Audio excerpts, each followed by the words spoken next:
This audiobook contains 0 censored sentences and 81 modified sentences to make it suitable for all audiences. Visit our website to listen to the original version without censorship or modifications. Link in the channel bio. I used this moment to shoot at Koro-sensei, but he caught the bullet between 2 pieces of chalk.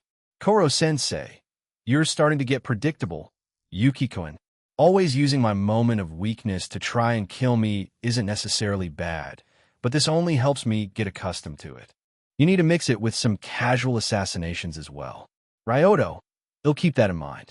I'm not the only one learning, so it makes sense for him to start getting used to my style.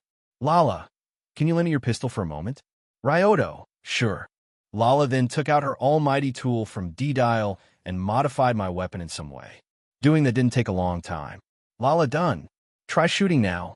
While I wondered what she did to the pistol, the rest of my classmates and Koro-sensei questioned reality as they just saw stuff with bat wings appear from flip phone.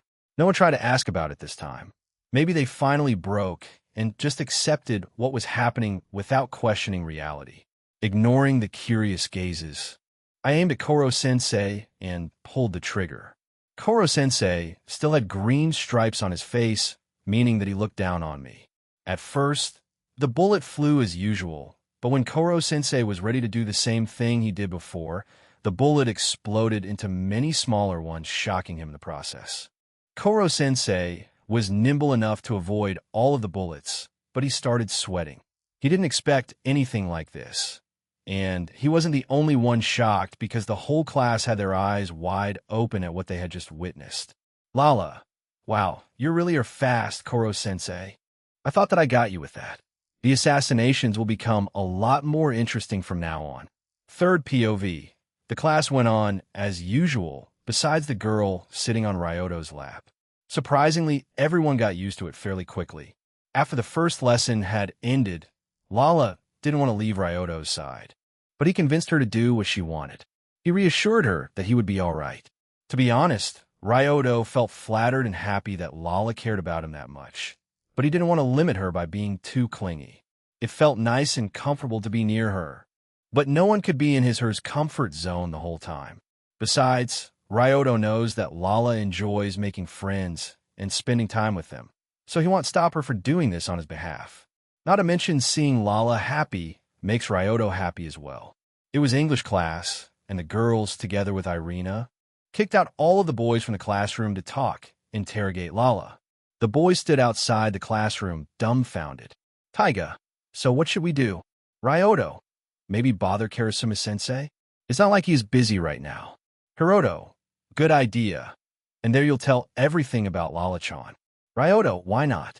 I'm in the mood to brag about my love life, so we'll comply with your request. Taiga, I know that we are the ones who want to know the details, but the way you say it makes me want to smack your head. While the boys had their own small adventure to find Karasuma, and their talk was full of surprises, the girls started talking the moment they threw out the boys. Irina took out a notebook and a pen and started questioning Lala. Irina, Lala, was it? You know that brat best out of all of us, so tell me. What is his weakness? Is he scared of anything? Any bad subjects? As she said brat, she heard a faint voice saying 17. It could be just her imagination, or she finally was losing her mind because it was impossible for Ryoto to hear her right now, let alone say anything to her. Even though she knew that, she still looked around.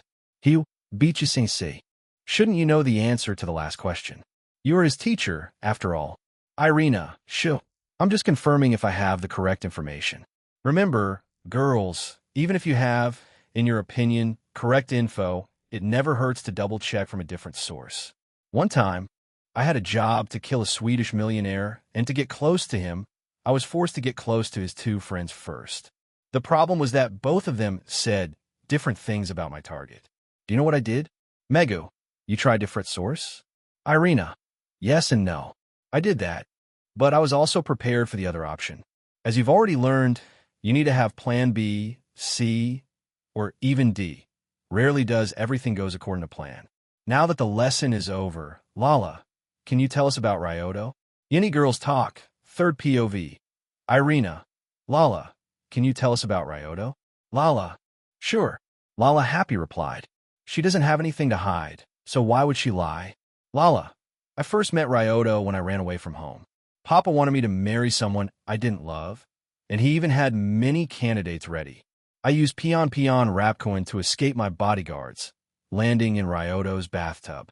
Later in the room, Keed, Stop. Do you just say that you teleported? Lala, yes.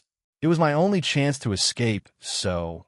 Ritsu, teleportation technology is not possible at the moment. Lala, and then... Lala explained in great detail the principles of teleportation, shocking the class.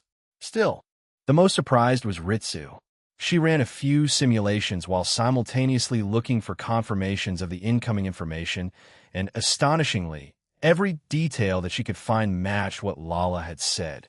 Rest was either theoretical, or she couldn't find any information about it. Ritsu, it's possible. Ritsu muttered, but was heard by the whole class. They decided to ignore it. Some things are better to be unknown, and as someone wise once said, breathing is fun. Instead, they enjoyed Lala's story. It was like a fairy tale.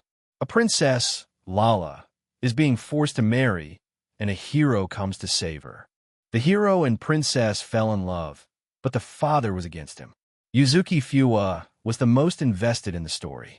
She was a big fan of manga, and hearing that something similar to what she was reading exited her. Rio, you do realize that our ordinary school is like manga, yes?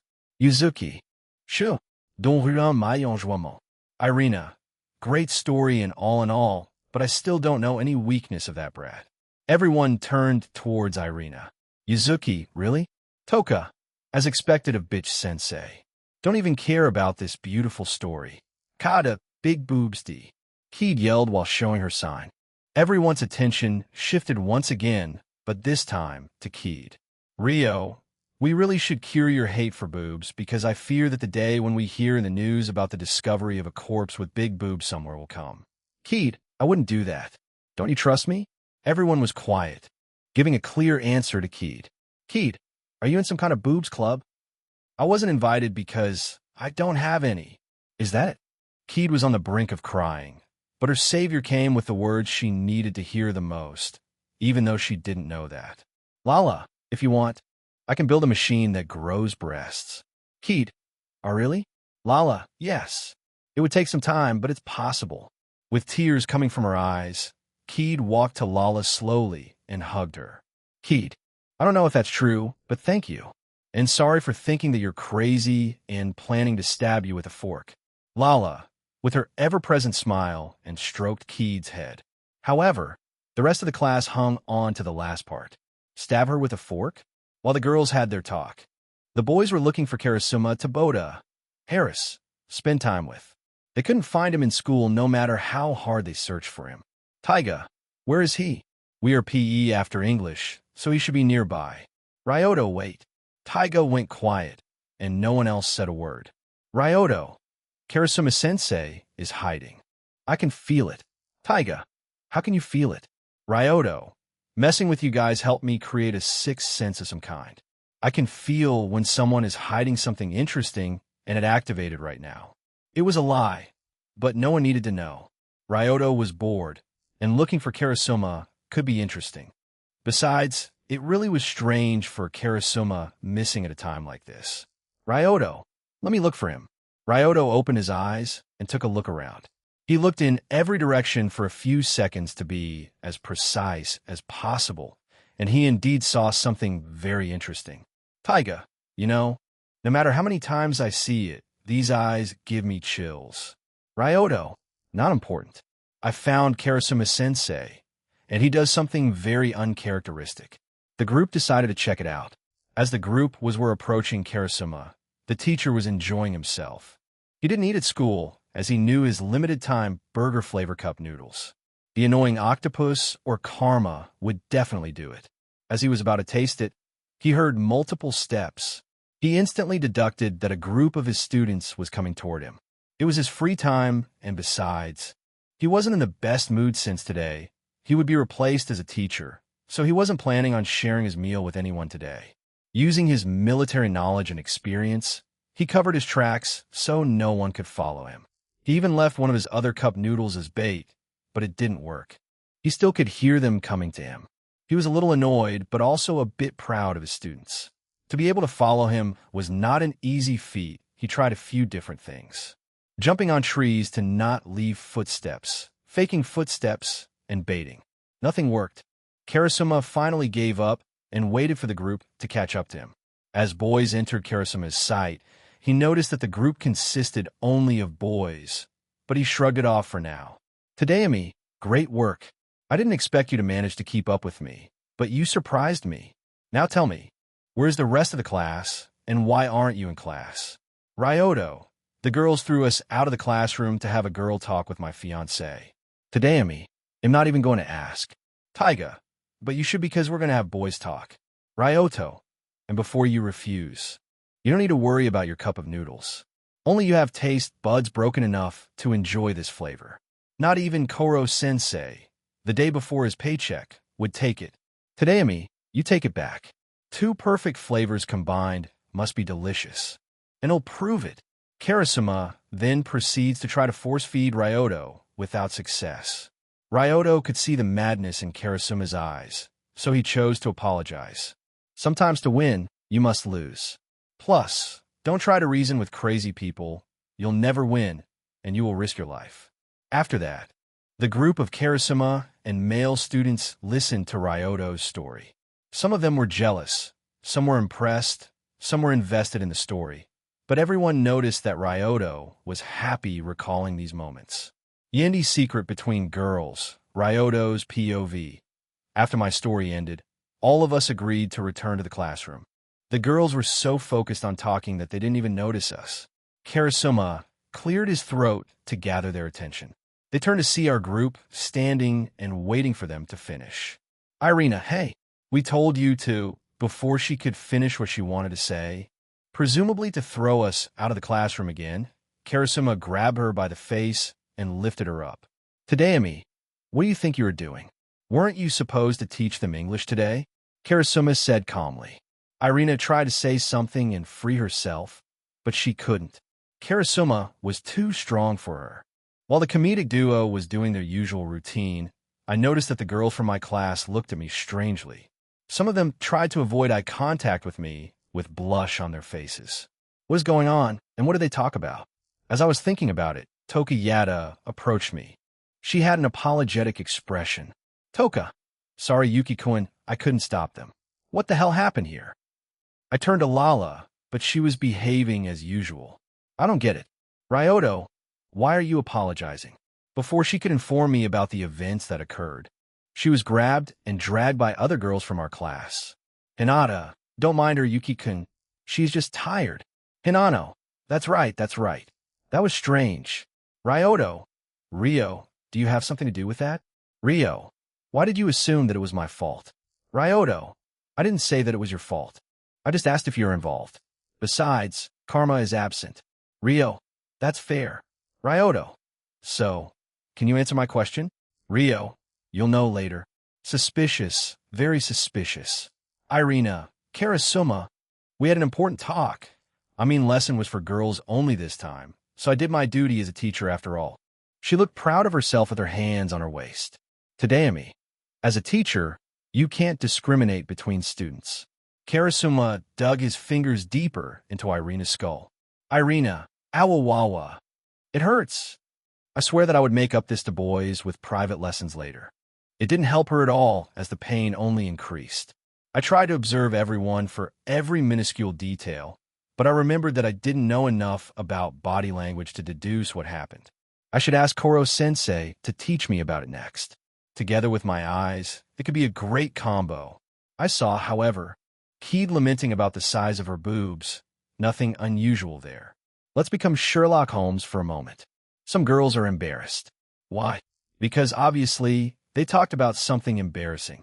It had to do something with me, as they avoided eye contact only with me. What did they talk about then? Lala probably told them a story about us. Which part, though? She wouldn't say anything about our sessions, as she promised me that she wouldn't do that even before we got to this world. Maybe some of the more embarrassing adventures? The time at the beach? When we slept together at the inn? Our first meeting? I won't know until someone tells me, or they slip some information. Focus on something you know. Tokayaki, she was apologizing for not stopping something. Well, she didn't stop. Think from her perspective. She is the big sister of this class and feels responsible for that something. What could occur that she could stop? Maybe the class, or more specifically, Rio said something to Lala that they shouldn't. She wouldn't be able to stop this before it happened, but she would feel responsible. Is Keed's mood have something to do with that? Difficult to say. Lala the central figure of all of that. There wasn't any noticeable difference in her behavior. Does that mean that it didn't really happen? Lala is not someone who would hide her emotions too much. She would jump on me if she learned something and test her new knowledge immediately. She is also very curious, so she would ask to confirm her newly acquired knowledge. It doesn't add up. Let's back up a little. I know that they talked about something embarrassing, and I was part of that story. Toka feels responsible for something as well, which I would assume was class feeding Lala unnecessary information. Still, Lala's behavior is saying otherwise. Rio also said that he'll find out later. I can't do anything about it, so he'll wait and see what will happen. And if it's a prank that she set up, he'll make some delicious meal made by me. Why? Because I was finally able to do that. Rio will be my first tester. Karen, you wasted all your brain power and didn't conclude anything. I don't know if I should be impressed or disappointed. Be impressed on how disappointing I am. Karen, you are in. She stopped herself from finishing this sentence.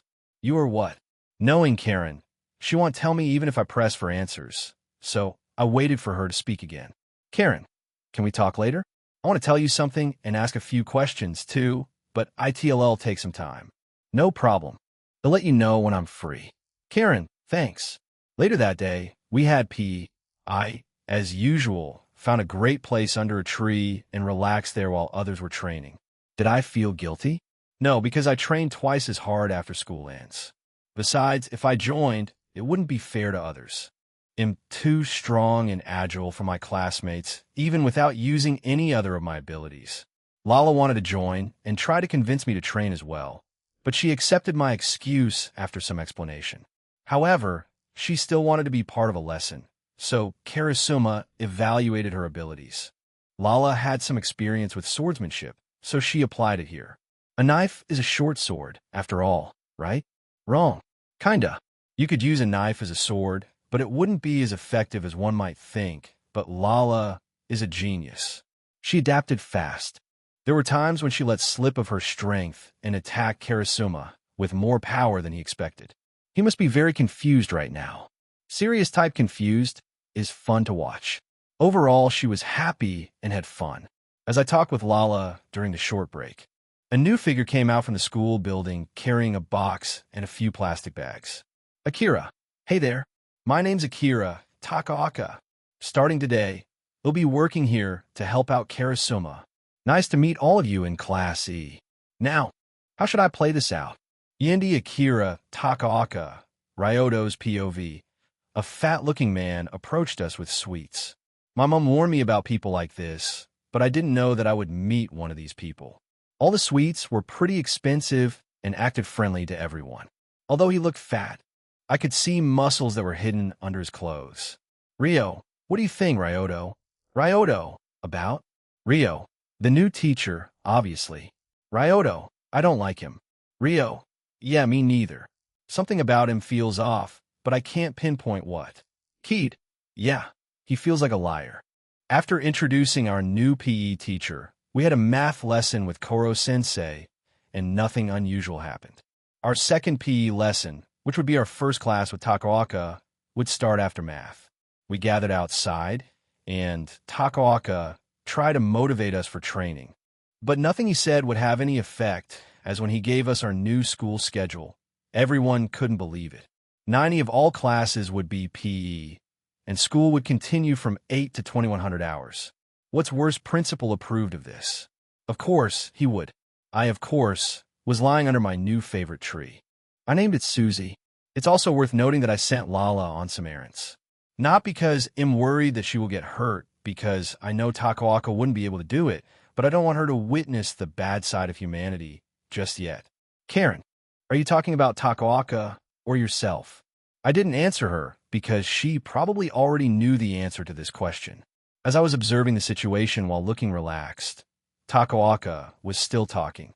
Akira, if we follow this curriculum, your abilities will grow by leaps and bounds. So without any further delays, Hiroto, hold on a second. This schedule is impossible.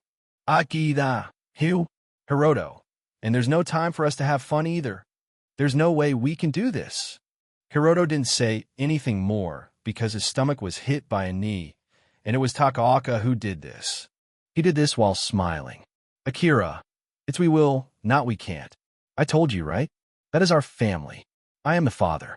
Is there a single family in this world where father's orders aren't absolute? Ryoto, yes, when a father is not only an asshole, but also a jackass and an idiot. Everyone turned toward me while I was still lying with my eyes closed and my arms behind my head. Akira, I see, that's true. It's good then that I'm not like that, right? He tried to sound friendly, but I could feel his anger boiling up. He must be pretty pissed that I broke his little intimidation tactic. Besides, even without me, my classmates who felt my Haushika haki wouldn't break under him even without me. I stood up and returned his friendly smile.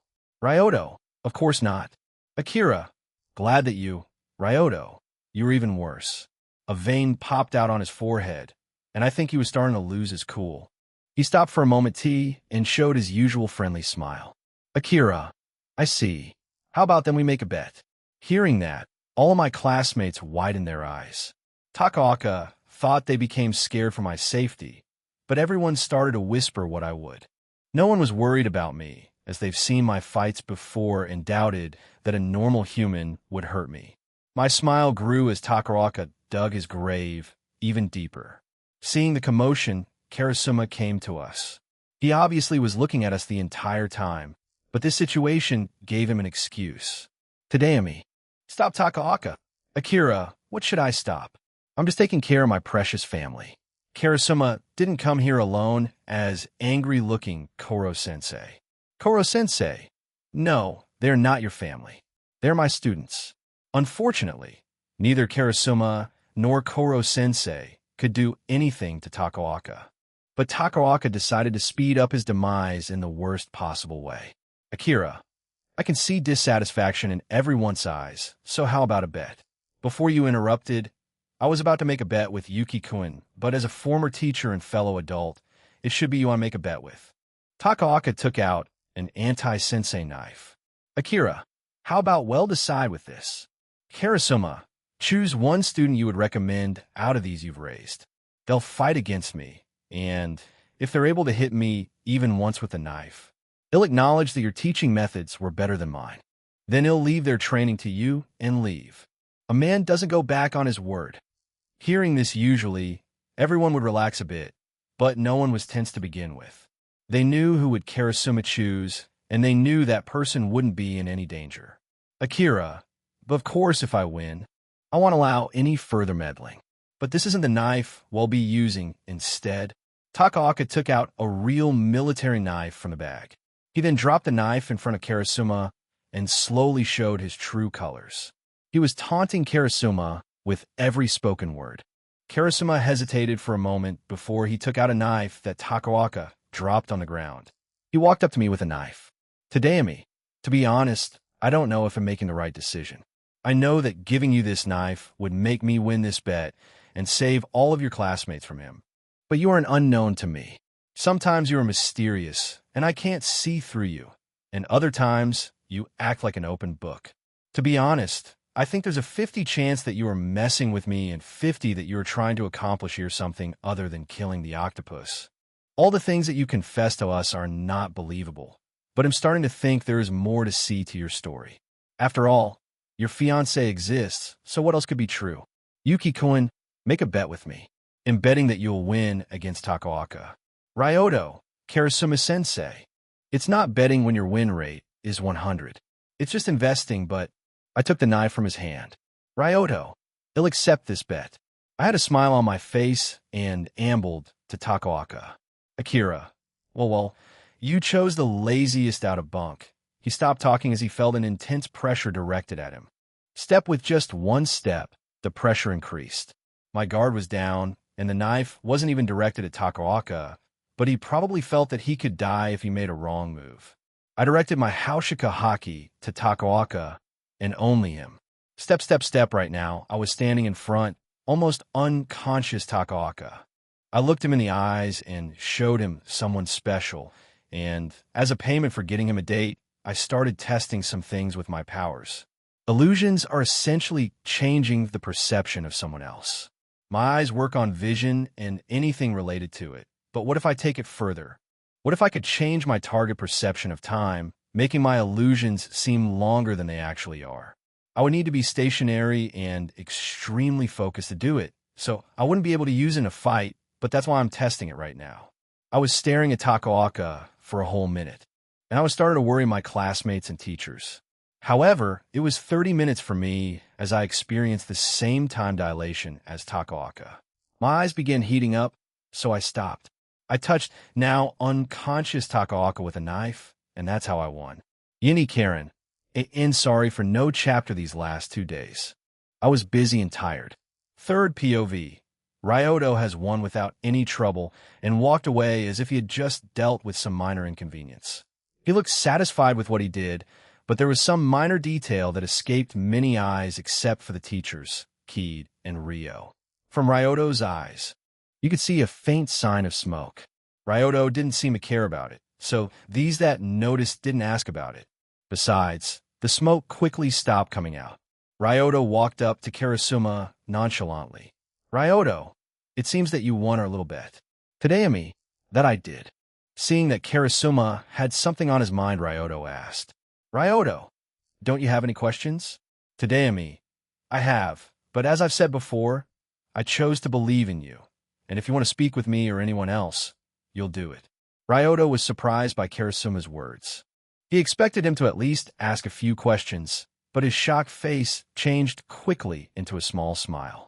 Ryoto, looks like you are becoming more like a teacher. At this, Karasuma shrugged. Tadayami, with a student like you, I was forced to become one. As the exchange took place, some students noticed that someone was crouching over Takaoka's body and waving in front of his face. Sophia, hello, are you with me? Her voice brought everyone's attention to her. Ryoto, Sophia? Sophia, yes. Ryoto was obviously waiting for her to tell him why she was here, but after initially saying yes, Sophia went back to see if she could get a reaction from the unconscious body. Done waiting, Ryoto decided to ask her. Ryoto, what are you doing here? Sophia, not stopping waving her hand, answered. Sophia, I heard that there will be a new teacher, so I came to greet him, but he won't even return the greeting. Rude. Ryoto, he is unconscious. Sophia, that doesn't expire from having good manners. She was pouting and was probably annoyed at Takaoka, but as she said that, a new voice came from the school building. Gakko, you don't need to greet anyone, as he won't be teaching here anymore. I came to see the state of affairs. As the proprietor, I was interested in the new teacher's abilities, you see, but his class was horribly dull. The principal arrived. AD took out a piece of paper that he signed and passed it to Karasuma. Gakuho, this is his notice of dismissal. Pass him that when he wakes up, he will be unable to teach here from this point on. You at the Ministry of Defense do not have the power to appoint teachers to this school. Do not forget that everything here is under my jurisdiction. With that said, he left. Ryoto, charming, isn't he? Ryo, are we seeing the same person? Ryoto, I think so. Are you seeing a psychopath that would use any legal but morally questionable option to achieve his goal? Ryoto's POV. After Takaoka woke up, he seemed strange. He was not angry, nor he was scared. Nothing. It was like his soul had left his body. He just took notice of dismissal and went inside the school to pack his things. It was strange, to say the least. Seeing that Takaoka wasn't a threat anymore, the class decided to go and celebrate it, and Karasuma would be joining and paying for the sweets. I declined as I had something more important on my mind. Karen, I didn't want to wait for our talk for too long, so I decided to use Susie's service one more time today and lay down under her. It sounds like I'm talking about something completely different. It'll stop. Under the tree, I turned off my eyes so I would entirely focus on Karen. What she wanted to talk about sounded important, so ill-treat it as such. Okay, Karen, what did you want to talk about? Karen, there was a silence, but I waited patiently. Karen, I wanted to tell you about myself a little. I expected many things, but not that. Karen, I'm aware that we didn't start on a high note, and we still have some differences, but I know about you more than you know about me, so it'll even things out. Karen, you don't need. Karen, shut up for now, and let me do it. I'm choosing to do it myself, so let me do it. She then proceeded to take a few deep breaths. Karen, as long as I remember, I was always compared to Sophia. At first, I tried to be as good as her, but I was always one or more steps behind, so I decided to do the second best thing, be myself without hiding anything. If I didn't like something or someone, I said it or, on occasions, punched at someone. If someone didn't like me like that, then it was their problem.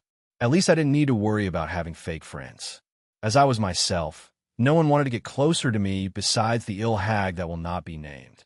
Even my parents stopped talking to me unless they needed something from me. Only Sophia was still in contact with me, but I know she must be laughing behind my back, and I still hate how everyone compares me to her. At times I thought that maybe I was wrong, but I shoved these thoughts deep into my subconscious where they won't see any light ever again. I got some basic information about your previous and current life when I started this job. Reading it got me furious because you reminded me of me too much, but you decided to shut yourself closed instead of being yourself. I thought you were some kind of loser who couldn't handle what the world was throwing at you. Why couldn't you just say fuck it and be happy? To borrow someone's words, you were just like a plant. It was infuriating, so I was more antagonistic than I usually was. But as I was observing how you lived, I saw you change little by little. It was fascinating, really. It was like looking at myself taking another path, but what was even more strange to me was that you didn't mind me. You've seen me at my worst, and when I pretended to be friendly, you said that you prefer the real me, which was the first time someone said that to me, and I didn't even know how much I needed to hear it from someone. I know that I can be unreasonable, bitchy, or even annoying, but you still said these words, and for that, thank you. When Karen finished talking, I didn't know what to say, so I went silent for a while to digest the newly acquired information. What I heard right now won't change how I treat Karen, but she telling me all of this says that she trusts me at some level. You know, Karen, I'm not good at interactions with people. I may seem that I'm charismatic or like I don't care how people think about me, but I'm just bad at reading the air, and am bad at reading people too. So I don't know what should I say or do right now, so instead I'll tell one part of my story as well. Yindi Ryoto's POV. I have a pretty strange relationship with lies. I myself could be called a liar.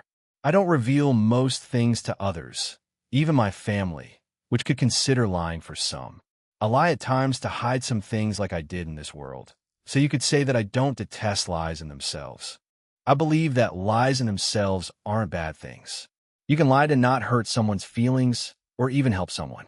Even though I think like that, there are, of course, people that hate lies over everything. I call these people hypocrites. People lie on a daily basis for even most minor things like how much they ate when they woke up or other small things. People lie so they wouldn't embarrass themselves in front of other people. Lies are part of everyday life. Don't get me wrong, I don't hate people like that. Lala isn't a liar by any means, but it's because she is innocent like a child, or maybe she is a genuinely good person, perhaps both. Jagimyu is an excellent example of such a person. He said that he despite lies and liars. He reminded me of someone from my past life. That person, let's name her Emma, was a good friend of mine. My only friend. To be exact, we have known each other her whole life, and despite our clashing personalities, we get along incredibly well. Maybe opposites really attract each other. Recalling these memories gave me a warm feeling inside me, even though I don't like to think about my past life, as most of these memories are just sad and uncomfortable to look back at, but there are a few rare happy moments. It's not like my life was full of bad things. It mainly was dull, especially at the end. Emma was a believer of truth always prevailing. No matter how small of a lie it was, it would always be uncovered eventually. On the other hand, even back then I believed in the existence of white lies. We didn't agree on that, and it was not the only thing we disagreed on. I was more of an indoor person, while she loved going out with friends. I was unpopular, and she was almost always surrounded by people. She liked apples, and I liked oranges. To this day, I don't know how we became friends. To her credit, I never caught her lying. Maybe she was the best liar I've ever known. I smirked inwardly. No, she lied to me one time, but that will be the story for another time. This time I felt sadness. Why did she need to lie? Couldn't she just tell me the truth, like always? What I want to say is at some point, even the most rightful and truthful person will tell a lie. And I don't care, but people like Jugimi remind me of Emma. As I've said before, I don't hate people like that. But they would have a tough time in life where there are many liars. Just like Emma, Jugimi will, at some point, regret his lifestyle, and there will be only two outcomes. Either his beliefs will become stronger, but he'll also be smarter, or he'll break, becoming a shell of his former self. And that's what I want to avoid the most. Lala is similar but different. She is naive and childlike in many ways, and sometimes I'm scared that witnessing the bad side of humanity, the bad side of me, shall give up on me. Because if I don't like myself, why should I expect others to do so? Pathetic, isn't it? Having no problem with lies, but scared of truth coming out to light. Karen, I'm not going to tell you something like don't be scared because things like this need time to fix, but what I can tell is no matter how many people turn away from you, they'll be with you, willingly or unwillingly. That last part wasn't needed. Karen, true, but at least it was truthful. Karen seemed to shrug her shoulder. Karen, but there is one thing even more sure. I'm never going to give you up. Did you just rickroll me? She smirked. Karen, I did, and I would do it again. You ruined a beautiful moment. Karen, it was too depressing for my taste. Still, thanks. Karen, no problem. She then added something that I didn't quite hear. Karen, but I meant every single word I said. Did you say something? Karen, nothing. Karen seemed happier after our talk, and telling her a little about myself also felt good. I never said it to anyone before. When I talked with Karen, I didn't move at all while I was lying under the tree, so I was feeling stiff, but when I tried to move, I felt something leaning on me. I turned my head to my side, but I saw only darkness. Right, I turned off my eyes. I saw Lala sleeping next to me. She was resting her head on my shoulder. It looks like she came back after her errands as I saw two shopping bags, and when she saw me like that, probably thought that I was sleeping and sat next to me and fell asleep. I gently pushed some of her pink hair out of her face, revealing her beautiful face. I didn't want to wake up her, but we should probably go home so I could start cooking our dinner. Ryoto! Lala! Hey Lala! Wake up! I tried gently waking her up, and it was working as Lala was starting to open her eyes. Still half asleep while rubbing her eye, she softly said, Lala! Ryoto? To which I answered equally soft and full of affection. Ryoto. Morning, sleepyhead. Did you sleep well? Lala nodded, and we stood up and went home. On the way there, Lala regained her energy. At home, I made some dinner that she happily ate. Lala, your cooking is delicious. It may even be more delicious than Mikan's. Maybe I can make people naked with my cooking, and it still may be. It looks like I need to step up my game, so when I return it, I will be the best cook in the family. Joking aside, I just want to take over some of her responsibilities, so she may act her age more often. My thoughts were broken by Lala, who asked me something. Right now, I had a fork in my mouth and listened to Lala. Lala, Ryoto, can you tie me up? Ryoto, egumi? Excuse me. Yini Ryoto's fear, Ryoto's POV. I was eating dinner with Lala, and she just asked me to tie her up. Did I mishear? I must have. I put away the fork that was in my mouth and asked, Ryoto, can you repeat it? I'm not sure I heard correctly. Lala, can you tie me up, Ryoto? I didn't mishear it. My mind went into overdrive and thinking about what caused her to ask me for that. And after a few seconds, it hit me. The girls talk. So that's why they avoided eye contact with me. Was it why Toka was apologizing? But who corrupted Lala? The only one who can do it is me. It was probably Irina or Rio, but I can think about it later. Now I should focus on Lala. Ryoto. It's not like I don't want to, but we don't have the necessary tools for that kind of fun, and ding, a ring bell to my door just rang, and I was wondering who it was, so I opened the door, but no one was there. Looking down, I noticed a big bag with a letter attached to it. Before I looked inside the bag, I read the letter. I'm hoping it's not what I think it is. Have fun. Karen, what is the meaning of that? But there was no answer. That one time she tried doing something nice was the worst possible time. No, let's stay positive. Maybe it's still not what I think it is. Maybe Karen sent some board games to play. It would be fun. I sighed and returned to Lala. Ryuto, I'm back. We got a present from someone, but before I check it, can you tell me why you suddenly got this idea? Lala, bitch sensei, said that to make a boy man happy, you need to appear vulnerable, and when I asked how to do it, Rio said that the easiest way to do it is by staying still. Lala explained cheerfully. Ryoto, did you tell them about our private life? Lala realized that she was supposed to keep it a secret and hit her head gently with her younger out. Lala, I forgot. It's not like I don't want to try a few new activities with Lala, but that one thing is off limits. Looking at Lala, who looked at me, hopefully I couldn't refuse her, so I opened a bag with items that we'll be using tonight, hoping that one item won't be inside. It included a blindfold, a pair of handcuffs, 2 kinds of ball gag, one made of plastic and other rubber, some equipment, lubricant, a couple of small pink devices, and a rope. As soon as the rope entered my vision, my breathing became unstable. I need to calm down. It's just a rope. Nothing scary about a rope, though it does feel unsettling. It's a lot more elastic than your everyday rope. I grabbed it with my hand to take it out, but I started sweating just at the touch. Breath in, breath out, breath in, breath out. It wasn't helping. At all. Come on, Ryoto. It's just a rope.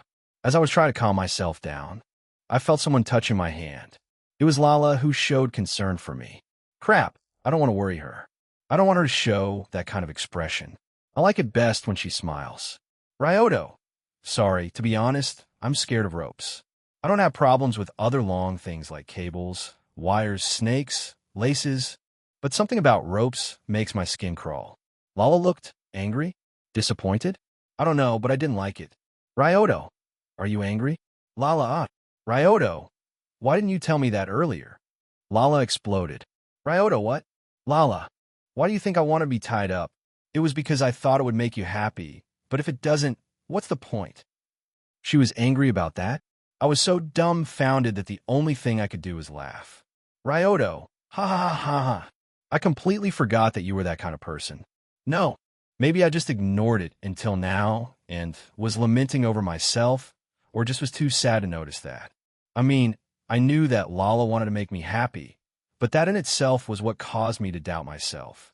What if I'm not good enough for her? What if I'm not the correct person for her? What if I accidentally ruined her life by becoming part of it? Those thoughts kept bugging me from time to time, but why should they do it any longer? We will be the one who decides if we'll be happy or not. No, I love Lala, and it'll make her happy. I don't care how many of her potential fiancé I need to fight.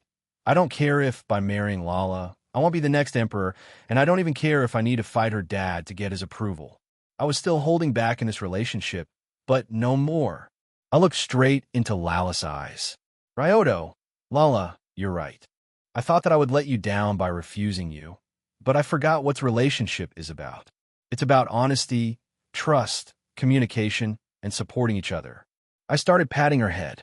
Ryoto, I was the one who told you those things before, but ironically I didn't listen to them. Lala, I know that I could be a handful, secretive, and not open about myself, but I want you to know that no matter what, I love you and always will. The hand moved from the top of her head to cup her cheek. Ryoto, we'll try to be a better person, so please be patient with me. Lala launched at me. Lala, Ryoto. We fell down with Lala hugging me and resting her head on my chest. Lala, stop talking like I would leave you. I like you, Ryoto.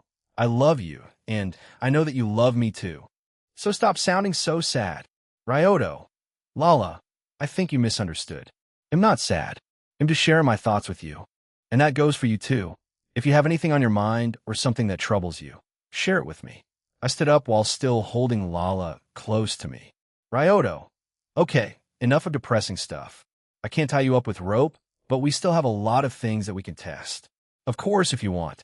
As if the previous mood was just an illusion, Lala answered vigorously. Lala, Ido.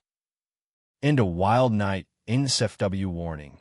Ryoto's POV. After Lala threw away the rope, because I didn't even want to touch it, we went to our bedroom with the rest of the items in the bag. Lala wanted to try new things and gave me 100 control over what we will do.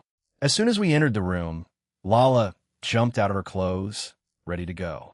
Before I started doing anything, I appreciated the beauty in front of me. Not to let her wait too long, I destroyed my clothes with the sheer power of my muscles. That left both of us naked. I walked up to Lala and pushed her playfully on the bed. Lala played along and exaggerated a fall.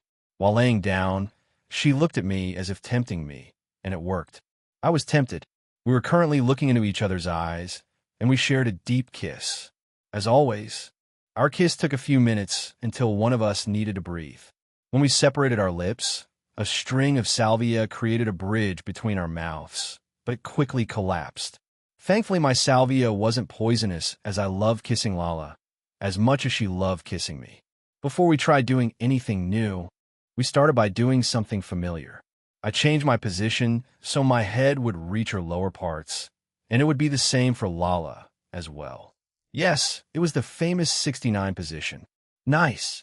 I began attending to her with great vigor while stimulating her sensitive area, and Lala began to take care of me as well. She started by gently running along the whole length in one swift motion, stopping just before reaching the very end. She was teasing me by not going further. If she wants to play this game, then so be it.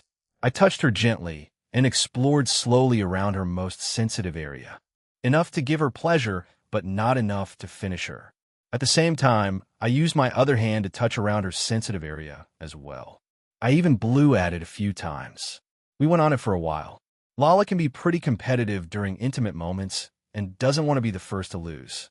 So it did take a bit more than I expected to break her. Lala was about to say something, but I stopped my actions. Lala, huh? Lala was caught off guard by a sudden stop, but as soon as she realized what I was doing, she pouted. Lala, Ryoto, you bully. I laughed it off as she was acting adorable, but now was the time to use the newly acquired items. First was the blindfold. Then I gently secured her to the bed by both of her wrists. The next step was to tape small vibrating devices to both of her nipples and to the tip of her tail. The vibrations weren't strong, but she said it felt good, especially on her sensitive areas. After we spent time being intimate, Lala was more than ready to continue, so I positioned myself close to her. I moved closer all at once, earning a soft sound from Lala. Lala, AHM. I started off slowly getting back at her attempt at teasing me. I think I have a bit of a playful side inside of me. Lala, Ryuto, don't tease me. Come on. She sounded eager, so I complied with her request and picked up the pace. As the moment began overtaking her, a part of the bed headboard that she was handcuffed to broke because of her strength. Surprisingly, the handcuffs were all right and still hanging on her wrists. Good stuff, but I need a better bed for that kind of play in the future. She hugged me tightly and called my name repeatedly. It means that she was very excited. She likes to enjoy the moment while kissing, so I did just that and interlocked our lips. As things became more intense, I held her close, and with a final moment, I released as deep as I could, and as I did, her legs wrapped around my waist so I would not pull away. Not that I would want to. I stayed inside for a little longer, and when we finished, a warm feeling washed over us both. If not for the pill, that kind of moment could lead to something serious between us. One round wasn't enough for either of us, but before we started round two, Lala decided to show me some extra affection. It quickly excited me, but Lala wasn't done as she pressed close and playful against me. She looked like she had fun as she kicked her feet playfully. She didn't stop and just kept going. It looks like she planned something else this time. The rotors were still attached to her, so I felt the vibrations through her breasts. It was a new kind of sensation for me, so I responded faster than usual. It still wasn't instant, so it seemed like it happened just from the woman's touch, but it still was worth mentioning. Feeling that I was getting close, Lala sped up as she held me deep in her throat without choking. Her touch felt warm and pleasant, different from before, but still very comfortable. As I finished in her mouth, She swallowed everything and licked her lips as if she had just enjoyed a tasty snack. Lala, thanks for the meal. How can she be so cute and innocent during the day and sexy and erotic during the night? Is it a legendary gap, Mo? Couldn't resist any longer. I jumped on her, having a fantastic night once again and confirming once more how lucky I am to have Lala as my fiancée. We slept for about an hour before we went to school. I knew what kind of revenge I'll get on Irina and Rio today. Yeni Beach chapter, and I read some of your comments, and I noticed that some of you misunderstood something about Ryoto, so I'm here to clarify. Ryoto doesn't hate lies. He is scared of the truth. Am I good enough? Did I mess up? He was scared about the answers to these and more questions. At least he was before. Now, he tries to take things into his hands. If something hell, try to fix it, and if something goes right, then he can be proud of himself. This world was mainly for Ryoto to accept the present. The next one will be accepting his past, and after that, I'm not going to spoil it. Sorry for the rant. I want to make sure everyone is on the same page. Keed's POV. Already 3 months have passed since Koro-sensei became our teacher, and about 1 month since Ryoto discovered and got rid of my tentacles. Just thinking about how it happened makes me blush. I try to act as I always did around him, but I became conscious of him. My heartbeat quickens, and my face becomes hot near him. Is it how you feel when you like someone? Or was I feeling guilty because I pierced him with my tentacles? I noticed a scar on his right shoulder during PE. He probably has scars on his stomach and left leg as well, but he didn't act any different and didn't blame me either. The first time he saw me after he woke up, he asked if I was okay. It was when I visited him in the hospital, so I still could see him hiding the pain in his stomach. As he said, he is a liar, and as a liar myself, I can notice those small things. Ryoto was an interesting person, to say at least. He has some unusual abilities, but the most recognizable are his eyes. He was the perfect candidate to hide. As he shone brightly, I could stay in the shadow where no one would notice me. It would make my assassination a lot easier, but as I spent time with him, I noticed that we were similar. He seemed like someone who had lost something or someone before, just like me. I even broke my act once or twice before him, and I'm sure he noticed it. What I saw yesterday, however, was something I or anyone else didn't expect. Ryoto came to school with a girl hugging him. I felt something breaking inside me, but I acted naturally. Not even Ryoto noticed anything. The girl's name was Lala, and she was Ryoto's fiancée. She was friendly, pretty, and cheerful. It was difficult to dislike her, and she even became friends with most of the girls almost instantly. All of that. I didn't even mention her enormous boobs. Moreover, I'm sure that Ryoto didn't even notice how happy he seemed around her. I know anyone in the class ever saw him like that. Sure, there were times when he smiled or enjoyed the moments, but just like me, he pretended to be happy but not yesterday. So I can see how Ryoto could fall in love with her. I slapped myself on both of my cheeks. Too many depressing thoughts. We'll just continue our everyday school life as if nothing is on my mind. Maybe it's because so hot today that my thoughts trailed to Ryoto. Trying to cool myself down, I pulled my shirt a few times so air could get inside my clothes. But as I looked down, I became even more depressed. Why is life so unfair? Ryoto's POV. It was summer, and it was obviously very hot. Lala nor I felt that during our session as our apartment had AC, but as soon as we left the building, the heat hit us. Thankfully, when we arrived at school, Koro-sensei led us to the river where we could play. I instantly burst off my clothes, revealing my swimsuit and my 3 scars. Almost everyone's attention was on the already healed wounds. Rio, on the other hand, was looking at my abs. Soon, rest of the girls started looking at my muscles. Some were trying to be discreet, but were unsuccessful. Ryoto, if you guys are done enjoying the view, maybe you should start playing. It'll grill some food when you become hungry. Most of the girls blushed when they heard that I noticed their staring. Karma decided to defuse the awkward situation in his own way. Karma, Ryoto, at one point, you had more partners than your girlfriend. How does it make you feel? Ryoto, 6'10", would recommend, but the follow-up afterward left much to be desired. Joking aside, I'm surprised that you didn't show her photos of me kissing bitch sensei and keyed. Karma. I met her only today, but I feel like she isn't the jealous type. And I have a feeling that he'll have a better opportunity to do that later on. It would be scary if he was right. While still not being part of Class 3E on paper, Lala got along with most of the people here. I didn't want to swim at the moment. Besides, my revenge against Rio and Irina will soon begin. Lala was wearing a school swimsuit since we didn't know that we would go swimming today. So she borrowed one from Toka because they had similar height, plus she had the biggest boobs in the class. Mostly, it's because of the second reason. If Lala borrowed Keed's swimsuit, she would rip it apart trying to fit in. As soon as I thought that, I felt a killing intent directed at me. It turned out to be Keed, but I didn't even say anything. Is it the infamous woman's instinct? Can you call it a woman's instinct at this point? While everyone was playing in the water, Taiga was taking photos of every girl in the class. I noticed that he was focusing on Lala for a while, so I confiscated his camera. At first, I wanted to destroy it, but I'm not a heartless monster, so he'll just send these photos to my phone with the help of Ritsu and return it to him later. Koro-sensei was being fussy and annoyed everyone, so the students started splashing him with water and discovered one of the sensei's weaknesses: water.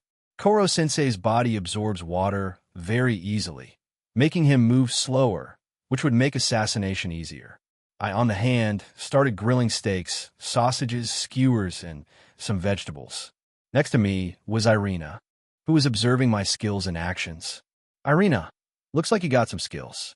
You would be great husband material if you were a bit older. Ryoto, I can't believe that I'm hearing it from you. You know, a teacher that kisses their students as a lesson in social interactions. Bezitas, imtaken. So I can't return your feelings. Have a lollipop, and I hope that you find someone you'll like as much as me in the future. It won't be easy, but I wish you luck. I bowed slightly and returned to grilling. Irina seemed irritated at my comment, but she had learned her lesson not to continue the discussion with me, as it would most likely lead to her irritation. It starts to feel boring. No one wants to take bets with me, and no one besides Karma and Rio tries to challenge me anymore. I need to step up my game. Feeling motivated, I started serving food to everyone. Irina and Rio had smaller portions than the rest, not by much, but it was visible. It didn't make them lose their swimsuits, but everyone knows that the fewer clothes someone has, the harder it is to make them lose them. It works like that with cooking and woman alike. I started giving the second serving, but I skipped both Irina and Rio this time. Hioto, you forgot to give us the seconds.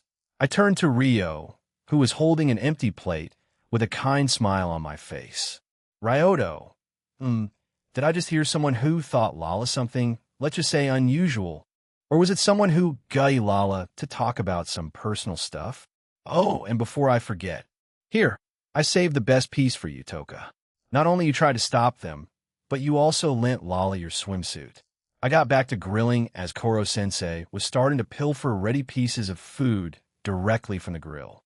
I wasn't mad, as I enjoyed making food more than I thought I would before I got to this world, but having Rio and Irina hugging both of my legs and begging for more food was a little distracting. Yendi into summer vacation, Ryoto's POV. They say that to be popular with women, you need to be either rich or good-looking, but that's not always the case in reality. I would say you need to be lucky to meet certain someone and then have the skills to continue for them to like you back. Sometimes you don't even need to try, as the other party will be interested in you, which makes it easier for you. And that's why I told my classmates how to get a girlfriend when they asked me. Looking at my body and cooking skills, they didn't believe me, and I probably wouldn't believe myself as well, but I digress. After school had ended, I continued training with Koro-sensei. Lala was dragged with the girls to further know each other better. Lala didn't want to separate from me, as she's still worried about my well-being, but she went with them after some reassuring. Koro-sensei really isn't suited to train ordinary people, but thankfully am not ordinary. It was still difficult to follow at times. That's why a lot of my physical training is sparrings. I try to come up with some things on my own. I try these things during the sparring, and Koro-sensei advised me on what I did right or wrong. Today wasn't any different, so now I was having a break. Koro-sensei approached me. Koro-sensei, Looks like everything going good for you, Yukiko-en. Ryoto, better than ever. You know, I've decided to be the master of my fate, but now that I'm happy, I'm scared that I can only go down. Any advice? Koro-sensei didn't say anything, but took a stick and started drawing on the ground. One line was in a wavy pattern, the second one was a line going down and then returning to a wavy pattern, and the last one was exactly the opposite of the second one. Koro-sensei, life has its ups and downs, and it applies to everyone. To most, it looks like that. He pointed at the first line. Koro-sensei, there are also unfortunate people who fell down and couldn't go up to the previous height and stay down. That was the second one. Koro-sensei, but there are also fortunate people or worked really hard to improve their lives. That was the last line, but Koro-sensei crossed out all three lines.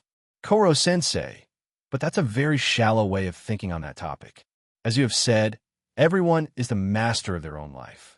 I like to think that if I could change into the teacher I am today, then everyone can better themselves, but sometimes you need to meet a certain someone that helps you find or pushes you in the right way, and it looks like you found that certain someone that you're willing to be a better version of yourself for. Isn't that right, Yukiko-en? I smiled. Ryoto. Thanks, Koro-sensei. Koro-sensei, one more thing. Remember that your past didn't happen to keep you down, but to help you grow. Every experience is there to help you further down in life, even if it doesn't look like it. Trust your sensei on this one. As my eyes widened and his words were repeating in my head, he put his tentacle on my head. Your past didn't happen to tie you down, but to help you grow. While it sounds obvious, I never thought about it that way. I always tried to ignore the bad things in my life. I didn't do a good job at it, but I still tried. While I don't agree 100 with Koro-sensei on this one, I can acknowledge that there is some truth in it. With newfound confidence in my decision, thanks to Koro-sensei, I started to get back to my training, but I noticed Sophia, who was taking pictures with a professional camera. I didn't notice her, and neither did Koro-sensei as he flinched seeing her. Ryoto. Sophia, what are you doing here? Sophia. I'm taking photos of you and Koro-sensei, of course. Ryoto, but why? Sophia. To document happy moments of your life, and as your big sister, it's my duty to do so. Koro-sensei quickly flew behind her to look at the photos. Koro-sensei, do I look good in the photos? I didn't blink in any of them, right? Sophia, don't worry, everything looks great, she said with a big smile. She seemed to enjoy acting as my big sister. The first semester has ended, and our class is going on a summer vacation at an Okinawa island resort.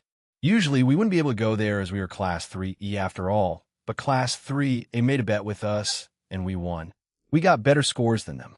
Everyone got better grades this time around. Everyone besides Karma. That is, even if he was still in the top 10 this time around, it was my turn to brag about being better, even in my worst subjects. Thanks to Lallis and Koro-sensei's tutoring, I was able to do that, because we got first place in 5 subjects. We could cut off 5 of Koro-sensei's tentacles, which would slow him down considerably. During the summer vacation, the class would use it on the big assassinations attempt.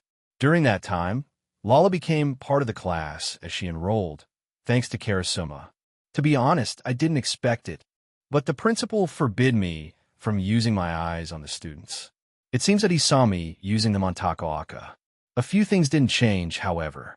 One of these things was my nights with Lala, still as wild and passionate as ever. The other thing was how nice and almost pitiful the teachers treated me. I still don't know why. What was strange was that Shiro didn't try to assassinate Koro-sensei while we were playing in the river, so Terasaka is still against almost the whole class as we were close to the monster. It feels like I robbed him of character development. Do I feel bad? A little. Do I regret my actions? No. My training was going great as well. Besides the usual spar, I was also learning body language at my own request. My expertise is still not enough to use it all the time, but depending on the person and how focused I am, I could read something of people. If I remember correctly, there will be some troubles, but I think I scared Takaoka off from attacking us this time. But we'll see how it plays out this time. Any troubles arrive, Ryoto's POV. Okinawa Resort was a fantastic place to have fun at. It was a luxurious place that no one in this class would be able to afford something like that. Maybe Lala could, but it wouldn't be fair to count her, as she is a princess. During our first day, I was on guard against anything really. I don't remember exactly what happened, so I need to be ready. There's also the possibility that nothing will happen since Takaoka met Miltan up close and longer than anyone ever before. A whole 30 minutes of the experience. I would be surprised if he could live a normal life. Perhaps he lost his mind because the illusion I let him see wasn't the most family-friendly.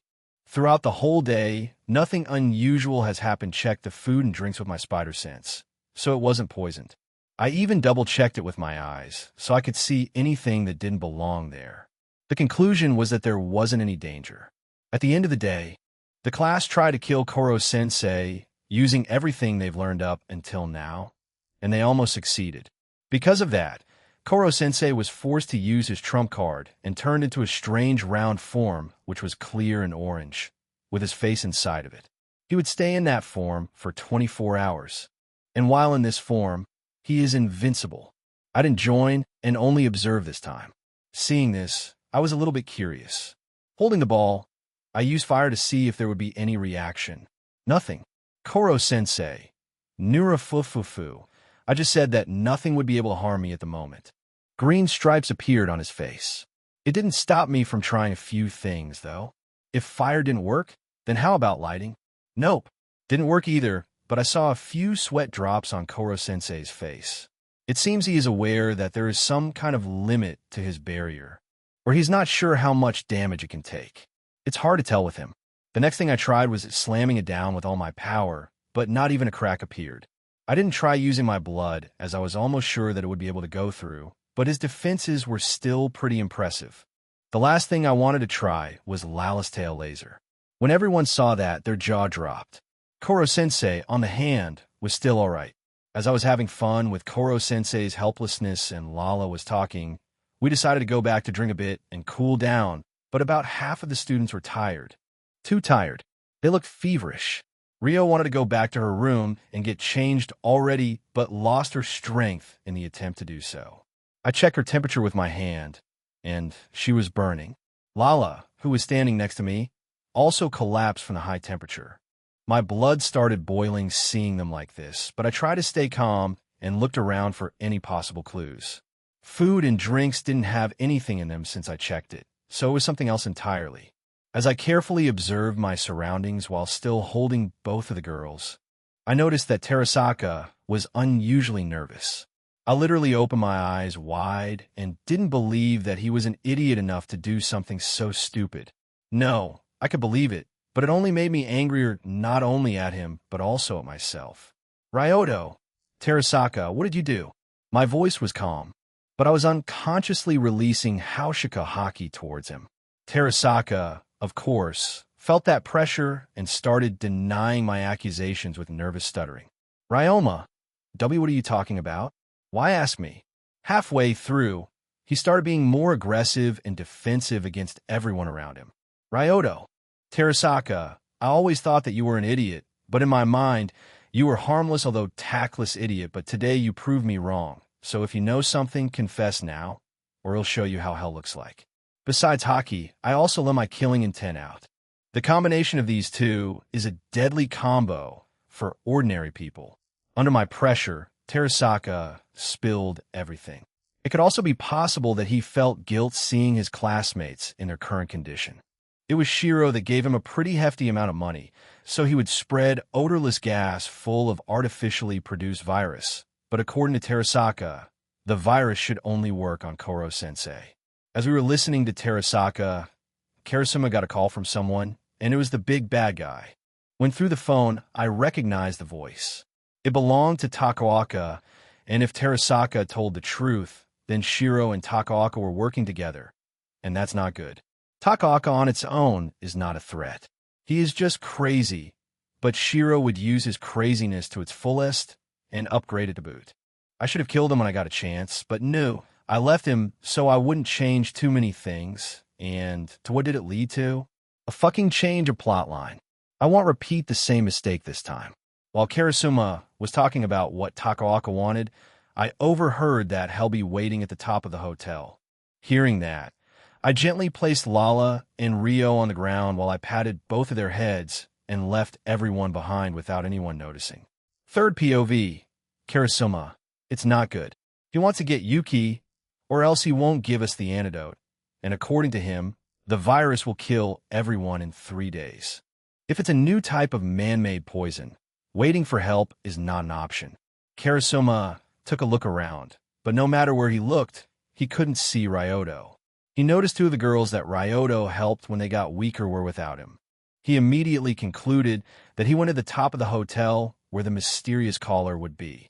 Karasuma is very aware that Ryoto can be very impulsive when you push his buttons wrong, and from what he knows and observed, Lala is one of these buttons. He knew that from the way Ryoto behaved around Lala. He was a lot more stable and happy with her around, but now that she was in danger because of someone, it could mean carnage. He needed to stop him. He could not let his student become a killer at such a young age. Killing Koro-sensei and killing a human being are 2 different things, but with each passing day, he was starting to question it as well. Karasuma was about to ask the students to wait for him here and take care of their classmates, but before he could say anything, the healthy kids started discussing how they would catch up to Ryoto, as they also noticed his disappearing. At first, he wanted to refuse their help as it could be very dangerous, but they were able to convince him. Koro-sensei also put in his 2 cents. It would be a remarkable speech about being a teacher if he wasn't being carried in a plastic bag by Karasuma. After a few trials and confronted 3 professional assassins, Karasuma was unfortunately poisoned and weakened halfway through, but with the help of his students, he was able to reach the top as well. There they witnessed Yini Takaoka and Shiro, Ryoto's POV. I was sneaking into the hotel at the moment, and thanks to my spider powers, it was a breeze. People indeed tend not to look up as they would find me otherwise. The rooftop wasn't my objective at the beginning. First, I wanted to snoop around for a bit. I was hoping that maybe I would find an antidote, but no such luck for me, as my efforts were fruitless. I headed to the place where I would meet Takaoka and maybe Shiro. At the top of the hotel, Takaoka was standing in the middle of a helipad with a big, crazy smile. Next to him, clothed in all white, was Shiro. Shiro, I knew that you would come here directly and alone. After all, you care about your classmates deeply. He was confident in his safety, and I just looked at both of them. I didn't open my eyes just yet, so I could look around without them knowing. The first thing that I noticed was a briefcase in Shiro's hand. That was probably where the antidote is. Around me were also a lot of lamps, probably to light up the helipad at night. The strange thing is that I saw something similar to loudspeakers, but I focused on Shiro for now. Shiro, oh, you're probably wondering what is inside the briefcase. It's, of course, an antidote to the virus that your classmates are infected with. Terasaka did a wonderful job of spreading it through an invisible gas. I just needed to pay him a little bit of money, and he did it. Ryoto, I almost pity you. Shiro, and why is that? Shiro asked curiously. Ryoto, because you don't know how much you fucked up.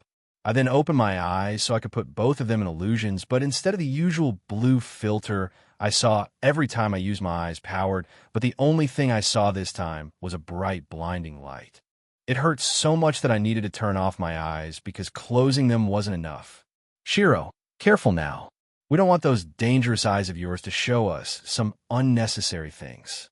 To protect myself and my new friend here from unnecessary risk, I made some adjustments to the lamps here. Thankfully, we have strong sunglasses to protect ourselves from the light. Sorry, but we only have 2 pairs, so you need to bear it. He sounded really genuine. If I didn't know any better, I would believe him, but I knew that he was a psychopath. I was angry before, but Shiro was moving up on my shit list with every said word, and he was already at the top the moment Lala and Rio collapsed. No biggie, I just lost my eyesight, but I still have my other powers. Besides the obvious, I also had a better sense of hearing, which I would use to the fullest. I also could use AoE attacks, but I needed to preserve the briefcase. As I was planning how I would attack both of them, I sensed danger, from which I jumped away. The sound was familiar as it was the sound of a tentacle. I would open my eyes in shock if I could, but the lights. Shiro, I'm honestly surprised that you dodged it. But at the same time, I somehow expected it. What you just avoided is my latest creation. As Shiro was excitingly explaining the science behind the new tentacles, I heard a familiar notification. Ping new quest mission. Duel with the teacher. Objective 1. Defeat Akira Takaoka. Objective 2. Defeat Kotaro Yanagisawa. Shiro. Reward. 500 SP. 2 gotcha tickets. All-purpose antidote X30 failure. Death of your classmates. Seeing the reward, I smiled. Karen, you're too good to me. Karen, and don't forget that. Knowing that I don't need to worry about the briefcase anymore. I can use my whole arsenal to use. While Shiro was still talking, I felt another attack, but I avoided it this time as well. Shiro, it seems that my friend here lost his patience, so you'll need to discover his new capabilities on your own. I should get rid of the lights as fast as possible, so I shot fire at the lamps. But they didn't turn off even though I hit them. Shiro, impressive that you could hut them even without sight. Shiro clapped his hands. What he didn't know was that Karen was helping me navigate a bit. Share, unfortunately for you, all of the equipment here is fireproof. I didn't hear about electrical devices lighting proof, so I started charging up electricity, but I was interrupted by another tentacle attack. We'll try brute force then. I planned on running up to the lamp and trying to break it, but Takaoka stopped me once again.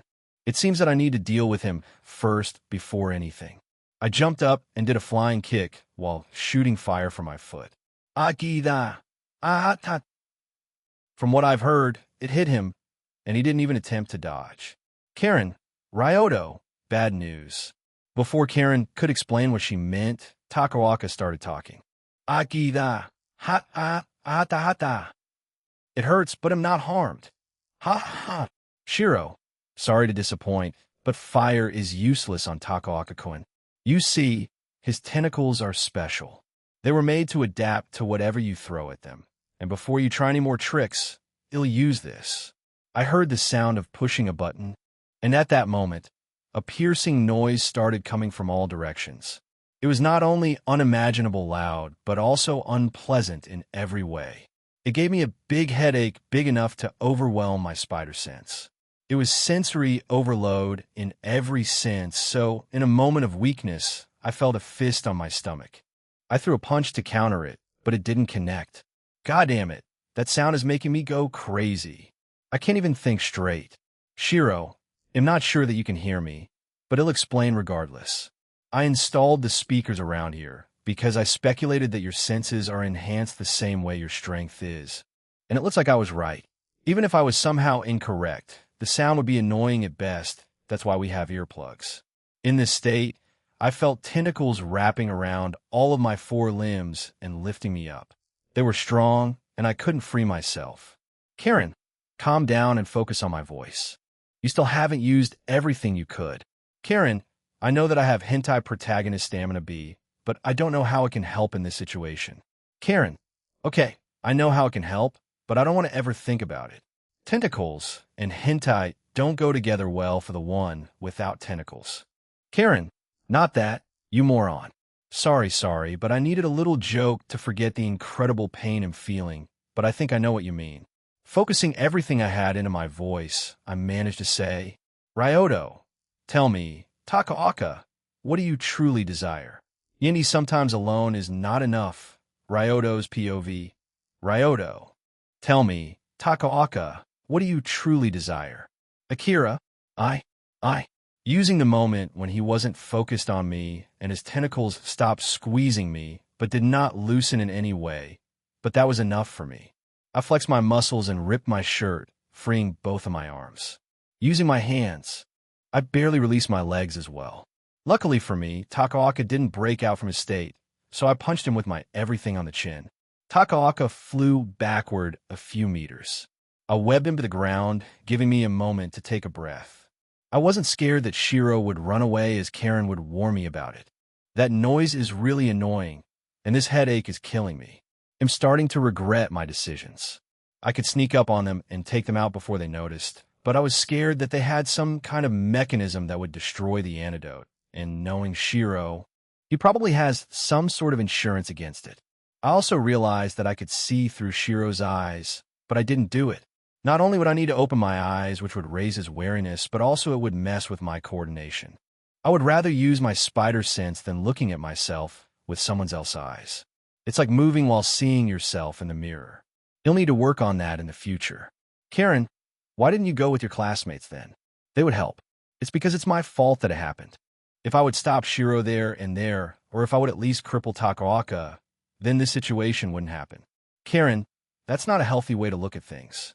I couldn't keep talking with Karen as I barely felt a slight tingling in the back of my head. So I dodged something, and it was probably a tentacle. Karen said that Takaoka was still on the ground, but his tentacles moved on their own. Shiro, it seems that you still have tricks up your sleeve, and I expected it, but who knew that hypnosis was one of them? I should give Takaoka-kun earplugs as well, but oh well. Now I want to experiment on you even more. He then took out some kind of device, and as he operated it, the tentacles moved even with a limp body attached to them. I could probably use my blood to kill him right here and now, but I don't want to lose too much blood, leaving me weakened. Yes, I would complete the quest, but I don't know if I would be able to stop Shiro. Did he make some kind of modifications to his body already? Does he have some kind of an escape plan? Probably. So I need to have 100% certainty that I will get him tonight. So we'll wait for the perfect moment to strike him. Third POV.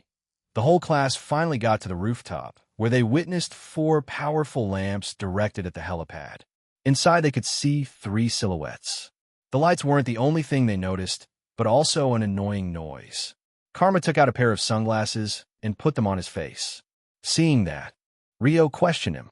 Rio, where did you get these glasses from? Karma, from my pocket, of course. He answered with a smile, but his smile turned to a frown when he saw what was happening. Karma, but you should question me later. Rio, why? Karma, because Ryoto is losing. Karma explained everything he saw, and everyone concluded that they needed to destroy the lamps and loudspeakers. Thankfully, Shiro was wholly focused on Ryoto and had earplugs in his ears, not that they knew it. They quickly divided into 4 groups, so each group could take down one of the lamps, but they underestimated the durability of the lamps.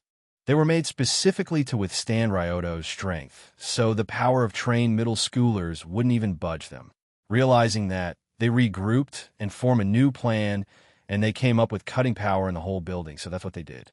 Most of the group, called Group A, went to complete their new mission, and the other group, called Group B, stayed, just in case something happened. Karasuma was in that group, and even weakened, he was a force to be reckoned with. He also had a few hidden weapons, so it helps. Group A needed to find a power box service panel. Finding it would allow them to turn off electricity in the whole building. They could try to cut some random wires, but it would be too random and possibly would take a too long time. And is it plausible? I don't know enough about the hotel's energy source, so it could be that I'm writing nonsense. Luckily, this group had someone who had knowledge of electrical engineering. Yes, it was Itona's time to shine. While his expertise was in electrical gadgets, he still had some basic knowledge in the scheming of electrical cables and wires. So he knew exactly where they needed to look to find a service panel. And that's precisely what happened, solving one of their problems. The only one not happy that their plan worked was Itona, as he guessed that hotel had an emergency power supply, but it didn't activate, which left him confused. It was a bit awkward to come the same way they went up as they saw their defeated foes still on the ground unconscious, and Bitch Sensei was still playing the piano to buy them time. Seeing them back made her almost miss the note, but she wasn't a professional for nothing, so she quickly recovered. But her eyes were asking questions. The students gave an apologetic look as the plan had changed. Ryoto's POV. The fight was dragging on, but fortunately or unfortunately, Shiro didn't try to kill me. If he did and tried to stab me or something, I would have a pretense to use my blood.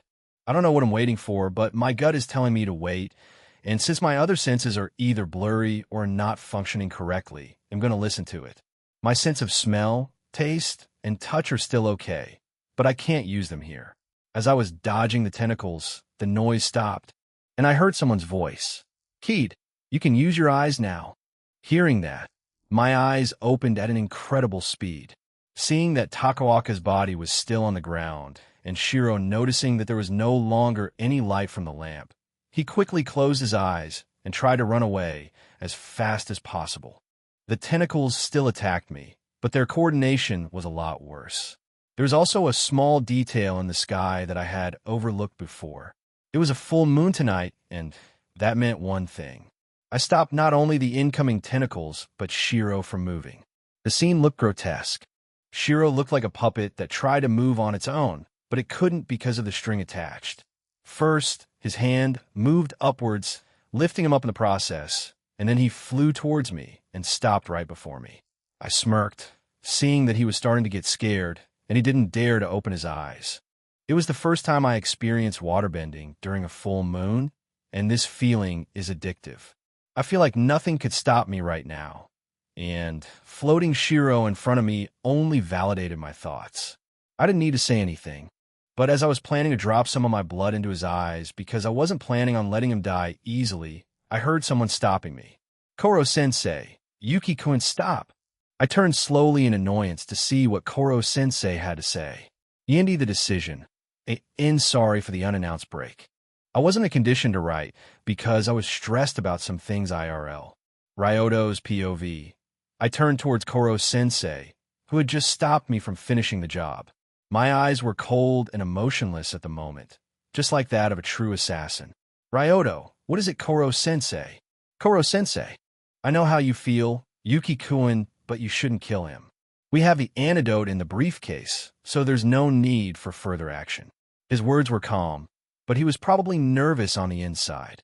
What kind of teacher would want a student to kill someone? Oh, wait. "Ryoto, if I let him free, he will escape and be a constant danger to our class. Can't you see it? Karasuma, he'll personally see to it that he will answer for his actions." Karasuma butted in. "Ryoto, and I thought that I was naive. The higher-ups you work for will try and use him since, as you have noticed, he possesses knowledge about tentacles like no one we know. So they'll probably free him to kill Koro-sensei. They'll use everything they can to save Earth, and you know it. That's why I'll just end him now." There was a silence for a moment. "Koro-sensei, are you going to kill every incoming danger? Why didn't you kill Irina then? She is one of the most dangerous assassins in the world. And how about me?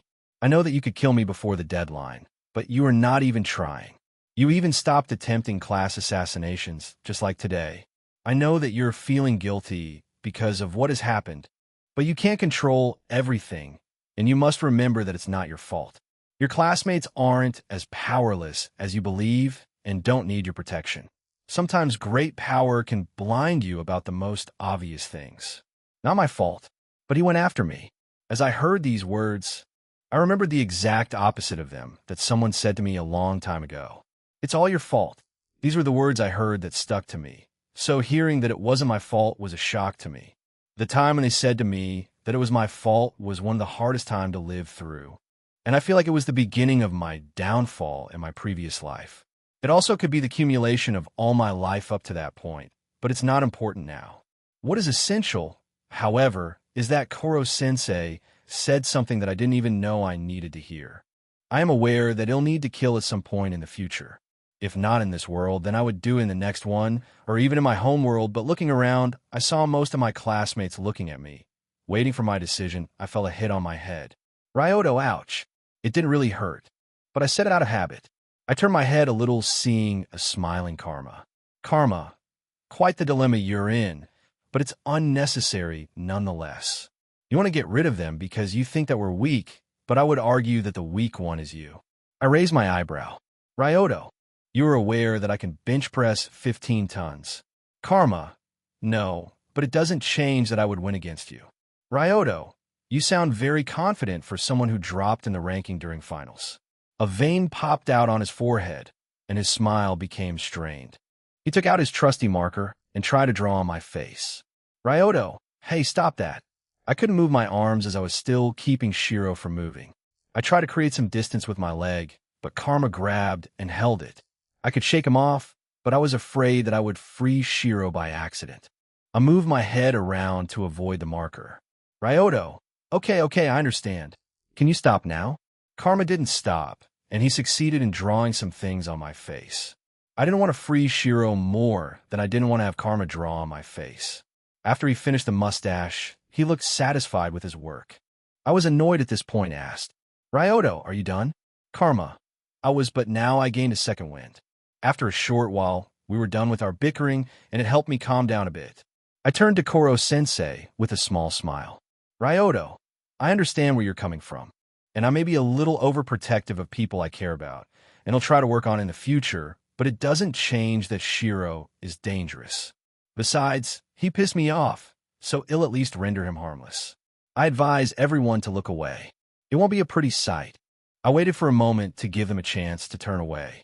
I looked around to see if everyone were ready, and then I turned to Shiro.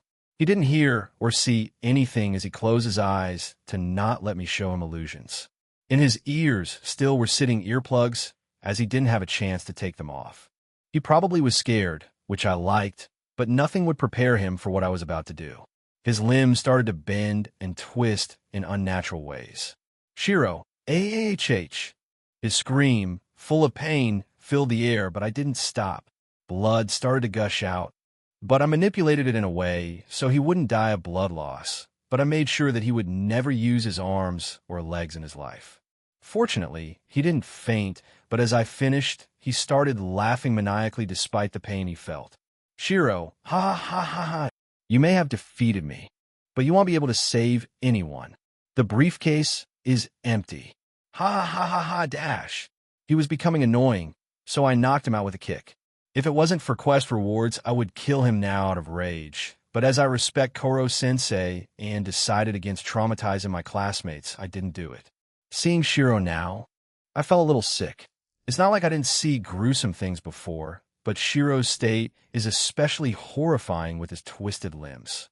There was silence. Everyone was shocked by the turn of the events.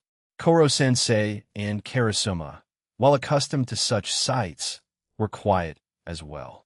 In this silence, the only thing I heard was the sound of a completed mission. King Quest completed reward. 500 SP, 2 gacha tickets, all-purpose antidote X30. I went up to the briefcase and force opened it.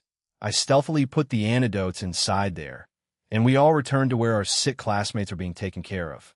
While my mood was better on our way back, it was still bad, so I ignored the assassin group that greeted us. Keed was next to me the whole way down. It seemed like this event didn't affect her much, so I asked her about it. Ryoto, weren't you scared or at least disgusted by what happened? She shook her head gently. Kaede, no. When Koro-sensei separated me from the tentacles, some of the quirks during my acting time stayed, like my sweet tooth, hatred towards big boobs, or my assassin's tendencies. When the tentacles asked what my wish was, I answered that I wanted to be a killer. Until now, I didn't know that something of a killer was still inside me. I probably wouldn't bat an eye even if you killed him. In fact, I would be happy for this man to die, but seeing him suffer was satisfactory as well. Does it make me weird? Ryoto, Keed, you injected a tentacle inside your body that hurt you enough to make a grown male cry, and you acted like nothing was happening, and it wasn't one day. No, you were hiding it for a few weeks. If it didn't somehow affect you in any way, then it would be strange. Besides, you're talking to a guy who can climb walls, shoot fire, control water, and literally made a man play Force Twister. Do you really want to talk about normal with me? Hearing my answer, Keed smiled and didn't say anything more, but she maintained her small smile. Any time flies by Ryoto's POV. After the incident, time flew by, and we continued our ordinary life. During that time, we started learning parkour, but it was useless to Lala and me. One of the interesting things that happened was the discovery of Irina's first love, and it was Karasuma. I teased her about it on a few occasions. At one point, I made Karasuma a burger so good he was left only in his underwear at the time he finished eating. I took a few photos so I could bargain with Irina. Let's just say that I got a supplier for lollipops, and not just any lollipops. They were specially imported from various countries, which made me incredibly happy. The funny thing is that Karasuma still doesn't know why I made him that burger. How do I know that? He didn't give me any punishment until now for that. Unfortunately, the incident with Shiro and Takaoka didn't go away without any consequences. Karasuma recommended that I go to therapy to fix my anger issues, and Koro-sensei agreed with him. I don't know what he meant. I'm always perfectly calm, Unless you talk shit about my parents, or you threaten my loved ones, or you actually hurt my loved ones, or you do some other thing that triggers me. You know what? I'm starting to see what Karasuma meant. I went to the therapy, and the therapist broke down after 30 minutes. Karen felt somehow proud that I couldn't beat her record of breaking therapists. Hearing about it, Karasuma facepalmed really hard and got me a second therapist. This one was an old man that could have a heart attack at any moment. I didn't want to kill him by accident, so I behaved and even gave him a lollipop as a sign of friendship and non-aggression. He choked on it.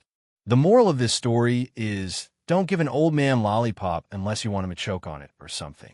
I'm not entirely sure, but it's probably that. I also used the 2 gotcha tickets that I got from the quest. The reward this time were okay. They weren't overpowered, but weren't useless as well. So it's fine for now. At least now I have some defending techniques. Changing topics, Lala and me are closer than ever. After the summer trip, it was my time to cling to her like a koala for a while. Lala enjoyed my intimacy. My relationship with Rio and Keed also got closer, but still wasn't on the level of lovers. It's not like I don't like them, and I still spent a lot of time with them. We even ate dinners at my place sometimes, and they became great friends with Lala as well. They even meet up without me. I wonder what they talk about when I'm not around.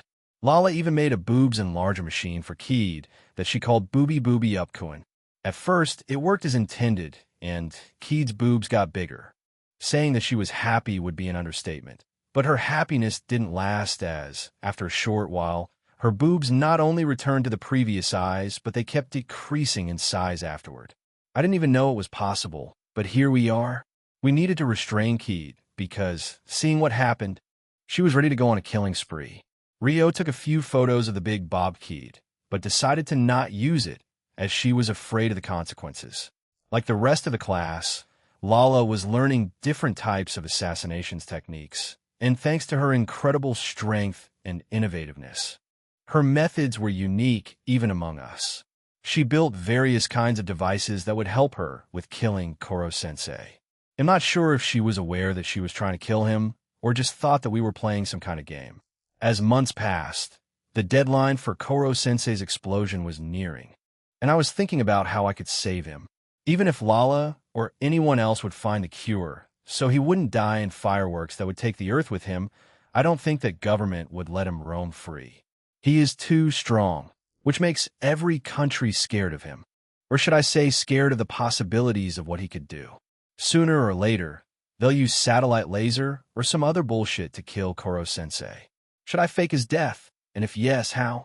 I have one idea in the back of my head, but it will be hanging around there as that resort plan because, personally, I don't want to do it that way. There were some minor events like Kotaro Takebayashi leaving and then returning to Class 3E, but nothing of importance happened during that event. At one point, we had training while using nicknames. We used a lottery to decide who decides whose nickname. I was called Dark Prince of Eternal Rage, and just listening to it, I wanted to cringe. Lala also participated and was called the Heroine. Fitting if I can say so myself. There was also one accident.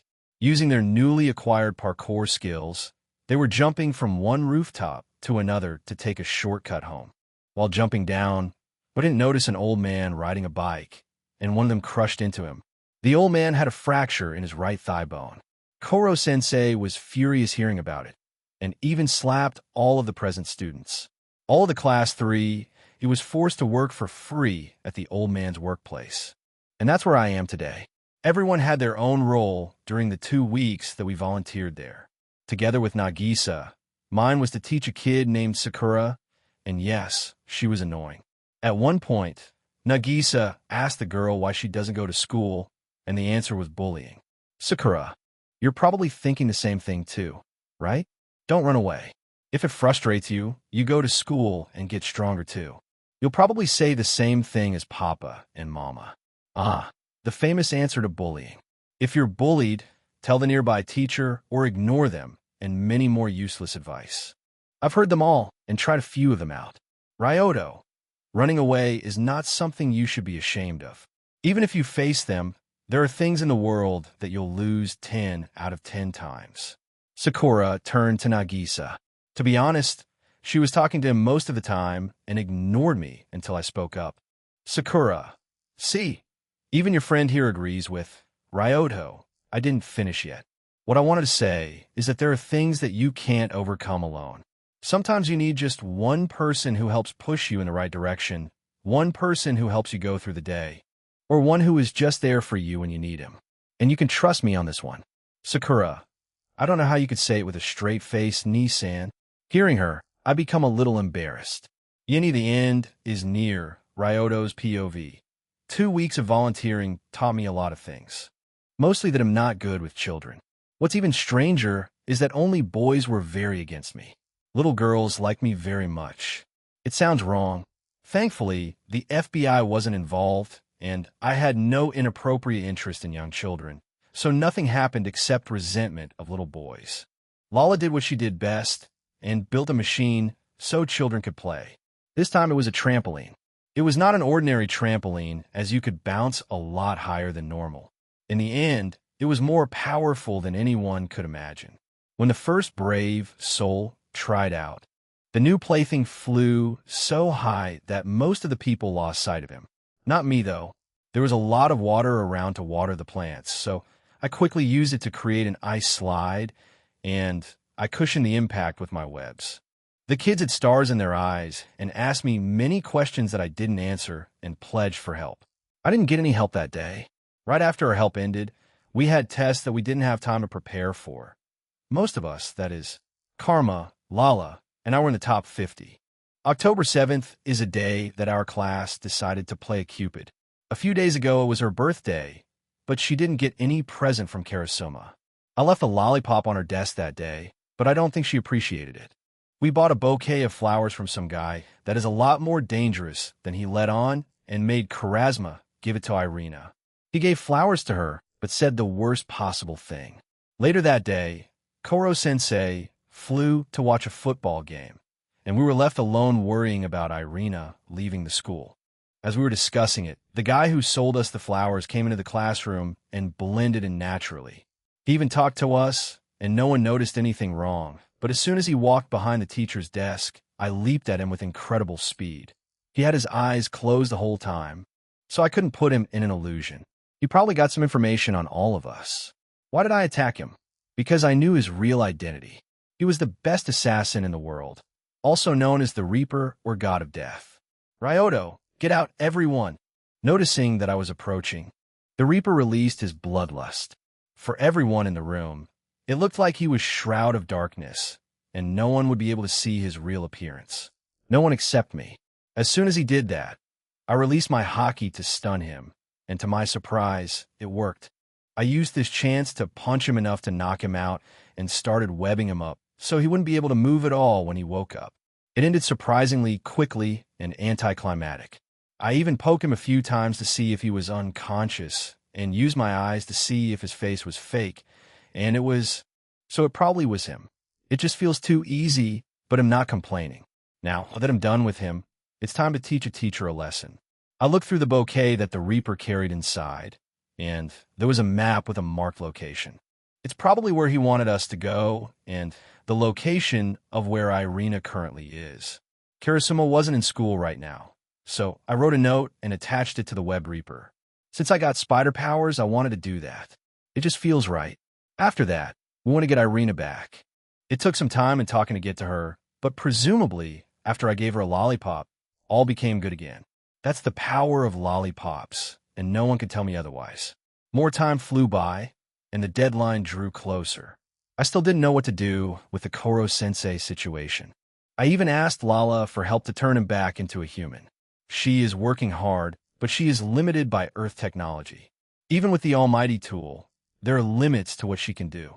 There is still the possibility that she will figure something out, but I need to think of a plan because, as Irina and Koro-sensei taught us, the first plan rarely works out.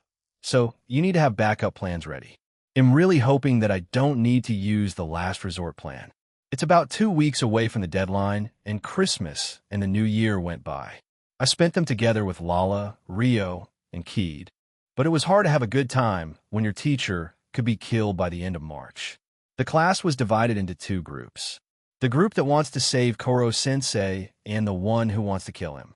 I didn't participate in this small civil war, as I would do what I thought was the best regardless of what other people would decide. While everyone was trying to get into the school of their choosing, I was chilling around together with Lala.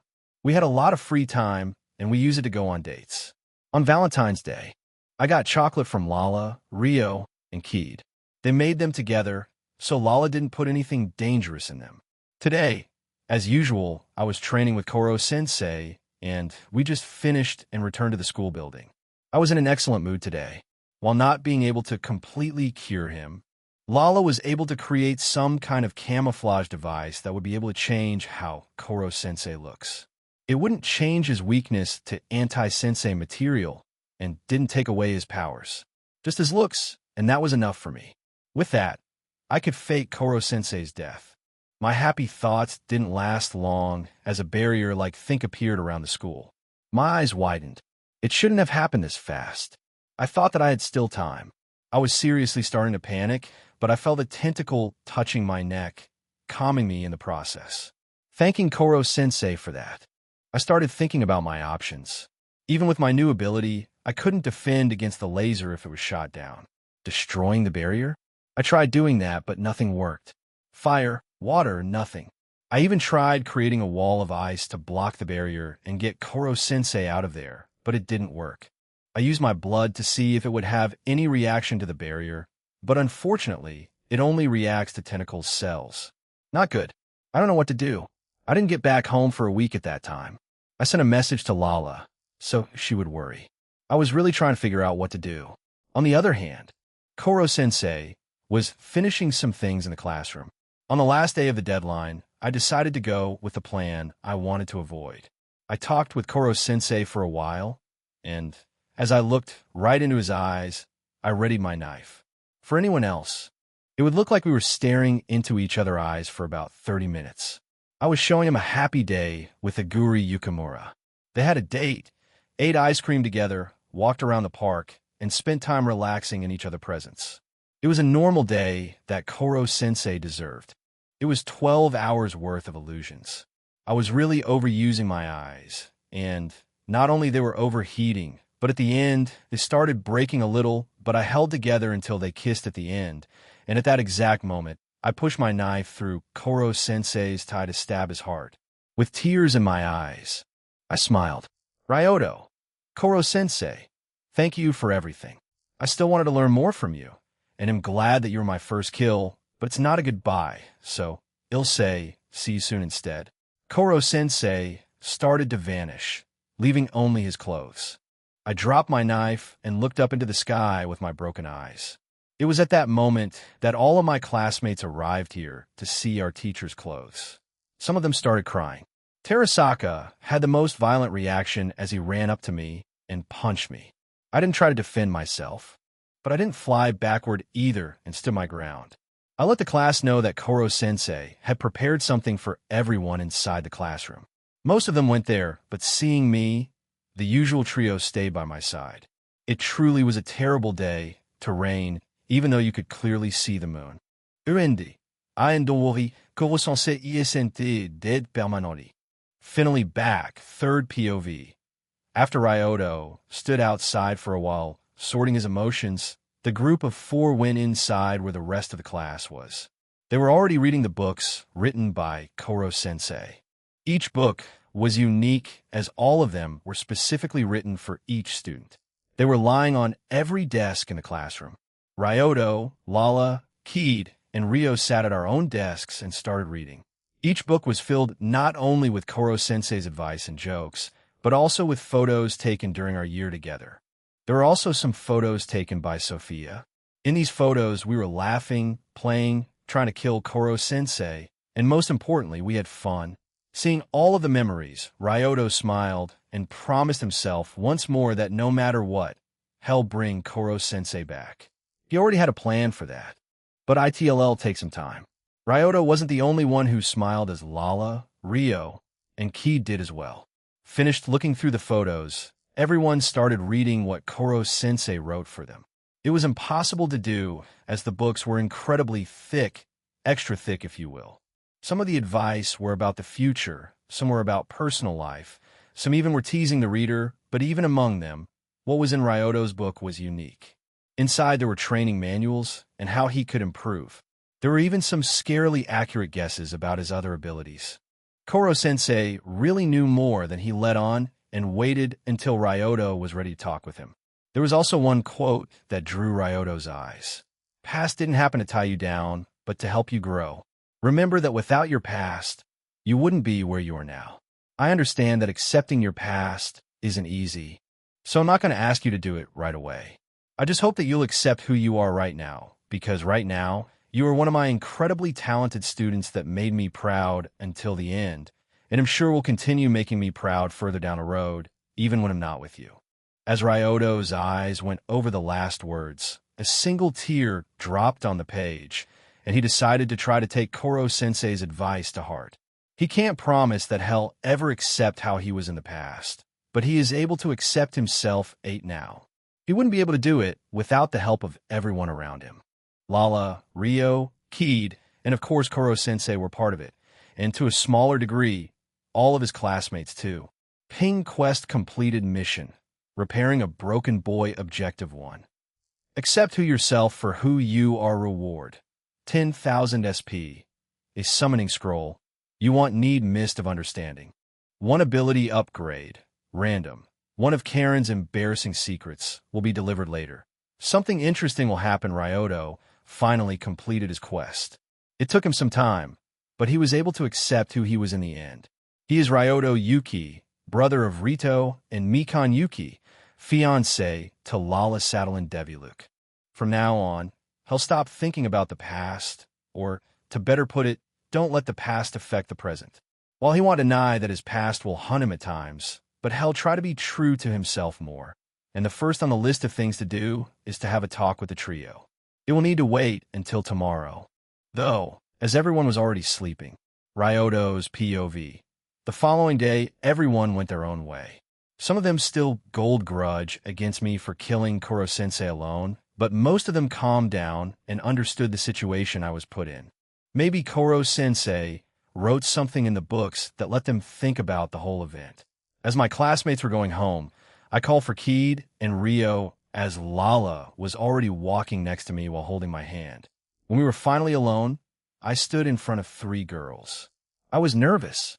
I know that all of them like me in a romantic way, but starting a harem isn't easy. Lala doesn't have a problem, but the 2 ordinary girls may have. Okay, calling both of them normal isn't the most accurate, but almost no girl is willing to share her partner, and I call Lala an exception. Karen, I don't even know where to start telling you how wrong you are. Huh? Karen, are you forgetting from what world you are coming from? And let's not forget that we may or may not visit worlds that are even more accepting of multiple partners. Fair point, but it doesn't make me any less nervous. I focus on the girls in front of me once more. Ryoto, I want to be honest with all 3 of you. As you know, I am in a happy relationship with Lala, but we grew closer together this year. Before I noticed, I started caring about both of you first as a friend and later on, as someone more than a friend. I started scratching my head. Why can't I find better words? I always have a problem with expressing my feelings. Ryoto, what I want to say is that I fell in love with both of you. To show my sincerity, I opened my eyes because, as they say, eyes are windows to the soul. I wanted to apologize to Lala as I didn't discuss it with her about it, which I should do, but that note from Koro-sensei pushed me to do it. At first, I planned to ignore my feelings until I dealt with Koro-sensei's situation, but plans changed. However, before I could say anything more, Ryo spoke up. You were right, Lala. He confessed to us, and both of us at the same time about. It looks like I won our little bet. Keed took out a banknote and gave it to Ryo. Keed, I think you got a bad habit from Ryoto. Ryo, I would say profitable one, but you do you. I blinked a few times in confusion. Ryoto, you knew. Ryo, for a while, but we knew that you had a lot going on, so we stayed quiet. We also talked to Lala, because she was your girlfriend and we are friends with her. I planned to not tell her about it, but Keed told her and felt bad for the only one keeping that a secret. And you know how she reacted? Ryoto, probably she smiled and told you that she is happy and you should go for it. It was their turn to be surprised. Ryoto, don't look at me like that. I like to think that I know Lala pretty well, but can you answer to my confession first? I can wait for the answer if you want. But my words were silenced by Rio, who grabbed me by my shirt to lower me to her level and kissed me. After she finished savoring our kiss, she seductively licked her lips. Rio, does it answer your question? I was not expecting it, but I was positively surprised. Kita, not fair. We decided that it'll be the first to kiss him. She then walked up to me and did the same as Rio. She had bigger difficulties doing that as her height wasn't helping her in any way.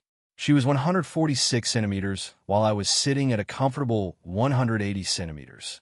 Even if she used her whole weight, she wouldn't make me budge. So I helped her by lowering myself a bit. By the way, Rio was 162 centimeters. After Key got her kiss, and I made sure that they were okay with our unusual relationship, it was time for another thing. Ryoto, now that we are boyfriend and girlfriend and girlfriend and girlfriend, I have one more thing to say that is equally important. I, together with Lala, will be going back to our home today. We probably won't be able to have any contact until I visit, which will probably be in a few months. To say that they weren't happy was accurate, and I felt terrible saying goodbye the same day. We confirmed our feelings, but I completed the quest, and I really missed home. I gave both of them a kiss on their foreheads, and we said our goodbyes. Karen also made a small comment about abandoning Brandish and being a siscon, which I didn't understand. But at this point, I was accustomed to Karen talking nonsense. I then turned to Lala, but she wasn't there. Before I even could start panicking, I heard a pleasant-sounding voice. Sophia, don't worry, I sent her home first. Because I was the one who got her here, I could send her back as well. On the other hand, you need to meet a certain someone. She disappeared as fast as she appeared. The only thing she left was a trail of lollipops leading to the forest. Lollipops never led anyone to danger, so I started picking them up one after another. As I took the last one, I noticed an adult man with short platinum hair smoking a cigarette. Want one? He offered me the cigarette. Ryoto, no thanks, I don't smoke. Smart. I waited till he finished the cigarette, but he apparently was in the mood for a small talk. How's your life? Ryoto, good, I guess. I have a loving girlfriend, a happy family, and friends. I can't ask for more, but I'm pretty greedy, so we'll try to get my teacher back too. Then it's all good. Happy for you, Ryoto. Ryoto? Ryoto. How do you know my name? Don't you remember me? I shook my head. Maybe you'll know my name then. Let me introduce myself. I have many names, but you are probably the most familiar with Truckcoin. Truckcoin. Does it mean he'll run me over again to send me back? Truckcoin, I won't do that. I can if you want to, but I would rather not. I just washed my front not long time ago. Ryoto, I should have expected that you can read minds. Truckcoin, sorry, if that offends you, we'll stop. I just wanted to check how your lies go with my own eyes. I like to see people who use their second chances to the fullest. And while you have some things that tie you down, I see that you're working on them. And that too makes me happy. You seem like a nice guy. Karen, I don't like him. Why? Truckcoin gave me an awkward smile.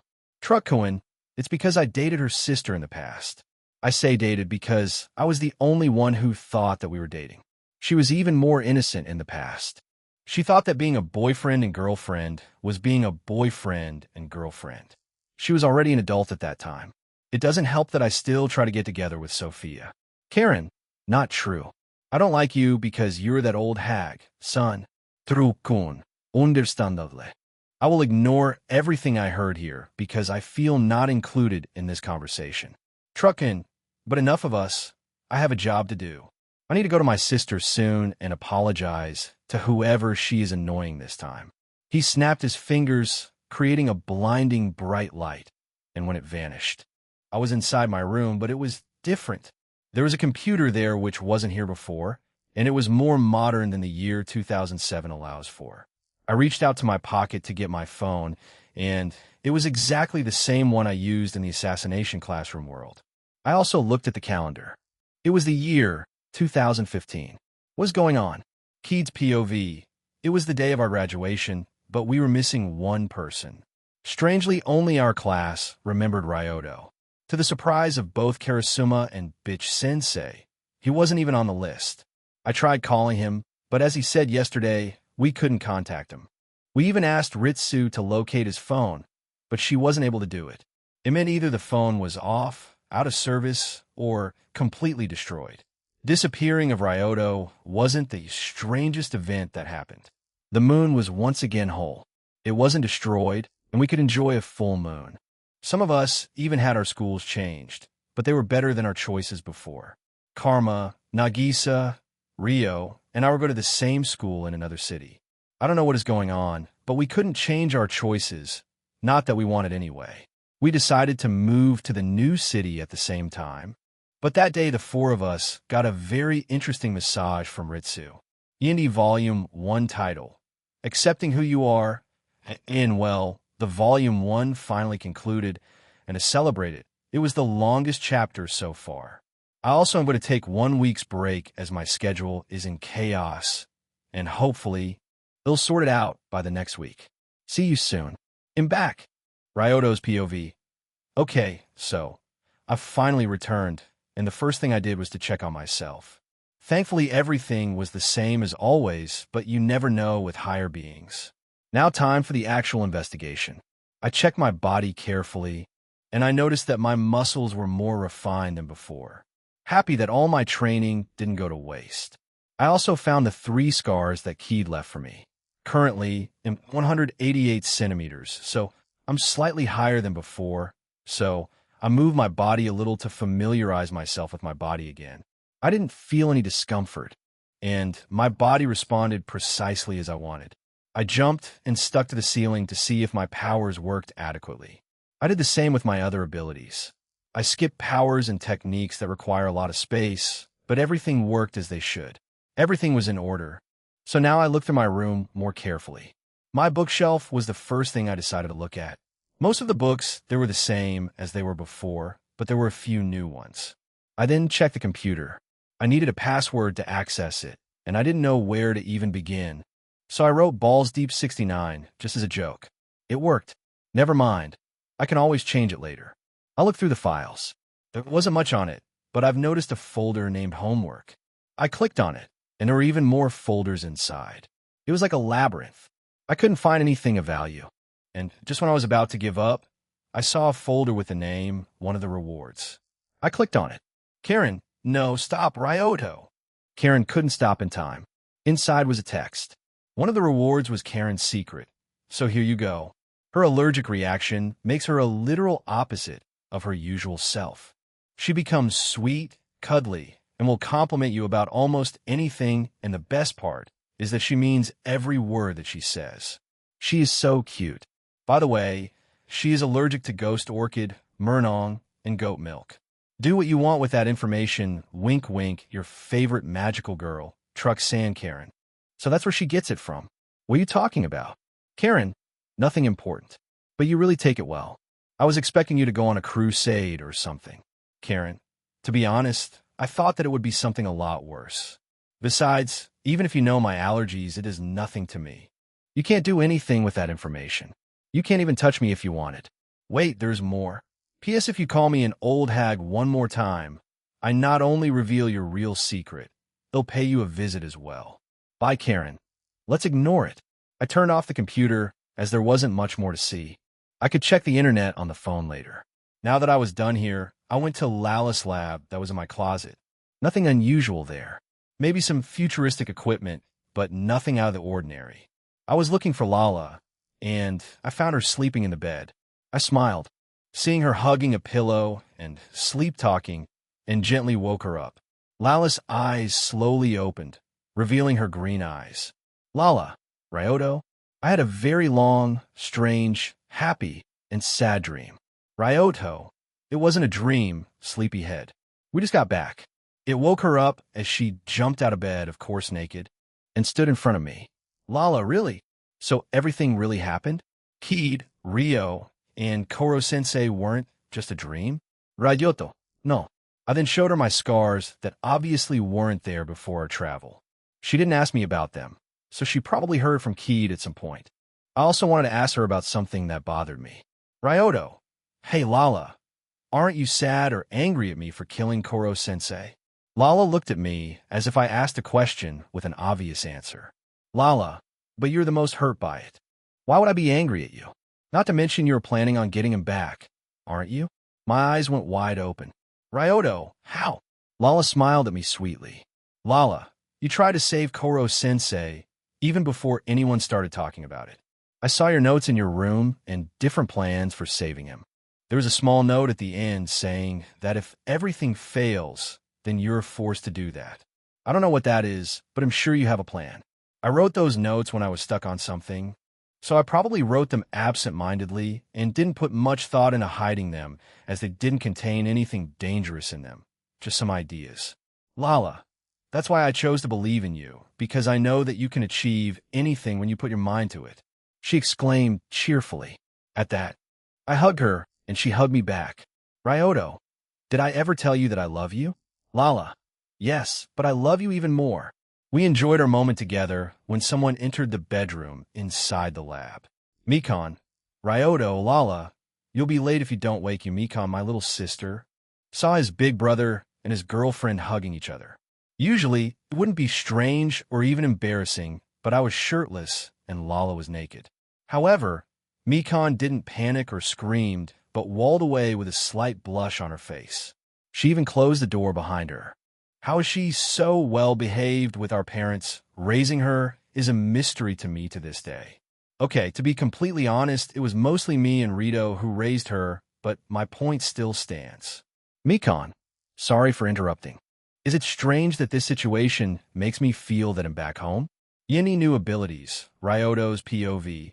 Lala was starting to ready herself, so I had some time for myself. I decided to go back to my room and check some of the rewards. Something interesting indeed happened. I'm in the future, but not really. And I got Karen's embarrassing, not really, secret, so I'll focus on the other two rewards. First, I decided to upgrade one of my abilities, so I told Karen exactly that. A big wheel with all of my powers, skills, and abilities on it appeared in front of me, but I assume it was visible only to me. And when I mean all. There was even my power to mimic any signing voice, mathematic expertise, and let's not forget about hentai protagonist stamina B. Hey Karen, why is that when I want to use gacha or anything random in my system, it always uses wheels? Karen, you don't want to know? Trust me. This system was designed by a pervert. To be more accurate, he redesigns it, but the details are not important. The point is don't talk about him or his family, or you'll be cursed. Okay, they'll trust her on this one. The wheel started spinning. It went on and on without slowing down, but it suddenly stopped without any warning. What's wrong with this wheel? Never mind that. The arrow stopped on mathematic expertise, and it evolved into prediction calculation. 20 minutes a day, resets at midnight. As the name suggests, it's the ability that lets you calculate the probability by calculating everything around you. Very useful ability, but I don't know the limits of it. That's why I decided to try it. As soon as I activated my newly required power, I started seeing numbers everywhere around me. I looked at my closet where Lala's lab was, and I instantly and instinctively calculated the time when Lala would be ready. 99,999 chance of the door opening in 2 minutes. I then looked through the window, and I could predict everything I saw, but the accuracy varied depending on how much I wanted to predict. The more calculation was required, the more accuracy dropped. Seeing this, I had some ideas for why it is that, but I want to try one more thing. I opened my eyes and walked up to my bed. I could see for what material it was made and how durable it is thanks to that. I could even see how worn out it is and how much it decreases its toughness. Thanks to prediction calculation, I knew exactly how much strength I needed to break it, but I felt like using this power in that way was like using a laser to cut bread. Pretty primitive. It's prediction calculation. So the best but not only way to use it is to predict. I picked up a pen and threw it in a way that would create a chain reaction. A pen landed on the street, and I waited for the show to begin. I turned my body back to face the closet, just in time for Lala to come out. Exactly 2 minutes after I did the math. Impressive. Ryoto, Lala, come here for a second. I'll show you something cool.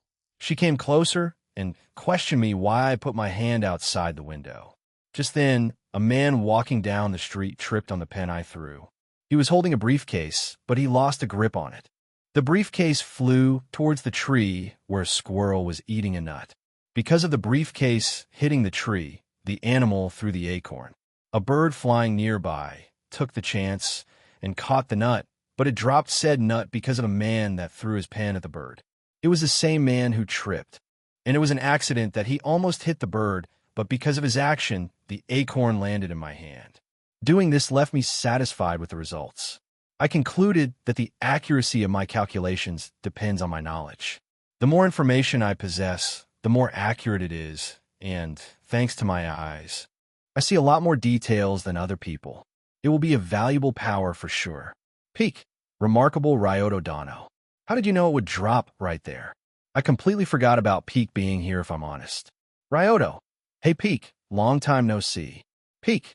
We've seen each other yesterday. Now that I think about it. Lala-sama said something similar, and she even started dressing up with normal clothes this morning. Ryoto. As some salty history fans once said, don't worry about it. Pete couldn't see anything wrong with what I said, so he dropped the topic, but he still found it strange. We were running late, so he hurriedly went downstairs, where Kikin was waiting for us. Mikon. I see you didn't hurry. Ryoto. Sorry. Times fly fast when you're having a good time. I walked up to her and patted her head. I didn't do it in a long time, so I put extra feeling into it. At first, she enjoyed it, but she quickly regained her senses and freed herself from the comfort of head pats. Rito wasn't present as he was on cleaning duty, so we didn't need to wait for him. Lala and I ate our breakfast fast and ran to school. I also informed Mikon that he'll be the one making dinner today, but she gave me a look that said she didn't know if she should be scared or grateful. It's understandable, because before my short trip to another world, I wasn't the best cook. Okay, so I was pretty horrible, but I learned, and my dishes are delicious now.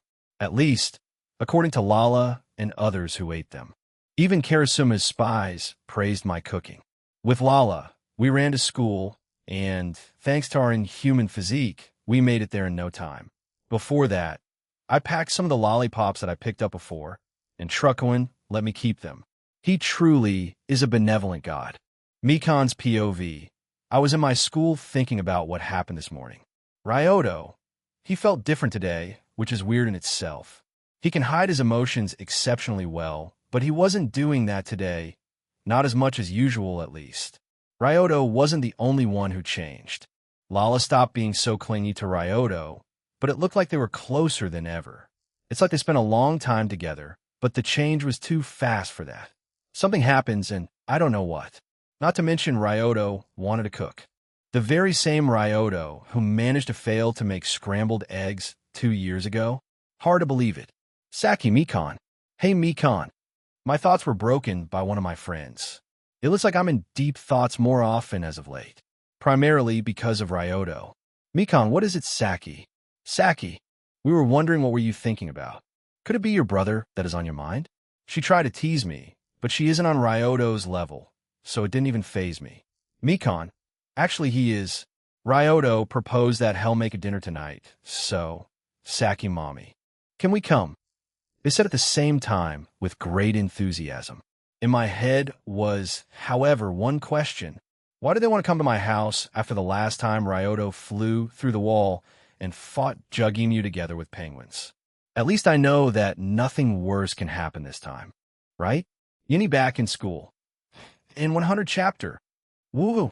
We're celebrating, so give up your power stones. They'll be swimming in them tonight, like Scrooge McDuck in money.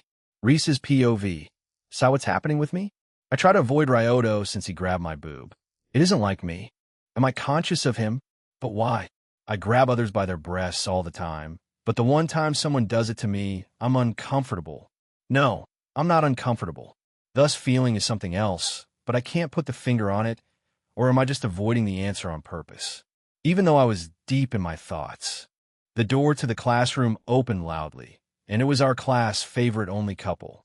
Ryoto and Lala entered, and the first thing Ryoto did was walk up to me with a serious expression.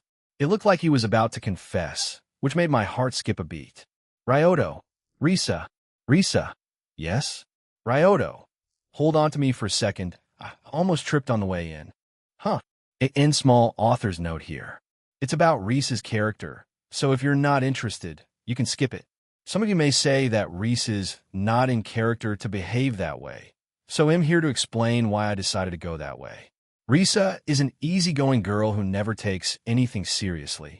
So what will happen when she starts liking someone? She'll try to behave like usual, not wanting to destroy her current friendship. Not to mention that her crush is her friend's boyfriend.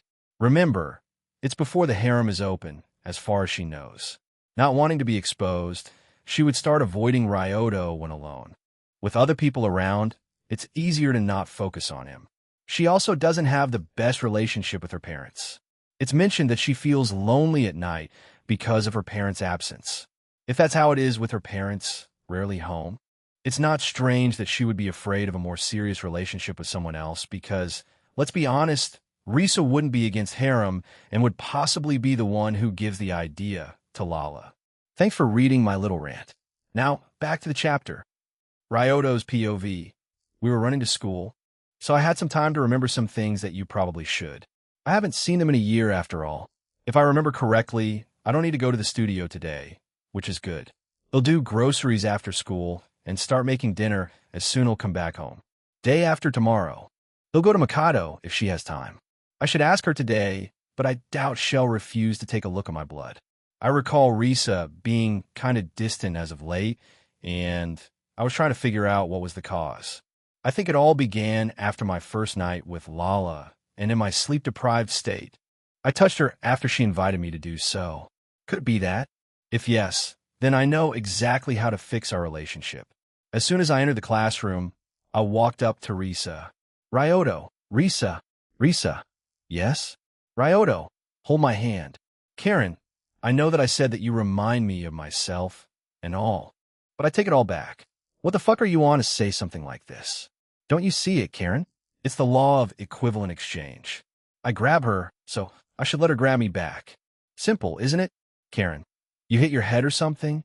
To be completely honest, I'm curious if she would do it or not, but it may indeed repair the awkward air between us. Rito, what are saying me, San? Haruna blushed and covered her face, but left some space between her fingers so she could still see. On the tree, I saw a little spy fall outside the classroom, probably caused by the shock. I'm not going to admit that I forgot Rin was following me in school, but in my defense, I was being spied on by professionals for months before, so it felt natural to me. Now that I take a closer look, there are multiple small microphones hidden around the classroom. I was waiting for Risa to say anything, really, but she just started laughing. Risa, PFT, ha ha ha ha. You really are unpredictable. I completely forgot why I took an interest in you. The latter part was said in such a low voice that even I couldn't hear it. She then wiped the tear that gathered near her eye. Risa, but if you really insist. She did a big swing indicating that she used a lot of power, so I instinctively activated hockey to brace myself. But to my surprise, she just placed her hand on my shoulder and gave it a gentle squeeze. Risa, now we're even. Before Risa could take away her hand, Yui entered the classroom. I could, however, hear Rin muttering something. He even started writing something down. Rin, is this how you build relationships with women?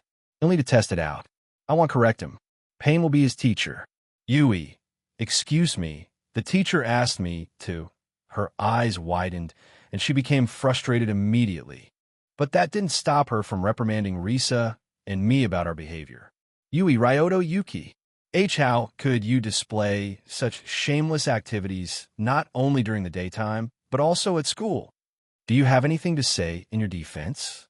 Risa wanted to say something, but I stopped her. I knew exactly what to do. I grabbed my left wrist with my right hand, and I turned slightly to show my side. I flexed my muscles, bursting my upper uniform. God, I love doing it, but I need to get access to unlimited clothes. Otherwise, they'll spend a fortune by literally flexing my muscles. My actions caused Yui to become even redder, and she ran out of the classroom, shouting that she would get the teacher. I then turned to Lala, who had already ready Peak Badge Express with school uniform data downloaded in it. Unlike Peak, the badge could contain information about one pair of clothing. Fortunately, It was enough for me. Risa, since when could you do it? I shrugged my shoulders, not really answering her question. Risa, because with power like that, I can recommend you only one career option, and it includes dancing and a pole. Ryoto, to your information, I already have a job, and it doesn't include dancing.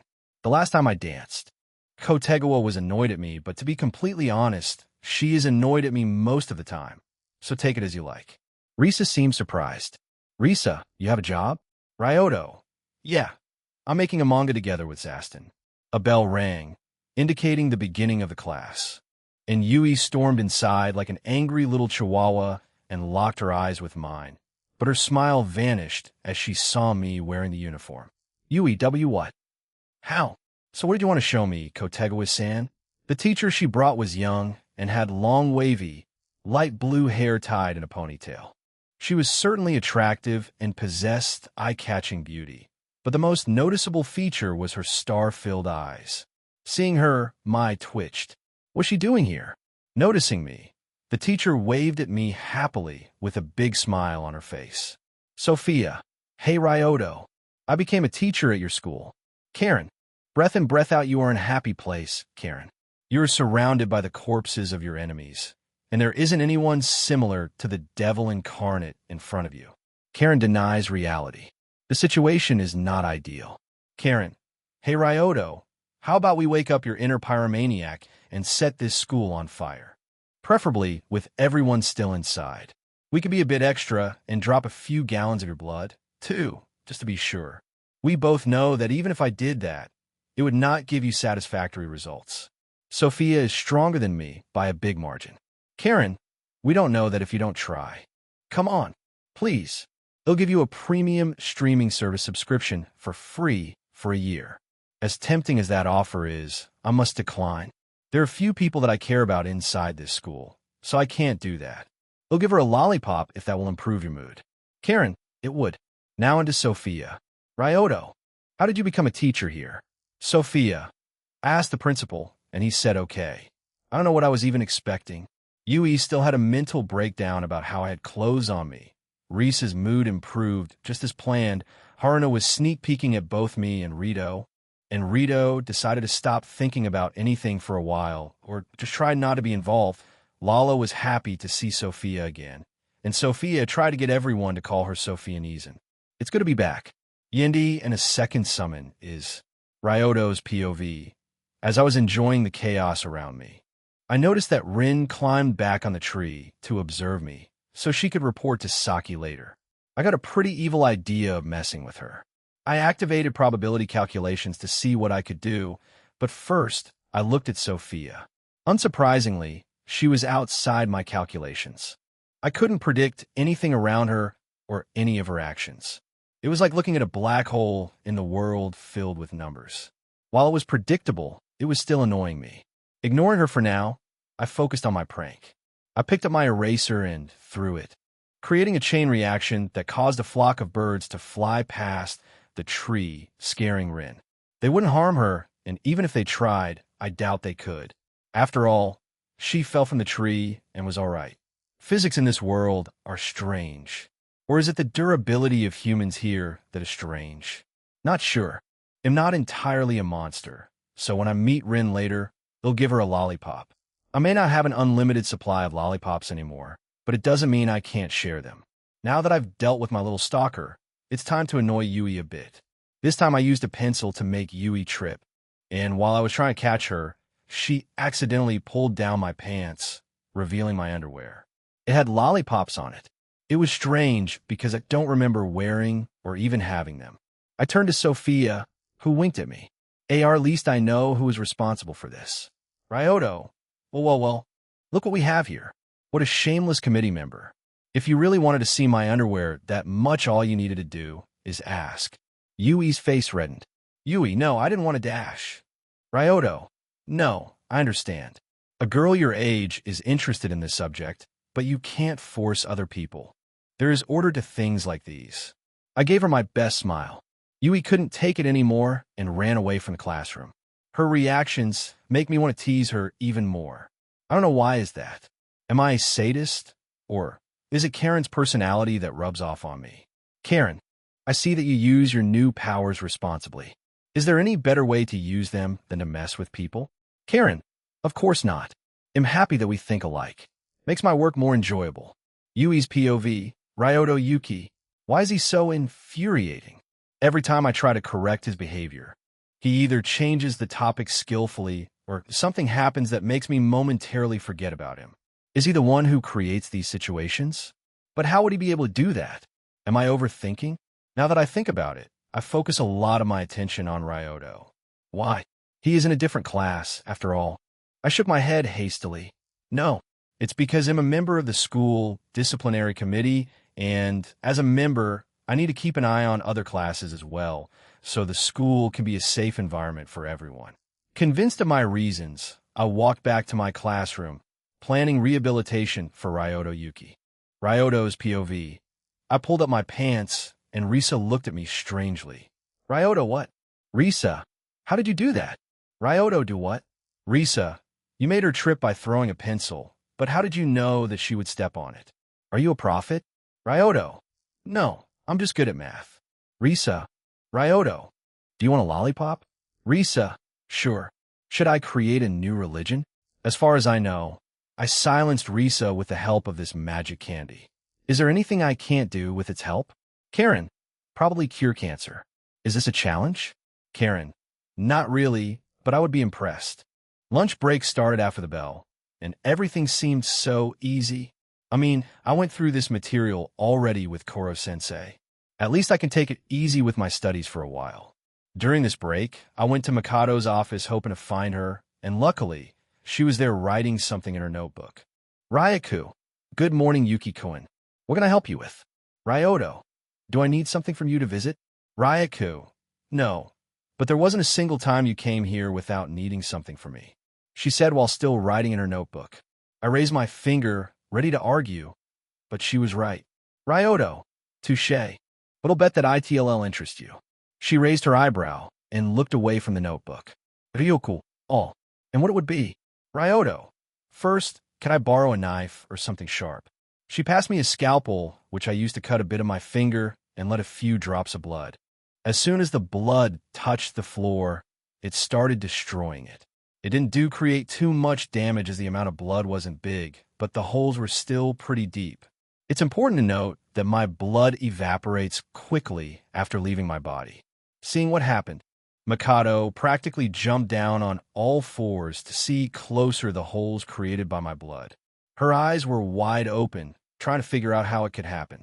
Ryoto, as you can see, my blood gained new properties, and I would like for us to do some tests on it. I have time in 2 days. Is it okay to come to your house the day after tomorrow?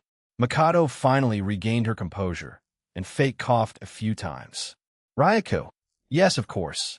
He'll prepare the necessary equipment, as the usual one would not be enough seeing your small presentation. Ryoto, it would be appreciated. But a word of advice from me. Whatever equipment you plan to bring, make sure it's at least 10 times stronger than you think is required. With these words, I left and walked to the roof, which as usual was empty. I decided to use the summoning scroll right now. Was it a perfect time to do this? I don't know, but my instincts are telling me that it will be all right, and I learned to trust my instincts more during my year with Koro-sensei. You could even say that my spider sense is an extension of it. I asked Karen to use the scroll, and a magic circle appeared on the floor.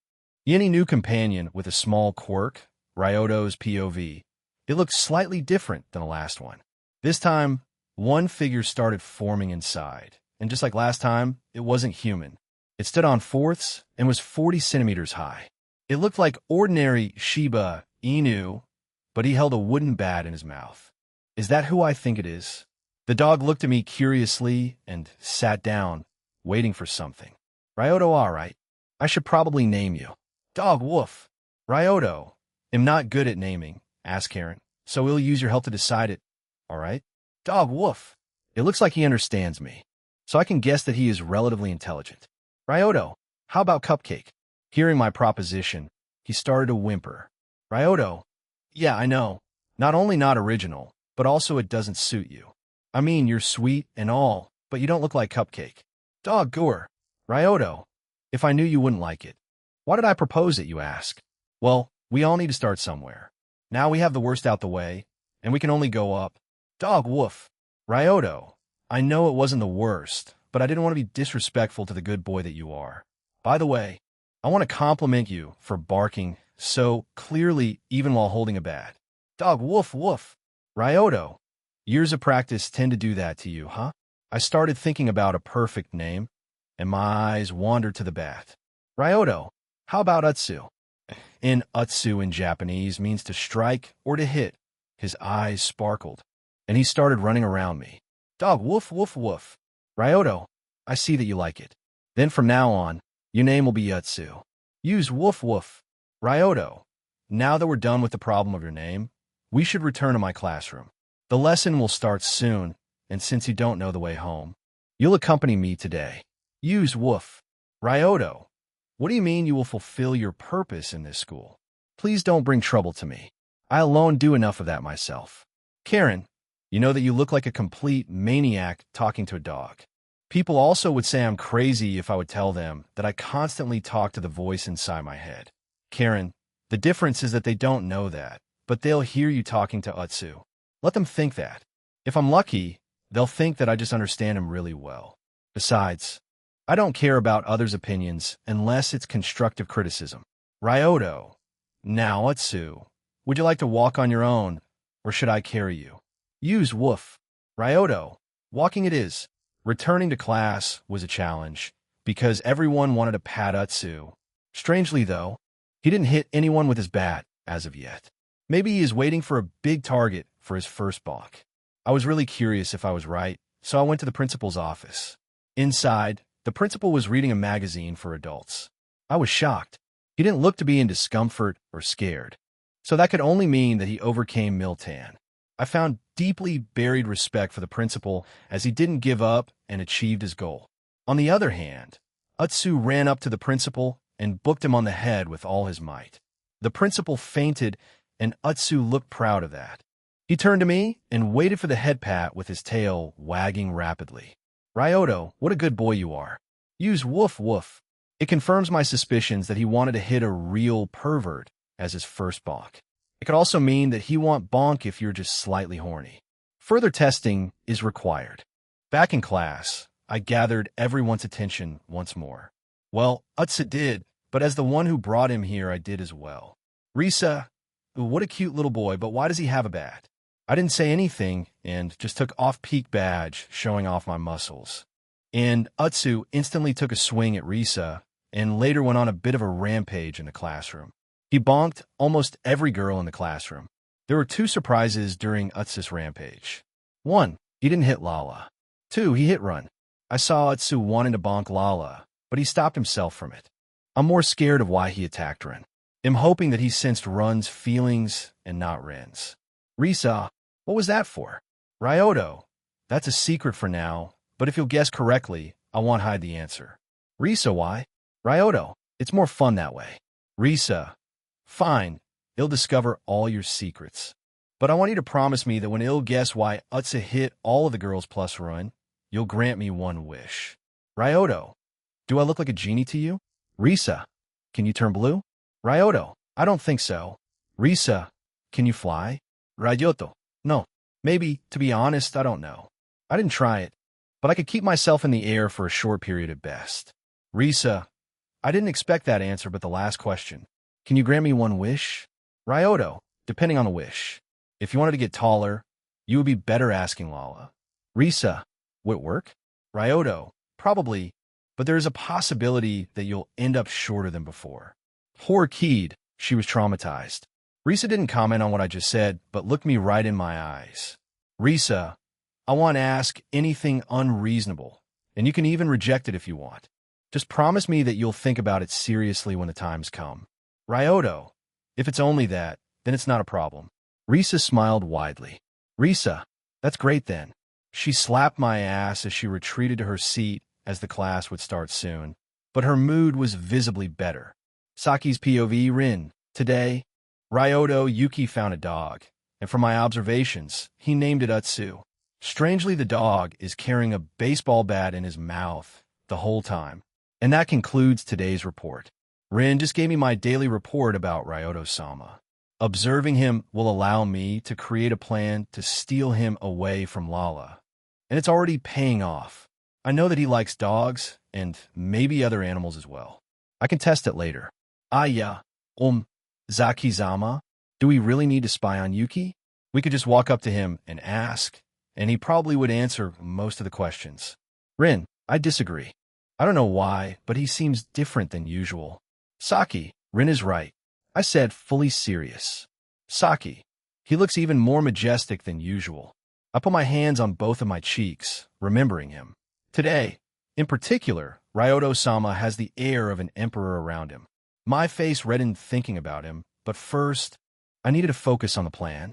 Saki, cough cough, will continue observing Ryoto-sama and slowly prepare a stage where he and I will be together at last. Oh ho ho ho, the Christmas party will be perfect this year.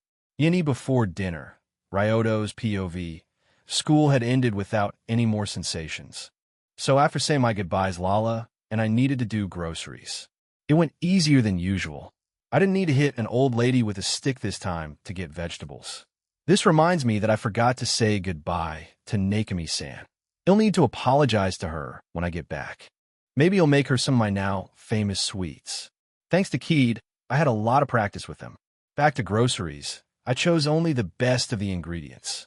I used both my eyes and prediction calculation to choose only the freshest of vegetables, meat, and other things. I also bought an apron for myself since I liked how it looked. Should I do naked apron? No, better not. I'll do it when I'm alone with Lala and have some fun then. Maybe some other time, well, switch roles, and she'll be the one wearing only an apron. Who am I kidding? All I need to do is ask, and she will do it. Now that we were done with groceries, it was time to return home. As we were near home, we met Mikan and her two friends. Saki, hello, Oni-san. Nice to see you again, said a blonde girl energetically. Mommy, hello, sorry for the intrusion, said the black-haired girl more shyly than the first one. Ryoto, hello to both of you. I didn't expect guests today, but how about coming to dinner since you're here? Today, they'll be the one making it, so I hope you didn't eat anything in a while, because I guarantee you won't want to stop eating once you taste my cooking. Mikan, a lot of confidence for someone who never made a dinner in his life. I didn't say anything, but I knew that Mikan would be for a surprise soon. Mikan, by the way, why do you have a dog sitting in your head? That's right. Utsu was currently lying on my head, and it wasn't because he was lazy. Okay, but it wasn't the only reason. Using Utsu's cuteness and charm, I got a few deals on the market. Ryoto, he was my helper in saving money. Mikan, sure, then why does it have a bat? Ryoto, because he's a good boy on a mission. As I said that, I patted his head gently, which he enjoyed. Mikan, he is our new pet, isn't he? Ryoto, he sure is. Mikan, you're going to transform our house into a zoo at this rate. Ryoto, don't worry about it. It won't happen, probably. We went inside the house, and I noticed that Mikan did groceries as well.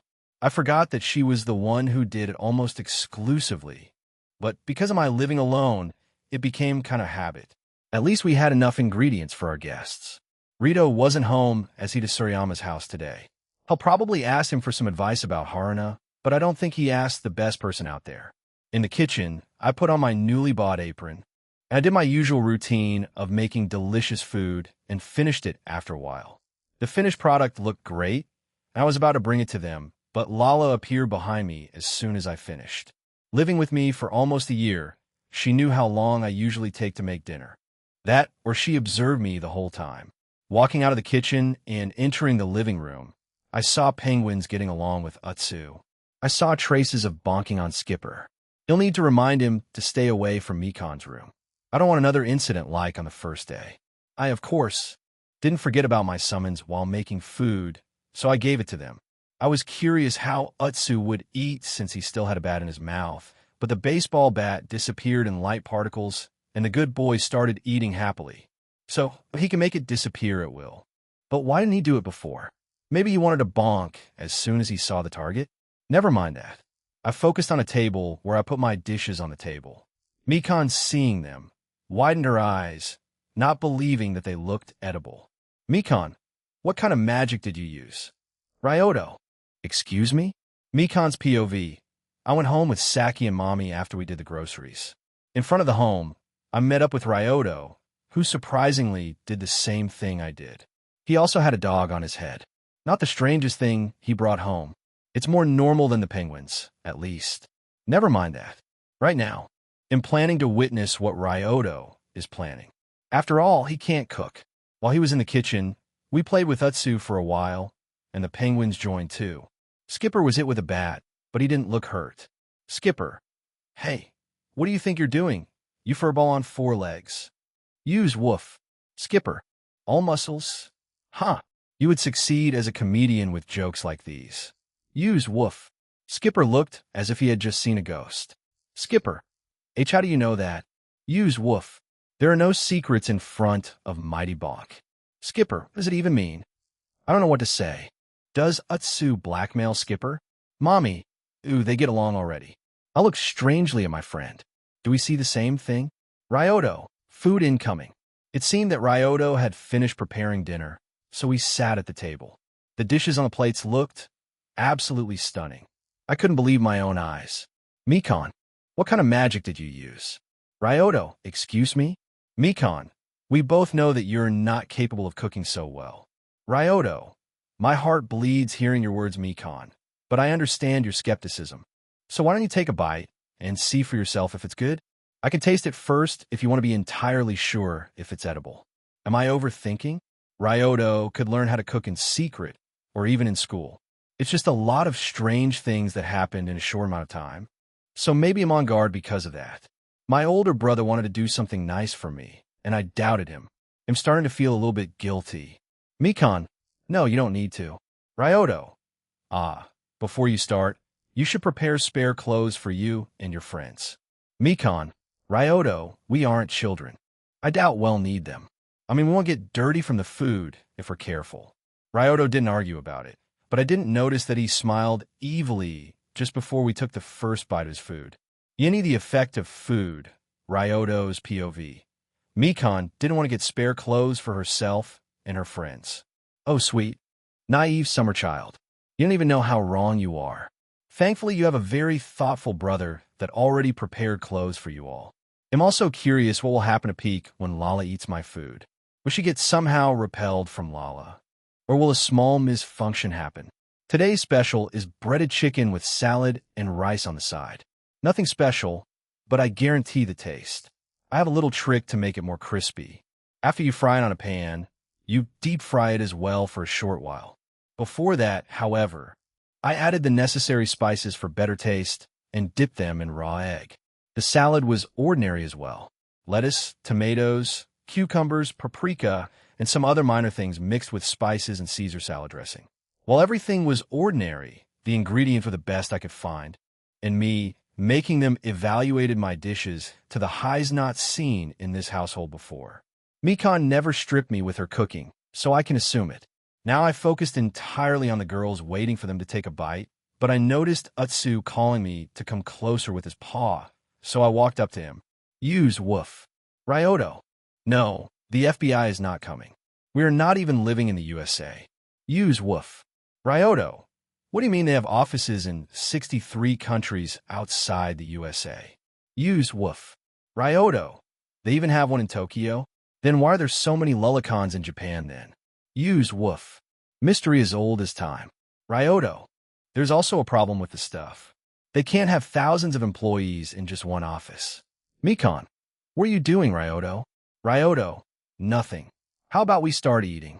Everyone, itadikamasu.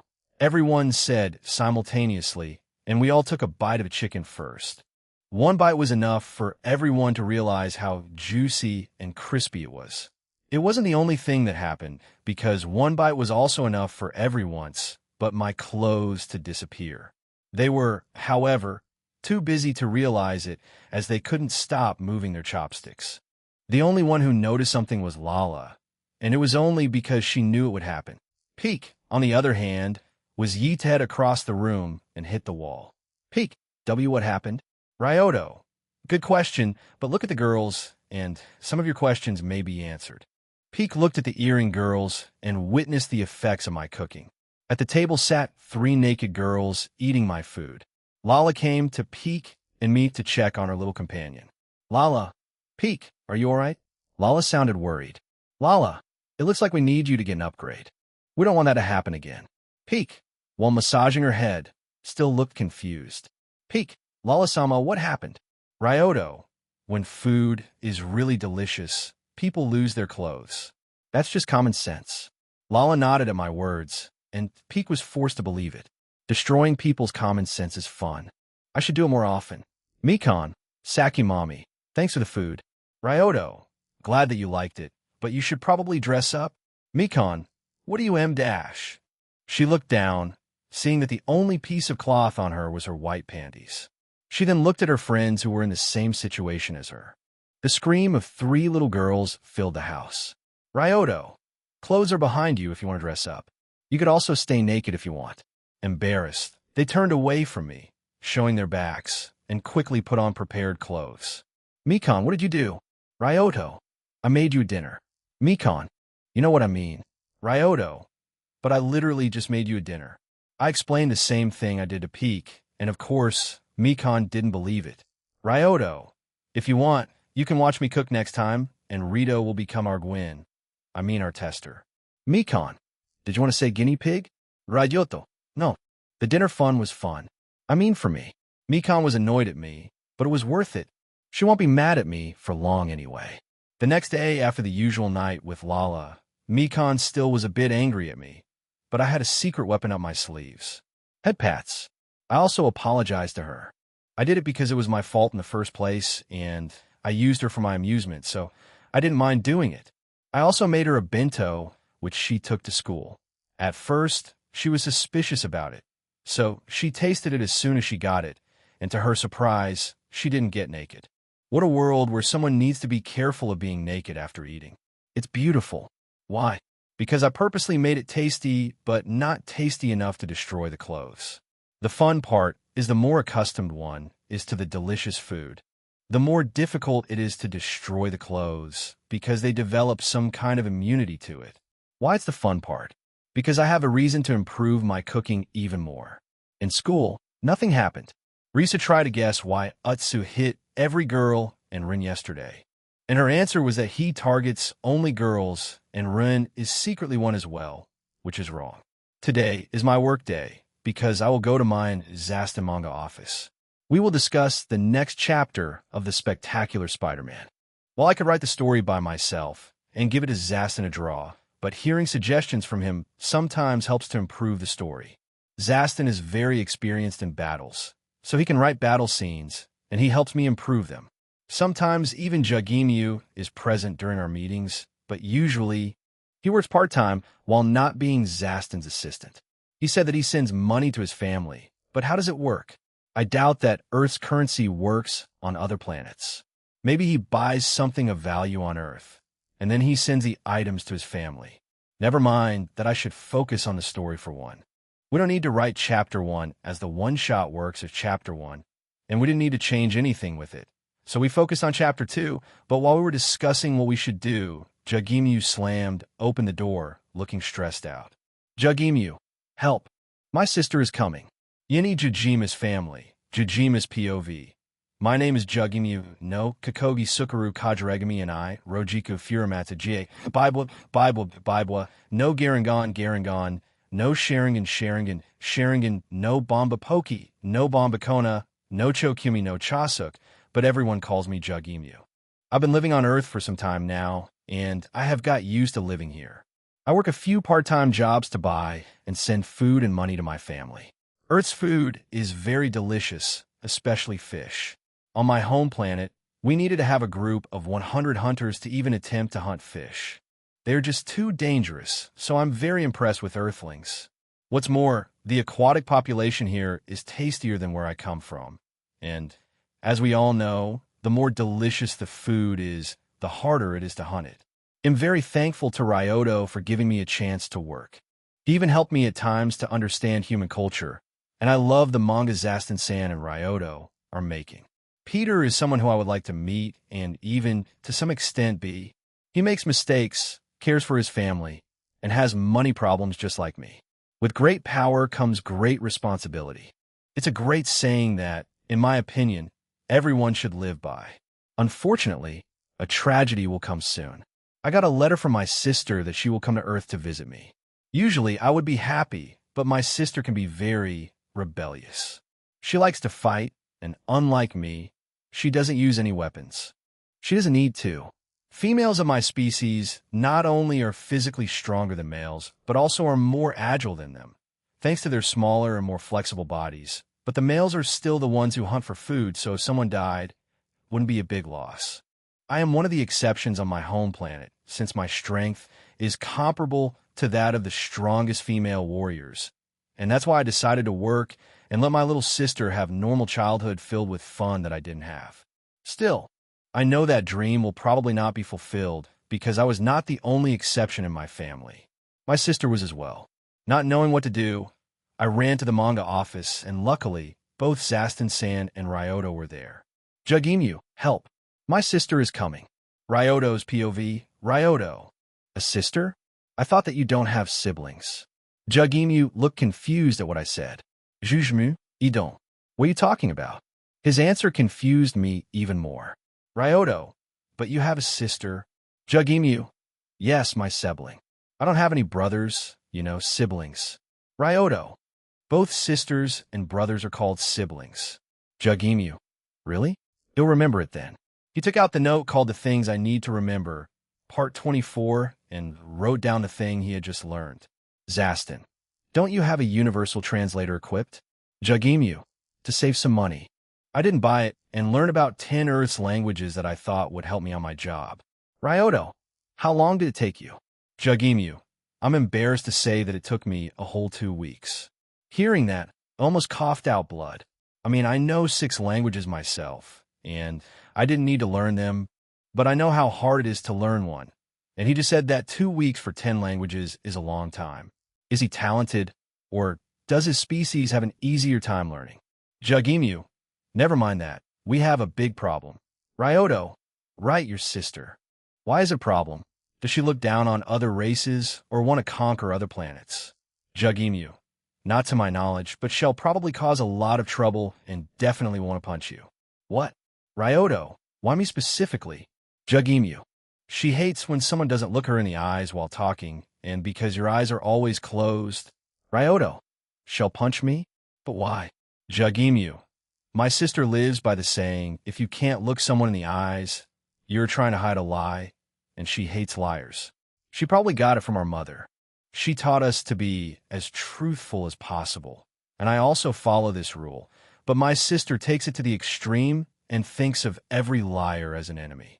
Ryoto, first of all, your mom sounds like a wonderful person, and second of all, your sister is a psycho. Jugemu, I'm embarrassed to say that my sister is impulsive, but she's a good person. Just a little bit lost. Ryoto, do we know at least when she'll come? Jugemu, I don't know. She didn't write it, but you should expect her at any moment. She'll probably try and find you. Ryoto, again, why?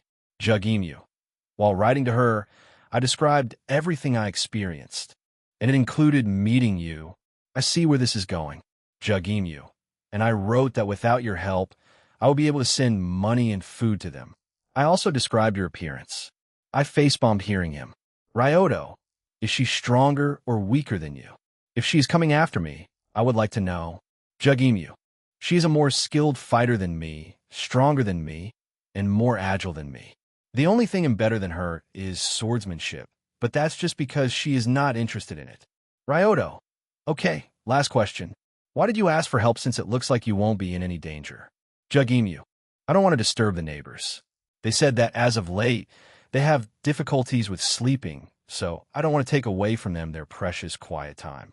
As we were discussing what we would do, someone destroyed the wall to the office. That was a girl with animal characteristics. She definitely was accustomed to living in or underwater. She had a beautiful but wild appearance. Her arms and legs were covered in smooth skin, or something similar to probably ease swimming.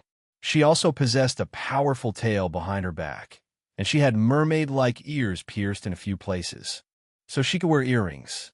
Her breasts were on the smaller side, but pretty plumpy. Her hair was unkempt and short. She wore a skimpy outfit and had a wide smile showing off her white teeth. Nissan, I came to visit and help you with a minor problem. And if you were curious about her appearance, I based a race on nereids from 179267. Have fun reading, winky face. Yindi Alma, Ryoto's POV. Presumably, Jujima's sister broke our wall.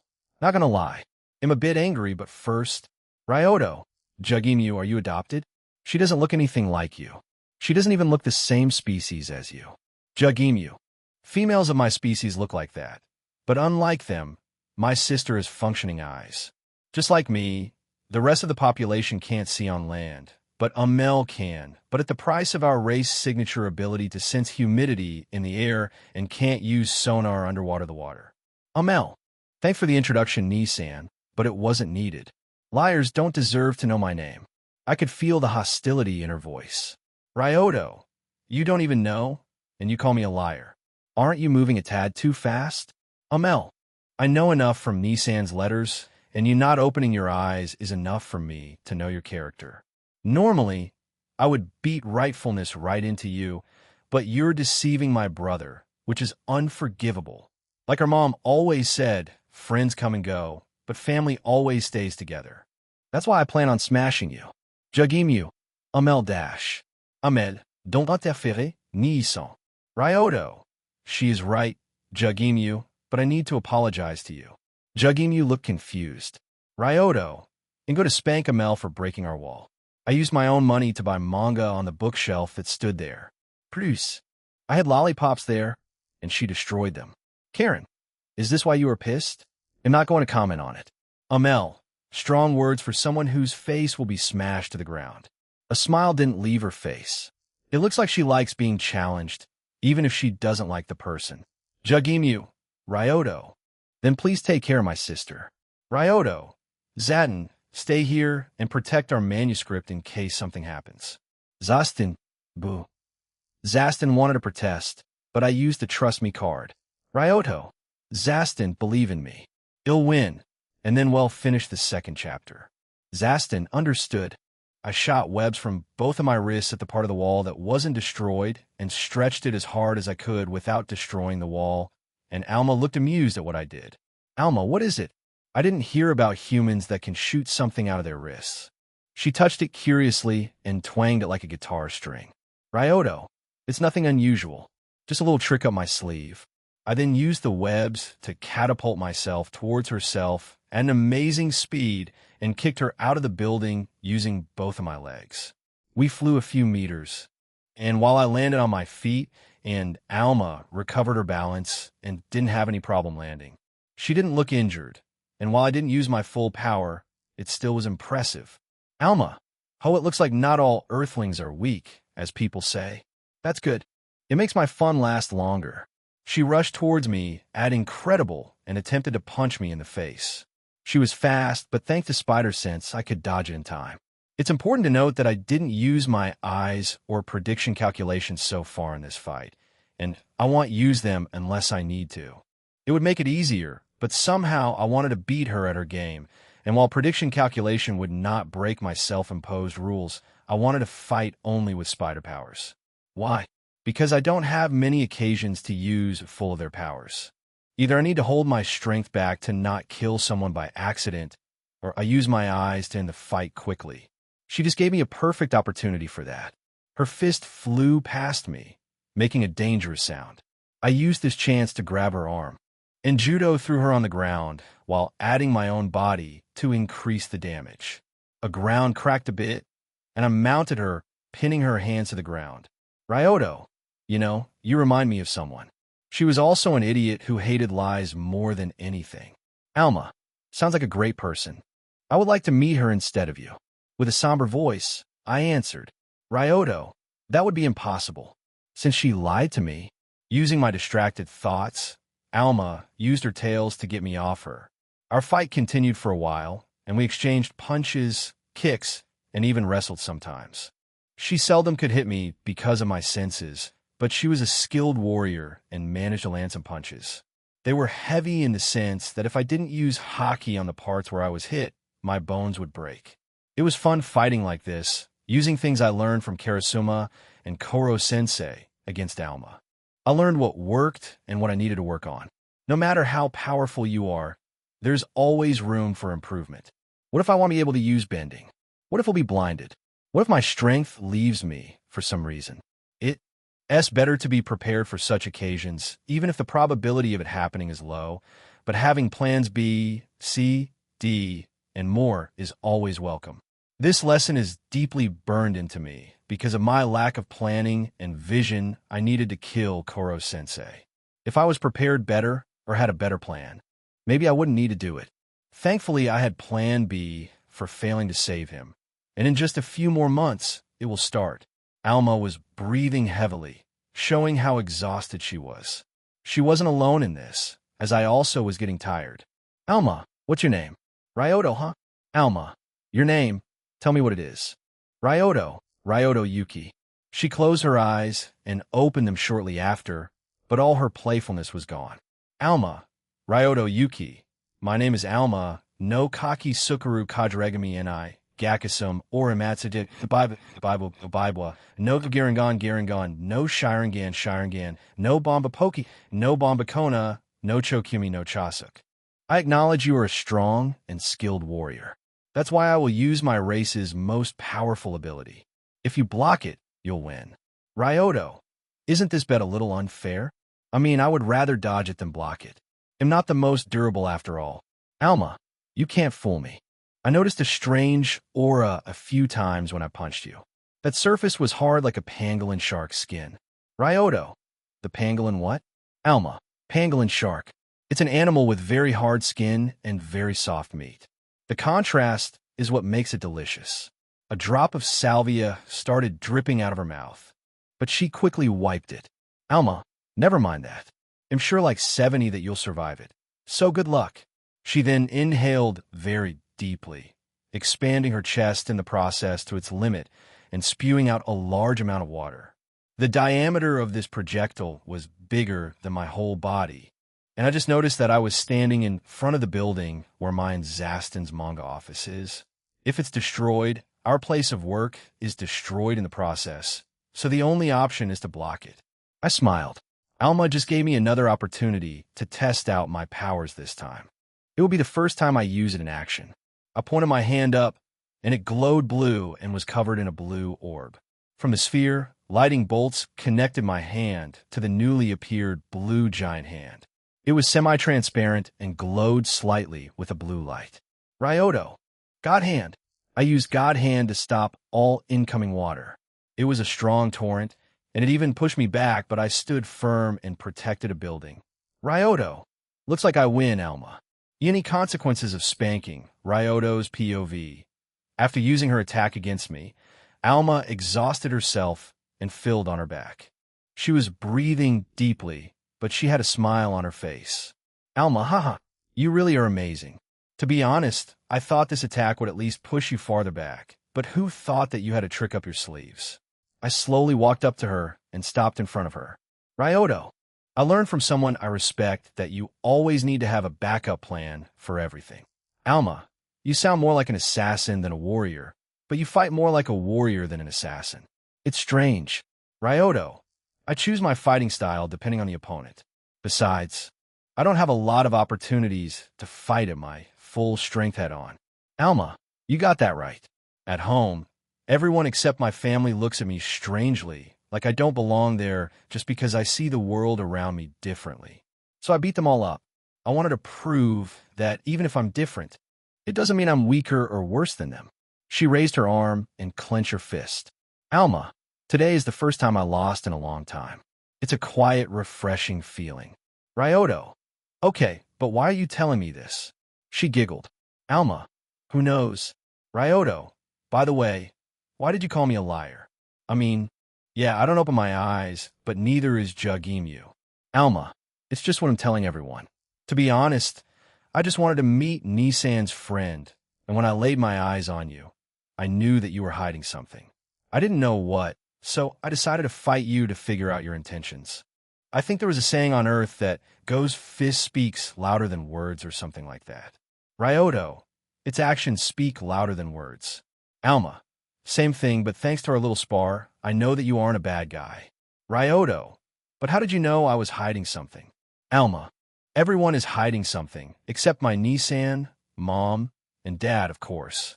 Karen, she isn't wrong, but it pisses me off. Ryoto, last question. Why did you speak with hostility if you just want to test me out? Alma, it's embarrassing, but because of you, Nissan didn't visit as often as he used to. And I know it's not your fault, but you became a target of my hostility, so I'm sorry. Color me surprised. She acknowledged her fault and apologized. That's new. What is it? A reserved Sundara? Now I can't use it to tease her. My fun has been ruined. Ryoto, well, now that we worked out our differences, there's only one thing left to do. Alma, shake our hands and forget about bad blood? She asked hopefully because she remembered what I said before our fight. I didn't answer her and just sat on the ground and took her on my lap.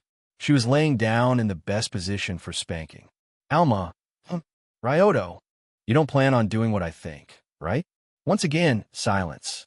I just raised my hand and slap a loud sound vibrated through the air. Alma, OW.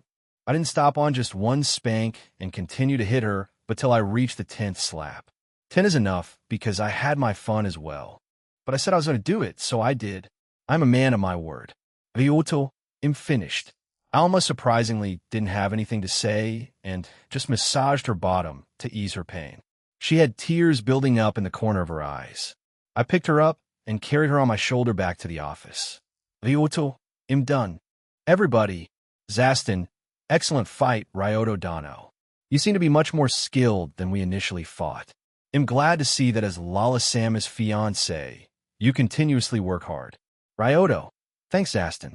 Jugimyu took his sister from me and apologized for the trouble. He talked to her about something, and I didn't eavesdrop on them. Instead, I continued planning the chapter with Zaston. Shortly after, he returned, but Alma had already left. Jujube, let me begin by congratulating you, Ryoto. Great fight. Ryoto, thanks, she really was something. That little spar let me blow off some steam that I didn't know that I ever had. Jugimyu, that's good you seem to enjoy it since she'll be coming back. Ryoto, excuse me? Jugimyu, you spanked her but didn't you? I nodded. Jugimyu, it means that you challenged her for the superiority in the relationship. You won the first fight, and if she isn't able to beat you in the next 10 tries, she will submit to you and accept you as an alpha. It's very rare for a male to be an alpha in a relationship, so I'm impressed. Ryoto, wait, go back a second or two. What do you mean with a relationship? Jujube, in our culture, when a male spanks a female for the first time, he proposes to her. Further spanking, as I said, challenges the partner. To cancel the engagement, a female needs to win against a male. Only males propose to partners. There isn't any unwanted marriage on my planet because females are naturally stronger. And my species is seldom contacting with the outside, so interspecies marriages don't happen too often, if ever. Sadly, the population on my planet is decreasing because when a female cancels the engagement, there's an 80% chance a male will die, so most of them are scared to propose to the wrong girl. There are even numerous gangs of women who fake an interest in men just to kill them during cancellation. It's a big issue where I came from. But you know I'm glad that it's you who will marry my sister. Everyone on my home planet treats her as an outcast, and I know you'll treat her right. Well, even become a real family. What a joyous moment. He hugged me, but I was in shock. Did Rito transfer his lucky pervert to me? Ryoto, Jugimyu, I already have a fiancé. Jugimyu, as expected of you. A male value is in how many females he can attract. He patted my shoulder with great strength, and I just looked at Zaston. Zaston, as long as Lala-sama is happy, I don't have any objections. It looks like I got another fiancé. Any examination once more, Ryoto's POV. Yesterday, I accidentally got myself a fiancé, so as the responsible person that I am, I told about it Lala as soon as I got home. She didn't have any problem with that and was happy to get a new friend, but the problem was that I didn't have any means to contact Alma, so I needed to wait for her to attack me. I didn't actively try to find her because I thought it would be interesting to see how she would try to attack me. It would also double as training. I also had a dream about my past life last night, which wasn't a regular occurrence as of late. This time, it was a dream about Emma. It was a very pleasant dream for a while. I relived some of the best moments of my life. I regret, however, that I couldn't do more for Emma. She deserved better. Right now, I was standing in front of Mikado's mansion and rang the bell. I was surprised to see a girl dressed up as a nurse welcome me to the house. Unfortunately for me, I decided to bring Utsu with me today. He wanted to go for a walk, but a nurse whose identity was Shizu Muramase, or Ashizu, for short, who was unluckily scared of dogs. If she was a normal girl, it wouldn't be too bad, but I'm starting to believe that normal doesn't exist in this world. Ashizu was a ghost that I met in an old abandoned school building, and as a ghost, she possessed all of their traits, including telekinesis. When she's scared, her power goes haywire. I quickly rushed towards her, webbed my feet to the ground, and hugged her with one arm. I also covered her eyes with my other hand so she wouldn't see Utsu. Ryoto, calm down. The dog is not here. Calm down. While I was trying to calm down Ashizu, I signaled Utsu to run home as fast as possible, but he narrowed his eyes while looking at me. He wanted to judge if I got horny by hugging Ashizu or not. He didn't plan to leave until that was clear. I once again signaled him with my head to go home, but he was adamant about judging me. He even walked around Ashizu and me a few times to see the situation from every angle. After he was satisfied, he left unhappy, not being able to bonk anyone. Phew, crisis averted. I let go of Ashizu. Ryoto, do you feel better? Shizu, why yes, thank you. She took a few steps back while I used the web-dissolving substance and freed myself. To lighten the atmosphere, I decided to start conversation. Ryoto, long time no see Ashizu. Do you work as a nurse now? Shizu, why yes, but aren't you surprised by my body? I was a ghost the last time you met me. Ryoto, Mikado-sensei probably made it for you, am I right? Shizu, you are exactly right. Is it not that impressive in modern times? Ryoto, no, it's impressive, all right. I'm just numb to surprises at this point. Yesterday, I was working on a manga, and the next moment, I was spanking the sister of my friend and coworker. Life is unpredictable. Ashizu didn't know how to comment on what I just said, so she just guided me inside the testing room. It was a huge room filled with many machines, many of which I didn't know the functions of in short alien tech. Ryoko, I see that you've already met Shizu in her new body. Can you look at her with your eyes and tell me what you see? I did what I was asked and opened my eyes to use their ability. Shizu's aura was fascinating. It was obviously a human, but the color was darker. It also didn't move too much. Unlike any other aura, the more it moves, the more alive someone is, or in other words, it represents someone's life force. So seeing an almost unmoving aura was interesting. Moving onto her body, it looked authentic in almost every aspect except a few minor details. But if I didn't focus on finding them, I wouldn't have noticed. In short, it was an amazing job done. Ashizu looked alive in every aspect except her aura. I'm impressed. No one would be able to notice that the body was artificially made.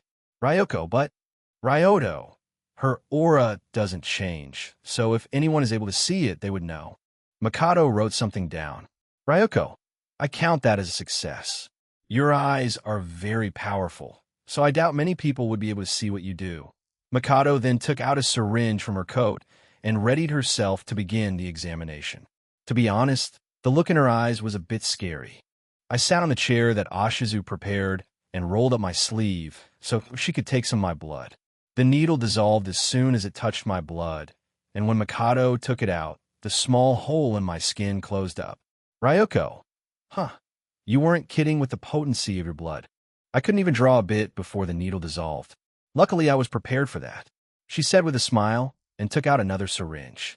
Ryoku, this little guy is made of the strongest metal in the galaxy. If it is destroyed, then I will be really surprised. But the same thing happened again. Ryoto, you won't tell me to pay for these, right? Ryoko, if you allow me to study your blood in my own time, and you'll sometimes supply me with additional blood, then I won't need anything more. Ryoto, if you can somehow store it, I don't have a problem, but please, no cloning. I don't want to have the same clone problem as Peter did. Ryoko, sure. Strangely specific request, but nothing I can't do. She then asked Ashizu to bring a glass-looking container. Ryoko, since I can't take the blood from you, how about you give it to me instead? Use this needle to prick in your finger and hold it over a vial. I did as she asked me, and a few drops of blood dripped into the container. The vial was thick, so it would take more of my blood to dissolve it. But as soon as it touched the glass, it tried to devour it, but because of the small amount of blood, it melted only a bit of the bottom of the vial before the blood evaporated. Mikado had her eyes and mouth wide open. It was the first time she had witnessed something like that, even with her experience as an alien doctor. There, of course, are species with poisonous blood, but never this potent. Ryoko, I didn't expect this to happen, but first, can you let your blood stay on your hand for a while, so I can observe it? I let my blood drip on the palm of my hand, and it behaved like regular blood, and after a while it dried up. While dry, it lost its poisonous property. Shizu, did humans evolve this much during the last 400 years? Evolution is amazing. Ashizu had stars in her eyes, very interested in what was happening. Ryoko, Shizu, I would recommend you to not compare Ryoto to other people.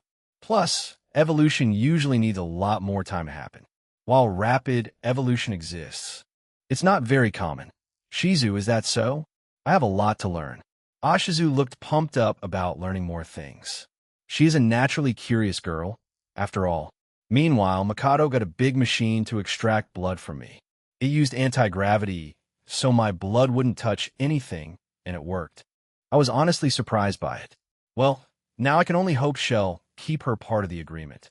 Because she couldn't use any container to keep my blood at the optimal temperature, she used a whole room for that. Mikado looked like a real mad scientist finally able to get a hold of my blood, but I ignored it. And so did Shizu. Ashizu wasn't even fazed by that, and just smiled gently at me.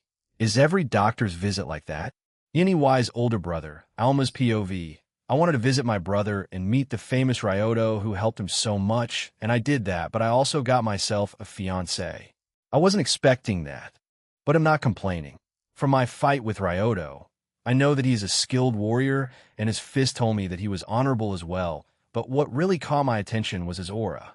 Yes, I can see the aura of people around me. My eyes allow me to do that. It's not the only thing they can do, but let's focus on that. Thanks to that, I can somehow accurately know what kind of person is in front of me. For example, a pink aura can represent love, inner peace, or approachability. White is usually present only in newborn babies, as it represents purity or innocence, and so on and so forth. Color is, of course, not the only indicator of a person's characteristics. There's also the shape and movement of the aura. Ryoto's aura was like nothing I've seen before. First of all, it had two colors at the same time, which I've never seen before. I've witnessed aura changing its color, but it always ends with just one color. Second of all, his aura is constantly changing. It's like it's fighting with itself. One color tries to devour the other, and vice versa. Third of all, his aura is 2 times bigger than other humans I've seen so far. Fourth and last of all, he used his aura to defend himself against my attacks. What I wanted to do was evaluate Ryoto's character, as during the fight person shows his true self. I didn't expect to be proposed to in the end, though, even if he announced it beforehand. What's more, he also challenged me for the alpha spot. I would not mind marrying him, but giving him an alpha spot is another story. I admit he is stronger than me, but I also have tricks up my sleeves. Ryoto said something about having tricks of his own, like a string thingy. I can't wait to fight him again. It was so fun. But Ryoto, I will be the one on top in this relationship, and he'll teach you that. I licked my lips in anticipation. Ryoto's POV. Before I went home, Mikado wanted to observe how my blood behaved inside my body using an X-ray kind of machine, and she was surprised once again to see that everything looked ordinary. Nothing was out of place, and it looked like regular blood from every angle. She wanted to test, put one more thing. Mikado injected me with something, and I just waited for the result. Ryoto, what did you inject me with? Ryaku. Nothing dangerous, just some weak poison. I turned quickly to Ashizu to see if she knew, but she didn't even look fazed. Ryoto. So why did you do it? Ryaku. I suspect that your blood will kill everything not being part of your body, and I was right. The poison disintegrates from your bloodstream seconds after it got into contact with your blood. She sounded very excited. Ryoto. And what if it didn't work like you thought? Ryaku. Don't you worry, I have an antidote ready just in case. Besides that, poison isn't life-threatening. At most, you would need to go to the toilet soon. But that little experiment confirms that you're immune to all kinds of blood poisoning. I mean, theoretically, I don't know if there's a poison, toxin, or venom stronger than your blood. Maybe some kind of man-made poison would be able to do it. Mikado started mumbling under her breath. But thanks to her experiment, I got to know that poison doesn't work on me. But it opens one question. Ryoto, Mikado-sensei, I have one question. Since presumably everything foreign will be destroyed, then will medicine be effective on me? Ryoto, that's a great question, but we can assume they are just as ineffective, but you wouldn't need them anyway. Because most illnesses are caused by either bacteria or viruses. But I will need to do more tests with your blood. There are bacteria in your body that are helpful to you, and I don't know how your blood categories everything. Do all bacteria are safe from your blood, or just helpful ones? Maybe there are other criteria that we don't know about. My scientific mind trembles with excitement after a long time once again. I mean, your blood opens possibilities to so many things. Believe or be, I said my goodbyes to Ashizu and decided to go home. The first thing I did was water Celine. I missed this little plan of mine during my mission. I even took a short nap under her. It reminds me of the time I eat under Susie during PE. She was my favorite tree there, but she can't beat Celine. I was woken up by Mikon, who had finished making dinner. I didn't get a chance to test. Prepare food for Rito today. But there will be more chances in the future.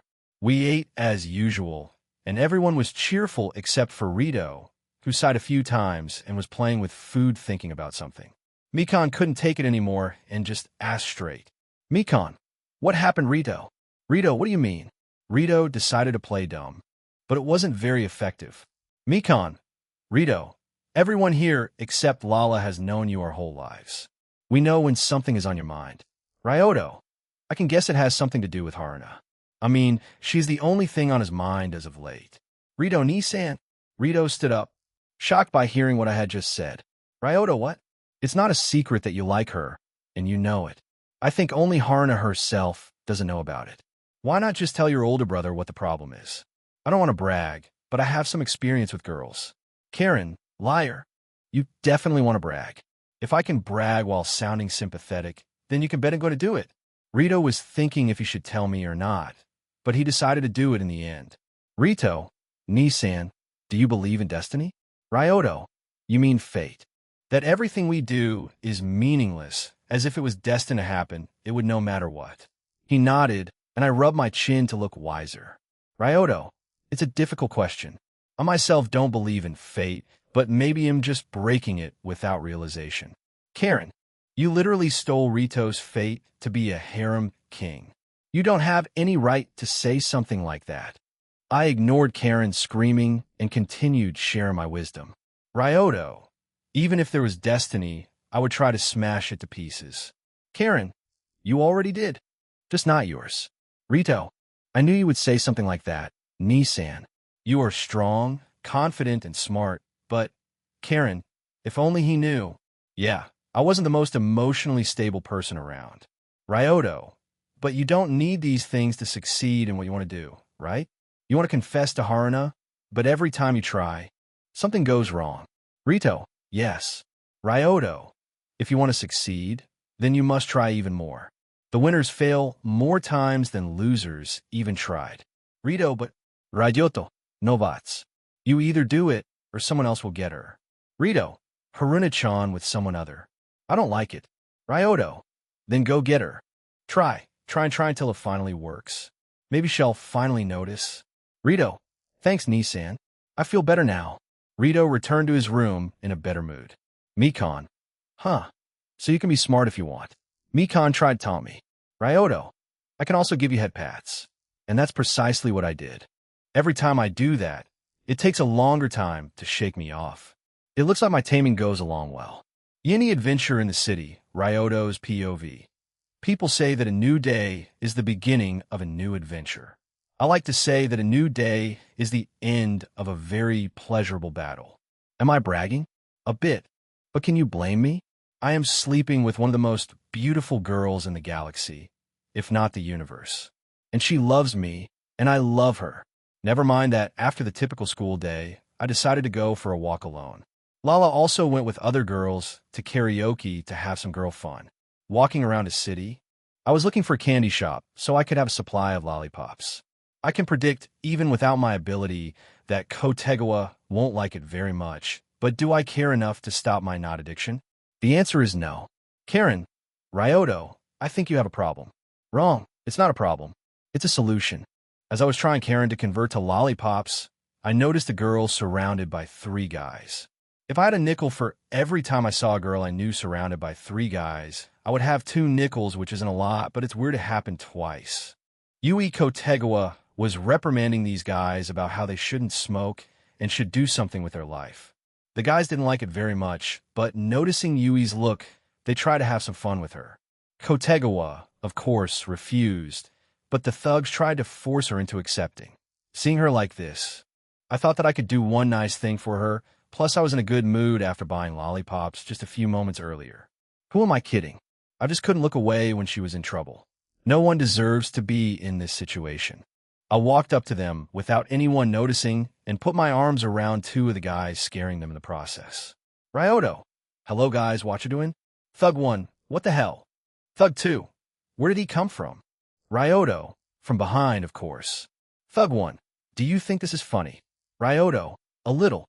The third thug seemed to be smarter than the other 2 and tried first negotiating with me.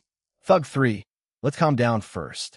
How about you go do your business as usual and let us have some fun with this girl over here, and everyone is happy. He put a hand on my shoulder and squeezed it a little. Is he trying to intimidate me? I looked at Kotegawa, and she looked a little scared. I saw that she tried to hide it, though. It's not that surprising, though, as the moment the third thug moved closer to me, they positioned themselves next to Yui from both of her sides. Well, asserting dominance over some thugs sounds like a fun idea, but how should I do it? There's so many ways. Hey Karen, you are kind of an expert on humiliating people. What are you recommending?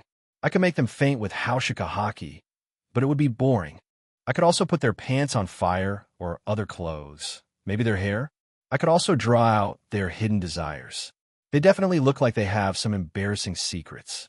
Using my math skills, I could also give them some bad luck after I'm done with them. The possibilities are endless. Karen, TSK, TSK, TSK. That's why you are still an amateur, Ryoto. First of all, why choose when you could use multiple methods in succession? If it were me, I would release a bit of killing intent. Enough for them to be scared, but not enough for them to faint. You have the skills to avoid Kotegawa with your intent, as you would probably do. Then you web up their mouth, but not nose. Why not nose? Wouldn't it be better for them to be scared as they can't breathe because of the webbing? Karen, actually, it's better to not do that and scare them a little about what you can do. The imagination of people do wonders sometimes. In my opinion, using your eyes every time can get boring. You need to get creative. For example, you can use your web as a timer. Web all of them up and put one loose string on fire and look how it slowly creeps up towards them. But the fun part is to discover these methods on your own. Karen, you're a genius. Karen, tell me something I don't know. Karen was rightfully proud of her violence expertise. Pumpkins are not the first vegetables to be carved on Halloween. Celtic people in Ireland were carving turnips and lighting them with embers to ward off evil spirits. Karen, just because you have internet doesn't mean you should search up useless things. Actually, it was Koro-sensei who taught me that as a fun fact of a day. It was also on Halloween, and we even dressed up as famous monsters. Karen, what kind of monster were you? Kappa. Karen, really? I know. Not the most original, but I scared Terasaka by coming out of the river, so it was worth it. I even used water bending to create a bubble around my head and stay underwater as long as it was needed. Karen, now we're talking. As I was having a conversation with Karen, I stood there motionless. One of the thugs even waved his in front of my face. Thug 1. Do you think he got so scared that he froze up? Thug 2. No, I think I got the power to freeze people. Yesterday, I got a big brain freeze, and just like Spider-Man, I got power. He looked at his hands, realizing how powerful he had become. Thug 2. You mean that you ate radioactive ice cream? Dude. Thug 1, dude. Thug 2. Hey, test your power on boss next. Thug 1 on it. He tried with all his might to freeze his boss, but with no effect. Ryoto. Wow, these guys are idiots. While showing a visible disappointment, the third thug agreed. He also didn't realize that I was fully focused once more. I decided to try out things Karma liked to do.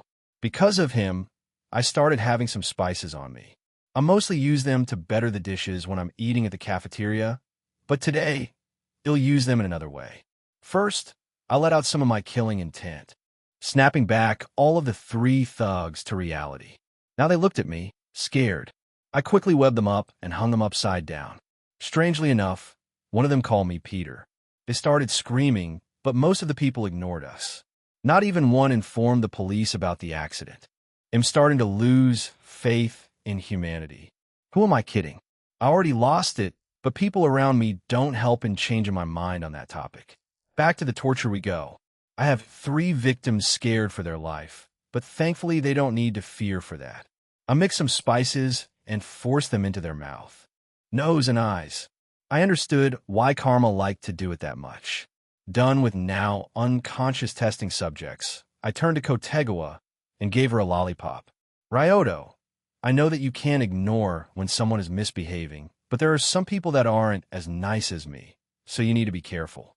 I said that as I was putting back all my spices. Kotegawa, on the other hand, was looking at the lollipop in her hand in a daze.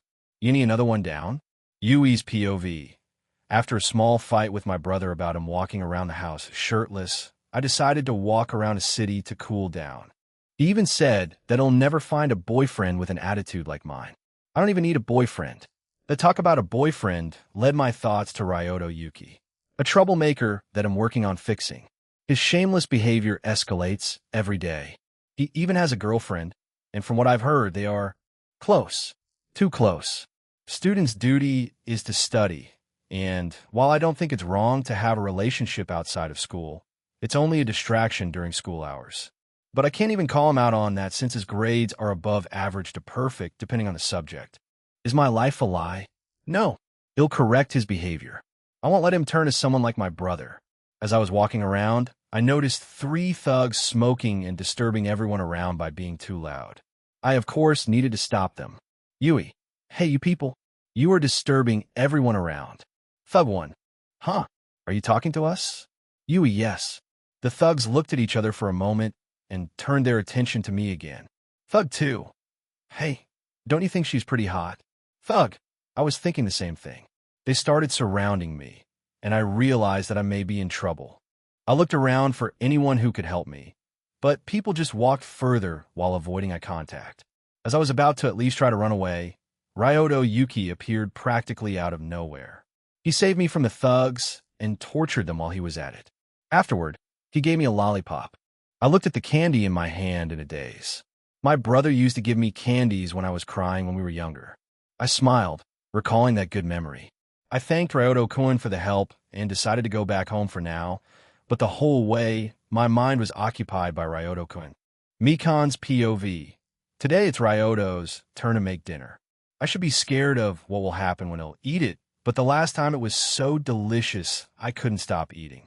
Because of that, I anticipate the food he'll make. Besides, I really appreciate that he tries to help around the house. Thanks to him, I have more time for myself, which is always good.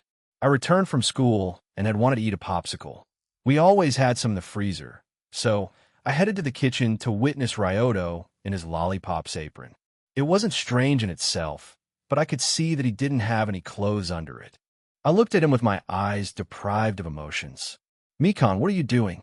He looked at me, confused. Ryoto, a meat-stuffed paprika. I wanted to try out something new. I decided to ask straight since it didn't look like he planned to answer otherwise. Mikan, why don't you wear anything under your apron? Ryoto, not true. I still have my underwear on.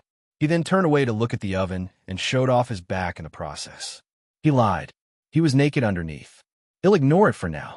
It's not the strangest thing that he did. Is it bad that it doesn't even faze me anymore? I mean, we were bathing together from time to time, so seeing his naked back doesn't embarrass me too much. I just took what I got here for and tried to go back to the living room, but I was stopped by Ryoto. Ryoto, don't eat too much ice cream. Dinner will be ready soon.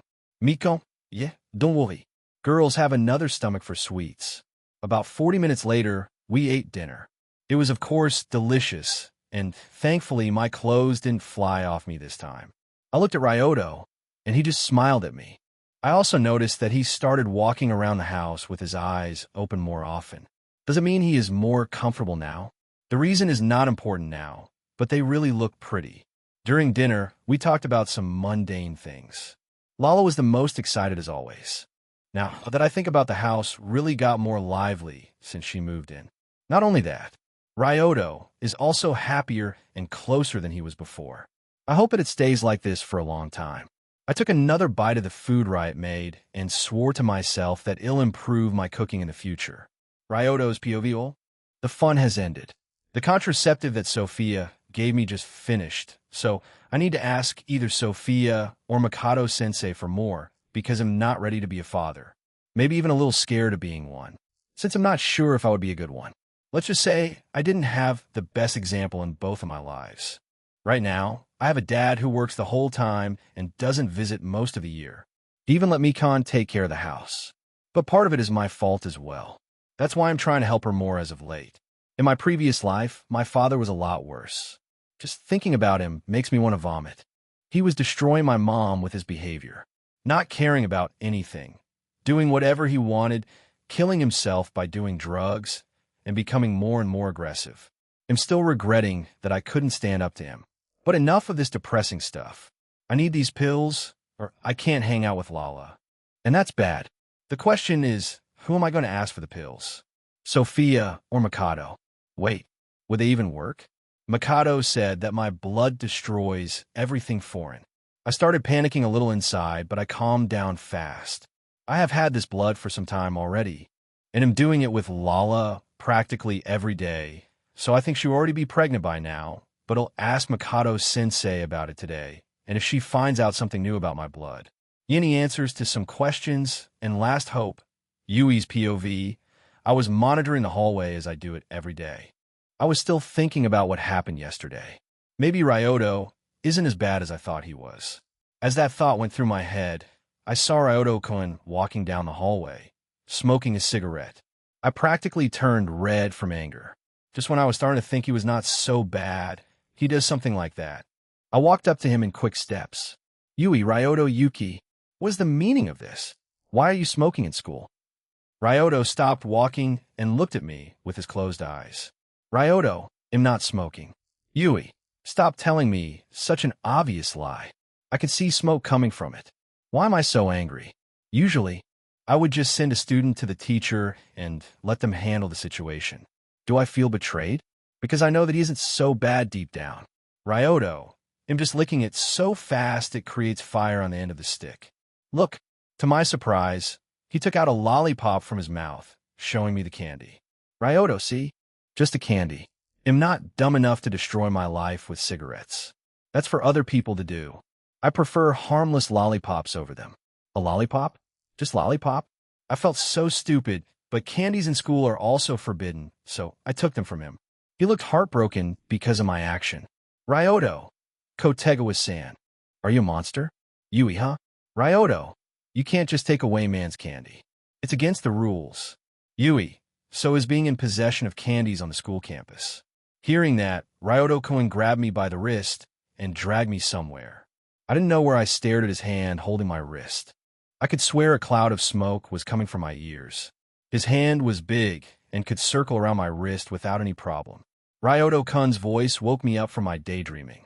Ryoto, principal, what is the meaning of this? The principal was sitting in his office reading some indecent magazines. He'll need to confiscate them later.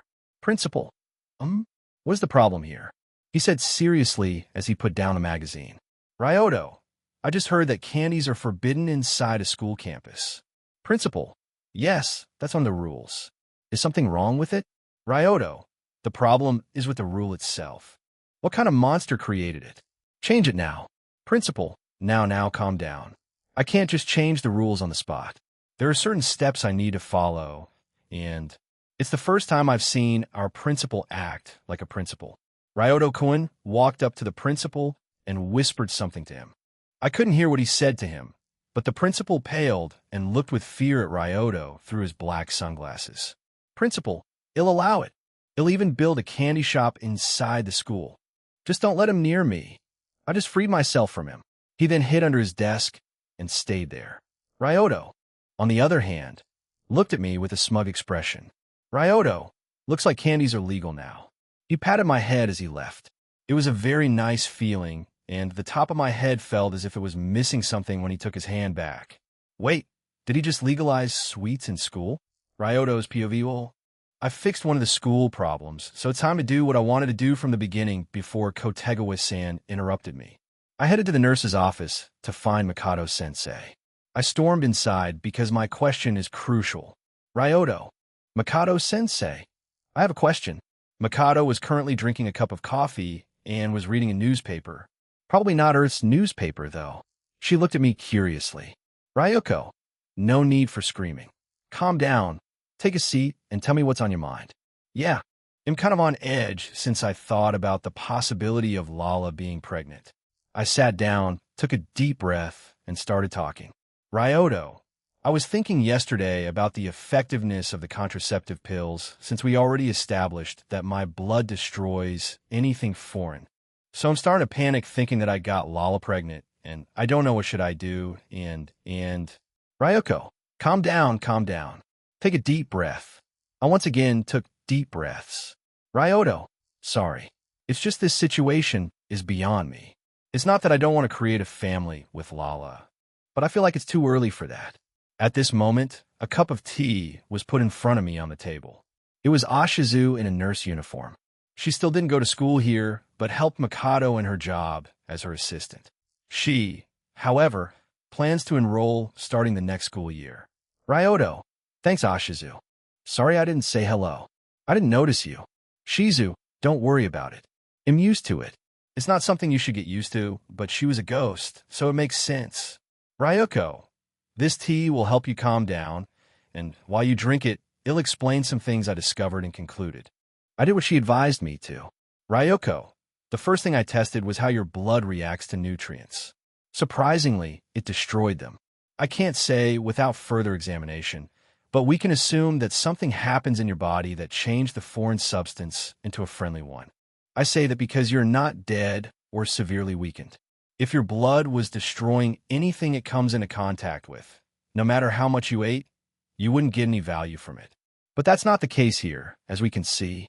There wasn't anything wrong with your blood. Hearing that, I started sweating a bit. Isn't it bad that there wasn't anything wrong? I took the pill a night before, and its effects should work for 24 hours, according to Mikado-sensei. Ryoto: Mikado-sensei, isn't it bad, though? I took a pill night before. So shouldn't there be some kind of evidence of it in my blood? Mikado stopped drinking her coffee and started thinking. Ryoko: Well, yes. While there wouldn't be a big difference, I would certainly notice it. We can then assume that they don't work anymore. She said it calmly, but I, on the other hand, was internally panicking again, but I calmed down after I drank some tea. Ryoto: So does that mean that the possibility of Lala being pregnant is high, isn't it? Ryoko: Not exactly. Devolukian females are not a very fertile species. Ironically, males are very fertile. Not only that, but Lala is a hybrid. She is part Devolukian and part Charmian, another very infertile species. So getting Lala pregnant is not an easy feat. It would take a great deal of effort and dedication to even have a chance. She made a joke, but I wasn't laughing and just hung my head low. Seeing that, she widened her eyes while Shizu's face turned red. Ryoko: Really? You were doing it every day? I nodded. Mikado scratched the back of her head. Ryoko: That makes the chances slightly higher, but I still would say it's 80 to 90 for Lala not being pregnant, but we can't be sure without doing a pregnancy test. Besides becoming a father, you wouldn't need to worry about pregnancy in itself. Charmian's pregnancy isn't noticeable until the last month, and I suspect that would be the case for Lala as well. So there wouldn't be a problem with school during this period. Remember, that's just if she's pregnant. We don't know for sure right now. She tried to reassure me, but I didn't like my chances. Wait, I got my blood in another world when mine and Lala's bodies were technically younger, and when we got back, we returned to normal. Would Lala stay pregnant when she got back? That is my last hope, because only 4 days have passed since we got back. Ryoto, thanks for everything, Mikado-sensei, and thanks for the tea, Shizu. I'll see you later. I need to find Sophia. Any talk with Sophia, Ryoto's POV. Finding Sophia was harder to find than I initially thought it would be. The problem was that she wasn't in the faculty office, so she could be anywhere in the school. I asked around, and I learned that she was in Class 2D right now. Why didn't I check that class from the beginning? I don't know. Why should I think of this class as the first to check out? I walked inside, and I didn't know that it was the class of the Oji-sama and her 2 followers. Or did I know and I forgot? It's not important, so I'll ignore that thought. In the classroom, I saw Sophia talking with Saki. Sophia, don't worry. As long as you are honest with your feeling, you can get any man. Trust Wani-san on this. Saki, I see, but my loved one is currently in a relationship, so I don't think it would work. I don't have a whole day, as the break will soon end. Ryoto, Sophia, I need to have a word with you. Sophia, can you wait a moment? I'm talking to Saki-chan. She then resumed talking with Saki. While waiting till the next break is an option, I want to get my answers as soon as possible. Otherwise, there'll be a bundle of nerves for the next hour or so. I decided to use my secret weapon to get Sophia's attention. Ryoto, Sophia-ne, I need to talk with you about something. Hearing the magical Sophia-ne, Sophia immediately reacted. Sophia, why didn't you say so? Let's go. She then turned to Saki. Sophia, sorry, Saki-chan. I have to go now. She then picked me up under her armpit before I even noticed and exited the classroom, leaving the whole class dumbfounded. Seconds later, I found myself in the teacher's office. I looked around, and the room was empty. No people in sight. Sophia, no one will disturb us here.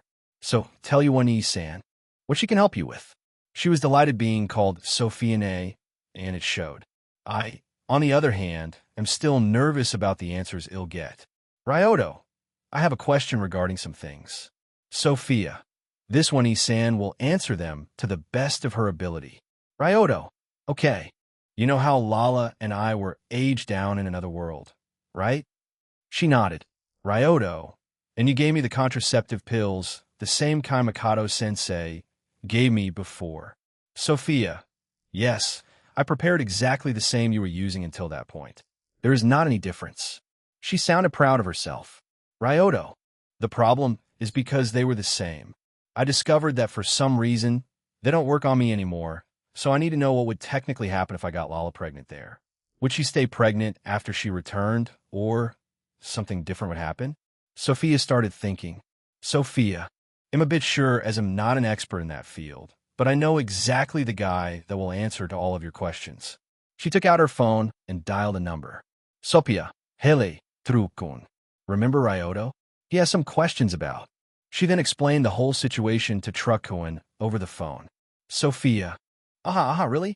But what about? It went for a few minutes until Sophia finally disconnected.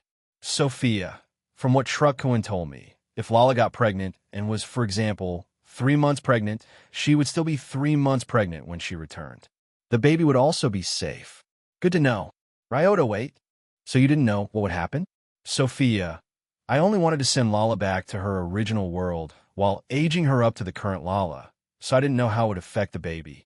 She then widened her eyes, realizing something, and from her smile, I could tell it was something she was very happy about. Sophia, wait, does that mean Lala is pregnant?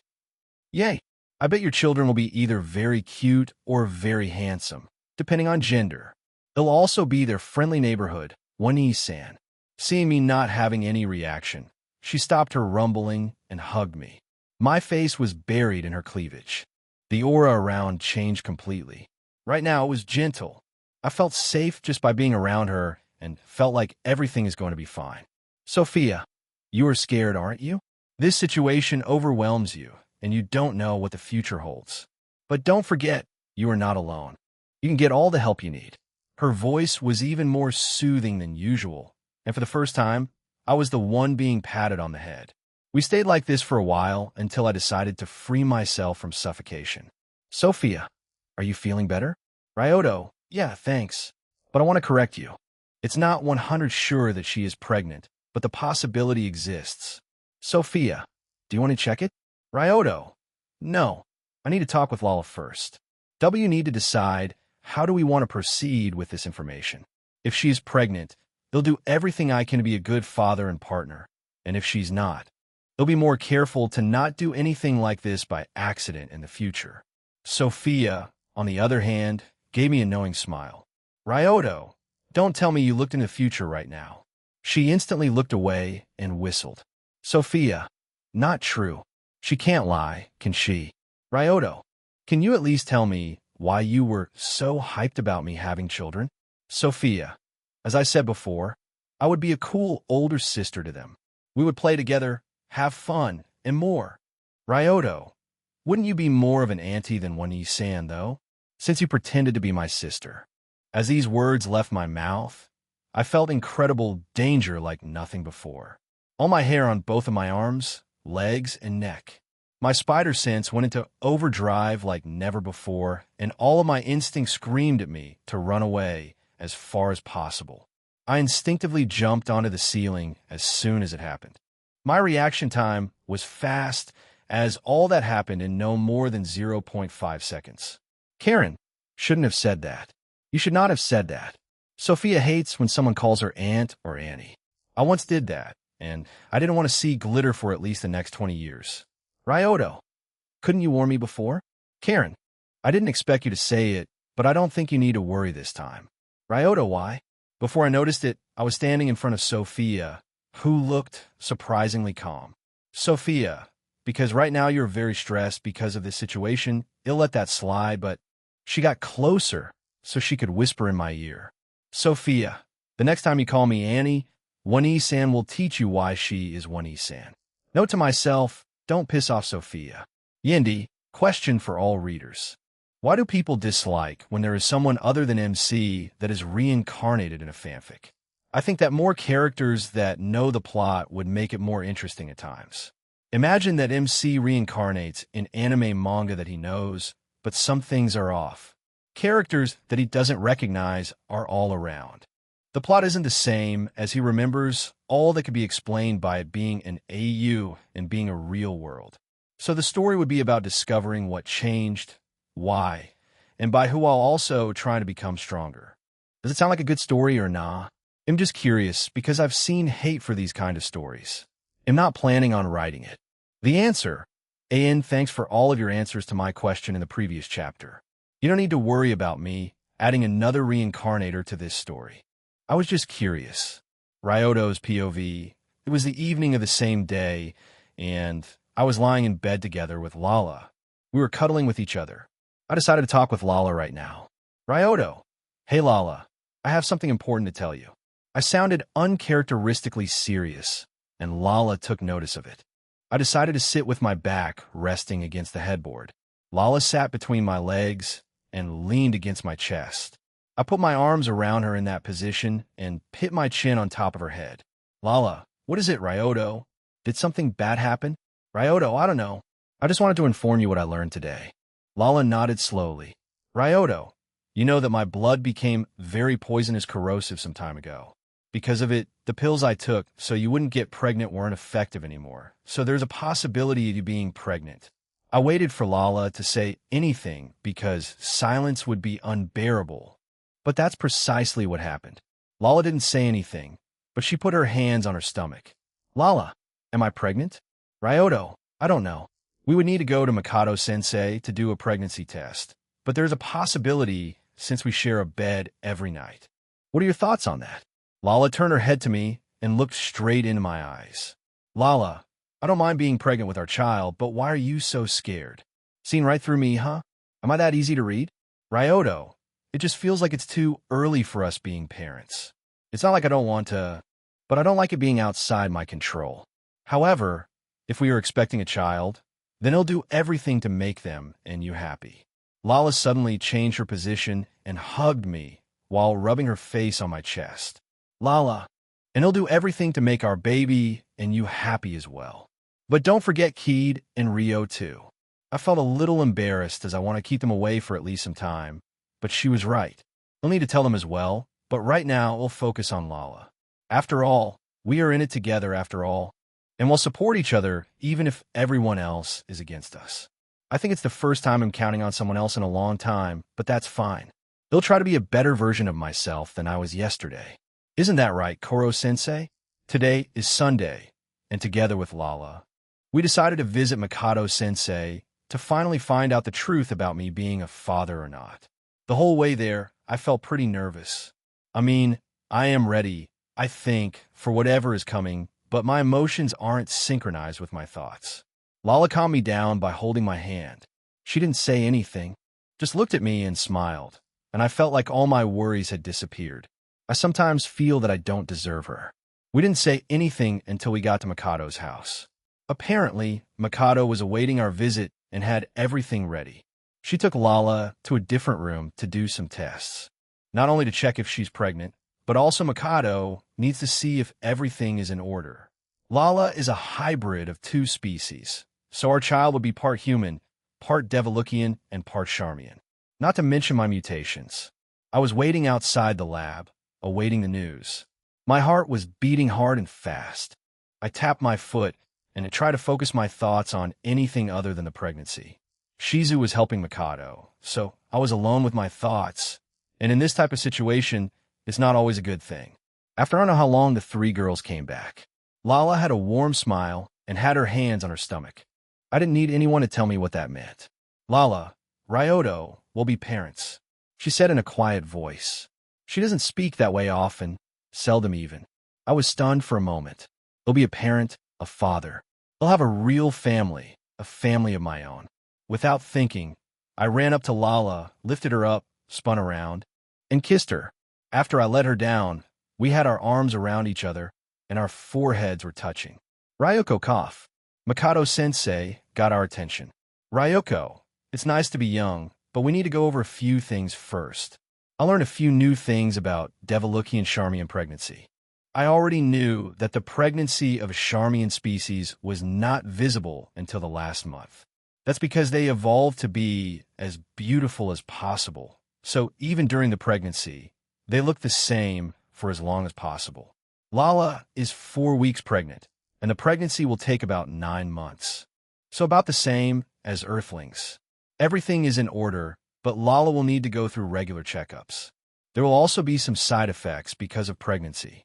There are normal ones like morning sickness, mood swings, and the like. Still, there will also be more. Unusual ones like not being able to control strength, losing strength to the level of being an ordinary human, randomly firing off the laser from the tail, and more. Hearing that, I know that there will be many problems ahead of me, but strangely, I feel like everything will be all right. After Mikado explained most of the things I needed to know, she said, Ryoko, but I'm surprised that you take this news so well. Ryoto, I had some time to think and realize that I'm not alone in it, and I can always count on others to help.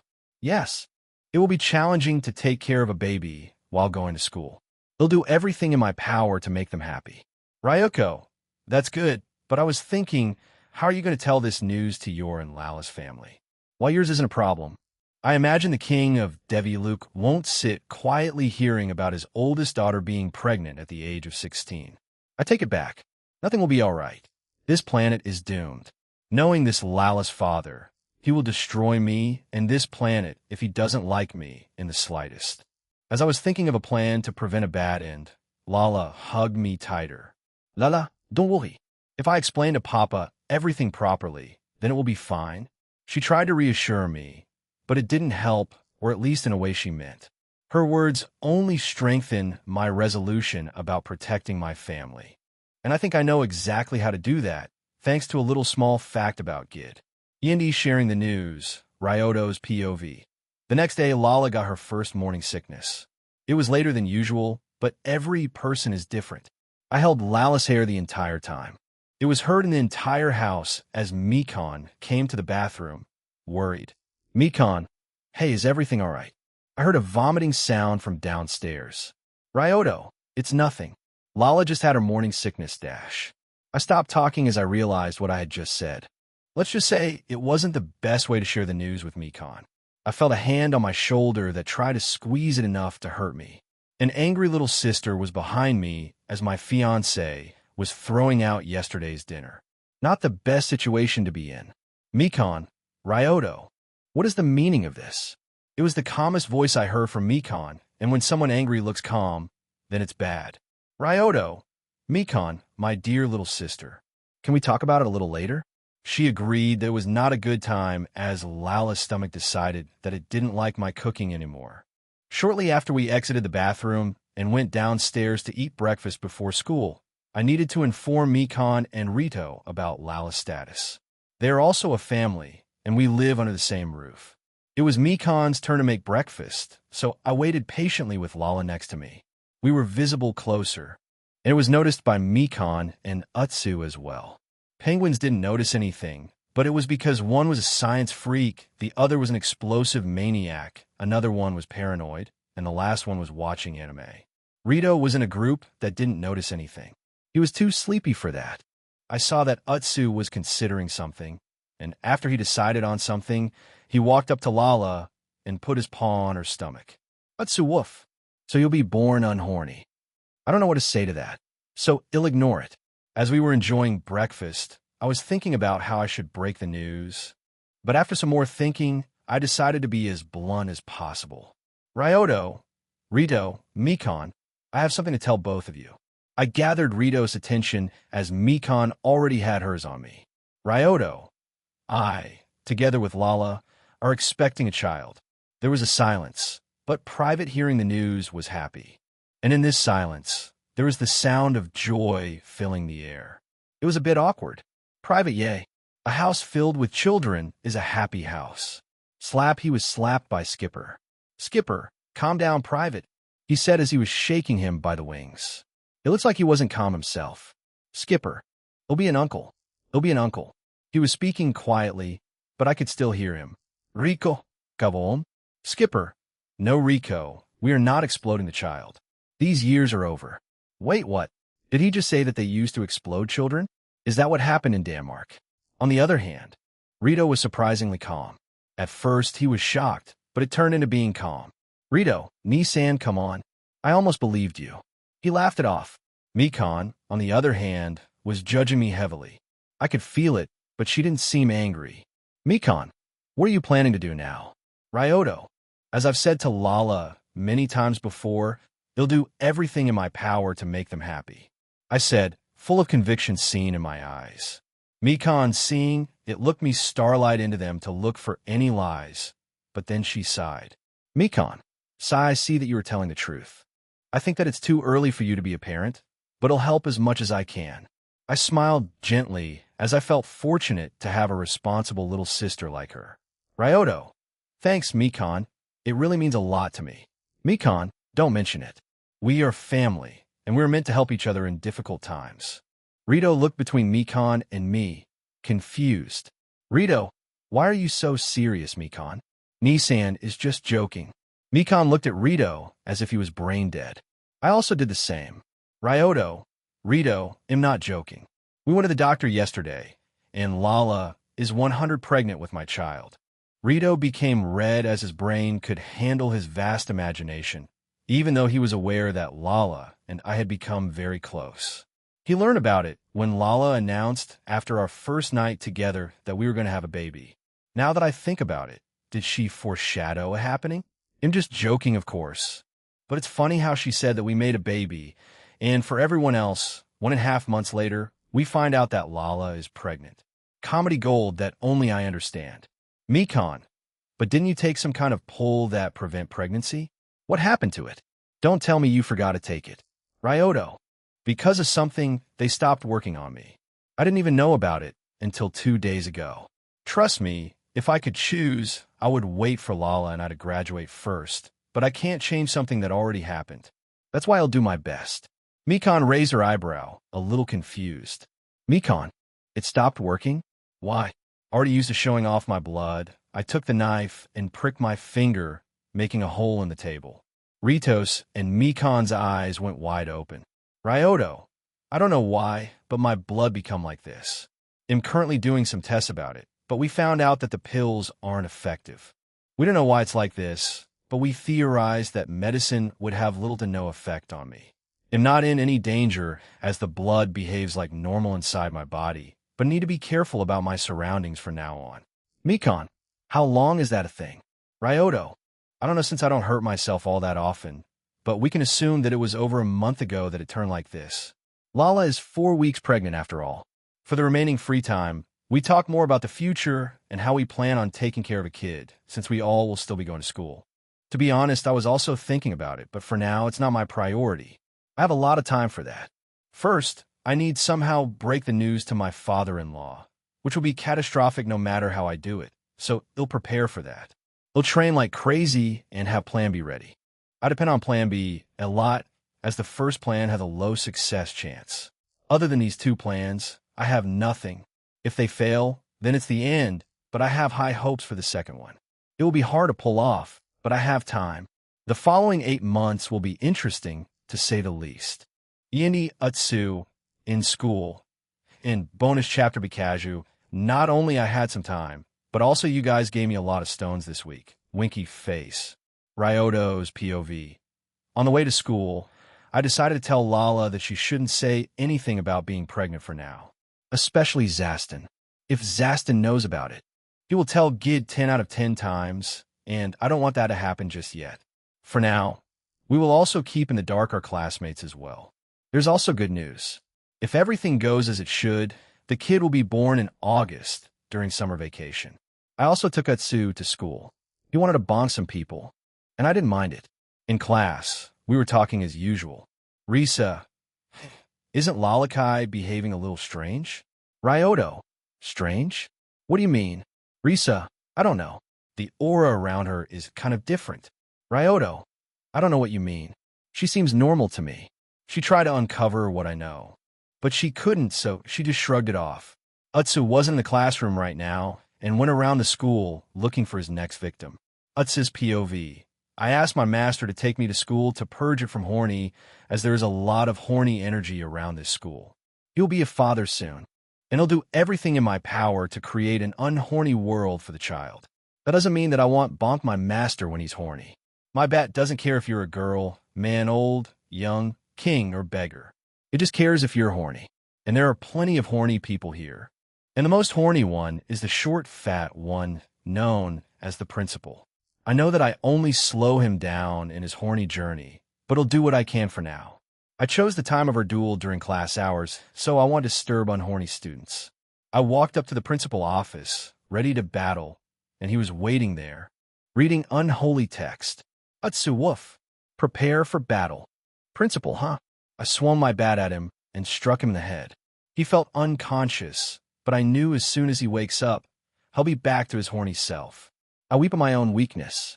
Can't even reform a single person. What kind of bonk doge am I if I can't even do this? But I won't give up. He'll train until I am able to do it. Now that I look at the laying body of my mortal enemy, the battle ended very anticlimactically. I expected more from my enemy. I say that, but I know his resistance against bonk is higher than anyone else in this school. I walked away from the office disappointed in myself and walked around looking for other targets. I didn't find anyone as everyone was still in classes, so I decided to walk to the nurse's office. I know that this specific room is often a source of trouble. Inside I found 2 people, one adult in a lab coat and a student dressed up as a nurse. If I remember correctly, she was scared of dogs. I'm in trouble. The last time I wasn't scared because not only my master was there, but also I was in my bull mode, but now, noticing me, the older woman walked up to the nurse and injected something into her with a syringe. It made the nurse fall asleep quickly, so the adult helped her lay on one of the beds. After that, she turned to me. Ryoko, hello, little fellow. You are Ryoto's dog, aren't you? You shouldn't wander around the school while Shizu is working here. I don't want to replace any equipment here as of yet. Everything she said and did sound flirty, from the way she talked to the way she walked. She is a dangerous enemy, so I decided to bonk her just in case. As I swung my bat, it landed between her breasts. My eyes went wide open. She countered my bonk with a chest press. She is more dangerous than I imagined. Ryoko, you wanted to play? Sorry, but I have some things to do right now, but you can stay here as long as you want. I decided to stay here and observe her for now. Nothing happened. Absolutely nothing happened. Was I wrong? Is this woman not horny after all? I need to apologize if that's the case. Atsu woof. I apologize for my earlier behavior, I said as I lowered my head slightly. She looked away from her papers and smiled gently. Ryoko, what? You want me to scratch behind your ear? She then started scratching the best place behind my ear. It was very comfortable and pleasant, and I lost myself in pleasure. I quickly returned to my senses and ran away. I was right. She was dangerous. I ran away so I won't submit myself to the dark side. It was a break between classes, but I didn't return to my master. First, I went back to the principal's office one more time because I felt frustrated about what had happened before. After that, I looked through other classrooms. Rin, Saki-sama, isn't it Ryoto's dog? Someone recognized me. It was a girl with long black hair tied in a ponytail. She also had a sword with her. Is she one of my people? Saki, you're right, Rin. Ryoto-sama is not only charming, but also kind to take care of an animal. And from the looks of it, he takes exceptional care of him, said the blonde girl. Ah yeah, Saki-sama. Maybe you should try to make this dog like you. If you do that, Yuki-kun will look at you in a more positive light. A black-haired with glasses said. Saki, great idea, Aya. The blonde girl rang someone with her home, and moments later, a butler came to the classroom with many different snacks. Saki, now come here. You can eat whatever you want. She seems grumpy, but maybe she isn't so bad. Everything I tasted was delicious. It was not on the level of my master's cooking, but it was still delicious. Atsu woof. They'll spare you this time. My quest to destroy evil continues. Yindi ambush. And bonus chapter. Praise me. Ryoto's POV. The school had ended, and Lala was dragged away by the girls once again. Is it the famous woman's instinct that lets them know that something is different? Who knows? It's good that Lala has friends she can spend time with. Now that I think about it, do I have to make friends? Rito is my brother, so he doesn't count. Kenichi is too perverted, so no. Zaston thinks of me as a higher-up since I'm Lala's fiancé. I think I can only think of Jugimiyu as a friend. I'm not counting Karma, since he is in another world and all. But now that I have some free time, I probably should use it to train. I decided, however, to take a short walk to relax. I noticed a trail of lollipops near the river. The last time it happened, I'm Matt Truckoin, so I did what every sensible person would and picked up every candy that I found. As I picked up the last lollipop that was very one to the water, someone jumped out of the river. Alma. Got ya. To my surprise, she used the water around her to attack me. She used something similar to waterbending. A giant water attack was coming my way, but I was calm. The most fundamental element of waterbending is using your enemy's strength against him. I used the incoming stream of water and redirected it so it would fly back at her. Alma, what? She barely avoided it. Alma, you can control water. Ryoto, no. Alma squinted her eyes, knowing very well that I was lying. Ryoto, ok. So I know that you are here because you either want to cancel the engagement or want to be on top in this relationship. But I didn't know about your custom when I spanked you. So, can we forget about it? We can start off as friends, and maybe later, if you still want, we could get together. But you should know that I already have a fiancée, so you need to meet her first. Alma didn't say anything but was looking at me, thinking about something, and then she sighed. Alma, Sai guessed as much, but I still need to follow traditions and all. Besides, I know that you're engaged to Lala Sadolin Deviluke, the first princess of Deviluke. You are famous throughout the whole galaxy, and I don't mind it. It just shows how capable of a man you are, but I still want to be the dominant one in the relationship, so I'll defeat you. She then showed a fearless smile, the one she was showing the whole time during our last confrontation. Alma, I observed you for the last few days to look for some kind of weakness in you, But the only thing I got was that you like lollipops for some reason. So if you let me win, I'll give you this lollipop. She took out a big lollipop that looked incredible. My eyes went wide, but I won't be bought with just one lollipop. Ryoto, do you really think that I would be bought with just one lollipop? Alma, no, that's why I have two. She took out a second one. Karen, you don't consider it, right? But it's two lollipops. Karen, Ryoto. I know. I'm just joking. Ryoto, well, how about a bet? We'll use our water manipulating powers and see who will win. I don't want to be ambushed like today, and from Jugimu, I know that you would do it 9 more times. I have more important things to worry about at the moment. Alma was thinking about it for a moment and agreed. Alma, sure, why not? I'm pretty confident in my water manipulation. Ryoto, ready or not, start.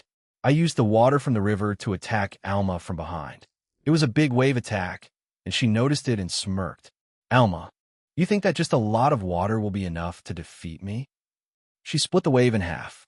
An impressive feat, I must say, but it's not enough.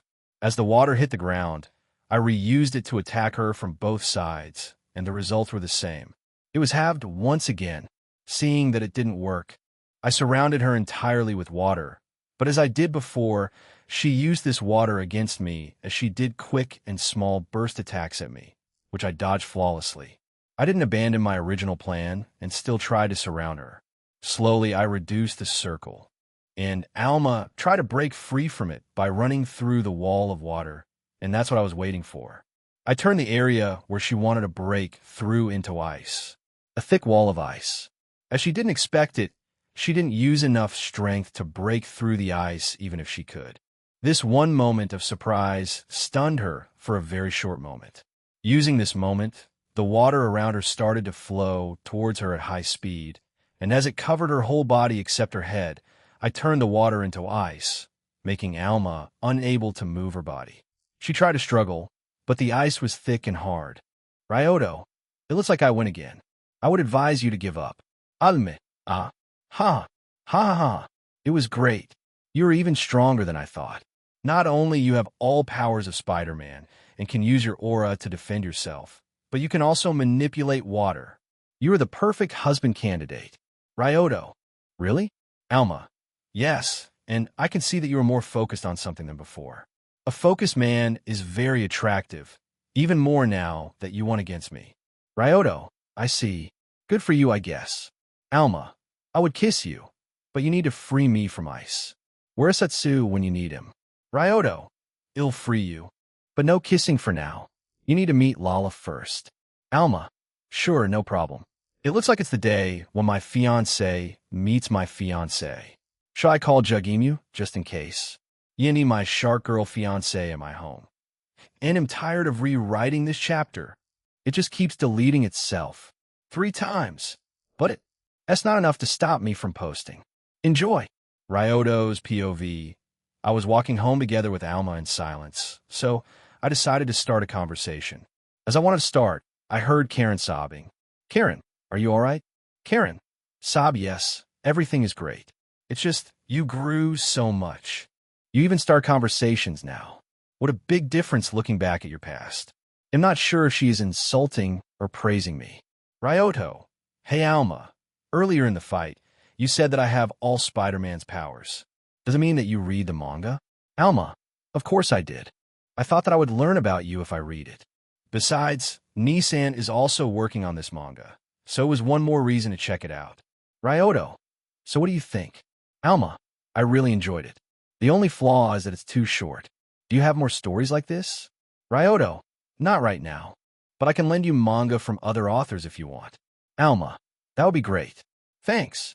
She smiled widely at me. She's cute. We finally arrived at my home. The funny thing is that I didn't need to lead the way.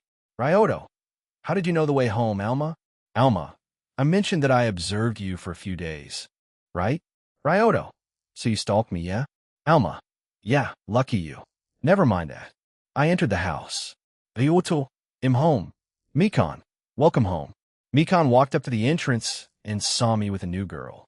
She looked at me, waiting for some explanation, eating her blue popsicle as usual. Ryoto, this is Alma, and she is Jujima's little sister. Alma looked at Mikan for a while and smiled.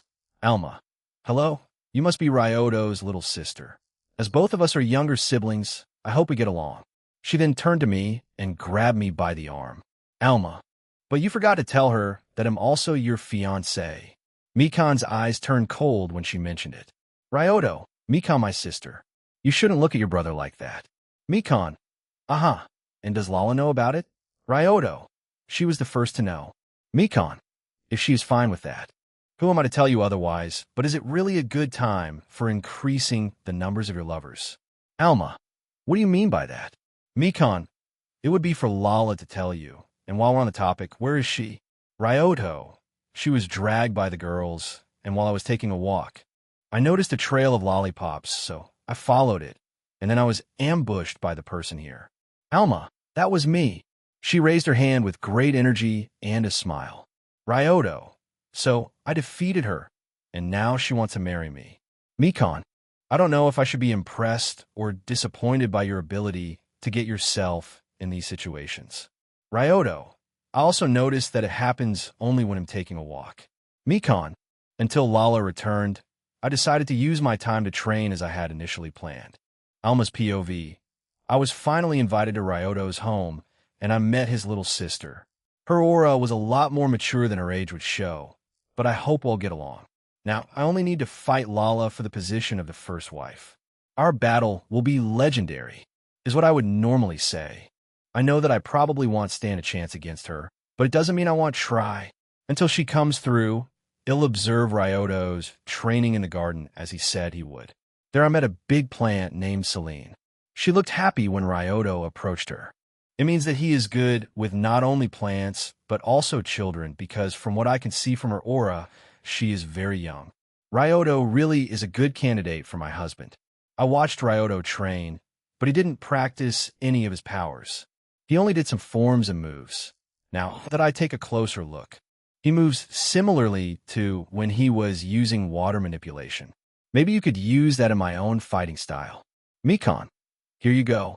Mikan handed me a glass of juice and some snacks. Alma, thanks. I took a bite of the offered food, and I was blown away by the taste. Alma, MHMM. It's delicious.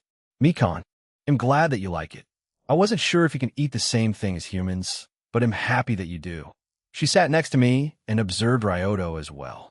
Mikan, can you tell me why you want to marry Ryoto, even though he already has a fiancé? The question came out of nowhere.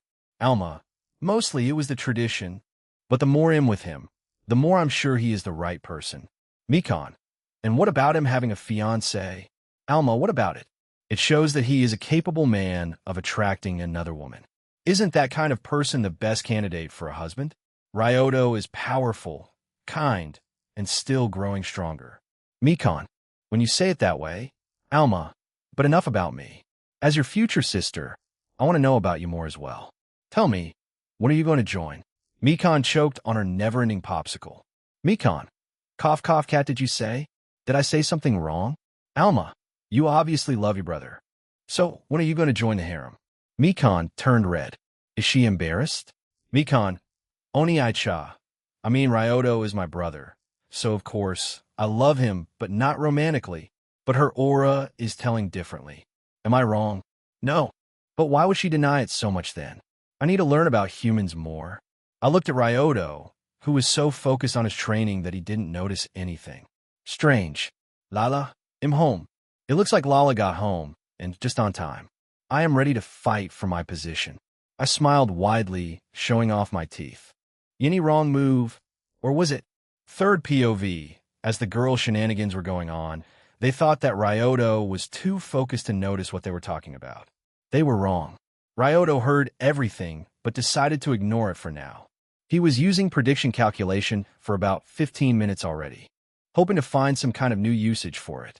He felt regretful that he didn't use it in the fight against Alma, as it was a perfect opportunity, but the chance isn't gone, so he'll ask her for a spar another time. Ryoto looked as if he was doing martial arts, but in reality, he was trying to manipulate air with his movement, creating some kind of butterfly effect. To explain a butterfly effect, the easiest way would be to say that there is a theory that when a butterfly flies, the flap of its wings can create a hurricane on the other side of the world. In other words, a small action can have a significant effect given enough time. It's most often used in time travel stories. In reality, Ryoto's prediction calculation can create an artificial butterfly effect given enough information, but there is one drawback to this power. The numbers can overwhelm Ryoto if he tries to predict too much. To put it into perspective, when Ryoto tries to predict something and the probability isn't 100, it splits into more pathways that Ryoto needs to calculate all of them. With the next decision, it happens again and again and again. In the end, there will be too much calculation to handle, or rather, too much information. This example doesn't account if Ryoto crosses out paths, as one of them becomes true. This example only works if he stays in one place and starts predicting without doing anything. In short, the farther into the future Ryoto tries to predict, the harder it gets. Right now, he was testing this ability in a new way, but he would be able to do it for much longer as Lala was at the entrance of the house. "Lala, I'm home." Hearing her voice, Ryoto stopped his training and turned to the girls. He noticed a strange wide grin that Alma had on her face. He had a bad feeling about it, so he had an eye on her in case she did something stupid. Not only that, he also activated his calculation prediction and focused it on her. Lala is pregnant with their child, so of course he wouldn't take any chances. And he was right to do as the moment Lala walked into the garden. "Lala, so that's where everyone is. What are you doing here?" She couldn't finish the sentence as Alma was about to attack, and training as an assassin for over half a year wasn't for nothing, and she switched into combat mode almost immediately. Lala's combat mode isn't what it sounds, though. Ryoto just likes to call it so since Lala is focused on fighting, but she just has fun. Nothing more, nothing less. Her skills, however, are a lot higher than they would normally be. Assassination technique plus supérieurement physique réalisée de wonder. The fight, however, couldn't even start as Alma felt invisible pressure crushing down, or more accurately, dominating her. She could feel that it was affecting her soul. Sweat started dripping down her face. It was the first time she was so terrified. She looked in the direction from where the pressure was coming from, and she witnessed Ryoto with his eyes opened. His eyes shone a light blue light, and he was ready to defend his family. In the heat of the moment, Ryoto possibly forgot that not many things can endanger Lala. She is, after all, the daughter of one, if not the most powerful person in the galaxy. With her scream, she could blow away a typhoon. From her tail, she could shoot out a powerful laser. Her strength is greater than Ryoto, who has spider strength. Not to mention that she is a genius, but a man who is about to become a father, especially one who longed for a family even though he hasn't realized it yet, doesn't think when their family is in danger. He acts, and that's precisely what Ryoto did. "Ryoto, Alma, whatever you want to do, I greatly advise you against it. If you move even one finger wrong." The air around Ryoto turned cold. "Ryoto, I won't hesitate to end you." "Lala, Alma, the girl who became your fiancé?" "Ryoto, that's the one." Ryoto answered, but he didn't turn his eyes away from Alma. Lala walked up to Ryoto until she was almost the only thing in his field of vision. She was pouting. "Lala, Ryoto, you can't treat your fiancé like this." And we were about to play with each other. She was the only one who thought that. "Ryoto, but Lala, no buts." Lala grabbed Ryoto's face by both of his cheeks with a lot of force. "Lala, Ryoto, do you trust me?" "Ryoto, yes, Lala. So you know that I wouldn't do anything to put the baby in danger, right?" "Ryoto, yes, but..." Lala didn't listen and turned to Alma, who didn't move a single finger as she was told not to. "Lala, Alma-chan, punch me in the stomach with all your strength." Ryoto protested, but Lala wanted to prove something. Alma looked at Ryoto, who was staring daggers at her, but she decided to do what Lala asked her of. Her guts told her that it would be all right. She punched while still holding back a little, but to her surprise, it felt like punching tough material. Ryoto was looking as if he was ready to kill someone, but he decided to trust Lala, but was also prepared to act if anything happened. His eyes were working at their fullest, making them overheat a lot faster. He was calculating as much as possible to be prepared for every possibility. Still, when Alma's fist hit Lala, it stopped as if it hit the concrete, steel, or other durable materials. Lala looked proud of her achievement. She showed off her stomach under the uniform, and there was some kind of cloth, material. It was there to protect her. Lala, yesterday when we found out that I'm pregnant, I thought about it very carefully about how to protect it. So I used the metal I planned on using on something else to create this bum protector coin. The metal acts as an ordinary cloth until it meets a great impact. Then it hardens. It, of course, has its limits, but it's the best solution for now. Lala may be an airhead, but she's not an idiot and can distinguish when she should be serious and when not. Of course, a serious moment from Lala is very serious for others, but the point still stands. Mikan's POV. Ryoto looked furious at what Alma wanted to do. I don't blame him, but I never saw him so angry. Thankfully, Lala defused the situation skillfully. She is just that type of person. Whenever she goes, the tension vanishes, but deep inside my mind, I was thinking if I could do the same. I have known Ryoto longer than she, but she seems closer to him than me or Rito, his family. I can't blame her, though, since thanks to Lala, Ryoto has become closer to us once more. Alma's POV. The whole situation was terrifying. I never was so scared. I wanted nothing more than to be close to Ryoto, but I couldn't. He was the alpha. I couldn't even be the first wife since Lala apparently was already pregnant with a child. That means that she is automatically the first wife. He'll need to be satisfied with the position of a second wife. But Ryoto was very handsome today. Yendi calm before the storm. Third POV. After Ryoto's little outburst, Alma became very obedient, but Ryoto was still annoyed at her attempt to fight Lala. The girl in question, of course, didn't mind and even encouraged Alma to fight with her after she gives birth, since it wouldn't be fair with her wearing the bum protector coin. And she didn't plan to take it off unless she was in bed or bath. Ryoto decided to cool down for a while by laying down under Celine. Alma and Lala stayed in the garden observing him. Both girls were smiling the entire time. Mikan went back to the kitchen to start preparing dinner.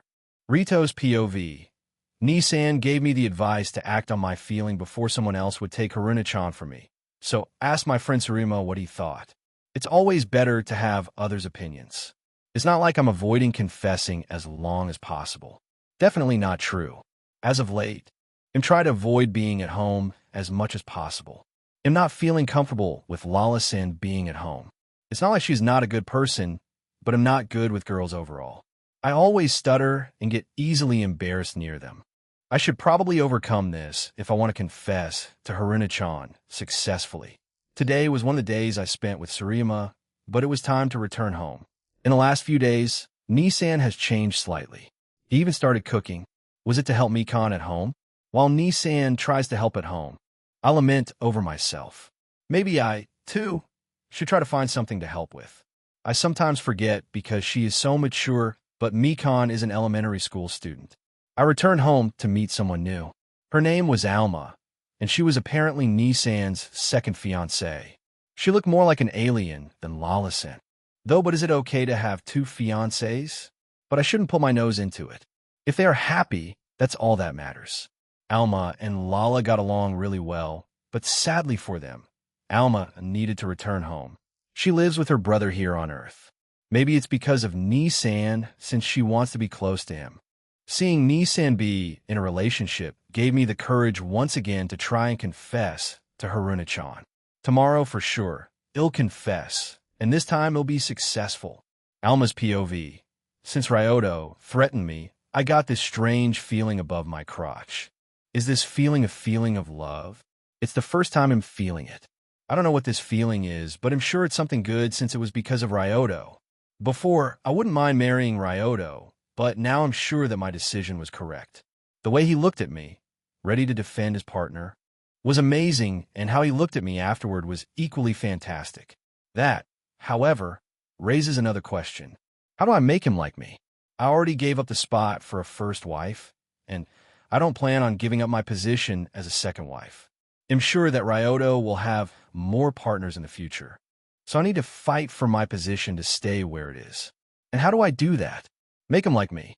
The problem is I don't understand Earth culture well enough to know how to do it. On my home planet, all I would need to do was to hunt delicious food for him or let him win a fight against me. But I doubt it would work on him. Besides, I don't even know what is delicious here and what's not. That's why I'll ask someone who has already been here for a while. My brother. Third POV. The day was as ordinary as it could get. Mikan went to her school, and Ryoto, Rito, and Lala went to theirs. However, it won't end as an ordinary for at least one of them. Why? Because someone decided to test out some things. Skipper. Boys, today is the day we'll start some of our tests. As we know, Boss is not an ordinary person, but is that true for the rest of his family? The shortest of the penguins raised his wing. Private. Why are we doing it, Skipper? Skipper. Excellent question, Private. Basically, we want to know what they can do. Kowalski, for science of course, answered the most enthusiastic of the group. Skipper, obviously not so keen on the idea, continued his explanation.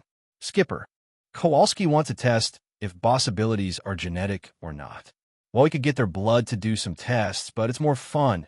We want to test the abilities in action, and according to Kowalski's scientific mumbo-jumbo, it's better this way. Well, start with a weak-looking one, embedding he hides some kind of secret. Private. But why would he do it? Skipper. For a reason, every man and penguin hides things. To use it against others, or to hide the weaknesses so they can't be used against him. Private. But if everyone could tell each other feelings, the world would be a better place. Skipper. Skipper, while accustomed to Private's positivity, still was stunned from time to time by so-called naivety, stupidity. Skip it, Rico. Slap Rico, slap Private, while laughing maniacally. Skipper. Thank you, Rico. Skipper then turned to Private once again. Skipper. Remember it, Private. Feelings are only for women and weak men, and we are neither women, weak, or men. Utsu woof. Skipper. Don't you start that again, you furball. I know that you went to school a few times already, and you know it's layout best of all of us here. So I would appreciate help from you. Utsu woof. Skipper. That's too much for a guide-type job, don't you think? Utsu woof. Skipper. That could be arranged. You've got yourself a deal. They shook their paw wing to finalize the deal they had just created. Rico. Kavom. Skipper. Possibly. Yendi Jujimus advice and tests begin. And I apologize for not being able to upload yesterday. They'll commit Sudoku. Jujimus POV.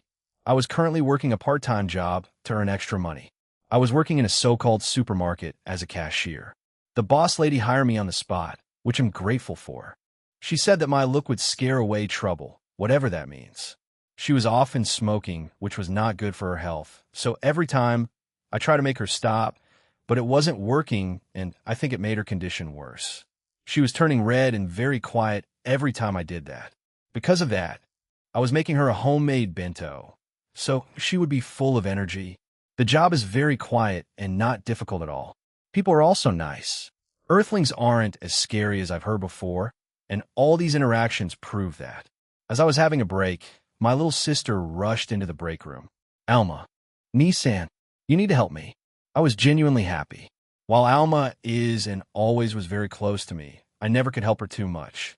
She is stronger, so she can solve her problems by herself. If I could somehow help her, I would. Jugimu, what can I help you with? Alma, how do I make Ryoto like me? I thought since you lived on Earth for a while now, you would know how Earthlings think and act. Jugimu, did something happen to make you want to do it? Alma looked a little embarrassed and scratched the back of her head. Alma, I kind of wanted to fight Lala, Ryoto's fiancée, but I was stopped by Ryoto because Lala is pregnant. Jugimu, what? Ryoto will be a father, and he didn't tell me. We are like brothers, and soon we'll be real brothers, and he didn't even tell me about something so important. Jugimu, I'm going to meet him. He has some explaining to do. Alma, however, stop me. She always was more intelligent than me. So I'll listen to her and then go to hear out his explanation. If I don't like what he'll say, I won't give him the fishes I got and plan to let him use them for his dinner. Alma, I think they are hiding it because of Lala's father. She then gave me a long and thorough explanation of why he would do it. In fact, it took so long that I needed to finish my work earlier, but the boss lady allowed it, as she understands how important family is. I would need to do something called cosplay to repay her, however. I don't know what it is, but I'll do it. The boss lady helps me a lot after all. She even introduced me to other part-time jobs. Now, with more time, I could help my sister to the best of my abilities. Jugemu, I may have lived here longer than you, but the Earth's culture is still a big mystery to me. She looked down, disappointed. Jugemu, but I know how to learn it. Zaston-san once told me that manga contains Earth's knowledge, so by reading it, you can learn a lot about the Earth. I would recommend reading manga with romance, since that's what you want to know. Alma jumped at me and put her arms around my neck. Alma, thank you. Ni-san, I knew I could count on you. I hug her back. Jugemu, everything for my little sister. The next time we'll be working on the manga, I'll ask Ryoto about him being a father. But Uncle Jugemu, no Kokogi Sukuru Kajiregami and I, Rojiku, Furamatsu, Bible, no Garangan, no Sharingan, no Bomba Poki, no Bomba Kona, no Chokumi, no Chasuk sounds good and is easy on the tongue. Can't wait to hear it from his children one day. On this day, I swore to become the best uncle in the entire galaxy. Third POV, in Class 1A, where Ryoto, Lala, and the rest were currently. Nothing unusual was happening at the moment, but it wouldn't last for long as the penguins and Utsu, with his helping paw, were planning on testing Rito. Skipper, Kowalski, it was your idea. What are we doing here exactly? Kowalski. First, we'll test his reaction speed using a banana peel. Kowalski took out his abacus. Kowalski, according to my calculations and Utsus intel, the best time to do it is during the lunch break. At that time, Boss is often on the roof with Lala, so we won't need to worry about bothering him. Skipper, excellent thinking, Solider. We don't want to anger Boss too much. Skipper shuddered, remembering the shot he had got before. The summons waited patiently for the break to start, and when it did, and Ryoto, together with Lala, left the classroom, it was their time to act. The first part of the plan was a distraction, and the specialist in that field was Private. Using his cuteness, most of the class won, but didn't even notice 3 other penguins putting down banana peel. Risa, a penguin? How'd he get here? Rito, noticing him, shuddered, remembering what happened the last time he was near penguins, and he started to reconsider if he should confess today after all. Still, he was determined, and he would overcome all the challenges. His brother didn't get where he is without trying, so he wouldn't give up either. Random Girl won, but he is so cute. One girl started hugging Private. Random Girl 2. Hey, don't hag him to yourself. Give him to me too. The girls started to fight over Private. In that chaos, Rico threw up a smoke bomb, and using their cover, the penguins took back Private and hid inside the classroom to observe. The students were confused, but they didn't think about it too much. They were, after all, accustomed to the weirdness, but some girls were still sad to see a cute penguin disappear. Using this chance, Rito decided to tell Haruna to wait behind the school after classes so he would confess. As he turned towards her, he slipped on the banana peel. Try to recover his balance. He grabbed the closest thing that his hand could reach. Unfortunately, he couldn't find anything, and he landed on Haruna. In this minor accident, he somehow was able to not only grab her breast, but also take off her bra. Said bra landed on his head, making him look like a pervert. Seeing this, Kowalski couldn't believe it. Kowalski, how is it possible? Yini Rito's bad day. Third POV, Skipper. Kowalski analysis. What do you mean impossible? Kowalski, what he did shouldn't be possible. I didn't even notice how he did it. Skipper, do you know what that means? Kowalski clearly exited and shook Skipper. Skipper, that this little guy is a pervert that doesn't know how to treat a woman? Kowalski, no.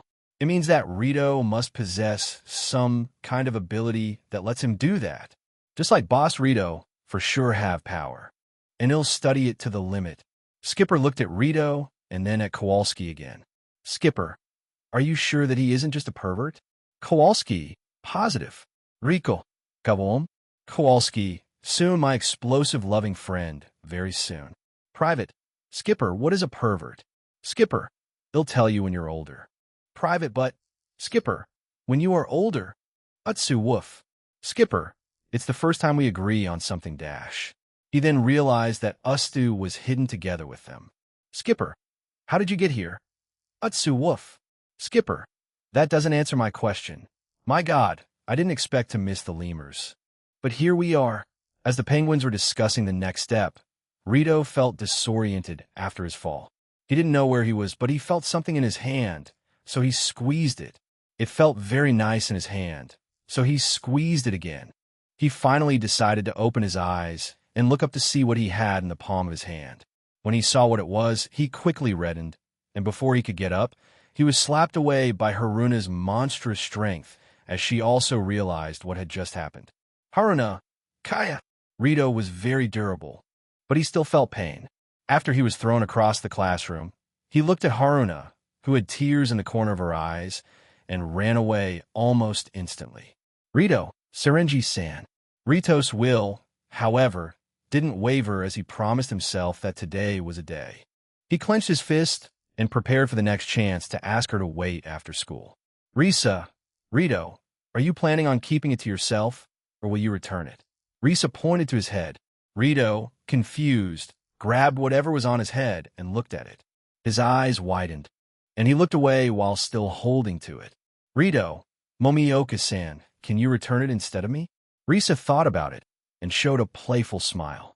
Risa, since you're the one who stole it, then you should be the one to return it. It's not like Risa didn't want to help, but she thought it would be more fun that way. Meanwhile, on the roof, Ryoto opened his eyes suddenly. He was currently napping on Lala's lap while she was caressing his head. Ryoto, I feel like I'm missing something fun. Rito was currently running around the hallway, looking for Haruna. He, of course, hid the bra he planned to return inside his bag. Unfortunately for him, today wasn't his lucky day, and he was stopped by literally the worst person at this exact moment. Yui, stop. You are Rito Yuki, right? You ran in the hallway, which is against the rules. Since it's your first offense, he'll let you go with just a warning, but since you're his brother, he'll need to search your bag. Rito was screaming inside his mind. Rito, why do you need to do that? Yui, your brother started smuggling lollipops as of late, and as long as it's still illegal, I'm not letting him do that. Rito, what are you doing, Isan? Ryoto once again opened his eyes abruptly. Ryoto, I feel like someone is breaking Lollipop's law. Yui, I'm pretty busy at the moment because of your brother, since the principal is pushing the legalization of candies in school, and I'm trying to slow it down until I can stop this. So let me see what's inside your bag, and we can go our separate ways. Rito instinctively pulled his bag closer to him, making him look even more suspicious. Rito, is that really necessary? Kotegawa frowned and looked at Rito with her cold gaze. She just stood there, menacingly. Rito, under the pressure of the beautiful girl, handed his bag, while shaking because he knew what was coming to him, but he remembered his brother's words at this moment that could help him. Flashback Ryoto. Rito, I think it's time to teach you a secret technique of mine. Rito's eyes shone brightly at the idea of learning some kind of power. Ryoto, this technique allows you to escape any threat as long your legs work, and this technique is... Into flashback, Rito turned away from Kotegawa as she looked inside his bag and started running away. At the same time, Yui saw what Rito was hiding, and her face turned red. Not from embarrassment, as usual in the presence of Ryoto, but from anger. Yui, both of you brothers are shameless perverts. Rito, just as Nisan said, this technique worked perfectly as her screaming at me gave me some time to escape. Unfortunately, for Rito, he needed to abandon Haruna's bra, but at the moment, it was the least of his problems. At the same time, penguins left the classroom thanks to sacrificing Private to the girls. They left Utsu there as well, so he would protect the little penguin in case something happened. Kowalski did that because they wanted to test his powers even more. Right now, Rico could be in heaven as he was planting plenty of bombs on the floor to make a hole in the floor. Rico, Awaewe, Skipper, Kowalski, are you sure it's necessary? I don't want to have Denmark v.2 happening here. Kowalski, positive. We need to examine all the possibilities, and if it's something dangerous, we will report to boss. Skipper would believe Kowalski if he didn't have apparent stars in his eyes that told him that he was excited to see the results and didn't care about consequences. But he didn't like leaving things unfinished even more, so he allowed it.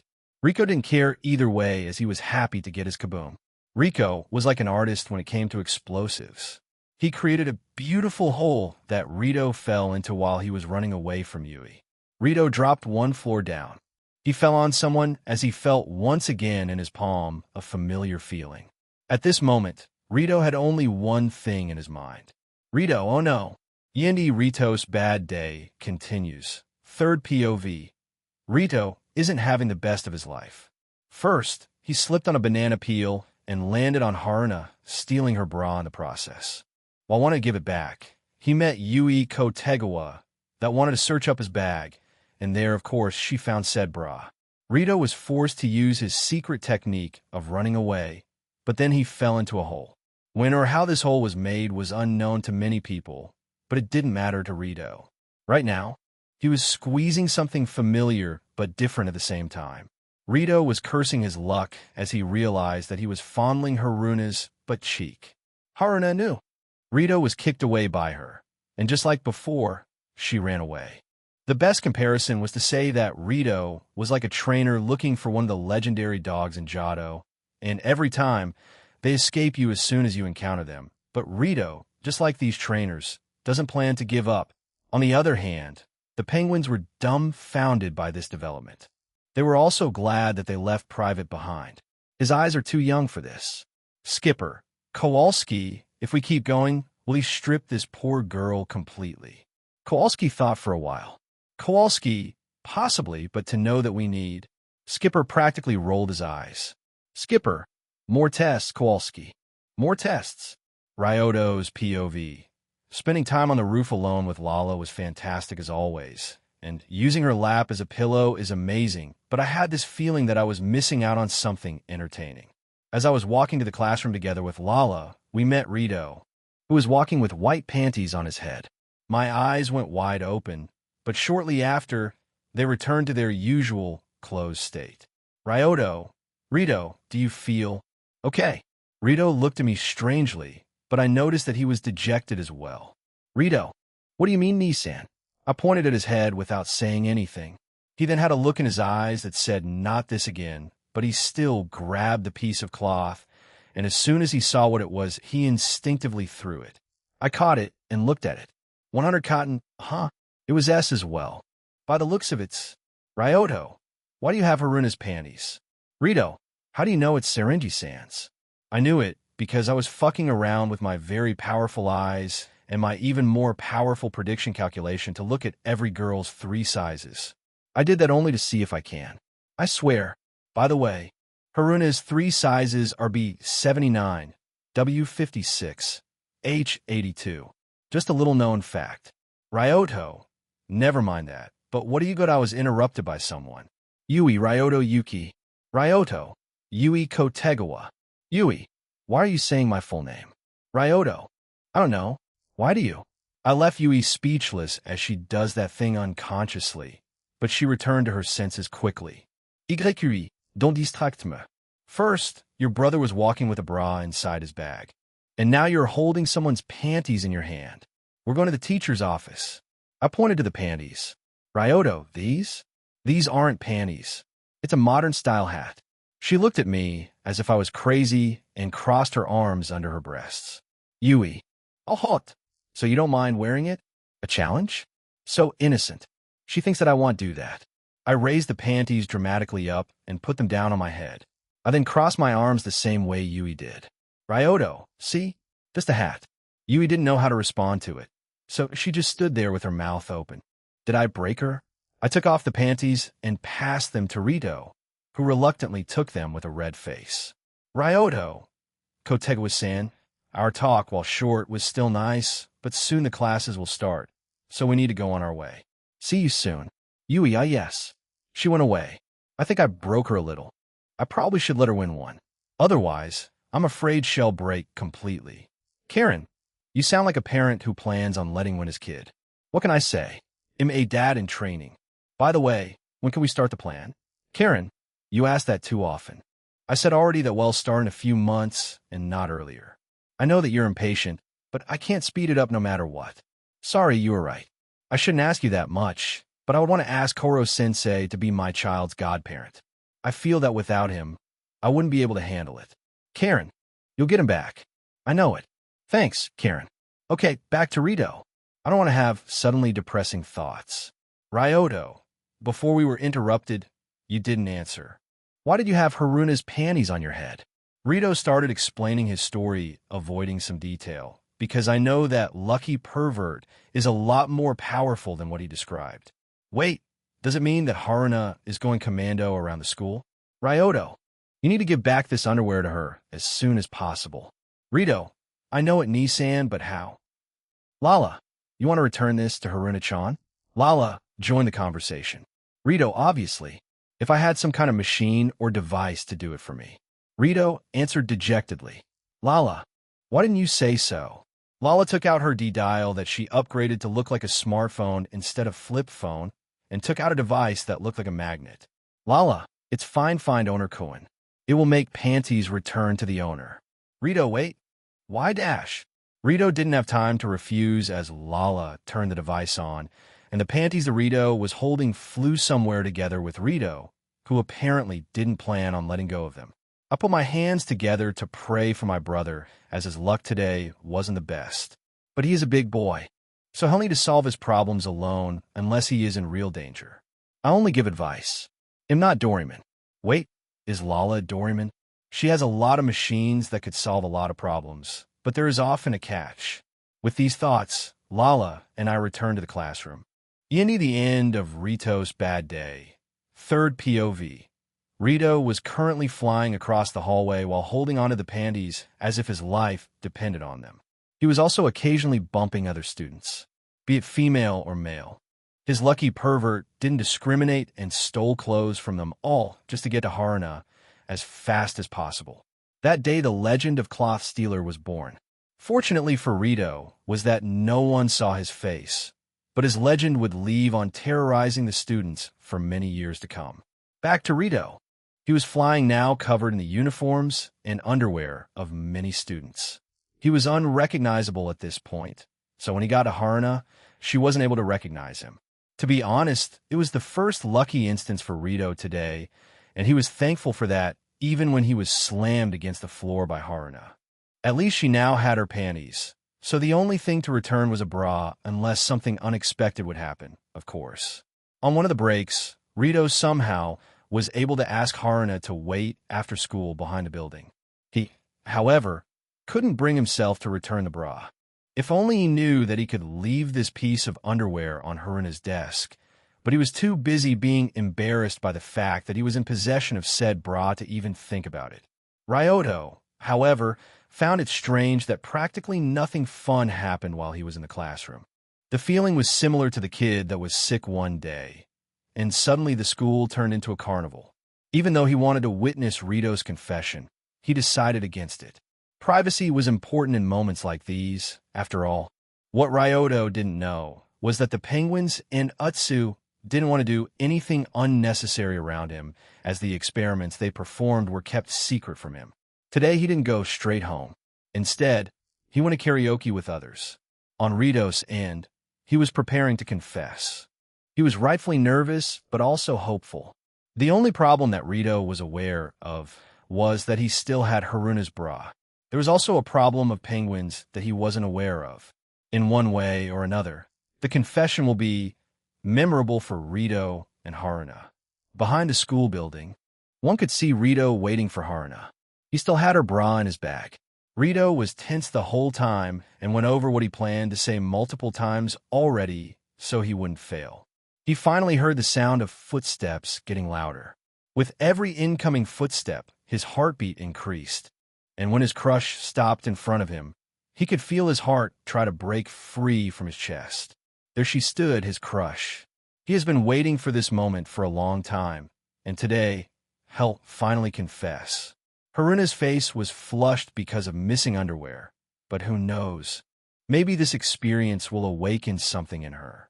Rito, Serenji-san. Haruno was startled by Rito. Aruna. Igriega. Rito, I wanted to tell you something. She nodded. Rito, since a long time, I wanted to tell you something. Sometimes I couldn't find the courage to do that. Other times I was interrupted by something. As he kept going, Rito was becoming gradually more confident in what he was saying. He closed his eyes for a moment, and when he opened them, you could see confidence in his eyes. Rito, Serenji-san. He couldn't finish as a fish with human legs and arms was running towards him, grabbed him, and kept running without stopping. Rito, not you again. This fish was one of Lallis and Kowalski's experiments. It's not the first time this fish interrupted Rito's confession. It happened one time in the past, and after that, no one was able to track it down. It became somewhat of an urban legend. It could also apparently drive a car and a truck. Skipper, not again, you sly bastard. Rico, private, get him. Kowalski, come up with a plan. As the fish was getting away, the penguins planned on catching it. It wouldn't be an easy task, but it doesn't matter. Skipper, you two furball.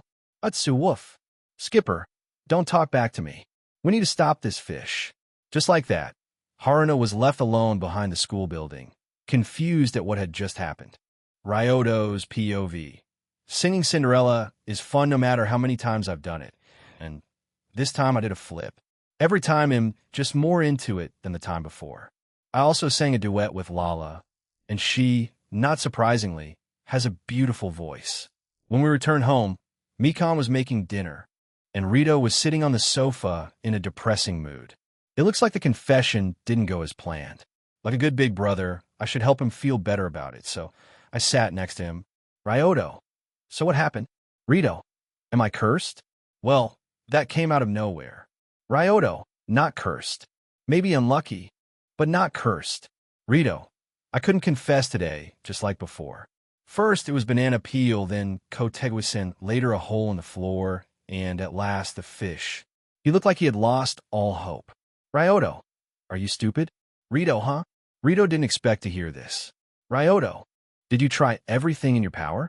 Rito, no. Ryoto, then what did I tell you before? Was one bad day enough to keep you down? Rito, no. Ryoto, and don't you forget it, because the next time I see you depressed because of something stupid, they'll confess to Haruno first.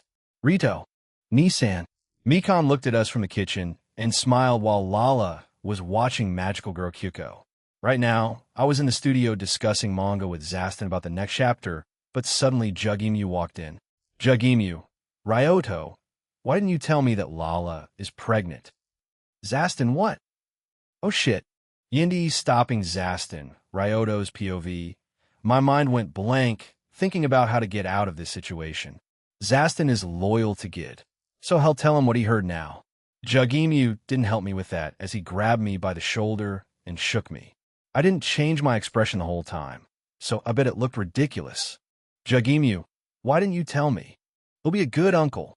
I even brought a fresh fish for dinner. The old lady in the fish market said it'll be delicious. Zastin, on the other hand, was so shocked that he was just muttering some things. Zastin, Lala-sama is pregnant? But she's just a child. Maybe you'll distract him. I opened my eyes and let Zastin meet Miltan, but it didn't work.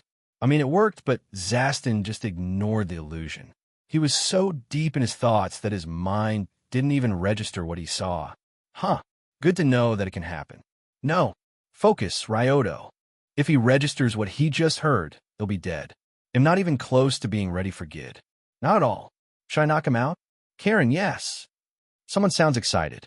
Karen, as of late, there wasn't a lot of violence. Sure, you fought Alma and all, but mindless violence is always the best and most fun. Though I must say, watching Rito fail his confession was entertaining as hell. Wait, you watched the whole thing? Karen, how could I miss it? I even recorded it. Send me the recording later. Karen, sure. Zastin, Ryoto Dano. Shit. Karen distracted me long enough for Zastin to recover. Karen, I didn't distract you. Zastin, is it true? Is Lala-sama really pregnant? I wanted to deny, but his eyes begged for truth, and something inside me couldn't lie to him. Ryoto, yes. She is 1 month pregnant. Zastin. There was silence as Zastin was digesting the news. Zastin. I'm reporting this to Gitsama. Ryoto, stop. I shot webs at him to stop him from moving, but he was stronger than me and kept moving to the exit. Zastin. I must report to Gitsama. Ryoto. God damn it, Zastin. Listen to me. If you report, he'll kill me. He was dragging me across the room, and I was destroying the floor, trying to stick to it in the hopes it would slow him down. I looked at Jugemu, who was waiting quietly for us to finish. Ryoto. Jugemu, don't just stand there. Help me. Jugemu. But if he'll help you, Zastin-san will get in trouble. Ryoto. And if you don't help me, Lala's dad will destroy either only me or this entire planet. So hurry up. Jugemu, in the end, helped me in stopping Zastin, but even with our strength combined, we couldn't stop him. That's the Devolukian strength for you. But that's not time to admire his strength. I was progressively using more webs to stop him, but the problem was that the building wasn't durable enough to withstand this kind of force, so I gave up on this idea, but a new one was born inside my head. Before, my illusions didn't work because he was too shocked, but now he's back to normal, so I tried my luck. Zastin what? It worked. There was a chance, but he quickly closed his eyes so he wouldn't be distracted by anything. Why is he so determined right now? Zastin was walking slowly, but surely while Jugemu and I tried to stop him. But none of us noticed that Zastin was walking onto the train tracks.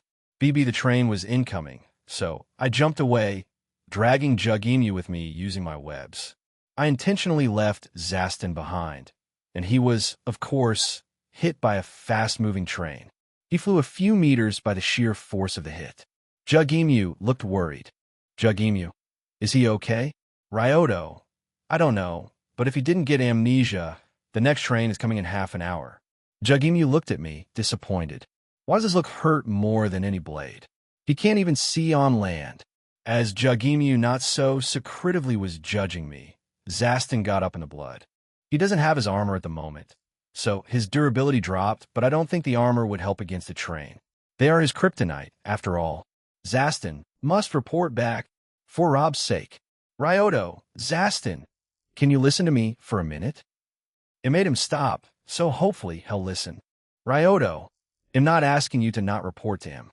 Just give me some time, at least until January. At that time, they'll be ready for whatever is coming from God. I don't ask you to betray him. Please, please, please.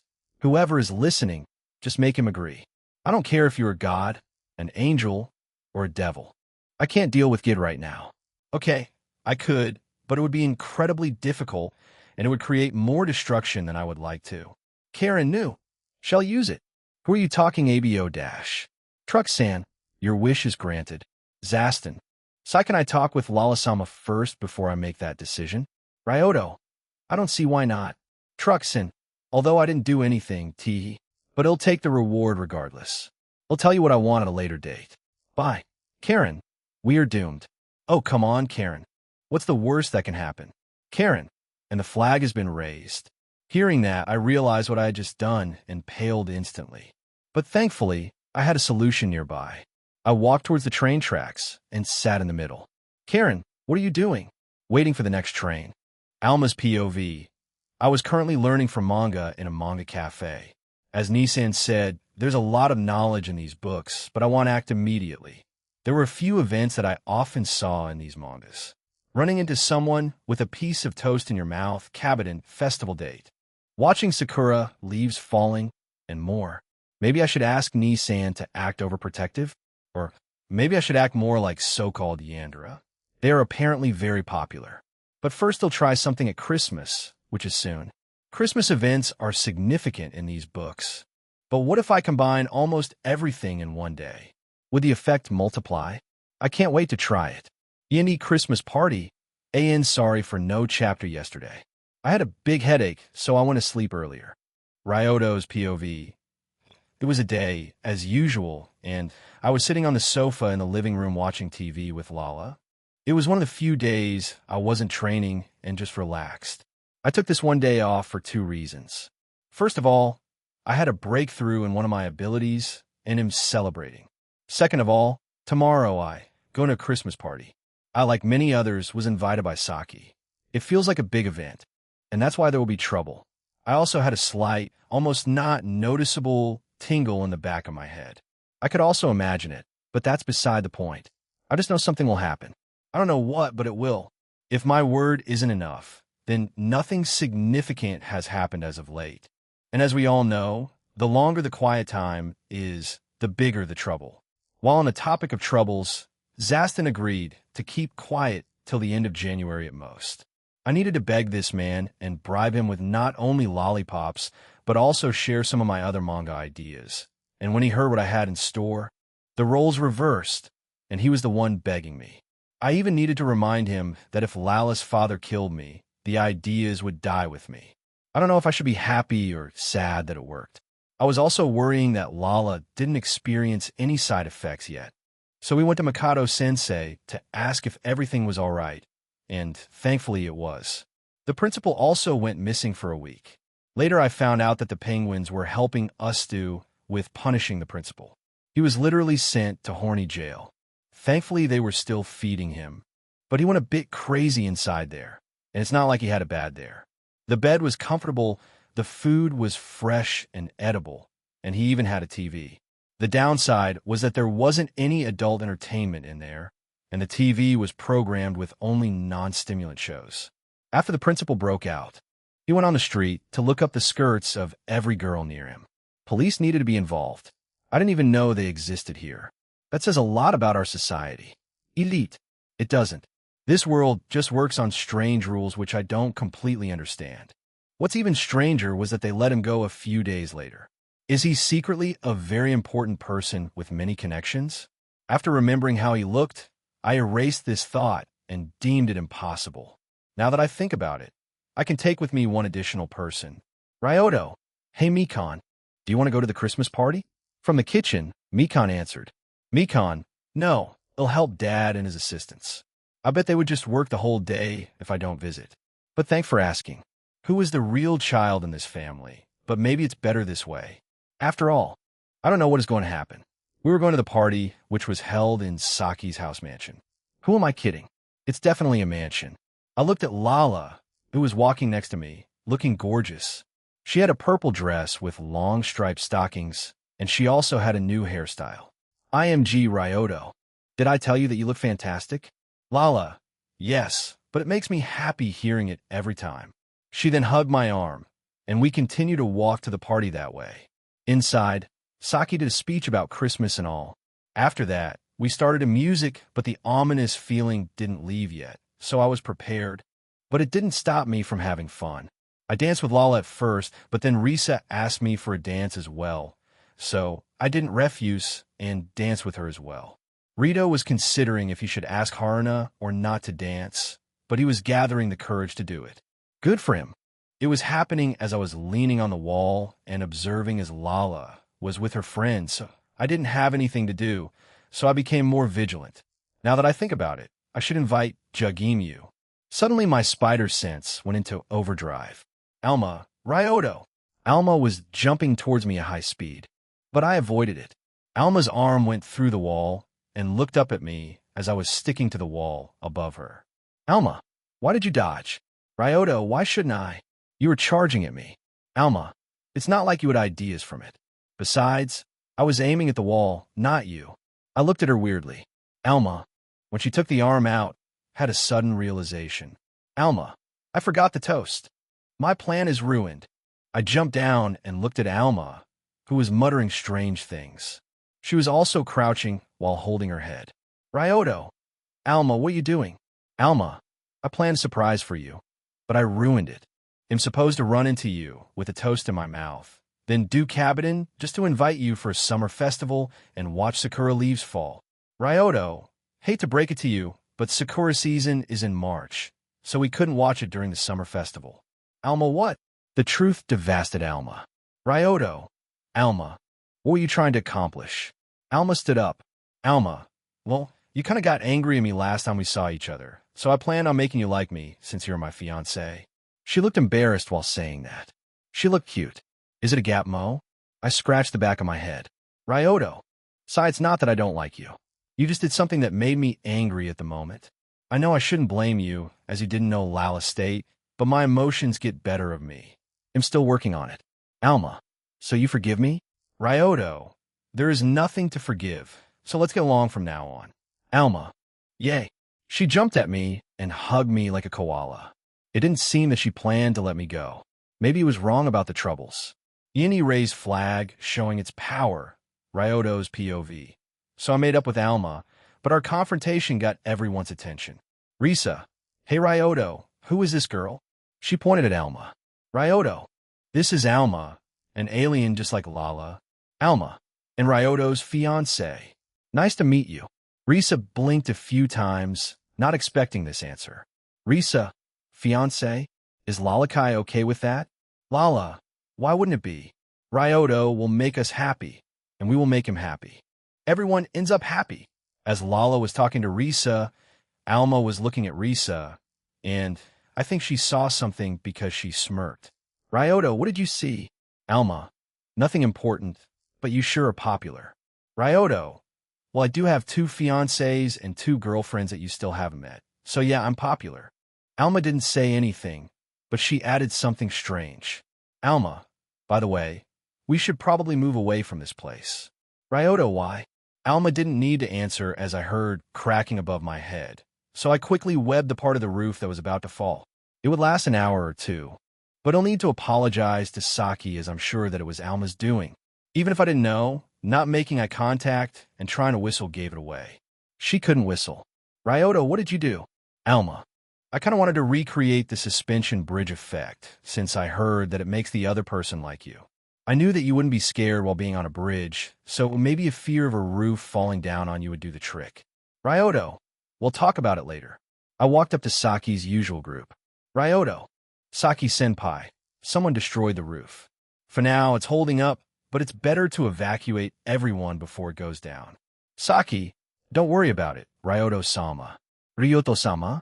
I couldn't think about it as Saki took out a phone, and after a short call, a small group of men repaired the roof in a record time. Saki, done. Anything else? She said with a smile, but someone next to her wasn't as happy seeing me. Ryoto, hey Rin, do you like nature? Clearly not expecting this kind of question, Rin was confused. Rin, no, why do you ask? Ryoto, strange. Since you climb trees almost every day, I thought that you were a fan. Hearing that, she stiffened. Rin, I don't know what you're talking about. Well, I had my fun, so we'll leave her for now. Ryoto, since I've said what I want, it'll go back to Lala and Alma. Sorry for the trouble. Saki, don't worry about it, Ryoto-sama. It was barely an inconvenience. Oh ho ho. She did an Oju Samus laugh. After she was done laughing, she said, Saki, oh, by the way, I have a big surprise coming, so don't go home just yet. I'm sure you'll enjoy it. I was pretty curious about the surprise, and I didn't plan on going home just yet anyway, so I obliged. Saki's POV. I had a big surprise which was explicitly made for Ryoto-sama, and it was time to announce it, so I went up on a stage. Saki, I would like to announce today's main event. As I said that, I snapped her fingers, and the curtains behind me revealed a lot of exotic animals. Lions, tigers, alligators, snakes, wolves, and more. Some of the guests got kind of scared, but I assured everyone that the animals were behind very durable glass. A fish-like girl looked very curious, but I didn't focus on that. She was hugging Ryoto-sama. Imzojielus. With the stars in her eyes, she walked up to the glass and knocked on it. I was shocked when the glass broke down, freeing the animals.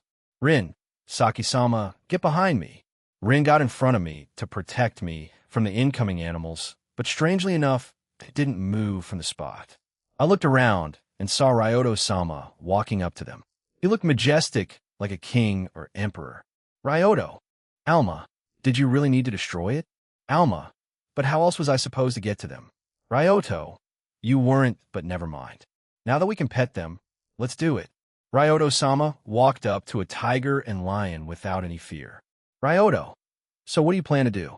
Hearing the question, both of the animals laid down on their backs, showing off their bellies. Ryoto-sama showed a confident smile. Saki, Aya, already on it. I was already taking pictures of everything Ryoto-sama did. She truly is a great friend. Ryoto, good choice. He then proceeded to rub the bellies of two big cats. Afterward, Ryoto sat down with these two on both of his sides. The girl called Alma was, on the other hand, sitting on an alligator, riding him like a horse. Alma, hey, Ryoto, are all animals that sensitive to what you just did? Ryoto, I think so. Most animals are great survival instincts. So they recognize when someone is stronger, and what I just did makes it a lot easier for them to see it. Lala also played around with a lot of different animals, but in the end, she sat down next to Ryoto and enjoyed his company while playing with the tiger. The alligator that Alma was riding walked up to Ryoto as well. So now the three of them were relaxing, surrounded by many animals. Ryoto, hey, Risa, do you want to pet anything? Risa, can I? She asked, but she was already walking up to him. The rest followed suit, and thanks to Ryoto-sama, everyone could get close to an animal of their choosing, and even a noble me was included in that group. All in all, it was a great Christmas party. Ryoto's POV. The party was fun, but it was time to get Plan B ready. The B is, of course, to get Lala's mom on my side, because she is the only one able to stop rampaging Gid. I would preferably do it earlier, but I prepared everything I should tell her in what way, manner, and tone, so she would help me, because I'm not sure how she'll react to the news, but she is still better than Gid. I was now talking to Lala about how she should now call her mother, so we could talk to her. I felt ready, but I felt my spider sense go into overdrive like never before. It's like I could die at any moment, and then I heard from behind a deep voice. Gid, Ryoto, Yuki, finally we meet face to face. Ping new quest mission. Angry father-in-law objective 1. Survive a set amount of time. Reward. 10,000 SP, 2 gacha tickets. Failure. Duration of punishment. If I survive, Zastin will go on a date with Miltan. Yindi Gid Lushan Devi Luke 1. Ryoto's POV. Shit. He is too early. Hopefully. It's only a spontaneous visit, but my spider sense says otherwise. I turn around to see Gid in his child form. He looked harmless, but I knew otherwise. Ryoto. Ah, if it isn't Gid Lushan Devi Luke. How should I call you? Father? Your Highness? Papa. Gid, stop wasting time. You know why I'm here, don't you? Karen. Ryoto, it was nice knowing you. Same, but I don't plan on dying. It's the worst possible situation. That's why I did a few hand signals behind my back to Lala, so he wouldn't notice. I did it in a way that it looked natural. Thankfully, Lala saw my signs, but was hesitant to leave me alone with her dad, who knew that the hand signals that we learned to kill Koro-sensei would be useful in that kind of way. Once more, he helped me more than he realized. I did a few signals again, saying that I would be all right, so she'll believe me, but I didn't like my chances. On the other hand, I plan on being there when my child is growing, so dying isn't an option. It's almost funny that I, who didn't care if he would die the next day, would hold on a life using everything he could. Gid, Lala, leave us alone. Gid unknowingly helped me by giving Lala an excuse to go. She left us alone, but not before looking at us for the last time. She then used her anti-gravity wings to complete her part of the plan. Now I was standing before Gid. I was obviously taller than him, but the pressure he emitted dwarfed mine. To battle this pressure, I released Haushiko Haki, but it did nothing to him even though he felt that. Gid, who it seems that you aren't a pushover. That's good. But do you really think that's enough to beat me? He increased the pressure, but I didn't plan on kneeling before him.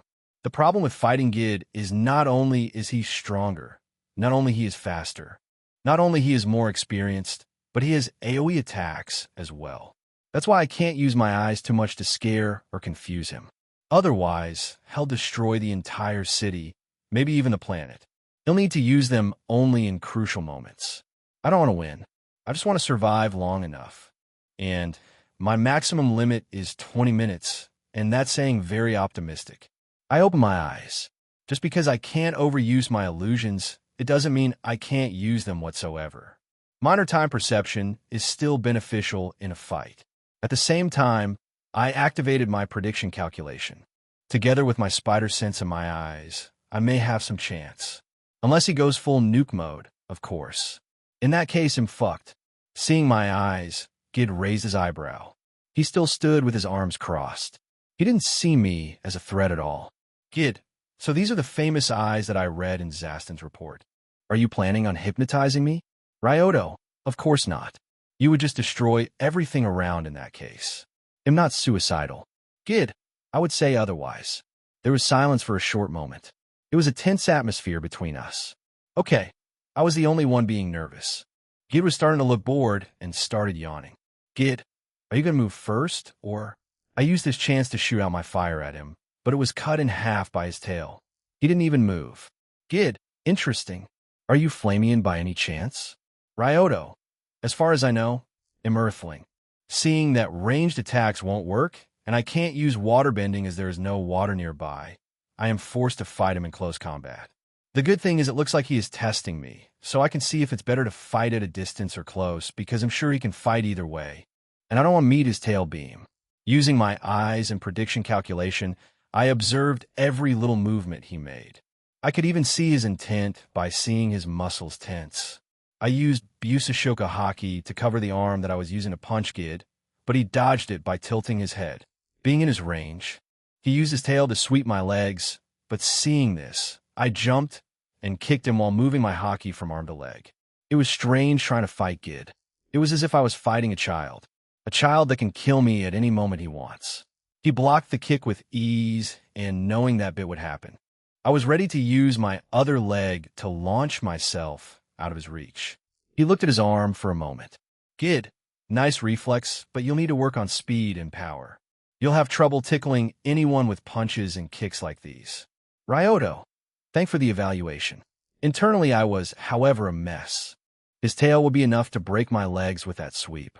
If I covered one of them with Haki, I would have a chance to save it, but it would probably still hurt like hell.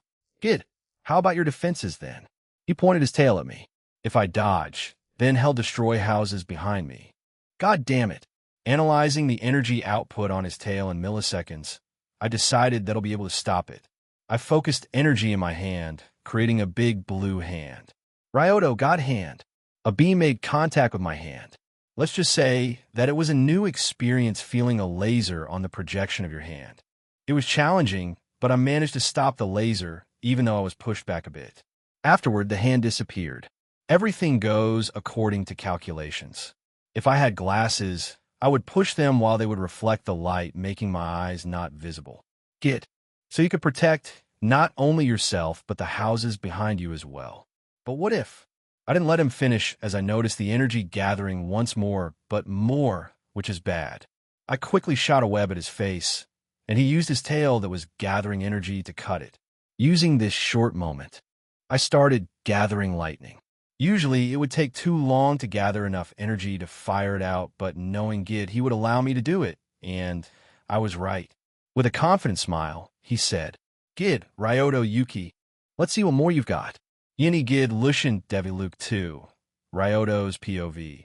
I shot out the lighting after a charge up, but I was aware that it wouldn't be able to do anything, so I used my fire to create smoke dense enough to block Gid's vision. Gid, annoyed by it, used his tail to blow the smoke away, but was too late. I already used my eyes to let Gid see me attacking from the side. He reacted to the illusion by turning his eyes to it. At the same time, I attacked from the front.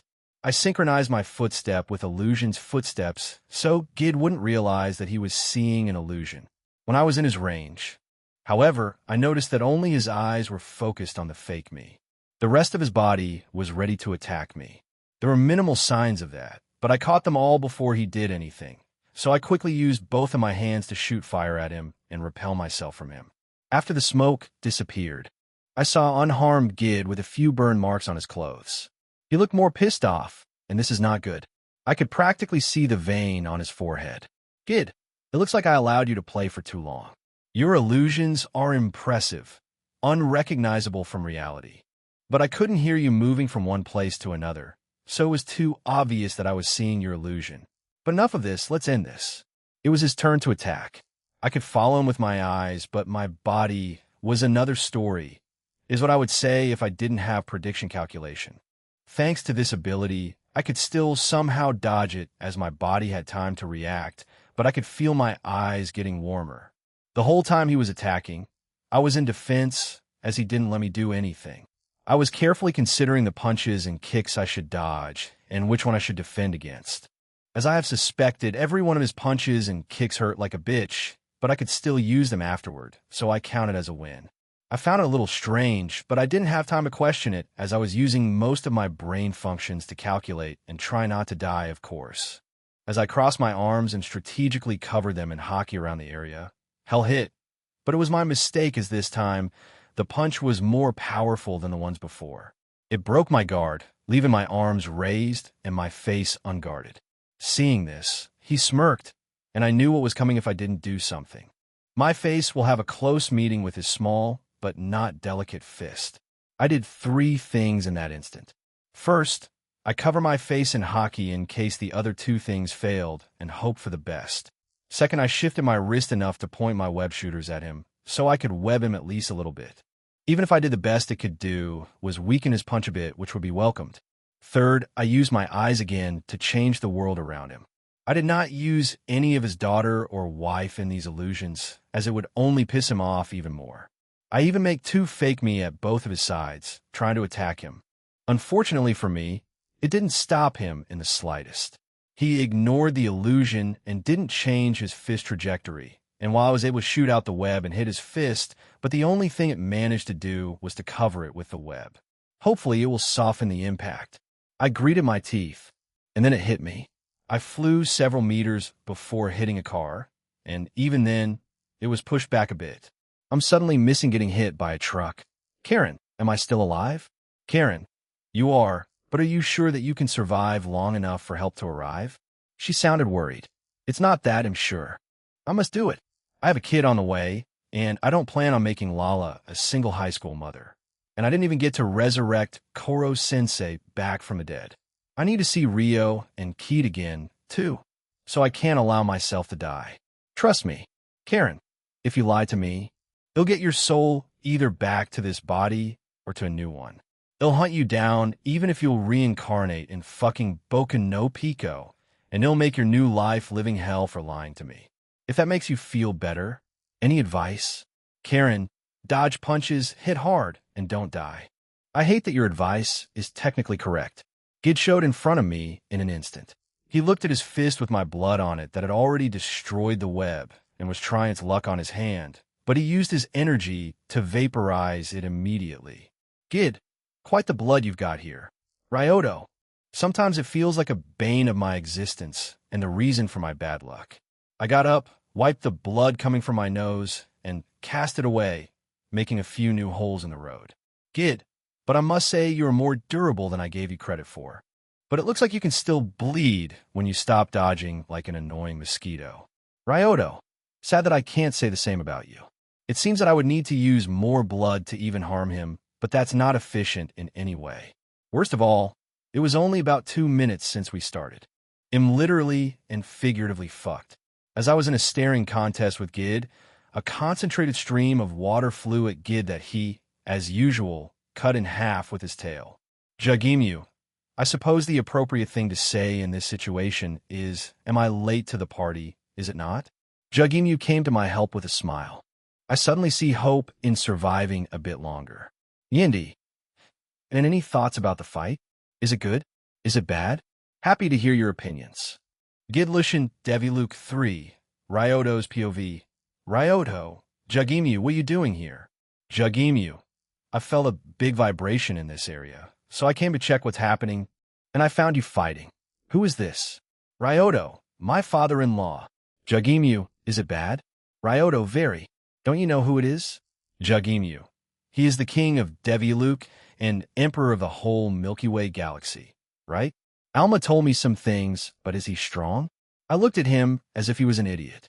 Ryoto, are you aware that he stopped the constant conflict in the galaxy? Jugimyu shook his head. Did he live under the rock? Ryoto, never mind then. All you need to know is that he outclasses us in every possible way. Jugimyu, I see. Do you have a plan? Ryoto, try not to die. I then cover my mouth with my hand and moved it without making any sound so only Jugimyu would understand me. Ryoto, Try to survive as long as possible. Help is coming. Jugimi nodded. Gid, are you done with your talk? Ryoto, yes, thanks for the wait. Jugimi shot the water out from his swords, and finally, I could use my water bending. Not to the full extent, as it wasn't a full moon, but as it was already evening, I could see the moon in the sky. It didn't make any difference for Gid, but it was still worth mentioning.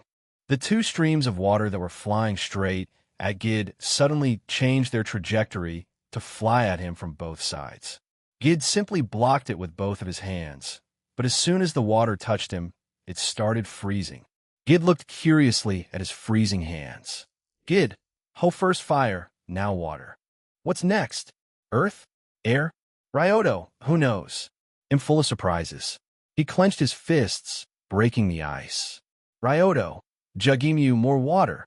Jugimi started shooting more rapidly, and I used some of his shots to gather water above Gid while Jugimi was keeping him busy.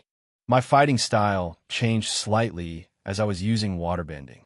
My movement became more fluid, but Gid adjusted incredibly quickly. I was planning on using a large amount of water to create scalding steam by shooting fire at it, but Gid lost his patience and destroyed the ball of water with his energy. Electricity started flowing around him, and one bolt even flew at me, which I redirected it at him. That lighting was hit by another one and canceled each other. Ryoto, Jugimi, cover me. I rushed at Gid, but I knew that I won't be able to damage him at all. All we need is to buy time. I tried to blind him with the web at first, but I knew that he would dodge or cut it with a tail, so I was ready for a follow-up attack. Jugimi, on the other side, used his swords to attack as well with his water. Gid either blocked or dodged our every attack. He also counterattacked, and while I could follow his movements, it was starting to strain my everything. Too much information flows into my brain at all times in a short amount of time. Not to mention my focus on my own actions and my own spider sense, screaming at me danger at all times while near him. I used Jugimi's water at times to increase my firepower. Can this count as a pun? No time to think about it, but why is he holding back? I couldn't continue this thought as a fist was coming my way. I barely dodged it, but that impasse was already at 5 minutes mark, and with each minute, Gid was losing his patience. So I decided to do something stupid from all the exhaustion and hit him in the face with all my strength. Looking him straight into the eyes, I said, Ryoto, tell me, what do you truly desire? This ability works best when you make eye contact with the victim, and even someone as powerful as Gid wasn't immune to it. He may resist telling me what he desired, but the moment when he tried to resist was all I needed to punch him with all my might while my fist was covered with hockey. He flew a few meters backward, and after he landed, he didn't get up immediately. My eyes went wide, realizing what I had just done. I punched him. I punched him. Jugimi, good job, Ryoto. Jugimi looked happy, but not me. That's bad. I just pissed him off more than I should. I turned to Jugimi. Ryoto, Jugimi, we are fucked. He looked confused, but after sensing something, he nodded. Ryoto, by the way, where is Alma? Jugimi, she tired herself out after the party and is probably sleeping.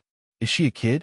My spider sense was triggered, and I felt as if my head was going to crack open, which usually is a bad sign. Yep, he is pissed. I should play safe, but no. I needed to punch him in the face. It's my first time fighting so hard using everything I've got. Almost every single ability was used to survive, and in the state where my entire focus was on fighting, I punched him. If I did that normally without this cheap trick, he probably wouldn't be as mad, but I did that, and now he is pissed, and I'm fucked. I could see the energy flailing around him, and he was focusing most of it on his tail. It's already stronger than the God Hand would be able to stop. Gid, Ryoto, Yuki. I can only do one thing now. Ryoto, Jugimi, stand behind me. Jugimi nodded. I twisted my body, turning my back on Gid, which angered him even more, but it was required. While I was turned, I grabbed where my heart was with my right hand and started gathering energy with my eyes closed. It will be the first time I'll do this in action, but beggars can't be choosers. It's the only way, according to my calculations. And they haven't been wrong just yet. A blue aura started covering me in a spiraling way, just like a small tornado. just a little bit. Now, I opened my eyes, turned back while raising my right hand, and a giant, semi-transparent blue devil appeared behind me. It was just a torso, but it was muscular and would be intimidating for most people. Ryoto, mage in hand. The avatar of a devil imitated my motion of putting my hand in front of me to stop the beam that Gid had already fired. You could feel the power from both of us. It was bigger and more powerful than before. It would hit both Jugemu and me, but the devil was on my side. On contact, I felt the tremendous impact, and it pushed my hand back a bit. Come on, come on. I can't lose now. I pushed back with all my strength. All the muscles in my arm were straining to their absolute limit, but somehow I was able to hold it back. Unfortunately, my right arm was unusable after that. What's even worse, we are not finished. Gid looked at me and smiled. Gid, so you can stop even that much power. I'm impressed, but he didn't finish as both of us heard a very beautiful and charming voice that'll probably charm anyone who heard it. Gid, what are you doing? Hearing this, Gid froze. He turned his head slowly to the source of the voice. Gid, Sephi, Yindi, and I've bamboozled everyone. You thought that the reward was just God hand, but in reality, it was all Mark Evans' Indu Mamoru, goalkeeper's technique, but he needs to train to obtain them. Sephi Michaela Deviluk, Gid's POV. I was sitting on my throne, bored as always. I would much prefer flip skirts of some girls, or mess with someone, but Sephi would get mad if I left for no reason. At least soon, they'll be able to fly to Earth, so he'll finally accept Ryoto as Lala's fiancé, and after their marriage, he'll be free to do what I wish. Even Sephi won't be able to complain to me about not doing my duty because I won't have any longer. He'll even look like a good father who grants his daughter her wishes. Thinking about it makes me happy and impatient at the same time. I regularly get reports about him from Zaston. From what I read and hear, he isn't half bad. He may be weaker than a Devilukian, but for an Earthling, he is exceptional. My only worry is that from what I heard, his eyes are very unusual, and from my experience, things like these attract trouble, and if he isn't strong enough, he'll lose them. But that's a problem for the future. For now, he'll block any information about his eyes, meaning he'll tell someone to do this for me. Thankfully, I won't be bored for long, as today, the next report is coming. As of late, there wasn't much in reports. I understood one such report, even 2 or 3. But after a month of such reports, it began being very suspicious. Zaston is hiding something. I know it. That's why I called him to the palace. They'll force the truth out of him. The only ones who could force him to hide something from me will be Lala, Momo, Nana, or Sephi. And if it's any of them, then I am even more curious about what they are trying to hide. Right now, he was standing in front of me, clearly nervous. I was planning to press him a little bit before I could even say something. Zaston confessed everything. Zaston, please forgive me. I didn't want to hide this information from you. Lala-sama is pregnant with Ryoto Dano's child. I was so shocked that I didn't even react for a moment. Zaston, phew. I feel a lot better having this lifted out of my chest. He then paled as my energy literally exploded. So Lala is pregnant. It's not that I was mad that Lala is pregnant, but it complicates some stuff. I plan to let Ryoto grow a bit before it happened. Let him learn how to be kind and emperor while he grows his influence and power. While I ended the war, it doesn't mean that there aren't any people wanting to get even with me. The wounds created by war aren't fully healed just yet. Not even 10 years have passed since the conflict has ended after all. And if some of my enemies hear about this, I'm sure that they'll try everything in their power to harm my grandchild. Thinking about what should I do, I got the idea of testing him. See how he reacts to danger, see his limits, and judge his character in person. What's even better, it gives me an excuse to go out. The fight was interesting. Ryoto seems to have many abilities, and his instinct was phenomenal. What's more, he could defend from my tail attacks and even follow my movements. Not to mention his eyes. He even managed to get a hit on me, which pissed me off, but it was still impressive. I admit, I lost my composure a little and used more power than I should have, but everything turned out fine. He blocked it with yet again another technique. I planned to see how he would go on with his aquatic friend with his arm unusable, but we were interrupted by Sephi. How'd you get here so fast? Ryoto's POV. Finally, she came. It was even faster than I expected, and thank God for that. I don't know how much longer I would be able to continue. My eyes began to generate smoke from overheating. It wasn't much, but it was a sign that I couldn't continue using them to the fullest soon, and that would make it harder to fight. I would say that I would be able to survive for 5 more minutes at most. Telling Lala that I could fight Gid for 20 minutes was wishful thinking. I also didn't know my eyes' limits became, I've never used them so much in a fight before. I said 20 minutes earlier because that's how long I could use prediction calculation, and without it, my chances of surviving would lower significantly. Sephi, Gid, what are you doing? Sephi, Lala's mother and Gid's wife, had her face covered with a veil to hide her beauty. Apparently, her beauty was so overwhelming that she could turn the biggest gentlemen into perverts. Gid, I was just testing Ryoto to see if he is suitable for Lala. Sephi took a look at me, at which I waved with a smile with my left hand as I could lift my right. Sephi, he looks like a nice kid. So why are you attacking him? She was talking calmly, but both Gid and I knew that she was angry. Not at me, which was good, as I was thinking if I should screw over Gid more or not. I felt someone jump at me and hug me. Lala, Ryoto. Ryoto. Hey, Lala. Please don't hug me so hard. My arm hurts. Lala, saw thee. While still hugging me, but not as hard as before, she looked at Gid with some resentment in her eyes. Gid, what? I did that for you. We can't have a spinless brat become a king of Deviluk. Besides, I approve of your engagement. Aren't I a great father? Ryoto, you just did that to step down from the throne so you can fool around doing perverted things to other women. Gid, how do you? He stopped as he realized what I was going for. I just gave him a smug smile. Serves you right. Sephi, I see. So that was your plan. Then you'll be happy to hear that when our grandchild is born, it'll move here on Earth to help them raise it, so your responsibilities as a ruler will increase.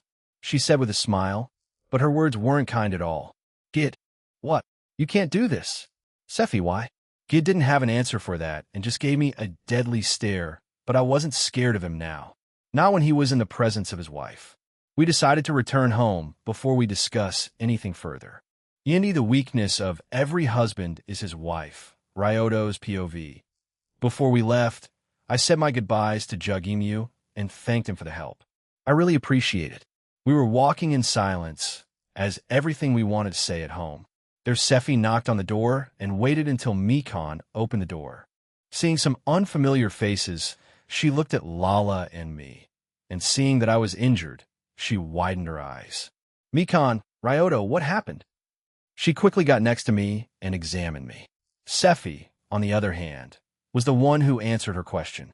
Sephi, it would be my husband's fault, and that is why we would like to apologize. She bowed her head and forced Gid to do the same by pushing his head downwards. Gid didn't like it, but didn't refute it in any way besides an angry grunt. Mikon, and who are you? Ryoto, Lala's parents. We'll discuss everything inside. Mikon then led everyone inside, and while she prepared some snacks, the rest of us seated ourselves in the living room. There we talked about how Sephi already knew about everything as Zastin reported to her, as well as soon as Gid flew to Earth. That's why she got here so fast. Also, my engagement to Lala became official. But I've been warned that it won't stop some people from attacking me, since if I die, Lala won't be engaged anymore. I also won't become the ruler of Deviluk until I at least graduate high school. I could feel that it was just to punish Gid even more, and he knew that as well. He was fuming with anger. But one look from Sephi made him harmless as a puppy. Gid tried to explain that he only did what he did to test me out once again, but he was quickly shut down by Sephi. They also earned me about the side effects of Devilukian pregnancy, but I've got that already covered. Sephi, now that we are here, I should also apologize to your parents for putting you in danger. Ryoto, don't worry about it. They aren't home most of the time.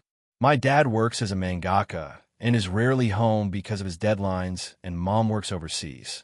Karen, wow, it sounds sad when you say it out loud. Does it? I don't even notice anymore. Hearing this, Sephi hugged my head and put it on her breast. I wasn't even feeling lustful at the moment. I was too shocked to react in any way. Sephi, you poor thing. You can call me Mom if you want. After all, we are family now. Ryoto. I didn't know what to say, but I've got a genius idea to annoy Gid. Is it petty? Yes. Do I care? No. Ryoto. Can I call Gid Papa then? Sephi, of course you can. Gid what? Gid wanted to protest, but one glare from Sephi shut him up. I turned to Gid. Ryoto, let's get along for now on, Papa. I put out my left hand, waiting for a handshake. I covered it in hockey, just in case. I noticed that only I and maybe Alma could see hockey. To others, it's invisible, so they won't catch me doing this. Gid, you got balls, kid. Let's hope that you won't regret it.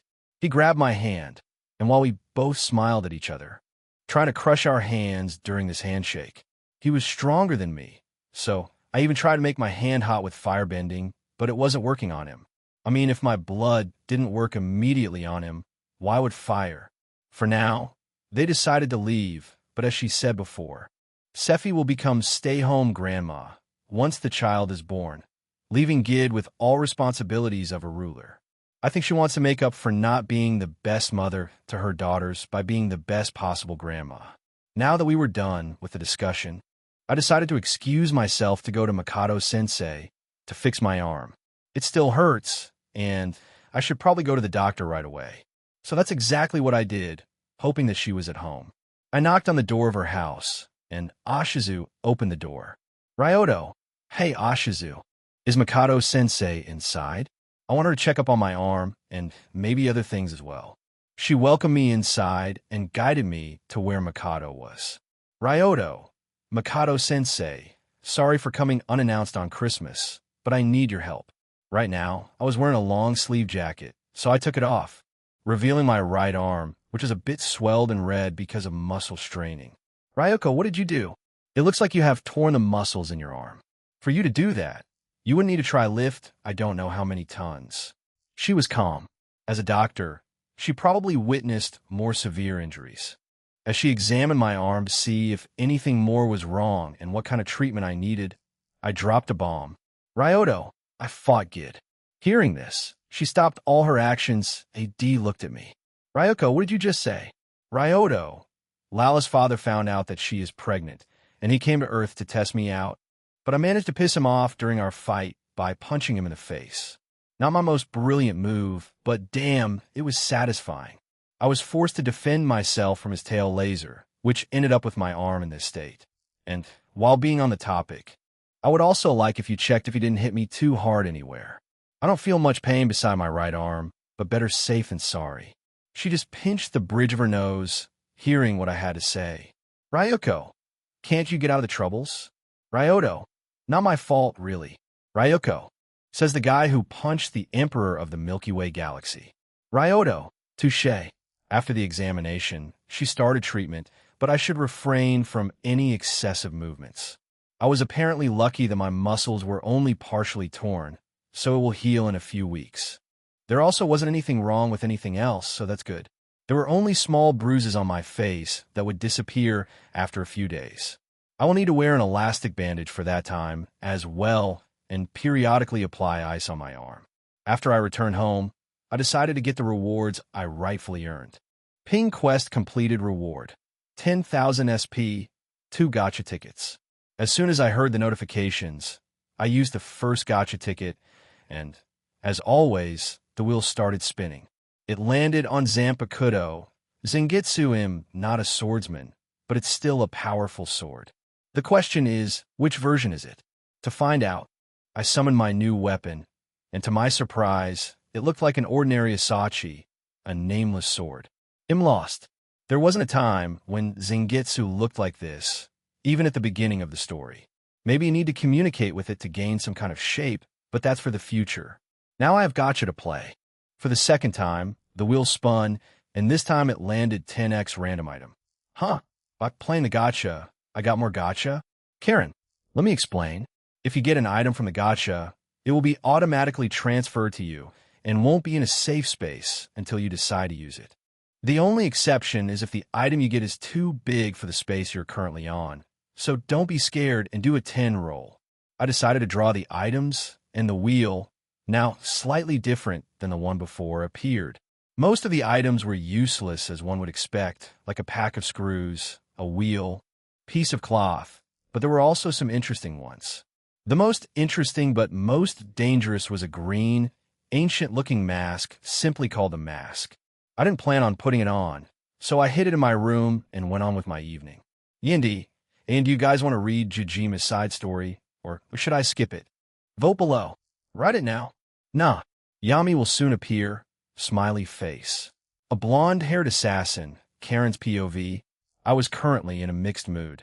On one hand, I was happy that Ryoto managed to survive, and am glad that he cherishes his life now, but on the other hand, am not happy that he got injured. Why does he need to worry me so much? Truck-san Karen. I can't play. Karen. I let out an incomprehensible scream. Jesus fucking Christ. What's she doing here? And why does she change her look again? She was wearing a beautiful kimono with a flower pattern on it and brown hair reaching the floor. She also had a Japanese sword that she wore at her waist. She looked graceful. Shame that her personality didn't reflect that. Karen, what do you want? Truck-san. As I've said, I came to play. The word came around that Ryoto got in a fight with his father-in-law and got injured, so I came to cheer you up. Karen, am not lamenting. Truck-san. Who said you were? She had the smirk that said that she got me. I hate when she does that. Karen, never mind that. What do you want from Ryoto? I looked at her suspiciously. If I know anything about Truck-san, is that she loves entertainment, and most of the things she does ends up with her having fun. Truck-san, oh scary. She just smiled at me. God, I hate it when she does it. Karen, we both know why I don't trust that your motives are pure. Truck, you don't need to worry. I just want to send him to one of the worlds I am managing. Nothing more. Karen, are you mad? Truck-san, what? You don't even know which world I plan on sending him to. Karen, I can guess from your look. She clapped her hands, looking happy that I guessed. Truck-san, good job. Karen, you know that he isn't ready to go there. Depending on where you send him, he may even die. She flicked my forehead. Karen, ow. Truck-san, who do you take me for? Of course, I won't send him now. I'll let him grow stronger for a while, and then transfer him. It won't be for free either. I'll give him a mission with great rewards. I thought, what was her end goal? Why use Ryoto and not someone other than him? Universe, multiverse, omniverse, and even verse is enormous. Karen, why? Truck-san, Karen, why use Ryoto for that? And why are you doing that? Truck-san put the finger on her chin, thinking about the response. But in reality, she just tried to act cute. Truck-san, don't you think that some characters deserve a better ending than they got or would get? Besides, there isn't any reason for choosing Ryoto. I spun a wheel, and it landed in his name. I facepalmed. Of course, she used a wheel. She is that idiot's wife, after all. I don't know how she managed to raise Truck-kun to be a responsible adult. Karen, sigh fine, but if something happens to Ryoto, it'll end you. My glare could kill at the moment. But Truck-san wasn't scared at all. She maintained her smile. Truck-san, don't worry. Your boyfriend will be fine. A little treat in him would be nice. The tension between us vanished as I became embarrassed hearing that. Karen, he is not my boyfriend. Truck-san yet. Karen, you know what? I want to argue with you. It never ends up in my favor. Truck-san, but you seriously don't need to worry. I can promise that even Gaia or anyone else won't do anything to kill him unless he'll go full nuts and try to destroy the planet or something similar. Otherwise, she won't do anything. Karen, what about the others? Truck-san, depends if he tries to fight them for some reason. He'll do it. I know that he'll do it. I don't know why, but he'll do it. Truck-san, by the way, why won't you send Ryoto to the next world already? I understand the first month I get it. You literally couldn't, as there is a 1-month cooldown between otherworld missions, but you told him that he wouldn't be able to do it until at least April. What's your deal? She was curious, and that's usually bad news. She'll get the information she wants in any way she can, so I just told her, Karen, I wanted for Ryoto to take a break. The last time he kind of broke down, so I thought a normal life with his loved ones for a few months would help him in the long run. I know that he wants to get back Koro-sensei as soon as possible, but you won't allow him to do that at the cost of his mental health. Truck-san, I see. If you want to get some relationship advice, you know where to find me. Bye. She disappeared just as quickly as she appeared. Did she get here just to tease me? Ryoto's POV. Today is the 2nd of January. During the last week, I was treating my arm and was pampered by Lala. Even though I didn't need it, still was nice. What wasn't nice was that Lala limited our time together because she was worried about my arm too much. We still did it, but not every day as we used to. Alma also visited me as soon as she heard about what happened, but after the first visit, she stopped for some reason. I also tried to talk with Zangetsu, but for now, he refuses to talk. He'll continue my efforts, though. On the note of Zangetsu, I was thinking about training my swordsmanship. My first candidate was Zastin, as he was known as one of the best swordsmen in the galaxy, but I dismissed this idea as he uses a Western sword, and Asachi is Eastern in origin. Then I thought about my own little stalker and decided to ask her this favor as soon as my arm heals. I also warned all home residents about the mask so there won't be accidents. Just in case, I hid it in my room. Who am I kidding? Someone will definitely use it, but that's my future self problem, not mine. I was currently taking a walk, and I was ready for trouble. I decided to buy some taiyaki as it was a bit cold, and I bought some extra for the rest as well. Will the penguins like it? It's fish-shaped after all. Thankfully, I had a bag with me, so I could carry and eat at the same time. Didn't want to use my arm if not necessary. As soon as I bought the food, I saw a girl with long blonde hair and dark red eyes. She wore an all-black Gothic-style leather outfit. Said outfit had a star-shaped gap at the chest of her clothing. On her legs, I could see 5 leg belts. She was staring at me intensively, so I offered her my taiyaki. Ryoto, do you want this? She didn't say anything back, but took the food and ate it. Earthling food is really strange. Ryoto, it is, but that's why it's fun to eat it. She got closer to me and put her hands on my shoulders. There was quite a height difference between us, as she was shorter than Lala. With a blank expression, she looked me into the eyelids, and said, "You're Ryoto Yuki? I've been looking for you." Her hand turned into the blade, and she attempted to cut me with it, but I dodged it by backstepping. I did it effortlessly and looked completely calm. Someone asked me to eliminate you. I have no grudge against you, but I must ask you to die. Once again, my walk turned into a disaster. Yindi Golden Darkness, Ryoto's POV. To be honest, I completely forgot that Yami would go after my life. I was too busy planning other things, like survive ING Gid's wrath or being a father. The only downside is that my right arm is still injured. I can use it if the situation requires it, but I would rather not. Ryoto, Golden Darkness, could you not try to kill me in the middle of the city? Yami, you know who I am? Ryoto, of course I do. Golden Darkness is a legendary assassin who can transform any part of her body into a weapon. You came here to kill me because one of Lala's fiancé candidates hired you, but never mind that. Can we fight somewhere else? We don't want to disturb people here. Yami looked around and nodded. Ryoto, not a long way from here is the riverbank. There shouldn't be any people there. Strangely enough, it's not a popular spot. Yami, lead the way. Lala's POV. I was in my laboratory playing with some machines. I was still mad at Papa for injuring Ryoto, but I think I understand why he did what he did. Together with Ryoto, we'll soon be parents, and I would do everything to protect our child, even if it would end up hating me. It doesn't mean that he'll forgive Papa easily. Piru, it was the sound of an incoming call. Slowly an image started forming on the big screen. Jahu, Lalatan. It's me. Of course, you remember me, right? Lala, Lacaspo? On the screen, there was one of my now ex-fiancé candidates. But Papa said to keep quiet about it for now, as announcing the winner would make some people more desperate in their attempts, and Ryoto is strong enough to handle them. Lacaspo, yes, the Prince of Planet Gamma, as well as your number 1 fiancé candidate, Lacaspo. Lalatan, how have you been? He was sitting comfortably on his bed, surrounded by 4 members of his harem.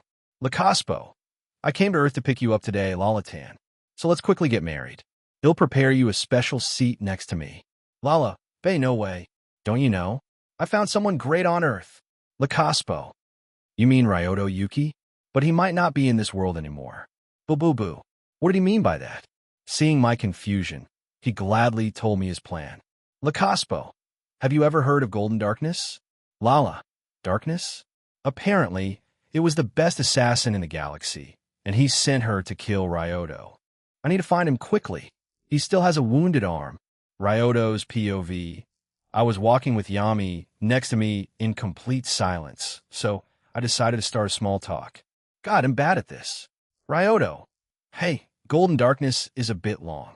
Can I just call you Yami? Yami looked at me while slightly tilting her head. Yami, do as you wish.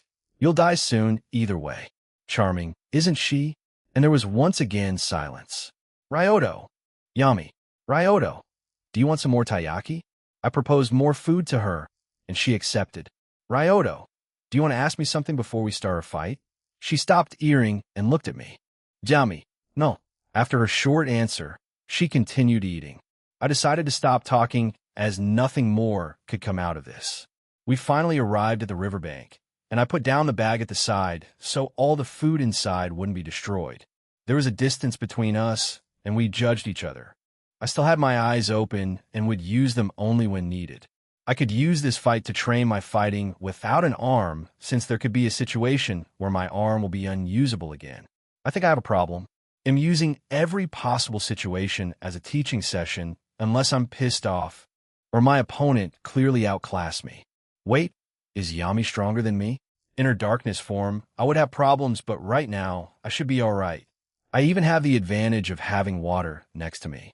Also, if I remember correctly, she is scared of slimy things, so I could show her some illusions.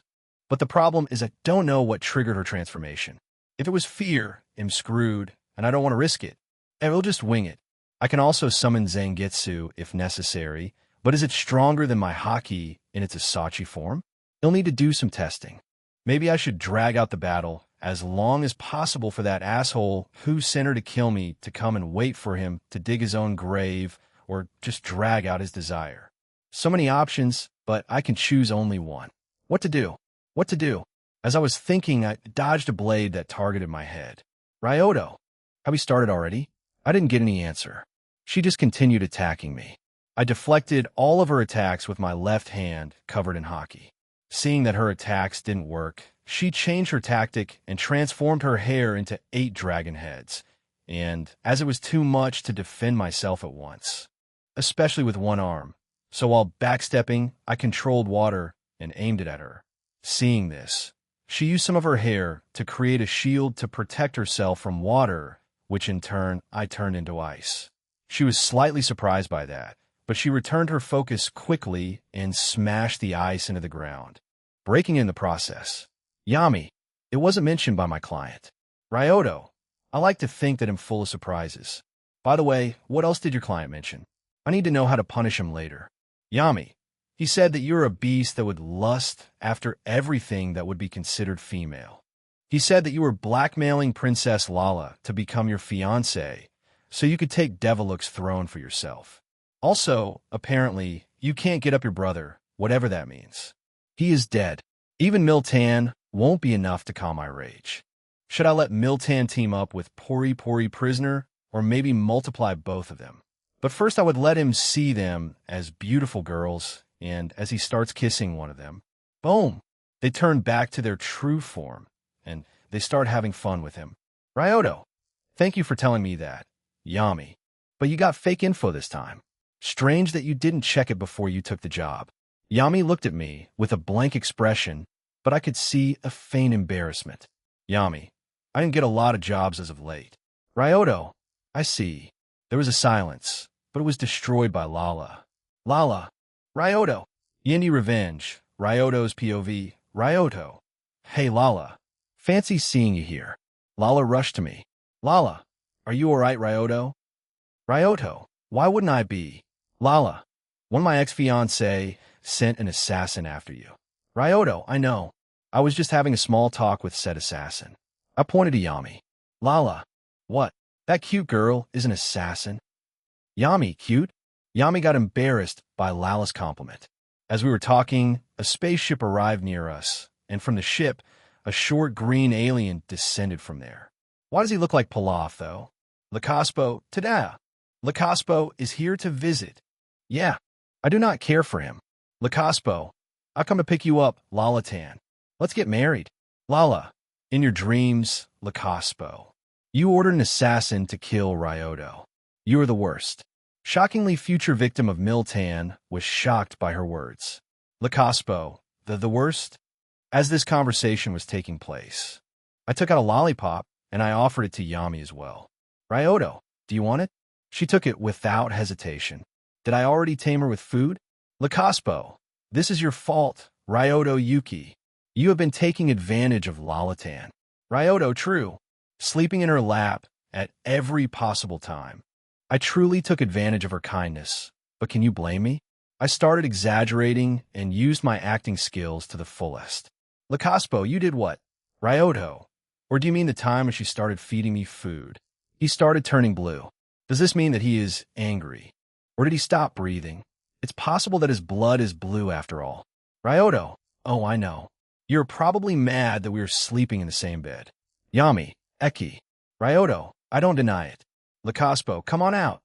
Gamatan. Lacaspo, furious at what I said, summoned his pet. A giant frog-like alien. Peek. That's the rare Iragama. Lala. You know about that, Peek? Peek, yes. I saw it before in astrobiology reference book. If that's the real thing, then it's my natural enemy. The little goblin went a little insane and attacked Yami for some reason. He ordered his pet to attack, and the frog spat out some kind of acid that could melt clothes. Seeing this, Yami turned a bit serious with a blush on her face. Yami, I do not approve of that Eki animal. She tried to cut the frog, but she couldn't because of something that covered its skin. The frog counterattacked with its tongue and sent Yami flying. As a gentleman that I was, I caught her, but because I only had one available arm, my hand landed on her, but feeling something on her, but Yami tried to punch me. Yami no. I, of course, dodged it and threw her gently so she could land on her own 2 feet. Lacaspo, I caught you off guard. He tried once again to dissolve Yami's clothes, but I saw Lala trying to protect her with her body, and I couldn't let that creep see Lala naked, so I used my own body to protect her. I was left but naked. First, he tries to destroy my reputation, and now he destroys my clothes. Thankfully, I've got just the ability for situations like this. I snapped my fingers, and a black suit with a black shirt appeared on my body. BGM drive, that funky soul. Everyone looked around, clearly confused. Lacaspo, where does that music come from? Ryoto, from the depths of my soul. I started walking up to him and did finger pistols while I was at it. Full of confidence, I was decreasing the distance between me and whatever his name was. Lacaspo, attack him, Gamatan. The frog tried to slam me with its tongue, but I did a sideways slide and dodged it. After that, I spun and continued my dance. I clapped my hands over my head and started thrusting my hips. Lala, woo, Ryoto. Lala cheered for me.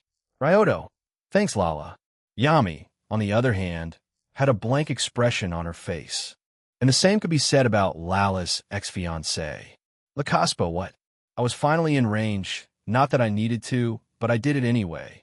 I used the nearby water to cover the frog and most of his owner's body and turned it into ice. I then jumped on the frozen pet as I stood in front of the goblin. Lacaspo, free me. Ryoto, look at little goblin Jr. Gonna cry? Lacaspo, huh? Ryoto, never mind that. I heard that you were spreading some nasty rumors about me, so right now, it's punishment time. Lacaspo's POV. When Ryoto Yuki opened his eyes, I was transferred somewhere else. I wasn't frozen anymore, and I wasn't even on Gamatan either. I'll get my revenge on him when I go back. I looked around and saw many beautiful girls. Am I in heaven? Who cares? Woo! I had the time of my life. I had dates with many girls at the same time. As I kissed one of them on the lips, something felt strange. So I opened my eyes to witness that a beautiful girl had turned into a masculine man. So I quickly backed away with horror in my eyes. Miltan, oh, why did you stop? We were having a great time. Thus man had a strange outfit and did a cute pose that made me want to puke. I tried to run away, but I hit something hard, so I looked up and saw a man in a prisoner's outfit. Pori, an eager boy we have here. He flexed his muscles, and all of his clothes exploded, leaving him completely naked. My eyes burned. I attempted to run away again and hit someone once more. Hapsiel, not need to be shy, little guy. He winked at me. At that moment, I felt hands on both of my shoulders. Lacaspo, Inuo. Ryoto's POV. Well, that was fun. I turned to Yami. Ryoto, now that your contract is invalid, what do you want to do? Yami looked between Lala and me. Yami, no. Once I have accepted a job, abandoning it midway through is against my principles. Ryoto Yuki, until I have settled things with you, I will remain here on Earth. Seeing it coming, I wasn't shocked, so I gave her a confident smile. Ryoto, sure. Come at me whenever you want, but I'll warn you. I'm strong. I borrowed someone else's words that suited the situation. Oh, right. I need to punish Zaston as well. He'll do it after he deals with that little goblin. Yindi, and I revealed the last of Ryoto's secret abilities, and it's Bully's Maguire's suit. It doesn't have his almighty power, but makes music and forces Ryoto to dance, and quote the Great One at random.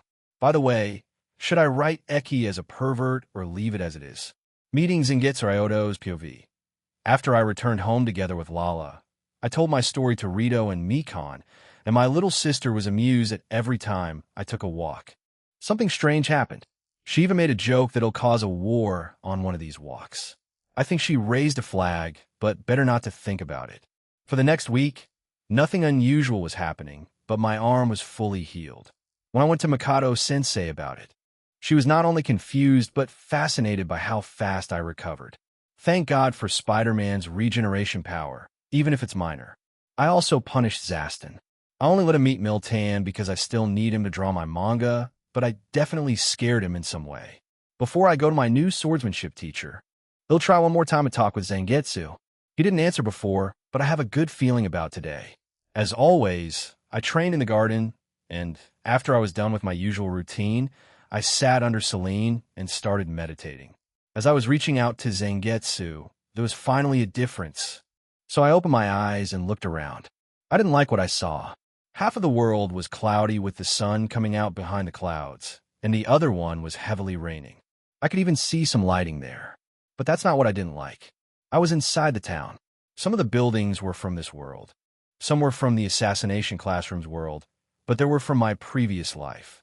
They all were mixed together. In the distance, I could also see a forest and even a mountain. Better not to think about it for now. Ryoto, Zangetsu. I called out for my sword since I couldn't see him nearby. Joe, you called? From behind one of the buildings, a person looking exactly like me emerged. His voice was distorted, but you could still recognize it as mine. The only difference was that all his colors were inverted. All except his teeth. That and his clothes. He was wearing a traditional Shinigami outfit. But like everything going else, its colors were reversed. On the back, he was carrying a sword as big as he was that was wrapped in some kind of black cloth. Ryoto. Zangetsu? Zangetsu.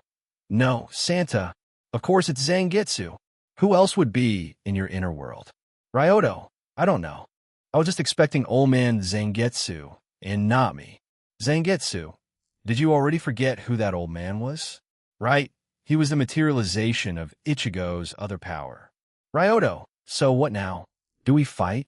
Are you going to give me a shuriken? Zangetsu. Nah, don't feel like it right now. Maybe you'll convince me otherwise, Jacob. He said it with a big smile plastered on his face, but my blood started boiling. Ryoto. Don't you ever call me that name again. My voice was calm, but you could feel the rage inside me building up, and so did Zangetsu, but he didn't care. Zangetsu. What? Pushed a wrong button? No, calm down, Ryoto. He wants you to get mad. I took a deep breath to calm myself down and looked at Zangetsu once more. Ryoto. My name is Ryoto. I practically hissed at him. Zangetsu. Sure it is buddy, and am Ryujin Jaka. What other lies are we telling each other? Ryoto. Asshole. Zangetsu. You're saying to the guy who not only has the exact same face as you, but also knows everything that you know. You're practically calling yourself an asshole. Ryoto. Okay, I'm done for today. Zangetsu, oh, by the way, you can't continue like this. Sooner or later, repressing your past will bite you in the ass. That was the first time that he looked serious. Ryoto, if you know me that, you should also know that it's not the option. With these words, I left my inner world. Zangetsu's POV, well, that was productive. Pissing off Jacob was not my goal in itself, but he needs to face his inner demons. Inner demons. Zangetsu, you can come out now. I call out to my companion in this world. It was a teenage girl with short brown hair and brown eyes. She wasn't tall at all. Her clothes seemed normal for a girl her age to wear. How did it go? Zangetsu. Not the best. Sometimes he is too big of an idiot. The girl snickered at my comment. Yes, that's Jacob for you. Hey, maybe I should talk with him? I shook my head. Zangetsu, you know why we can't do this. He isn't ready to face you at the moment. He practically exploded hearing his name. She now looked sad. Why is that? Zangetsu, there are many reasons. He wants to have a fresh start. He is happier right now than he ever was before. He blames himself too much for what happened in the past and can't accept that it was him, or, to be more precise, that he is still that person. But achieving happiness by sealing the part of yourself isn't true happiness. Zangetsu, I know, and that's why we'll try to help him. I patted her head, which she clearly enjoyed, but at the same time, I frowned. I couldn't even call her name in this world because Jacob was rejecting her. Do you think that he'll be happy seeing me? Zangetsu. He may be shocked, but I'm sure that he'll be livid. But not now. We'll wait for a better time. She agreed with me. Let's see, Jacob, if you'll reach your full potential or crumble like many others. I'm hoping that it's not the latter. I was broken from my thoughts by, hey Zangetsu, are you planning on letting Jacob wield you? Zangetsu, I hope that he'll grow enough to do that, but if the situation demands it, it'll help him. I don't want him to die after all. Don't make the same mistake twice, Jacob. History likes to repeat itself. So be careful. Ryoto's POV. I exited my inner world in a visibly worse mood than before, and Celine noticed it and tried to cheer me up. Ryoto, it was nothing, Celine. Thanks for worrying. I patted her, which she enjoyed. Mikon, Ryoto, breakfast is ready. I was called for food. Right? Imayoto. Jacob died already. I acknowledge that I was that person in the past, but right now, Imryoto Yuki. With these thoughts, I joined the breakfast. Yini swordsmanship teacher, Ryoto's POV. I headed to Saki's mansion since there was my new swordsmanship teacher.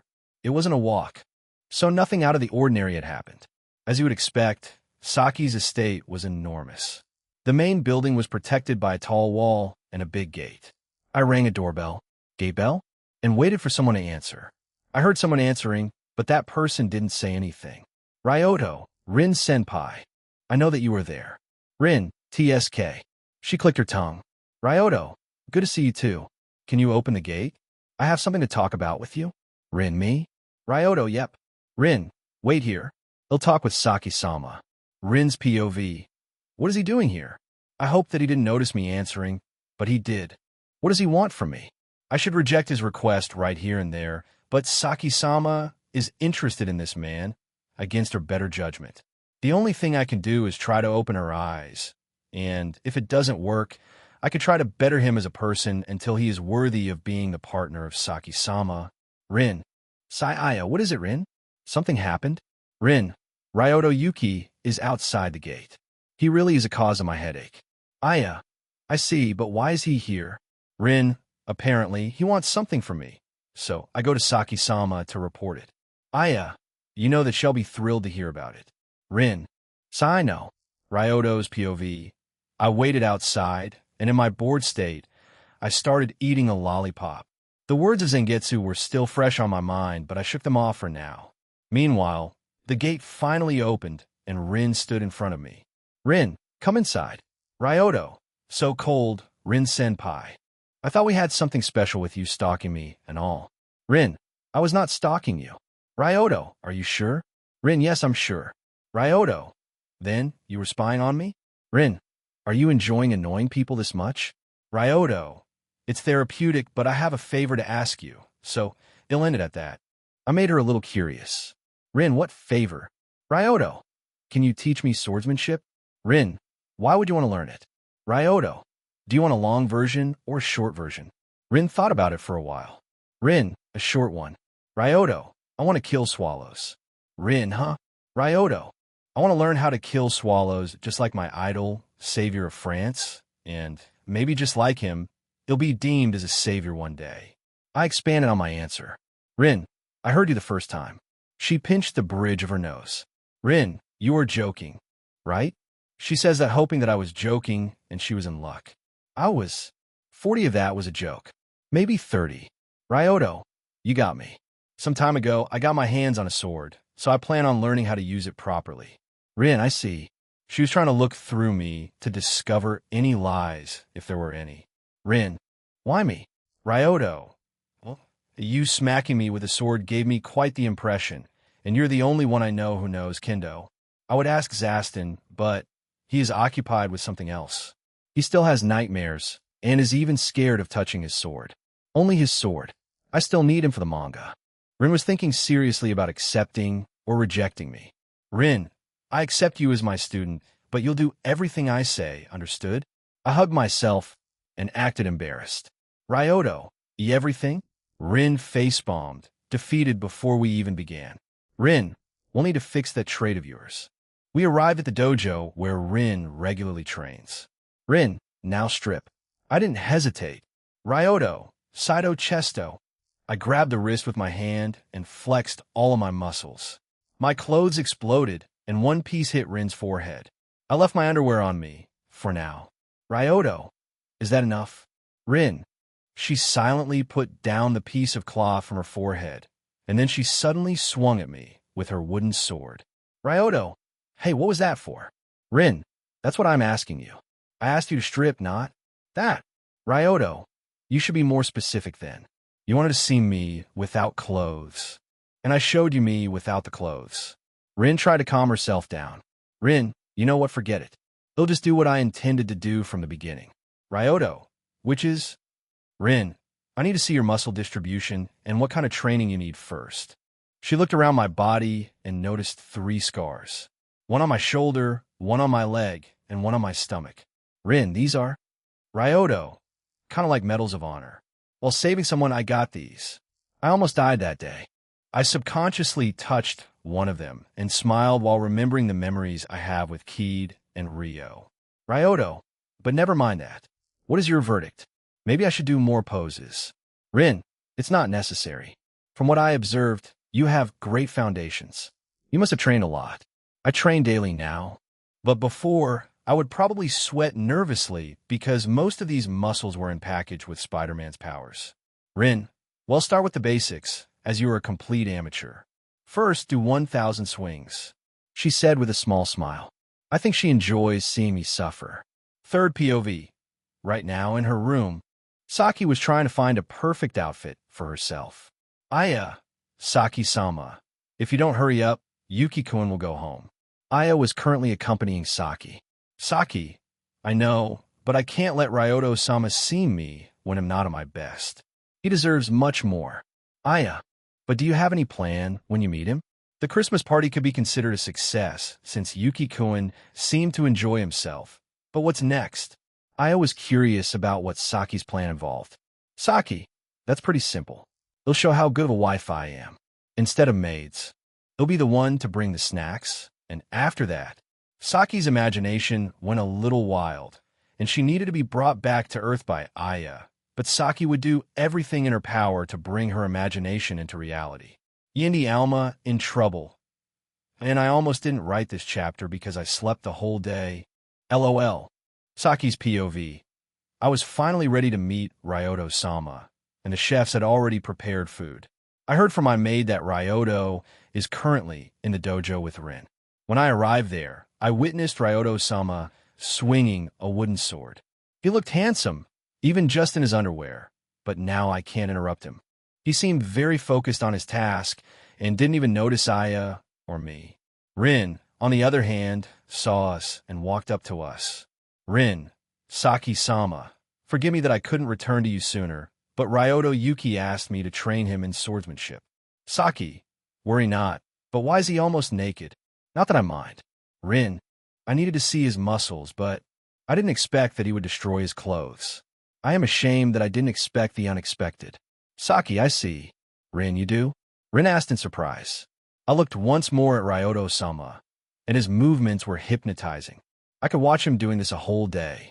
Saki, say Rin, how long is he doing to do this? Rin, he is supposed to do 1,000 swings. Saki, can he do more? Ryoto's POV. I was doing my swing still without my clothes. Before I began, though, Rin went to change her clothes to the kendo uniform that is made of two parts. Keiko GI, or GI for short. That is a coat-like top and skirt-like divided pants called hakama. The first 600 counted swings were easy, but after that, I started slowing down. It didn't help that every time Rin wasn't satisfied with my swing, she wouldn't count it, so it took more time than it should, but I came here to train and not complain. I think in the end, I did about 6 times the amount I was supposed to do, so after I finished, I fell down on my back. Rin, well, you hanged on longer than I expected. Ryoto, if I set my mind on something, I'll finish that, no matter what. I was so tired that I needed to take a break mid-sentence. I have great endurance. Ask Lala for that, but making the same motions for a prolonged amount of time is tasking for the body. On that note, during the whole training, I cover my hands in hockey just in case. I don't want to have my blood dropping by accident. As I was taking a breath, Saki came inside with some snacks and water. Saki, Ryoto-sama, I brought water. Ryoto, thanks, Saki-senpai. I appreciate it. I took a bottle of water, or, as the British would say, wata, and drank it like there was no tomorrow. Rin, I'll end for today, since you look like you're tired. Come here again tomorrow. Ryoto, give me a few minutes and I'll go, and give me some clothes. I don't want to be arrested. After a short break, I said my goodbyes to the 3 of them and decided to return home for now. I made a small detour and went on a walk around the town. Ping new quest mission. Achieving Shirkai Objective 1. Achieve Shirkai before the end of April reward. 5,000 SP. 2 gacha tickets failure. You'll talk with Git about your sex life. Well, that's not good. You'll need to convince Zangetsu to help me achieve Shirkai. I didn't want to talk with him for a while, but it looks like you'll need to. As I was looking around, I tilted my head slightly as a blade went through where my head was moments ago. I didn't need to look back to see who it was. Ryoto, hey Yami. Nice to see you again. I turned back to see Yami with a bag of taiyaki. Yami, Ryoto Yuki, I see that you are healed. Ryoto, I'm as good as new. Thanks for noticing. Now that I think about, she doesn't have a job right now. Ryoto, how is life going? Yami, I'm spending most of my time reading. Earth has a lot of interesting books. Ryoto, but because you aren't taking any jobs, you can't earn any money. Are you alright? Yami, I have savings. Ryoto, well, if you're in need of money, I have a job proposition. Yami, job? Ryoto, yes, how about being a maid? A fist made of her hair flew at me, which I blocked this time with my arm infused with hockey. Yami, Eki. Ryoto, why? Yami blushed a little. Ryoto, wait. Is this because you read something? She attacked me once more, probably ashamed that I found out. Ryoto, you know maids are usually just for housework and not catering to their master's personal interests. I waited for her reaction, but decided to bring the reaction out of her instead. Ryoto, perverted, I said with a big smile, but it earned me another attack. I didn't run away, but made a tactical retreat. It's not like I couldn't fight her, but it was more fun to tease her and run. Escaping Yami was fun, somehow like a game of tag. Expect that she tried to kill me. Jugemu. Ryoto. Jugemu was running right at me and grabbed me like a sack of potatoes. I was so surprised that I didn't move and allowed it to happen. That, and also, Jugemu looked stressed out. Ryoto. What's going on, Jugemu? Jugemu. There's a problem with Alma, and only you can help her. Ryoto. Too little information. Explain. Jugemu. No time. Run fast. He then made some strange noises that I couldn't understand. He probably said something in his language, and it just showed how stressed out he was, so I decided to stay quiet. If I can help Alma, I will. I don't hate the girl, and she can be cute at times. But I didn't want to start any new relationships at the moment while Lala was pregnant, but she's still technically my fiancée, so I should treat her as such. After this whole ordeal, I'll take her on a date. With these thoughts, I let myself be carried by Jugemu. Jugemu was living in an apartment.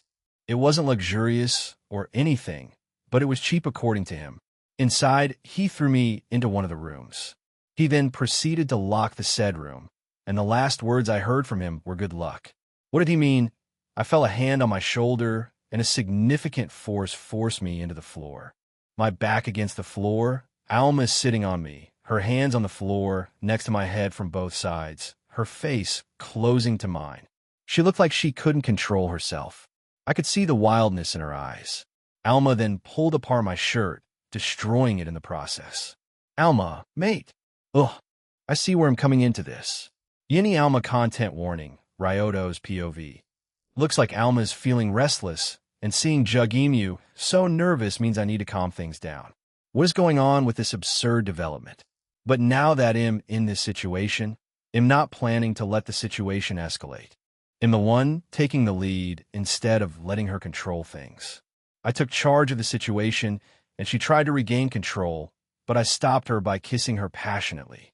I used that moment to begin removing her clothing, but it wasn't so long so that she could wrap it around me in that way. Shame.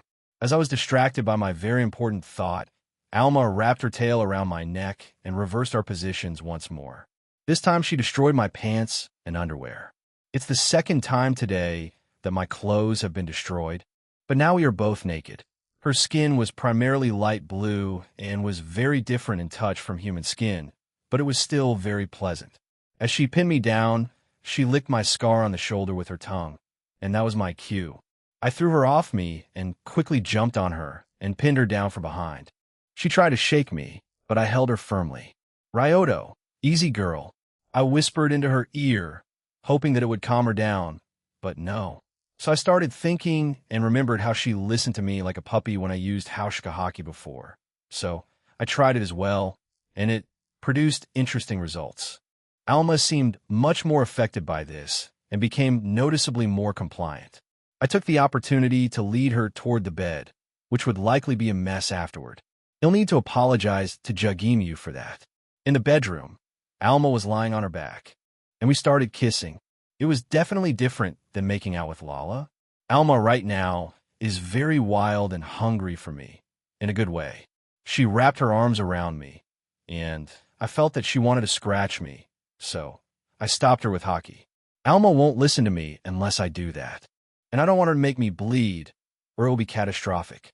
To avoid any more troubles like this, I turned her around and planned on starting with doggy style while pinning her down. I don't want her to start biting me for some reason, and until she gains her reasoning again, I can't guarantee that she won't try it. Ryoto, bite down. It may hurt a bit. I warned her even though I knew she wouldn't understand. I positioned myself against her and pushed in one go. This obviously got a reaction out of her, quite a violent one at that. Because of that, I couldn't get a clear sense of her movements, for now. At the moment, I tried to hold her down and keep her in place, and she wasn't making it easy with all that thrashing around and screaming. I don't know where her strength was coming from, but she was clearly stronger than when I fought her. I was even hit by her tail a few times. Her tail is strong, very strong.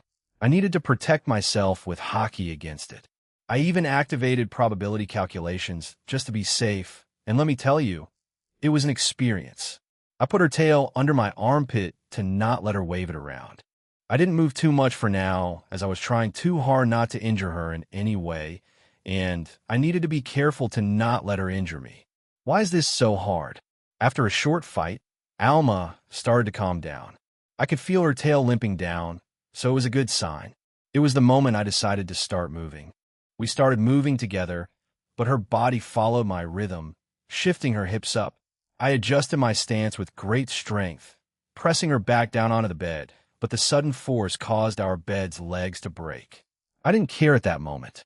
I brought our bodies closer together and started nuzzling near her neck, which she seemed to enjoy. She still tried to take the lead, but I didn't let her. The energy between us kept building, and just then a brilliant idea struck me. I released Haushikahaki once again, and just like before, I could feel myself overwhelmed by the closeness between us. Alma, after a while, her tail stopped trying to kill me and wrapped around me in an affectionate manner, so I felt I could finally relax a bit. I could focus solely on the intimate moment, and now I could appreciate her very unique qualities. They felt very different from Lala's, but still very pleasant in their own way. But that was not the only difference. The way she responded to me felt more intense, but not in a way that would be uncomfortable. It's very difficult to explain. You need to experience it to understand. The same could be said about her skin. It had that wet feeling to it without being wet. Also, between her fingers was a membrane for swimming. I could feel that Alma was very close, and so was I. So I started moving with more vigor. And when I was about to leave, because the contraceptive pills didn't work on me anymore, she suddenly turned around and, using momentum, pushed me back on the bed while still rocking her hips. I tried to free myself, but I was too slow, and she was delighted. She tensed up suddenly. Alma, I can only hope Mikado has some kind of remedy, or else. And Mikado the Savior, Alma's POV. When I heard that Ryoto fought with Devilux King, I rushed to him. Arriving and seeing him, I noticed that his arm was injured, but knowing that he survived made me feel relieved. It was a similar feeling when he showed his dominant side. After I returned home, I couldn't calm down this feeling. I had a strong urge to mate, but according to Earth culture, I can't do that before marriage, so it'll hold back for now. I don't know how long I can last. I'm not even going out of my room anymore. I know that if I meet Ryoto, it'll rush over to him immediately, and I don't want to lose control of my actions. If I do rush to Ryoto, it better be of my own volition. I should go to sleep. I can't do anything wrong if I'm sleeping. Alma, I woke up suddenly. Wait, where am I? I looked down to see naked Ryoto. Alma, Ryoto, what are you doing here? Ryoto, I was abducted by your brother, and here I am. Did Nissan abduct him to help me? But I'm happy that I didn't jump on Ryoto. Or did I? Alma, Ryoto, why are you naked? I looked down. Alma, and why am I naked? My eyes wandered even further down. Alma, and where is your private part? Ryoto looked confused. Ryoto, really? I don't get it. I tilted my head, showing my confusion just like in the manga I read. Ryoto, okay. Alma, we are both naked, right? I nodded my head. Ryoto, and you can't see what's going on even though you are sitting on my abdomen. Alma, that's right. Ryoto, and you probably feel something strange in that position. Alum, now that you mention it. Wait, I tried to stand up, but I almost tripped because my legs felt weak. I forced myself to stand, and I felt like something was going out of me. It was Ryoto's body. Realizing what had just happened, I started crying. Ryoto's POV. Alma started crying, and I don't even know why. Is this something about her culture? Did I do something wrong? Ryoto, Alma, what's wrong? I sounded concerned. I was never good with people crying. Alma, now you'll hate me. Ryoto, what? No, I won't hate you. Why would you think that? Alma was wiping away her tears, but only more came out. Alma, but we skip a lot, and we didn't even see fireworks together or kiss. We aren't even married. I can only hope that we didn't hold hands. I could only stare at her, and after a while, I started laughing. What is this cute creature?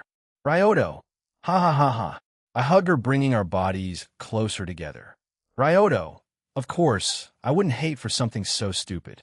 I started patting her head. Alma, but, Ryoto, no buts. Tomorrow we will go on a date, and I'm not taking no for an answer. Understood? Alma hugged me tightly. Alma, Ryoto. After that, we continued spending time together until the sun started setting. But why did I feel like I was forgetting something? Right? I need to go to Mikado.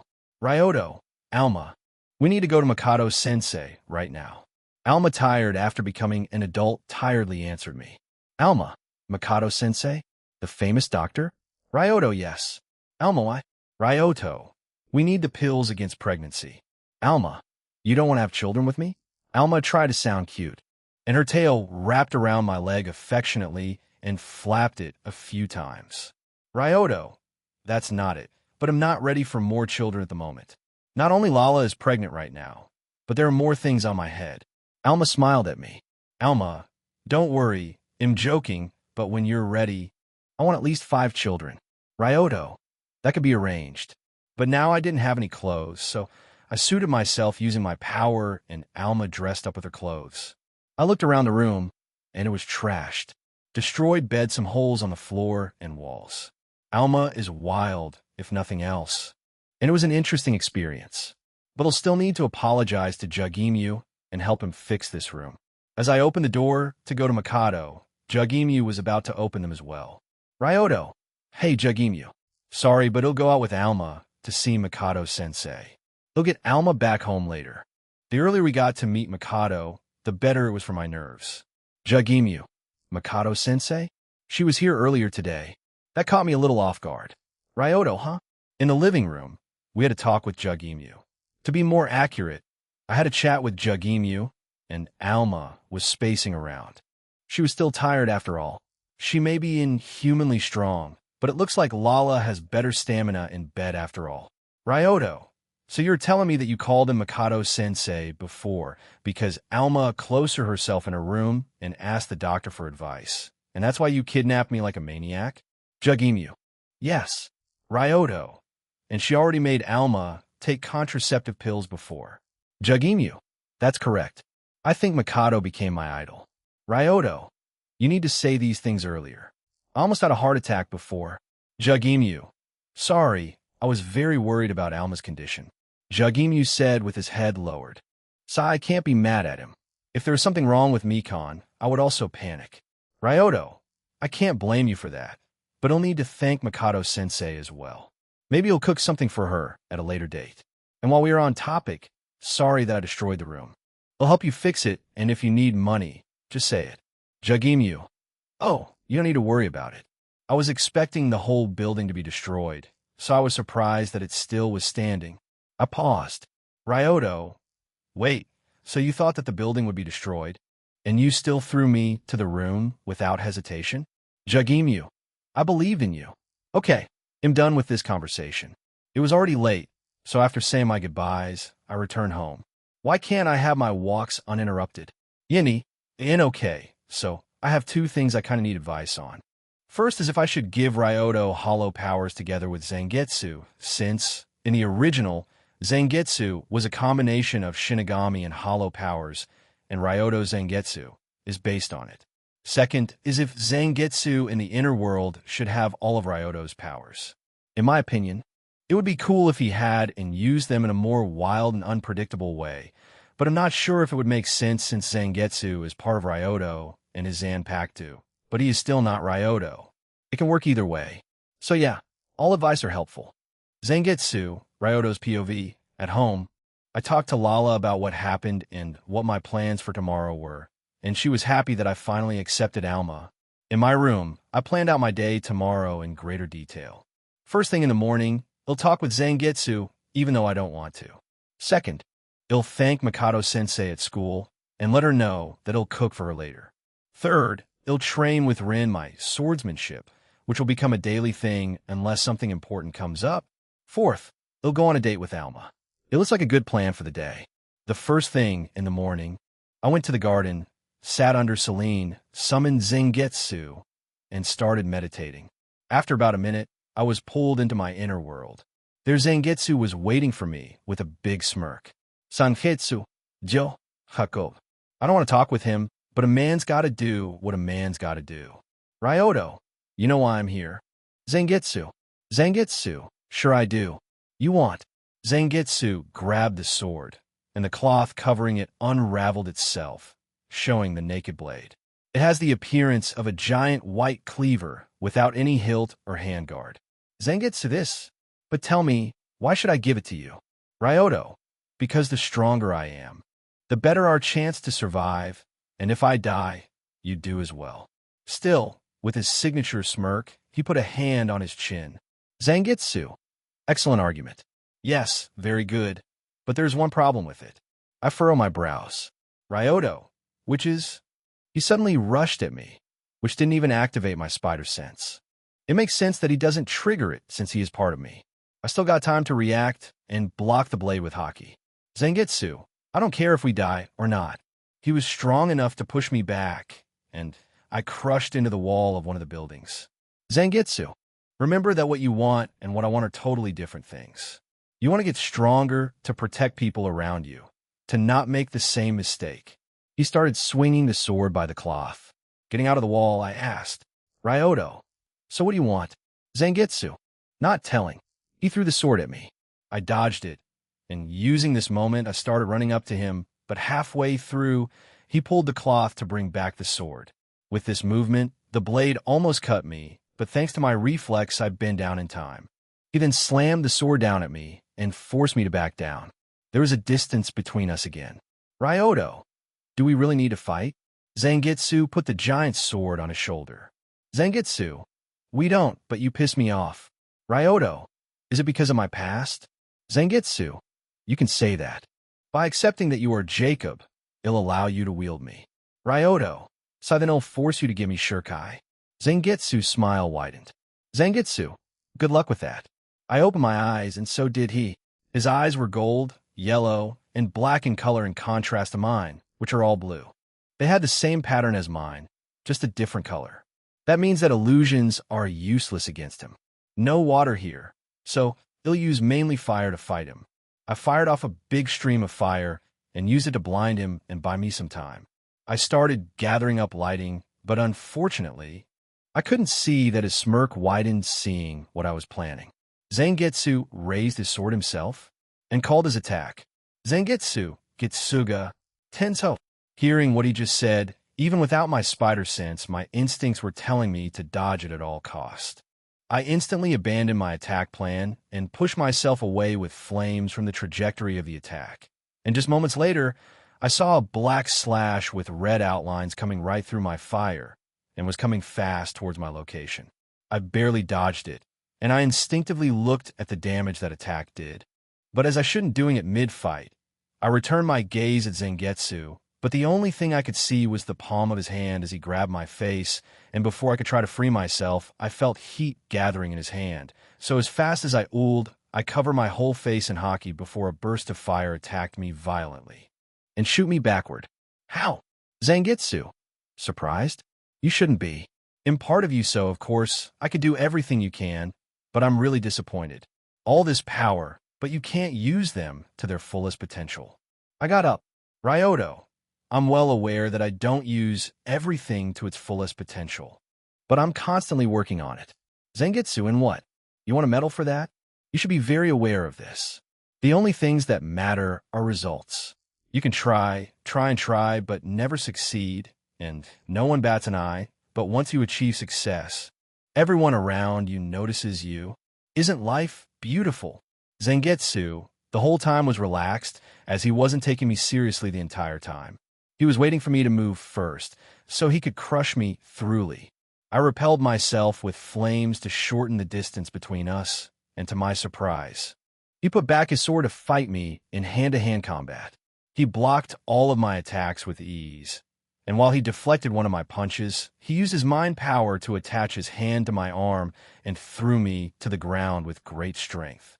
To not be too hurt by that, I protected the back of my head and part of my back with hockey. Using that momentum, he supported his whole body on one arm and delivered a devastating knee to my stomach. And because I had protected myself before, I didn't have time to save myself from his attack this time. Ryoto, Gwag. Zangetsu was looking down on me. Zangetsu, see, even without using myself, I can easily win. So now tell me once more, why should I let myself be wielded by someone weaker than me? He made a mocking gesture of listening by putting his hand to the ear. Ryoto, fuck you, that's why. I said weakly but full of spite. Zangetsu smiled hearing my answer. Zangetsu, seems like you still have some fight left in you, but today's session is over. Bye. Zangetsu's POV. I sent away Jacob. To be honest, I'm proud and at the same disappointed in him. Is it what being a parent feels like? Can I come out now? Zangetsu, sure. The girl came out behind the building. Did you need to be so cruel with Jacob? Zangetsu, we both know why I did that. Because you like to fight? Zangetsu, exactly.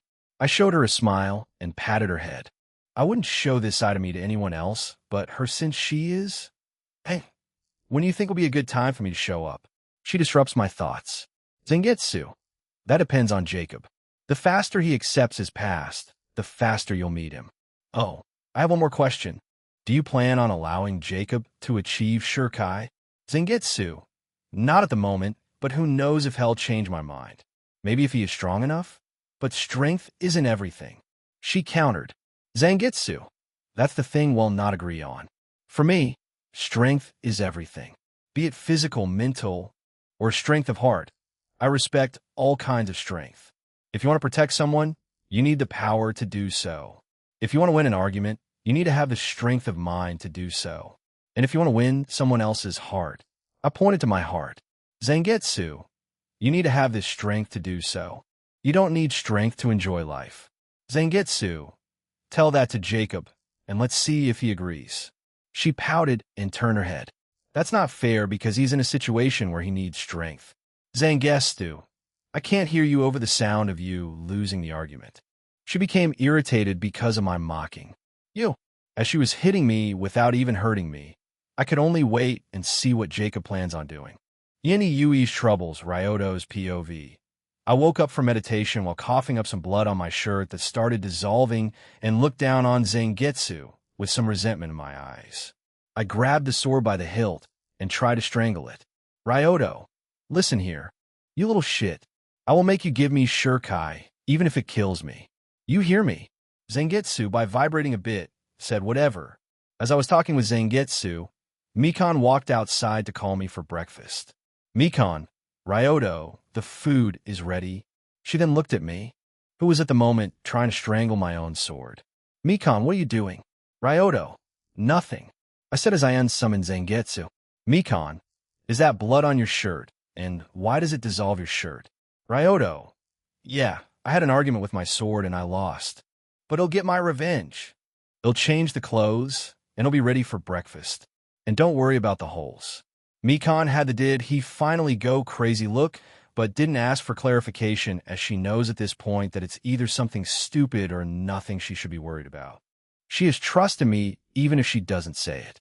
It was the first day of school after winter break. In class, I greeted my classmates. Ryoto, morning, Risa.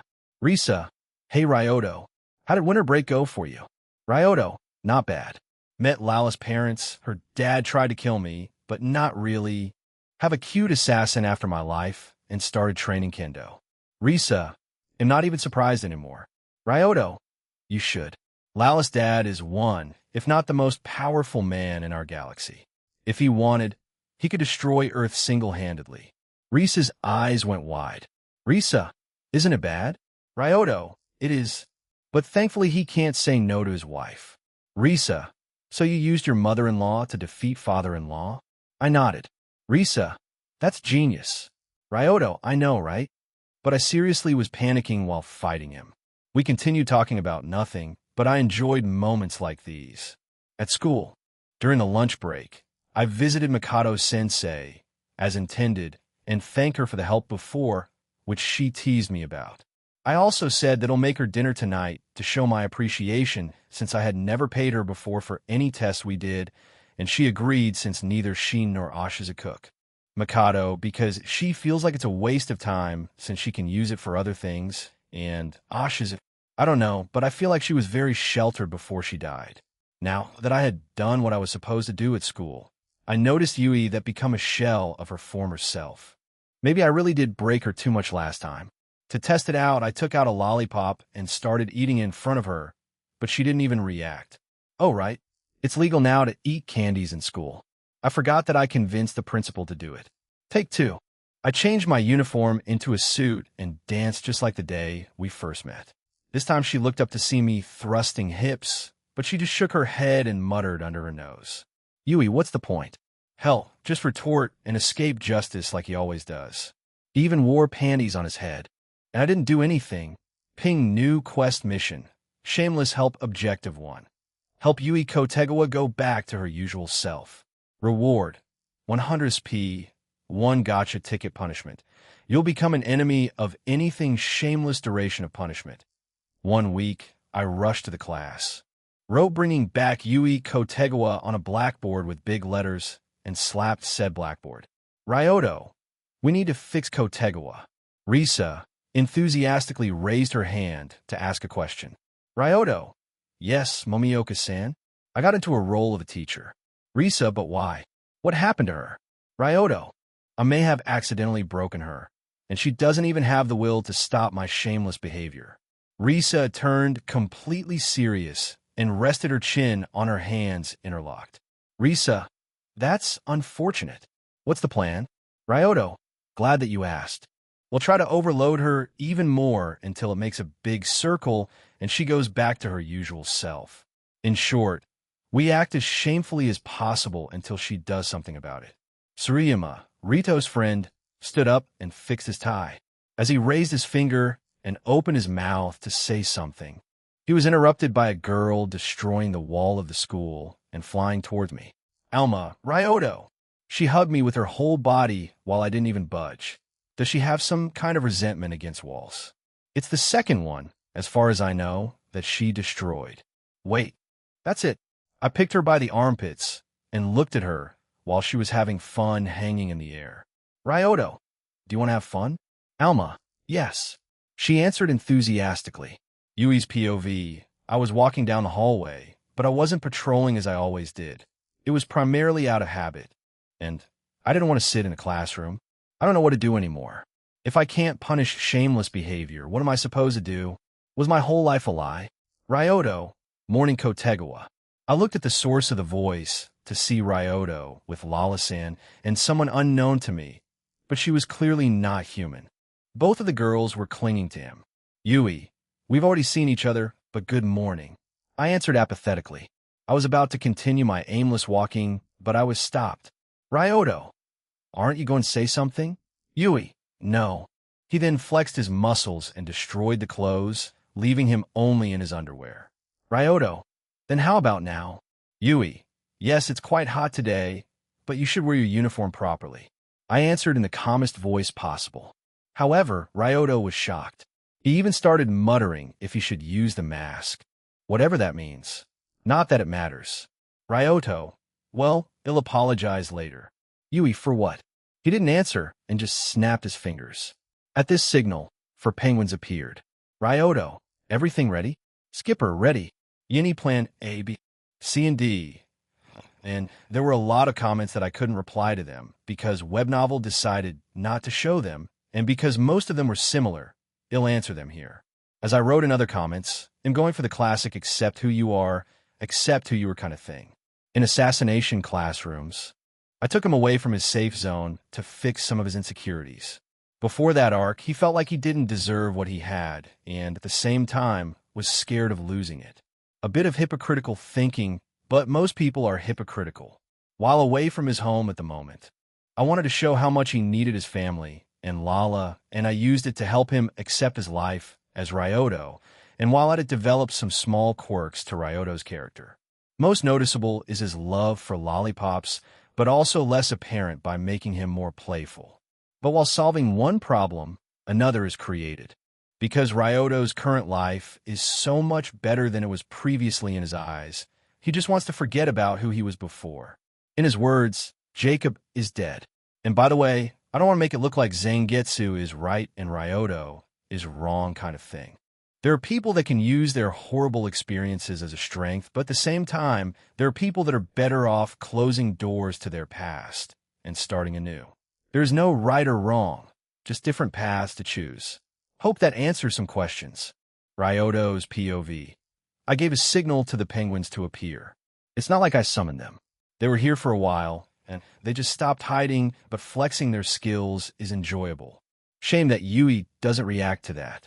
Yui, penguins? Let me guess, they're Lala-san's cousins, so they don't count as animals. That's why they are allowed in school. Ryoto? No, they are 100 animals. A bit smarter, but animals nonetheless. Yui, I see. Be careful not to dirty the school then. Okay, I'm starting to get scared. Ryoto, Risa, your turn. I called out for Risa, who sneaked behind Yui at this point and grabbed her chest. You see, for now, they were only there to distract Yui, and if everything else fails, they have something that'll help. Risa, you called? With her signature cheeky smile, she threw an arm around Yui's shoulders and gave her an exaggerated once-over. Risa, wow, looking incredible as always. What cup are they? She gave him another squeeze, but Yui didn't react. Yui, they are E, but I feel like they got a bit bigger since I measured them last time. Can you let me go now? Risa, shocked, let go of Yui's breasts and slowly turned her head towards me. Risa, it's worse than I thought. Ryoto, I know, but I have plan B. Rito, Haruna, your turn. Rito and Haruna were being shy. Rito, Nissan, do we have to? Ryoto, yes. Plan B is simple.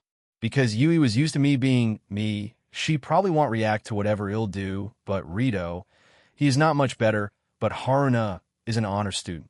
So I made them hold hands. And I noticed a slight reaction, but nothing more.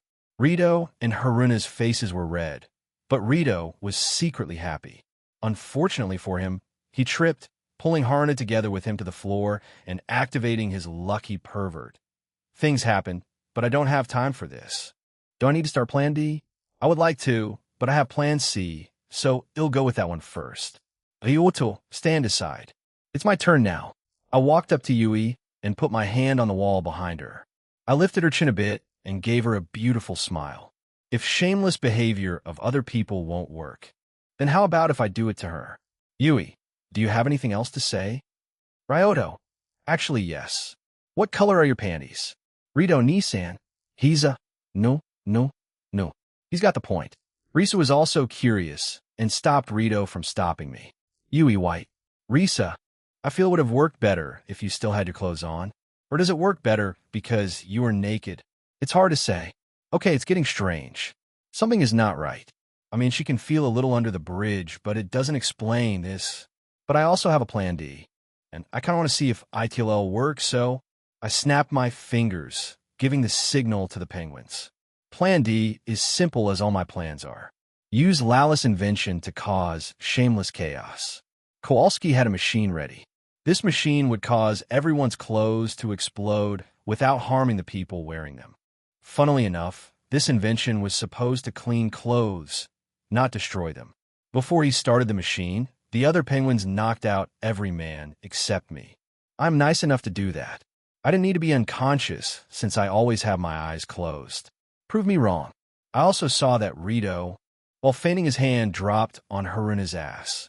Good for you, Rito. Shame that you won't remember it. Now back to the plan. Kowalski then fired off the machine, which caused everyone to stand in their underwear. I still don't understand how it works. It destroys clothes, but underwear is untouched. The strange world of Delovru. Yui looked down to see her only in underwear, but she didn't say anything even when I looked straight at her boobs. I wasn't even hiding it. I just needed to see her reaction, but there wasn't any. She's even more emotionless than she was at the beginning of the day. Something is not right. Ryoto, Yui, what do you truly desire? I try to draw out Yui's desire because if I'm right, she'll say something unexpected. Yui, I want to destroy everything Ryoto holds dear. I instantly turned serious and immobilized Yui with Haushika Haki. Ryoto, who are you? Yui stopped being emotionless and showed a disgusting smile with her tongue outside. Yui, I would be careful if I were you, Ryoto Yuki. One wrong move, and I kill this earthling. I'm one of Lala's fiancé candidates, and I eliminate every single one of my competitors, and you're first on my list. I quickly glanced at Yui with my using the power of my eyes to see if that's really Yui's body or just someone imitating her, and it looked like usual it was Yui's body, but I noticed a small aura inside of her mouth. Is it a parasite like Alien? Lala, I don't remember anyone like that as my fiancé candidate. Yui, because we never met, but we'll have a lot of time getting to know each other when he'll live inside your body. He is creepy, and I hate how he talks to Lala. Karen, any advice? Some kind of weakness? Anything really. Karen, have you ever read Kiss X Death? Are you telling me to... Karen, that's exactly what I'm saying. Knock yourself out. It looks like not only Rito has some kind of lucky pervert. Am I really adopted? Yui, you can't do anything to me. It's not even my body. You are powerless against me. I didn't answer him and went for a deep kiss. I just hope that Karen didn't joke about it. Risa, taking the chance, took out her phone and took a few photos and recorded me, but I didn't mind it as I was focusing on Yui. My tongue was exploring inside of her mouth, looking for a foreign body, so the kiss we shared was longer than the usual kiss should, but I finally got the alien out of her mouth. I think it tried to take control of me too, but couldn't go through hockey. I spit him out to catch him in my hand, and, without even looking, I crushed him. Any 1 month, Yui's POV, my mind feels blank. For a few days, I felt like nothing mattered anymore, but right now, I feel refreshed. It felt like I was dreaming, but it was a very shameful dream. Just thinking about it makes my face burn up. I wasn't in my bed. It felt different, and I was being moved somewhere. I could tell from the swaying motion, but it was somehow comfortable. I opened my eyes to see that Ryoto was carrying me. But why is he naked? And why am I only in underwear? I must still be dreaming. That's it. But since it's a dream, no one would bomb me for taking advantage of this moment. I put my head down and closed my eyes to continue sleeping, but this time there was a small smile forming on my face. Ryoto's POV. I left Yui in the nurse's office, where Mikado checked on her, and, thankfully, everything was fine. Later the school continued as usual, but my whole class was wearing PE clothes for obvious reasons, but there was also a guest, Alma, who decided to wait until I end school so we can go on a date. She was happy seeing my dominant side again.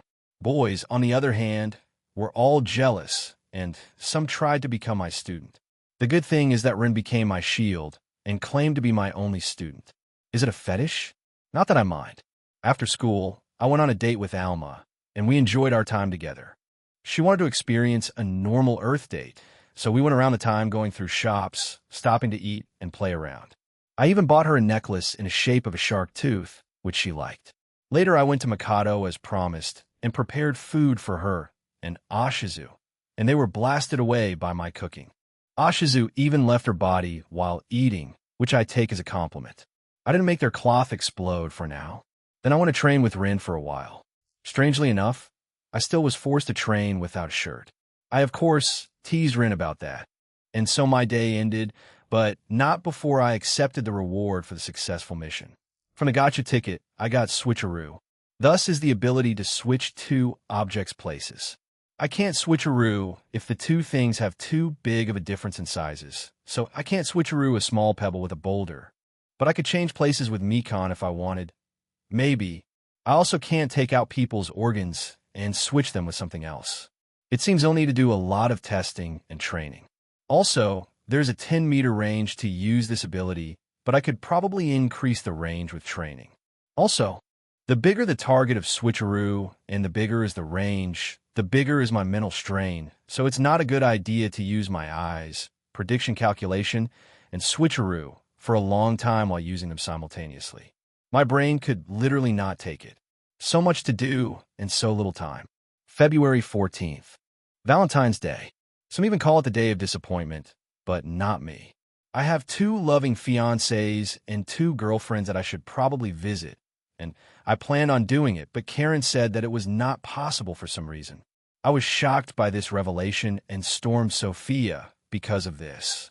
But she calmed me down and reassured me that nothing was wrong.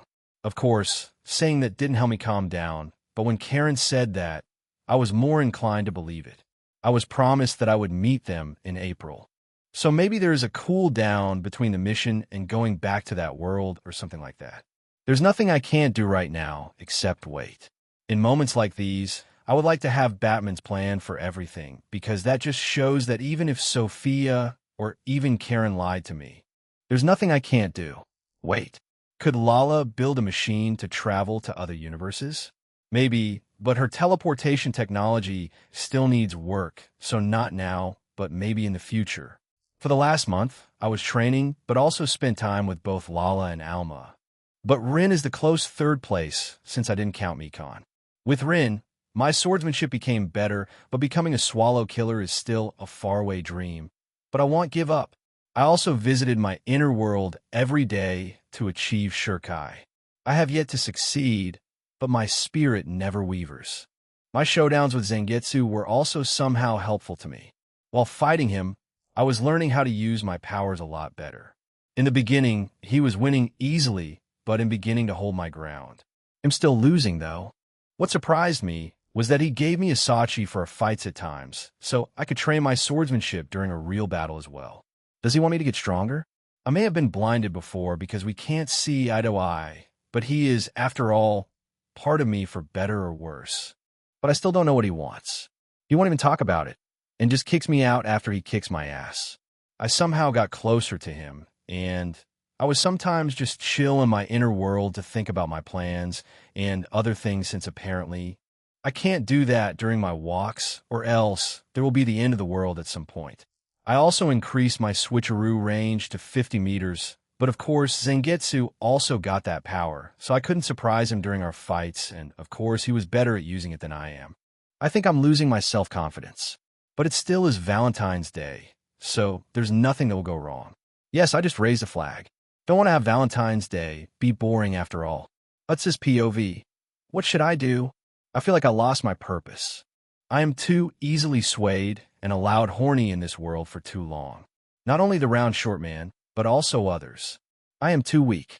How can I create an unhorny world for my master's child? I was going around the home, looking for some unholy magazines or other horny things, but during my search, I found something strange. A green mask. What is that? Any Valentine's Day, February 13th, Yui's POV. I was sitting at my desk at home, and in front of me on the board was a pack of chocolate. Tomorrow is Valentine's Day, and I have chocolate ready. But why? It's not like I plan on giving it to Ryoto-kun. But he helped me a few times, so I should give it to him as a thank you gift. But on the other hand, Saki's POV, oh ho ho ho. I prepared the chocolate fountain for Ryoto-sama to enjoy, but as I got to know he likes lollipops more, I hid some in the fountain itself. The chocolate lollipops in the shape of hearts to express my love. I also prepared a fun surprise for Ryoto-sama if he was curious to try it. I didn't finish my thought as it was obvious where it was going, but I was smiling the entire time while holding both of my cheeks. Reese's POV. It's my first time preparing handmade chocolate. I hope he likes it. The only positive is that my family wasn't able to witness the kitchen in its current state. But that's the problem for my future self. I went to sleep after I didn't clean the kitchen, and I slept like a baby. Rin's POV. Saki-sama prepare Valentine's chocolate for Ryoto, and am sure that he'll love it, but he really has an unhealthy obsession with lollipops and killing birds, apparently. I don't know what they did to him, but it must have been something horrible. But this is what I would say if it wasn't Ryoto. One time I asked him to bring the sword. He mentioned when he asked me for training, and after that, he came with it every day. Sometimes he just sat with the sword meditating, and after he finished, started arguing with his sword. I know that sword for a swordsman is a partner and all, but I don't think it should be on the level of talking with it. And why does he want to be the savior of France? The only famous person from France that I know is Jeanne d'Arc, but what does she have to do with Ryoto? No, I should stop using common sense when it comes to Ryoto. He may as well just make fun of me. But that raises another question. Should I give him my chocolate as well? Ryoto's POV, February 14th right now. I'm at school, and it's math class, but for me, it's one of the more boring subjects since I'm gifted at mathematics, so I'm using this time to relax in my inner world. The teachers won't bother me as they learn that I could answer all the questions they'll ask. Inside my inner world, Zangetsu was already waiting for me with his sword ready. Zangetsu, back for another round? Ryoto, not this time. It's math outside. He clicked his tongue. Zangetsu, TSK, boring. Zangetsu always avoids talking, but maybe now I'll be lucky to get some new information out of him. Ryoto, hey Zangetsu, can we talk? Zangetsu, we'll talk only if one of two things happen. Either you finally beat me and become the king of your inner world, or you'll accept that you are Jacob. I scratched the back of my head. Ryoto, so you know, for the last month, I was intensely thinking about what you were talking about when we first met. That repressing my past will bite me in the ass sooner or later. But I don't agree with you on that. I admit that my past life is a kind of taboo topic for me, and I may get unnecessarily angry when someone pushes that button, but I really can't think about myself as Jacob anymore. Too much has changed. Not only my life is entirely different, but also I have changed a lot. Before, I didn't care if I died or lived another day, but now I'm almost waiting for another day to come. I'll even be a father. Can you imagine it? Me, a father. I'm a bit scared if I'll be a good parent since, in both of my lives, I didn't have the best examples. Not to mention that I have kind of a harem, so I don't know how to operate it besides doing my best. As I've said before, Jacob died so I could live. I admit that I used to be someone like that, even if I don't like it, but I would like to leave it as a previous chapter of my life. Zangetsu didn't say anything and just tried to digest what I just said. Zangetsu, so, are you going to throw away your past life? Ryoto, not entirely. Yes, I want to put behind me and hopefully never look back on it, but I know it's not possible. That's why I'm still scared of ropes, and I even think about if I could be better in my previous life, but I want mostly to leave it behind. Zangetsu. So that's your choice.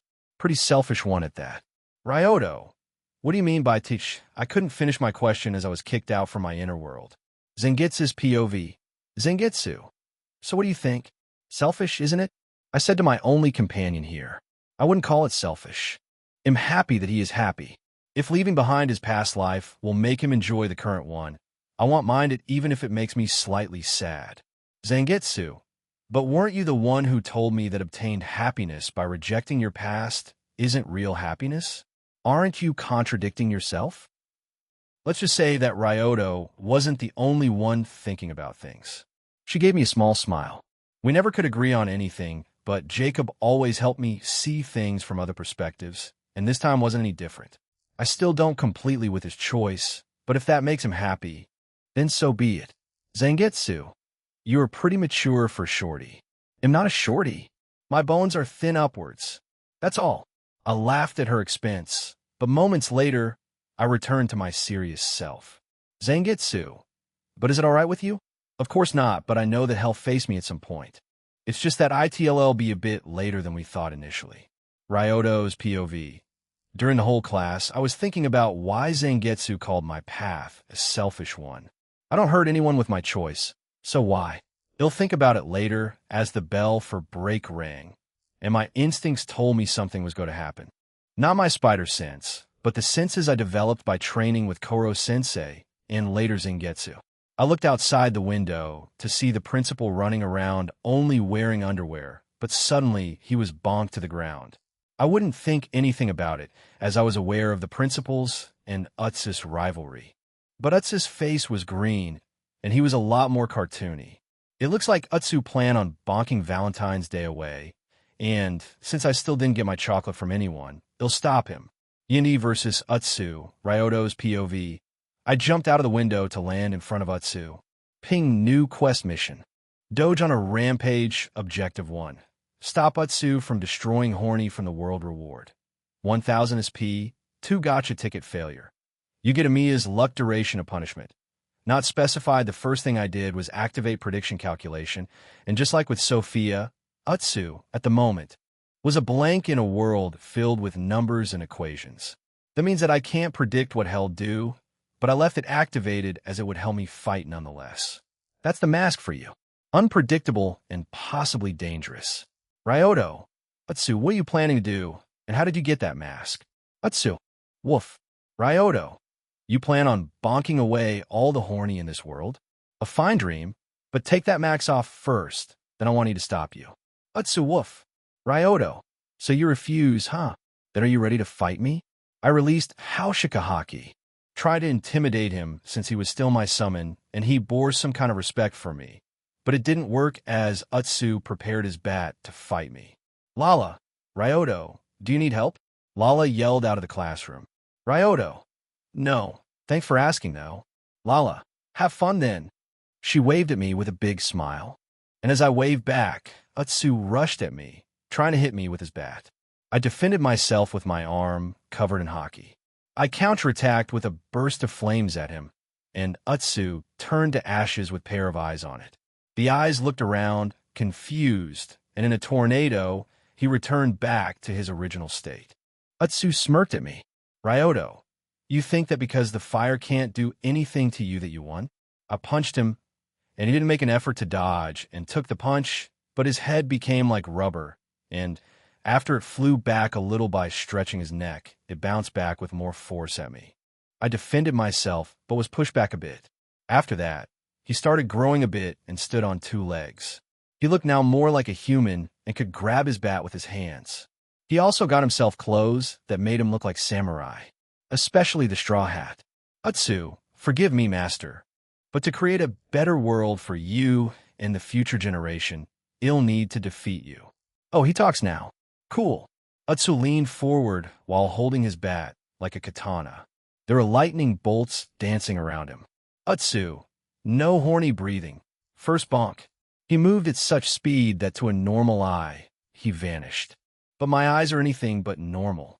My eyes followed his movements, and I summoned Zangetsu. If it's a sword fight he wants, the sword fight he'll get. Surprisingly, he didn't try and attack me as I expected, but he rushed next to me and stopped behind me. As I tried to turn around, he swung his bat like a professional baseball player. I barely blocked his attack, but he managed to send me flying a long distance. I was high in the air. If I didn't do anything, I would be a pancake in the ground. I quickly unsummoned Zangetsu and tried to slow down my fall with fire bending, and it somehow worked, but I still was falling too fast. Thankfully, Utsu sent me flying toward the river so I could create a slide with water and turn it into ice. I landed gracefully near the river to notice that Utsu was already waiting for me there. Utsu, as expected of my master, you didn't panic even high in the air. Ryoto, and as expected of this mask, I don't have any red on you. Utsu, your praise warms my heart, but it'll defeat you for your own good. Ryoto, good luck with that. I summoned Zangetsu and put my guard up in a way Rin taught me, and waited for Utsu to make a move. Utsu, forgive me, master, but I'll need to go all out to defeat you. Bunkai, Bonkujo, Tenjinmyo. Behind Utsu, a giant started appearing, and just like him, he held a bat in his hand. The giant was also wearing armor. Seeing this, I was dumbfounded. I was expecting ridiculous stuff to happen, but a Bonkai. Really? I looked at the Zangetsu in my hand, and then I looked back at Utsu's bat. His is bigger, and I don't like it. I think my sword won't do anything to him anymore, so I won't be using Zangetsu in this fight anymore. The giant swung his bat at me, and he wasn't as fast as I thought he would, so I could dodge and land on his hand. If I know something about fighting giants, there are two ways of fighting them. First, you are strong enough to match their strength, but this is not an option for me. I am strong, but not this strong, so we'll be using the second method. He'll use his strength against him. I started running up his arm as he tried to crush me with his other hand. I jumped between his fingers while webbing them to his arm and shot web at his other arm, and pulled myself there. After a few times of this, I finally arrived at his head. Utsu was just too slow to hit me, but if he somehow managed to do it, he would need only one clean hit. Now, his fist was coming towards me that was standing on his nose. Wait, wait, wait. Now! I jumped away and made a parachute pit of my web as he punched himself in the face. From up there, I could see that Utsu's fave caved in because of the punch, but he just pulled it back to regain its original shape. Utsu, if that's not enough, then how about this? The giant vanished in an outburst of light, and Utsu held his bat downwards just to let it fall down. Utsu, Bankai, Senbenzakura Kageyoshi. 2 rows of giant bats started growing out of the ground. The amount of them was enormous, but what happened after was a lot more terrifying. The giant bats broke into smaller ones, making the number of bats uncountable. As I thought about what I should do, I heard a familiar, cocky voice in my head. Sanfetsu, Jo. Need a hand? Yindi peers through the heavens. Zangetsu's POV. I'm currently watching Ryoto fighting. Jacob fighting a dog is not something I thought I would witness, but seeing him being stronger than he was before is somehow heartwarming, but he is still too green. Jacob doesn't have that fighting instinct or experience. Yes, he has fought before and even against someone a lot stronger than him, but he uses his brain to fight. I'm not saying that it's wrong to fight this way, but it's not suitable for Jacob. Jacob's instincts are incredible, but he doesn't use them to their fullest, which is frustrating. For now, it's working and he stays alive, but what if he'll finally meet someone who is stronger than him and really try and kill him? I can't let him die before. Never mind that. If that'll happen, they'll think about it when that happens. Hey, what are you doing? The girl approved me from behind. Zangetsu. Nothing much, just watching Jacob. I don't know if it's funny or sad what's happening, but I'm entertained. Although I would like to go out and fight myself. Can I watch with you? There is not much to do here. Zangetsu. You don't need to ask. You should be able to do it yourself whenever you want. She sat next to me, and I offered her popcorn to watch Jacob on TV. After watching in silence for a while, decided to break the silence. Do you think Jacob will win? Zangetsu. He'll lose. Jacob isn't a fighter. I don't get it. Jacob is strong. He trains every day, and he fought many times before, so why are you saying that he isn't a fighter? Zangetsu, when you fight, there must be a certain mindset that Jacob doesn't have. When I fight, the only thing in my mind is to win, but Jacob thinks about how not to lose. These things aren't the same. Right now, Jacob, while fighting, tries to find a way for Utsu to take off the mask because he believes that he can't win otherwise without killing his precious pet. Not that he could, and while he is right, you can see that his end goal is not to win against Utsu, but for Utsu to lose. That's not fair. If he can't win, then, of course, the only way is to try not to lose. She tried to argue. Zangetsu, true, the same thing happened when he fought Gid, but that gives no excuse to limit yourself. Every time he fights someone, he limits himself and calls it training. And it's not the worst idea he ever had, but at some point, he could develop a nasty habit of holding back, which will bite him in the ass. Language. Zangetsu, Sai will bite him in the butt sooner or later. As far as I know, he didn't hold back on 2 occasions, not counting our sparrings. The first one was against Takaraka, but his anger made him move sluggishly and dumb. The other time was against Gid, but he thought that he tried to kill him, so he used everything he knew and still wasn't able to his powers to their fullest. He could try to increase the power of his kicks by bursting flames out of his foot or tree and melt asphalt under Gid and more. Would it work? No, but the problem is that he didn't even try. Wait, what was the question again? I looked at her like she was the idiot that she was. Zangetsu, we were talking about why I don't call Jacob a warrior. Right, but this is easy to answer. I raised my eyebrow, intrigued by what she had to say. Zangetsu, and why would it be? Because Jacob is too kind. He doesn't want to hurt others unnecessarily. Zangetsu, are we talking about the same person? Are we not? Zangetsu, every Miltan survivors, all Lala's fiancé candidates, and Takaoka would disagree. He even killed someone just a month ago, and let's not forget that he crippled that white asshole. He is kind. Zangetsu, but not to his enemies, which is smart. I don't like this conversation anymore. Zangetsu, never mind that. Let's go back to watching.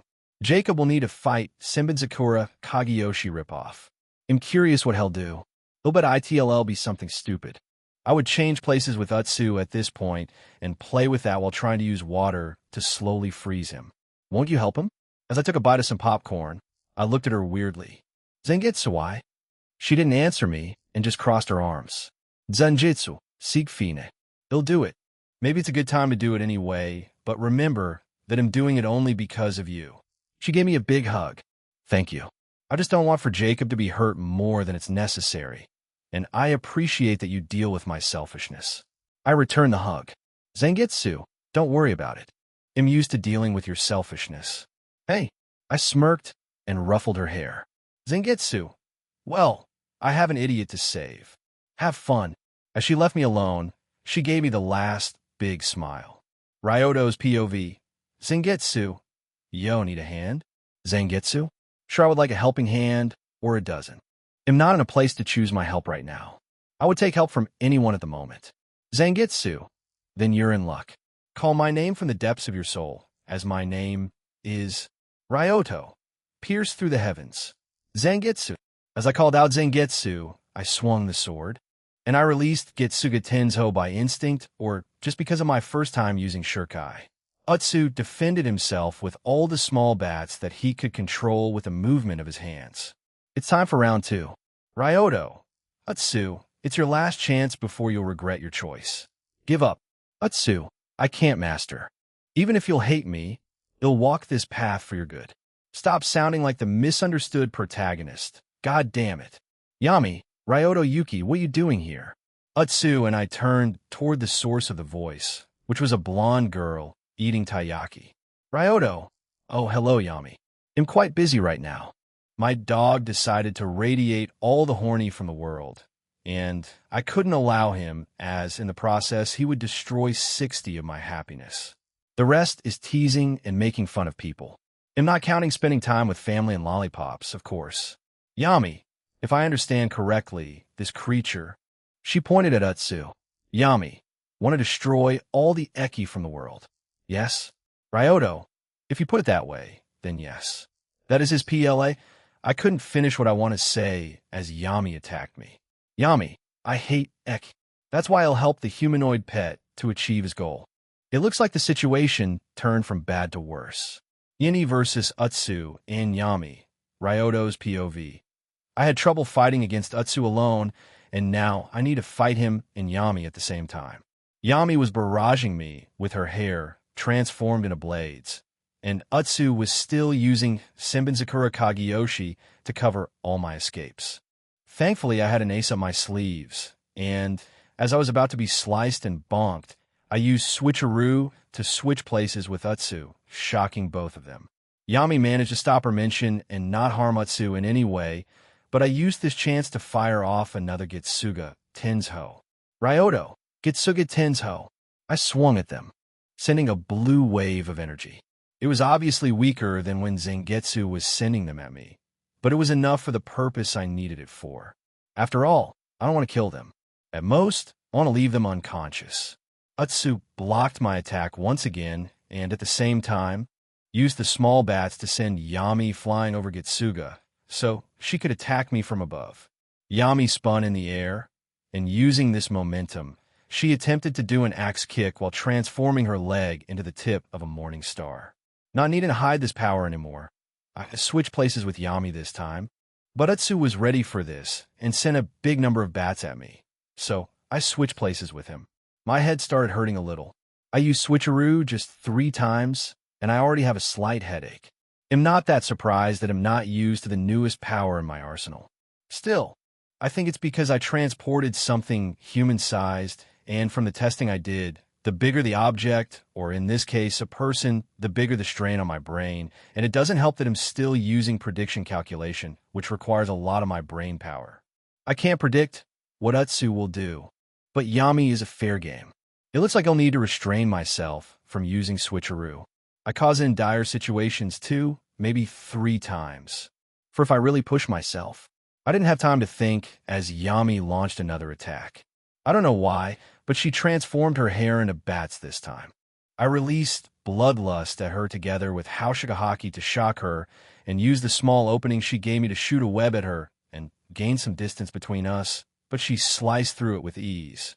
I was, however, ready for that, and secretly was moving water towards her. Thankfully, I remember the biggest weakness of Yami, slimy things, and I could create a water tentacle and could even lower the temperature of the water for extra effect. As soon as Yami destroyed the web, she jolted, feeling a slimy feeling wrapping around her leg and going up. She gave me a deadly gaze. Yami, Ryoto Yuki, I knew that you were Eki, but you outdid yourself, she said with a slight blush on her face. Ryoto, thank you. I'm trying my best. I showed her a smile. I let my guard down and felt a hand on my shoulder. Utsu, no hold me. He swung a bat at me with incredible speed. I needed to choose between witching places with him and blocking it with my arm covered in haki, because O held the sword in my other hand, and I wouldn't have enough time to stop it with my sword. I decided to use Switcheroo. I didn't want to risk unnecessary injury. And while I was at it, I used Utsu's back to launch myself away from him. To do even more damage, I repelled myself with flames coming from my feet. But because I needed to dodge, I couldn't keep holding Yami, and she was pissed at me for doing Eki as I may or may not go too deep into a role of a tentacle. But never mind that. Behind me was a river. I raised my arms, and the water followed suit, creating a big wave. As it was coming closer, I disappeared in the wave, but the water was coming closer to Yami and Utsu. Utsu created a single bat out of small ones and took a big breath.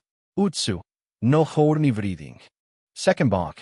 Utsu cut the wave in half so no water would be able to reach them, but I redirected the water back at them. The water was coming from all directions at the same time. Utsu didn't panic. Utsu, Bankai Tensai Zangetsu. He then slashed at hypersonic speed in all directions at once. He scattered all the water coming at them. Utsu, as expected of my master, you forced me to use Tensai Zangetsu. I didn't want to use it out of respect for you, but I didn't have a choice. But I don't want to defeat you that way. He released his Bankai and returned to the previous once, and once again, small bats were flying around, ready to bonk anyone nearby. Well, that's lucky. He won't be even faster, but he still has an enormous arsenal of attacks. For the 10 minutes, I danced around their attack, trying my best to counterattack as well, but we were at an impasse for now. I was dodging all of their attacks, but they also could defend themselves from mine. Zangetsu, Ryoto, let me handle this. I can't watch you anymore. You're like a big boss that doesn't know how to chain combos. What do you mean by letting you handle this? Zangetsu, nothing much. He'll just take control of your body. You'll be completely conscious and can watch everything I do from the insides of your inner world on TV. I have a TV there? Zangetsu. Yeah, it can get boring sometimes. Okay, he'll ignore it for now and think about his offer and better ask some questions. Would the hollow mask start forming on my face? Zangetsu, it shouldn't. To be honest, I could learn a lot by watching him fight, but would it be wise? I looked at Utsu and Yami, both with the bats. Knock yourself out, Zangetsu. Just don't leave any big wounds on them. Utsu should be fine as he is practically immortal, but I don't want to give Yami any scars or big wounds. Zangetsu will try. I could hear the anticipation in his voice. As my consciousness went into my inner world, Zangetsu got control of my body, and not only Utsu, but also Yami instantly noticed the change in me. Zangetsu showed a big smile. Sanfetsu. Yo. Round 3. Yini Zangetsu versus Utsu and Yami. Zangetsu's POV. Utsu and Yami were observing me without making a move. They've noticed that I'm not Jacob. Yami, you're not Ryoto Yuki. Who are you? Zangetsu, what gave it away? Yami, the air around you is different. But you didn't answer my question. Zangetsu, who I am isn't important. All you need to know is that I'm not as weak and as soft as him. To make my point, I dashed at her and swung the sword at her, which she blocked with the blades created from her hair. Yami, it seems that you are equally strong. Zangetsu, physically maybe, but I know a few tricks that he doesn't. For example, I gently put my free hand on the sword and said quietly, Zangetsu, Getsuga Tensho. Without needing a swing, I released Getsuga Tensho at Yami, but as it was milliseconds away from firing off, I switched her places with Utsu, shocking both of them. I then turned to Yami. Zangetsu. See, just like that, you would be dead. Yami glared at me as if she wanted to kill me. Zangetsu. Nice eyes, but can you back it up? Utsu didn't wait for me and tried his luck attacking me. But it was expecting him, and the cloth that usually wraps around me wrapped Utsu's arm. Utsu what? I didn't let him think and immediately elbowed him, sending him flying. Yami, seeing that I had turned away from her, tried using my blind spot against me. But as was the case against Utsu, I was ready for that. If you don't see your opponent, assume they're where you can't see them. Spider sense helps. I turned around with a low sweep, and as soon as she jumped, I swung at her using the sword. Most people can't dodge in the air, but Yami isn't most people. Angel-like wings grew out of her back, and she flew even higher. I grabbed the cloth, started spinning it, and threw it at her. She dodged it gracefully, but I just kept throwing it and pulling back using its cloth. It was fun, like shooting flying ducks, but my fun was disturbed by Utsu himself. He sent an uncountable 438 number of bats at me, which I counter with a simple Getsuga. This is fun. Fighting is fun. I repelled myself with flames to shorten the distance between Utsu and me. As the bats were coming at me, I was defending myself with the sword and hockey against them. And when he finally was within my reach, I just needed to touch him with my fingers, and so I did. My fingers touched his face, and, using my sticky finger, joke intended, to attach them to him and threw him to the ground. At the same time, I tested if his mask could be taken off, and obviously it was stuck to his face, so O did the second best thing. I started gathering red energy in my hand while still keeping it on his face, and with a big grin, I said, Zangetsu, Zero. A massive explosion of red energy appeared. I want more of that. I called inside my mind, but in a way so Jacob wouldn't hear it. Hey, Pipsqueak. Don't call me that. Who said anything about you? But since you are here, can you distract Jacob for a while? I have so much fun, and it would be a shame not to fight even longer, and I would want to use some techniques that I don't want to use while Jacob is watching. I wanted to learn them by himself, if possible. Can you promise me though, that you won't hurt Yami-chan too much? Why? Is it because she is slightly shorter than you, and you feel some kind of kinship with her? It's that, isn't it? Fine, I'll try. But no promises. Thank you. You are the best. I could hear the happiness beaming from her. Ryoto's POV. I was watching the fight, and Zangetsu really knows how to fight. He even showed off swingless Getsuga, not to mention his use of himself. But could I be blamed? I just unlocked Shirkai, but he'll remember all his tricks. Like, for example, using cloth in a fight. I completely forgot that I can use it that way since it unwraps itself with just thought I should be able to move it with my thoughts as well. Not to mention his Zero. I'll make him teach him that later. As I was making notes, I heard some noises which was strange. There shouldn't be anyone in here besides me at the moment, and I think it's important to know what's inside my inner world. I don't want to leave because I want to watch Zangetsu fight so I can learn, but if I have some problems inside of me, then I need to investigate. Zangetsu's POV. Jacob is not watching right now. I can finna go all out. Zangetsu, ha ha ha ha. My laugh scared them slightly because, for them, I just did it out of nowhere. I raised the sword, ready to fire off Getsuga, but it wasn't an ordinary Getsuga, but one mixed with Zero. It was also immensely more powerful than ordinary Getsuga as well. You could see that it was different from normal Getsuga by its red color. Maybe I should change its name? Thoughts for later. Seeing the danger, Utsu stood in front of Yami and slammed down his bat. Utsu, Bonk of Camelot. A castle started forming, protecting both of them, but it only motivated me more. Zangetsu, Getsuga Tensho. The red Getsuga slammed against the walls of the castle, and they started crumbling, but they withstood my attacks. My grin widened. Utsu, Bonkujo, Tenjimyo. A giant appeared. It was a stupid decision on his part, but on the other hand, fighting a giant will be fun, so I don't mind.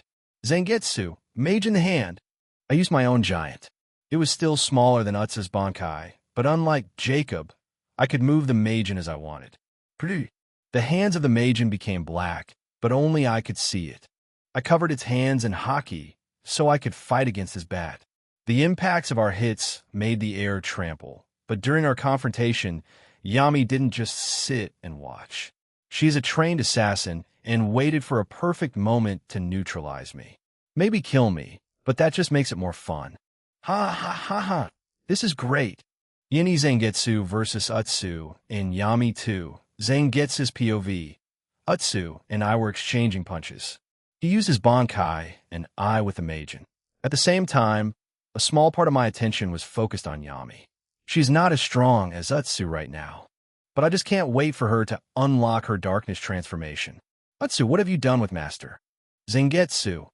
I haven't done anything to him, I said with my signature smirk, which made him angrier. Utsu, if you don't plan on telling me, he'll make you. He glared at me with murderous intent. I can't wait to see what he has in store.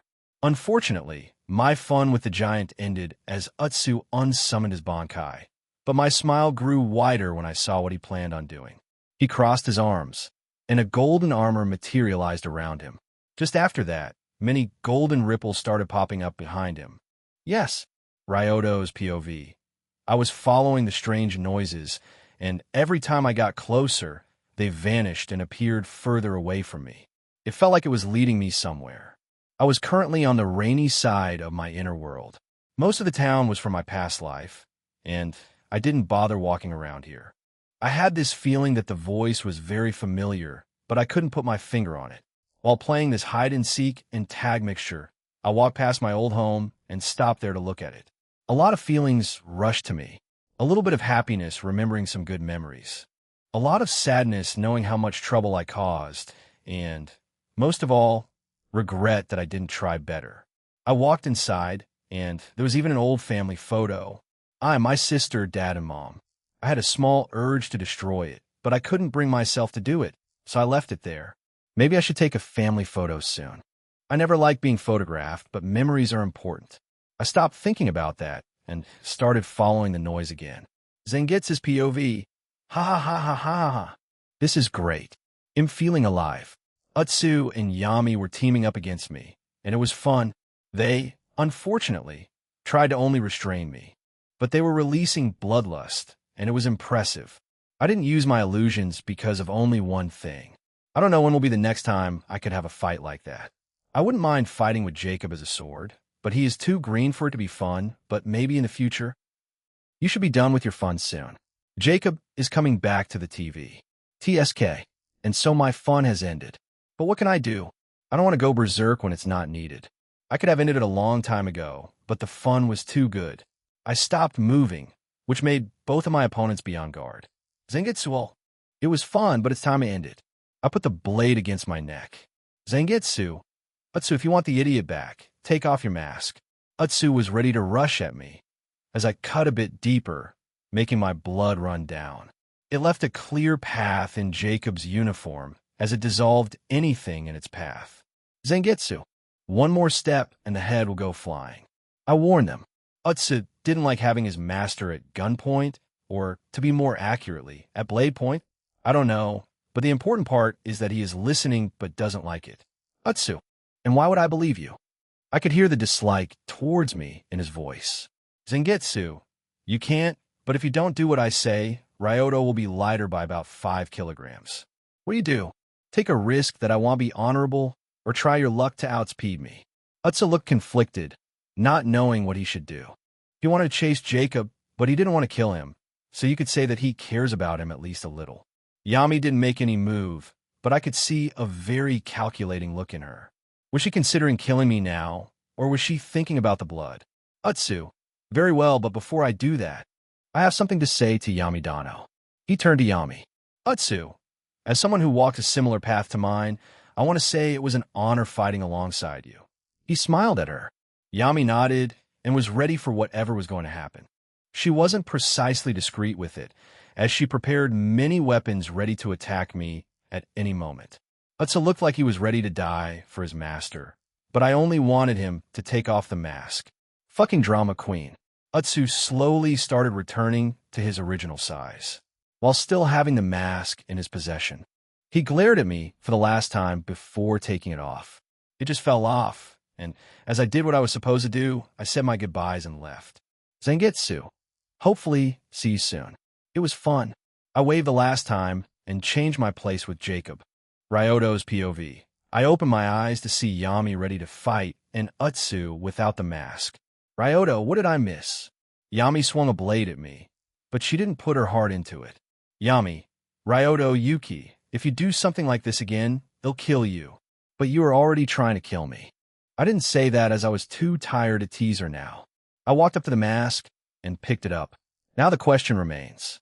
Should I keep it or destroy it? Yes. I was somehow tempted to keep it just because, but I want to decide now.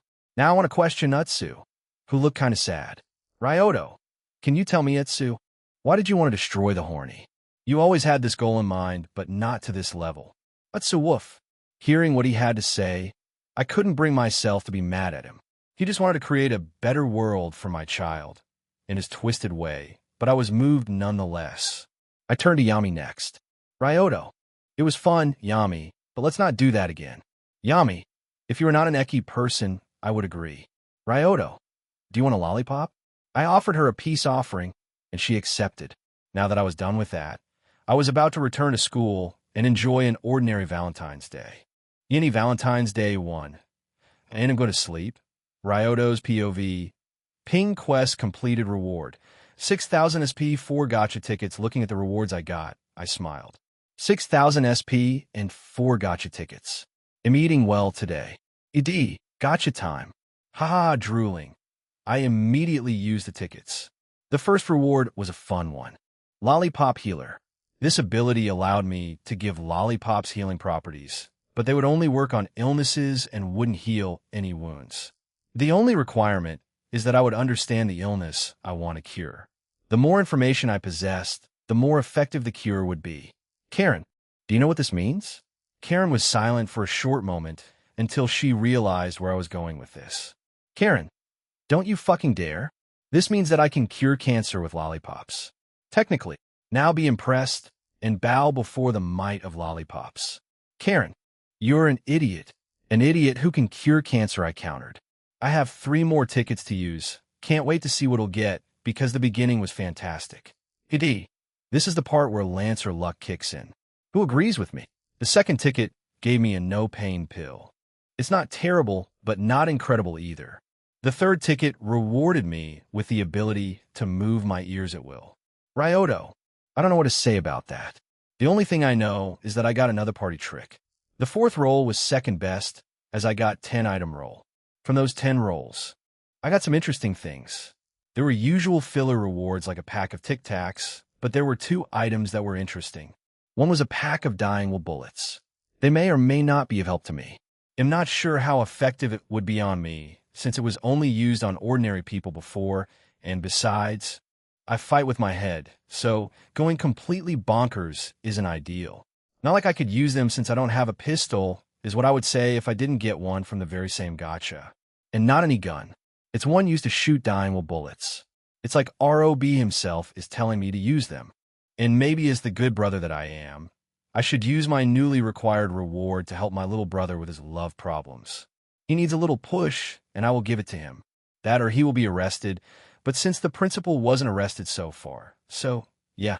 I returned to school, and during my walk back, I started feeling the fatigue that was masked by the adrenaline before. What the hell did Zangetsu do when I wasn't watching it tire me out so much? I was back in school, and it looked like I was gone for about 20 to 30 minutes. I say about because I don't know how much time has passed since I was following those noises in my inner world, but the lessons had already started again. As the good student that Yui want me to be, I should get into the class as fast as I can. So I climbed up to the classroom and entered it through the window. Yui would be proud that I follow the rules as I should. Some of my classmates were surprised to see me come through the window. Some weren't even fazed. Sophia, the teacher, was in the second category, but she reprimanded me for being late. The class went as usual, and I was waiting for a break. I won't use the bullet. For now, it'll give him some time to gather the courage to confess. If he doesn't try to confess, it'll shoot him. I never thought that I would say that, but here we are. As I was thinking about stupid things, Risa approached my sit and put a nice packed Valentine's chocolate in front of me. They looked handmade. Ryoto. Thanks, Risa. That's exactly what I needed right now, so I opened it and ate it. It tasted fine. Nothing spectacular, but they were made specifically for me, so it already made them taste better. I noticed that Risa had a few plasters on her fingers. She must have cut herself while making the chocolate. Ryoto. They taste great hearing my praise. Risa tried to hide how happy it made her, but I noticed it. Sugar is fuel for my body, so I started eating. I think I got a little addicted to sugar, but no one can prove it. There are no witnesses. ED. Reminds me of the meme. No one will notice if there is no one to notice. Need. More. Energy. Lala is preparing chocolates for everybody. Isn't she sweet? I hope that she doesn't put aphrodisiac into it, but I don't have the energy to stop her. If something's going to happen, let it happen. I don't care right now, but I must say the more I eat these chocolates, the more delicious they seem. I just couldn't stop eating, but alas, I finally ate all of them. Now I'm sad. I thought that I would get something from Lala, but it looked like she wanted to give me my present at home, or at least later, so I went for a walk around the school, which isn't my most brilliant move knowing my record, but it's the risk I was willing to take. I decided to go to the nurse's office in hopes that they have some sweets. My lollipops are limited at the moment, and most that I have on me are sugar-free. I regret my choices immensely. Good news. I got chocolate from Ashizu. Bad news. It was dark chocolate, so too little sugar for me. I didn't spend too much time there and excused myself. In the hallways, I met Yui walking around, doing her duty as a member of the disciplinary committee, but noticing me. She walked up to me angrily. Yui. Ryoto Yuki. I've heard that you were late for class. Explain yourself. Is she stalking me? How's she even know it? Ryoto fought my dog. He used an ancient artifact to gain amazing power. I was almost bonked.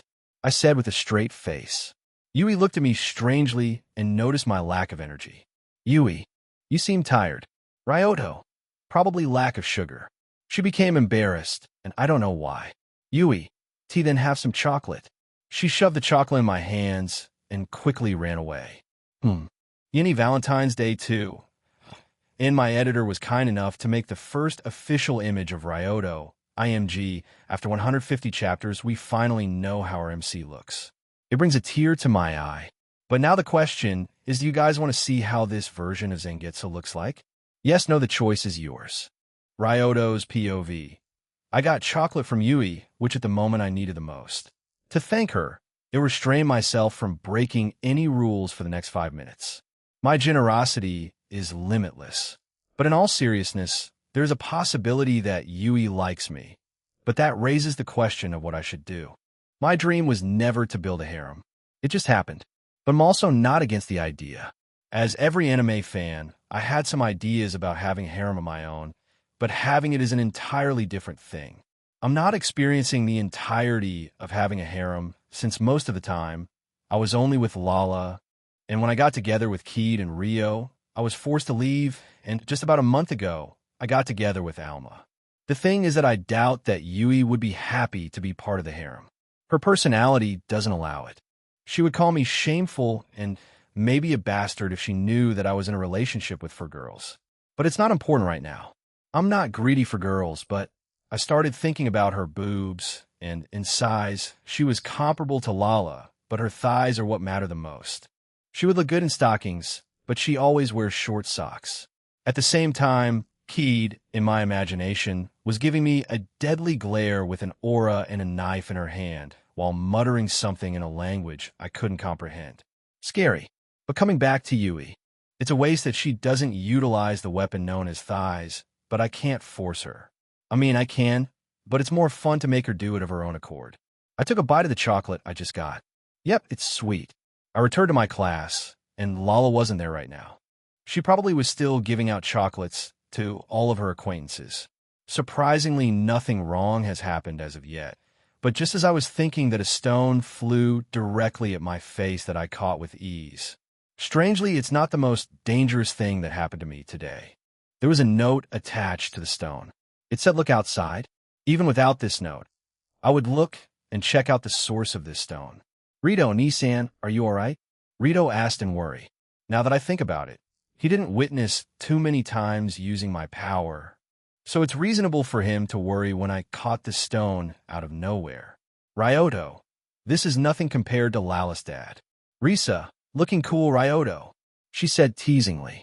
For now, I ignored it as I wanted to look outside the window, and I wasn't the only one as everyone in the classroom gathered near the windows.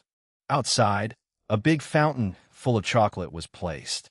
It was clearly for me, not only because I could see lollipops sticking out of it, but also because big letters spelled out my name with a heart at the end. It didn't say who it was from, but it wasn't hard to guess. Only 2 people could prepare the fountain of chocolate. It could be either Lala or Saki, but I'm leaning more towards Saki since Lala would do something more over the top, like lollipops running toward me to be eaten, a never-ending lollipop, or at the very least a gigantic chocolate bar. Now that's a beautiful thought, but a candy revolution is not what I would like to experience right now. Risa, lucky you. A literal fountain full of chocolate. Ryoto, I know that's why I'm going to enjoy it right now. And that's what I did. You'll need to thank Saki later today. After I had consumed most of the lollipops from the fountain, I was satisfied, so I returned to the classroom. It must have taken some time since everybody was already inside, so the class will probably start soon, but something was wrong. And I'm not talking about Risa molesting other girls. That's an everyday occurrence. I'm talking about some other guys making out with each other. I support all kinds of love and all, but I don't think it's a good place to showcase it. I took some photos and videos of them, just in case I'll need to convince them sometime in the future with some convincing proof. Ryoto, Lala, did you give everyone here your chocolate? Lala, I did. And they started acting strange. I don't know what I did wrong. I even asked Makoto-sensei for help in making them. Lala answered, I think I know what happened, so I decided to find Makoto-sensei again. On my way to her, I was attacked by women and men alike. But as soon as they approached me, they fainted for some reason. Truly a mystery. Ryaku, hey there. Seems you're in quite a bit of trouble. A wild Makoto has appeared. Ryoto, and I wonder whose fault it is. She smiled playfully. Ryaku, I didn't expect Lala to give chocolate to everybody, and since you have 2 fiancés, I want to give a little bit of help. She winked. Ryoto, my love life is very active and fulfilling. Thank you very much. She covered the mouth with her hand. Ryaka, oh my. Ryoto. Yeah, but what should I do with? I was interrupted by Run running up to me with hearts in his eyes. Fane, and Nikki, I want to hold you in my arms. I didn't turn around and just webbed him to the wall and covered his mouth as well, just in case. Ryoto, this. What are we going to do with this? Ryaku, nothing. The effect of a medical herb that acts like an aphrodisiac should wear off soon. And just like she said, soon everyone returned to normal, and I got some convincing material. School life returned to normal and went on as usual until the end of the classes, but before I could go train, I was stopped by Haruna. But I wasn't the only one called by her. Rito was as well. Well. Something interesting is going to happen, and maybe it's the chance for Rito as well. Otherwise, a bullet to the head shall be required for the greater good. I took out a lollipop and followed both of them to the back of the school. E&E Discord server. Valentine's Day 3. And Mr. Editor and I are very happy that all of you like the image of Ryoto that he created. But an image of Zangetsu won't be free. We demand Power Stones. And if this week, Well gets 600 Power Stones, he'll get to work. More stones are welcome, though. Also, Mr. Editor is writing fanfic of his own called Jaja's Bizarre Adventure and Fate, and he needs 100 Power Stones to find some motivation. Wink, wink. That's all. Ryoto's POV. The back of the school was empty at this hour, and Haruna was clearly nervous.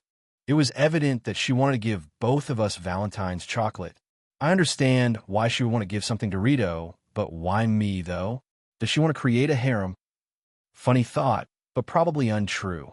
This is Haruna we're talking about. However, Haruna wasn't the only one nervous. Rito was practically sweating, and his imagination was running wild.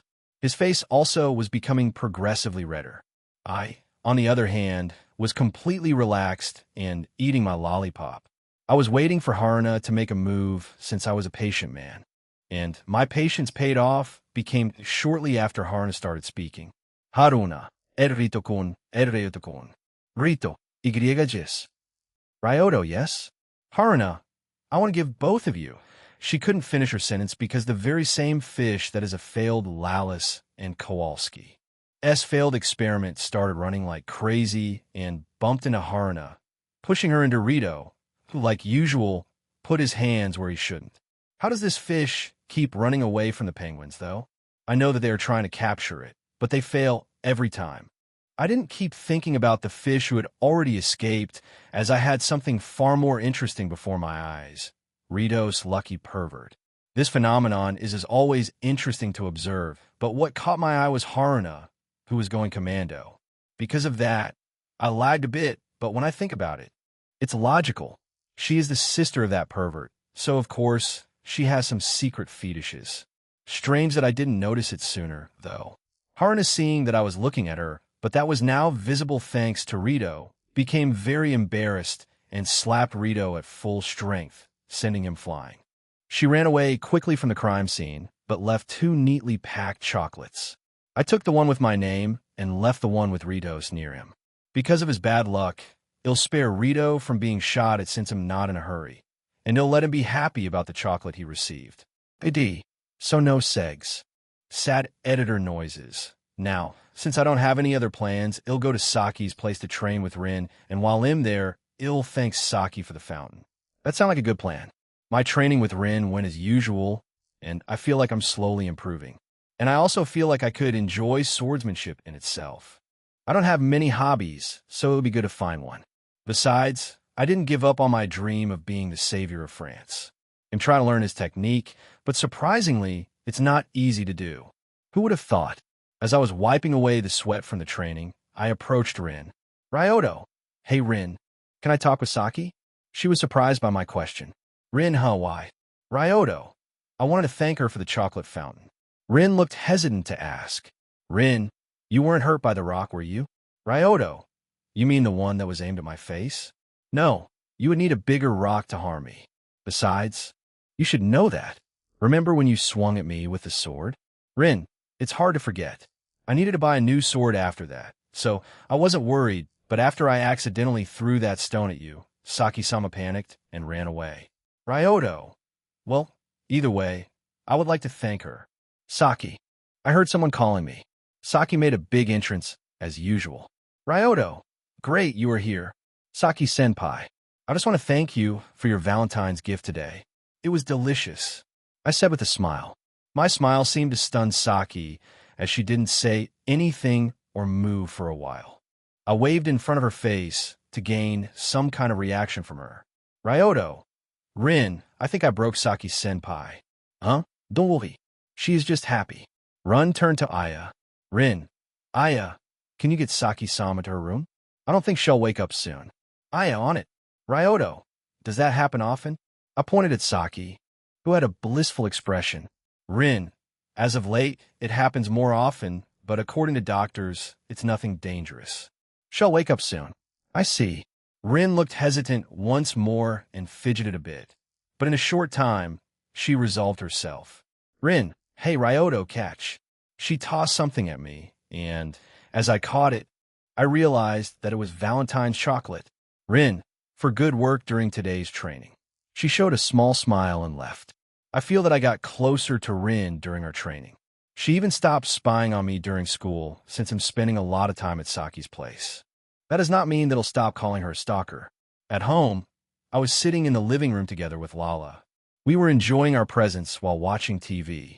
Lala's favorite show is Magical Girl Kyuko, and we are watching it at the moment. While Lala was sitting between my legs, she excitedly was wriggling around.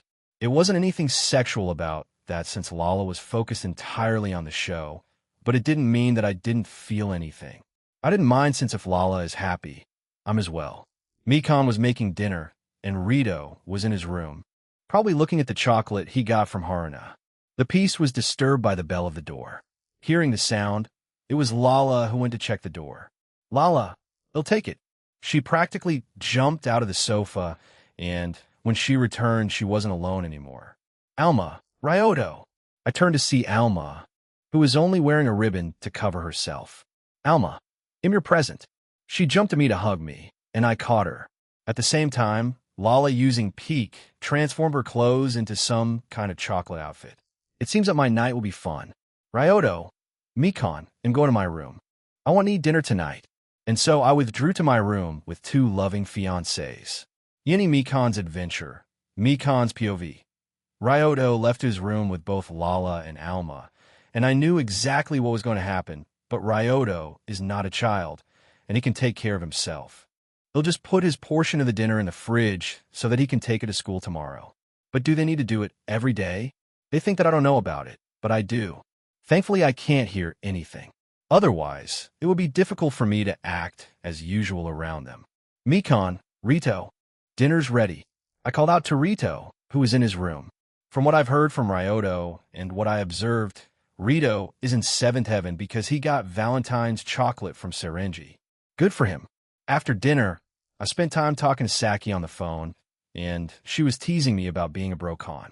I'm not, by the way, and just because I rejected all those confessions doesn't mean that I am one.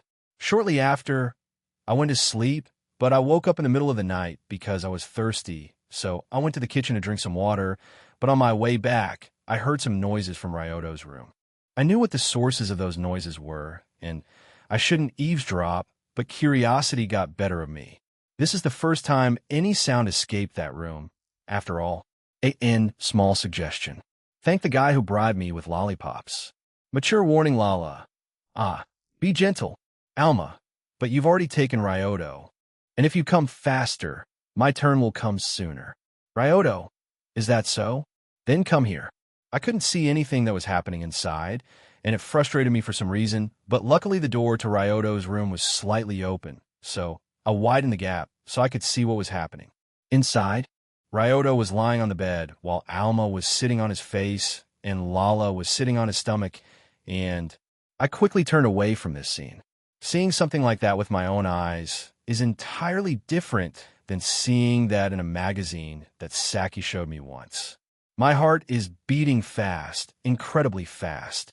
Was it because I just saw my brother being intimate with his fiancées? Was it because I was eavesdropping? Or was it because I shook away that thought? And as I was about to leave, Alma, no forgive me. I don't want to end it yet. Does it really feel that good? I slowly and hesitantly put my hand in my pajama pants. I've never tried it before, and I don't know what possessed me, but I was touching myself just outside my brother's room while he was in there with someone. I started out slowly, and even the slightest of touches made me shiver. With time, I was feeling more and more sensation. I even started touching myself more carefully with my free hand. Miko, ah! Soft sounds escaped my mouth unintentionally, and I needed to be quiet. I don't want anyone to notice me right now. As I was continuing what I was doing, my hands were moving faster and faster on their own. My breathing was becoming quicker and rougher, and I could feel a growing intensity building up. It was somehow scary, but I couldn't stop myself. The feeling was slowly increasing. It suddenly spiked, making me almost scream, but I bit the part of my pajama to silence myself. A sudden jolt went through my entire body all at once. My toes curled and my muscles tensed, holding me in place for a moment. The sensation didn't fade right away. It lingered for a while before slowly passing. This was like nothing I felt before. Even now, I could feel the after effects of an intense experience. It felt like I did some heavy exercises. It was hard to catch a breath. I just wanted to lay here and rest for a while, but remembering where I was, I quickly stood up, which wasn't the wisest as my legs felt wobbly after what I did, but I forced myself to walk away. NSFW end, Ryoto's POV. After a night with my girls, I was satisfied. It didn't mean that I couldn't go for more. I have the stamina of a literal god of sex trapped in a body of a teenager or an ugly bastard, depending on the genre. D. Don't remind me of the horrors I have seen. I was also proud of myself for satisfying both Lala and Alma. Alma was more tired of the two. Not because she was weak, but because Lala was a succubus in bed and acted like the night before didn't happen. Right now, Lala gave a mischievous smile that she only showed after our evening together.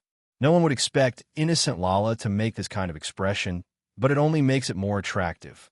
Alma, on the other hand, was lying on her stomach without any intention of getting up. Alma, as expected of the first wife. I still don't stand a chance against you. Lala, when it comes to knowing Ryoto and his body, I won't lose.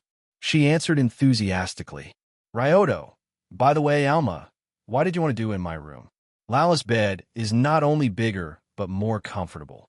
Alma, because your smell is the strongest here. Ryoto, is it why you bury your head in my pillow? She didn't answer and enjoyed my pillow. Whatever makes her happy. After some small talk and filtering mixed in between, we went downstairs for breakfast. We still had school afterward. Not Alma, though. She'll go to a manga cafe and enjoy earth culture. Her words, not mine. Mikon behaved strangely today. She avoided eye contact and looked ashamed. Did something happen? She not only avoided me, but also Lala and Alma. Could it be that she overheard something embarrassing? It would certainly make things a bit awkward, but it wouldn't explain the shame. They'll think about it after school. I see. So Ryoto wasn't cultured in his previous life, and now he is dense as an initial harem protag. At school, during lunch break, I took Rito for a walk around the school since I had something to talk about with him. Ryoto. So Rito, tell your Nissan, how is your confession going? Rito, Nissan, not so loud. He tried to cover my mouth, so I couldn't say anything more. Ryoto, what? I just wanted to know, since I got something that would help you to gather your courage. Rito's eyes shone, and he grabbed my hand. Rito, really? Ryoto. Yep. I brought Rito into the part of the school that not many students go to. I may be crazy, but I don't want anyone to witness what's about to happen. Not because I care about the rumors, but most boys would ask me to do the same, seeing the effects. I took out the loaded gun and aimed it at Rito. Ryoto. Please, D. I said with a smile, not matching my actions. Bang, the bullet flew straight at Rito and hit him. Yui, what was that noise? Yui came out behind the corner to witness the murder. Did it happen because I called it a walk? Yindi, Ryoto's POV. Yui, I knew that you were shameless, but to think you would kill your own brother. She took out her phone with a shaking hand and tried to call the police, but I stopped her. Ryoto, calm down. I didn't kill him. Yui, how can you say that? You have a gun in hand and a dead body on the floor. She pointed at Rito. but she didn't notice a small orange flame forming on his forehead. Rito burst out of his clothes. Rito reborn. He was left only in his underwear. Rito, I am going to confess, Haruna-chan, even if it kills me. He started running somewhere. I think he is running towards our classroom, since that is where he last saw Haruna. Ryoto, as you can see, I didn't kill my brother, and he is very much alive. Now, excuse me, as I want to follow him. See you soon. Yui was left dumbfounded, but after that short pause, she erupted. Yui. Ryoto Yuki. Following Rito wasn't difficult, but was interesting. His lucky pervert activated a few times, but Rito didn't care and brute-forced his way through. At some point, he was running with the girl's panties on his head while the girl was wearing them, hanging on him via her unbreakable plot feed panties. I was impressed by his feat shortly after Rito arrived in the classroom, but Haruna wasn't in there, so Rito, still in his underwear, ran up to Tsuruyama and grabbed him by the collar of his shirt. Rito, Tsuruyama, where's Haruna-chan? Kenichi, huh, Rito? Why are you in your underwear? Rito, doesn't matter. Answer the question. Rito's face was definitely too close to Kenichi's, and noticing that I was there, he begged me for help. Kenichi, Ryoto, what's happening? Help. Ryoto, nah. It was far too entertaining. I was approached by Risa. Risa, so what's the deal with Rito? She pointed at my brother, who was shaking Kenichi by his collar to get the answer to his question. Ryoto, he looks normal to me. Risa looked at me, then at Rito again, and nodded. Risa, maybe you're right. Rito then suddenly jumped out through the window. Rito, Haruna-chan is at the tennis court. Risa, I finally see the resemblance. Ryoto, uncanny, isn't it? But enough of that. I'll follow him. I just did that. And as I was about to jump out, Risa called me out. Risa, don't forget to record the whole thing. I gave her thumb up and proceeded to follow Rito, who was unharmed even after jumping outside the window. He was running at full speed, and when he arrived at the tennis court, he looked around to see Haruna together with Lala. Both were talking with each other. Seeing his target, he ran straight at her, and I started recording for the future generation to see Uncle Rito succeeding or failing. Rito, Haruna-chan. He got the attention of not only Haruna, but everyone else too, but he didn't care and rushed toward his crush. Rito, Haruna-chan, I have something to tell you. He couldn't finish his sentence because, at this moment, Lala sneezed. Lala, achoo. If that was the only thing that happened, wouldn't matter, but as she sneezed, a laser shot out from her tail, going straight at Rito. Rito, however, wasn't after by that and dodged the first shot. Rito, this laser won't stop me. Unfortunately for Rito, Lala sneezed a second time, and even more, unfortunately, was that his dying mode ended, and he was hit by the laser. I forgot about the time limit. Oh, come on. No segs. Why is the author torturing me so much? Just let them have segs. He wasn't seriously wounded by that, as Lala didn't fire off it at full power, so he was only pushed backward. Besides, Rito is very durable. Ask Haruna. She's known for using him as a weapon. At the request of Risa, I filmed the entire thing. Wait, Lala shot out from her tail, even if she didn't mean to. Isn't it bad? Now that I think about it, Mikado mentioned it as one of the side effects of pregnancy. I almost forgot about it since, for a few weeks, nothing had happened and different people showed different side effects, but it seems that we were starting with something difficult. Lala seemed to understand it as well. Before I went up to Lala, I checked on Rito just in case, and he was just unconscious. Don't worry, Rito. Your older brother will help you with your confession. On another note, I had a wild thought. Could Lala reproduce dying with bullet? It was technically made by humans, so maybe I'll ask her later. She loves that kind of stuff. Now that I was done with Rito, I walked up to Haruna and Lala. Ryoto. Sorry, Haruna-san, but I need to borrow Lala. To make the exchange fair, I offer you Rito. Bye. I became Rito's wingman. Haruna won't be able to leave him unconscious and at least stay with him until he wakes up. If he is lucky, he'll get a lap pillow. You're welcome, Rito. But I didn't leave him there only because I'm a great brother, but I didn't have time to waste. I dragged Lala along with me to the nurse's office, where find Mikado-sensei. We didn't know if Lala would shoot more powerful lasers, or just weak ones, or how often she would do it. I just hope that she won't shoot at full power. I don't have the confidence to block her shot at full power. Mage in the Hand is a powerful blocking technique, and Getsuga Tensho is a powerful attack, but Lala, at her strongest, could obliterate the city, and I can't do that with either of them at the moment. But if I use the mask, nah, it wouldn't be the wisest. I would need to do more testing before I personally try it on, or it'll dip in my blood. I haven't decided yet. Inside the nurse's office, Mikado was doing some light examination on Lala. After she finished, she put down her stethoscope. Ryoko, there's nothing wrong with Lala. She may shoot the laser from time to time, but it won't be strong, but I would advise you to be careful nonetheless. Ryoto, that goes without saying. But how long will it go on? Ryoko, I don't know. It may be a few days or weeks, or it could end in a few hours. Lala, don't worry, Ryoto. We'll figure something out. She squeezed my hand and smiled. I suddenly feel reassured. You need something strange, but not bizarre. Third POV. Golden Darkness is the name that brings into anyone who meets her fear. She is one of the best assassins in the galaxy, and her current target is Ryoto Yuki. Right now, she is enjoying her time reading a book on the bench and occasionally eating taiyaki. After a month of living on Earth, every time she noticed Ryoto, she attacked him.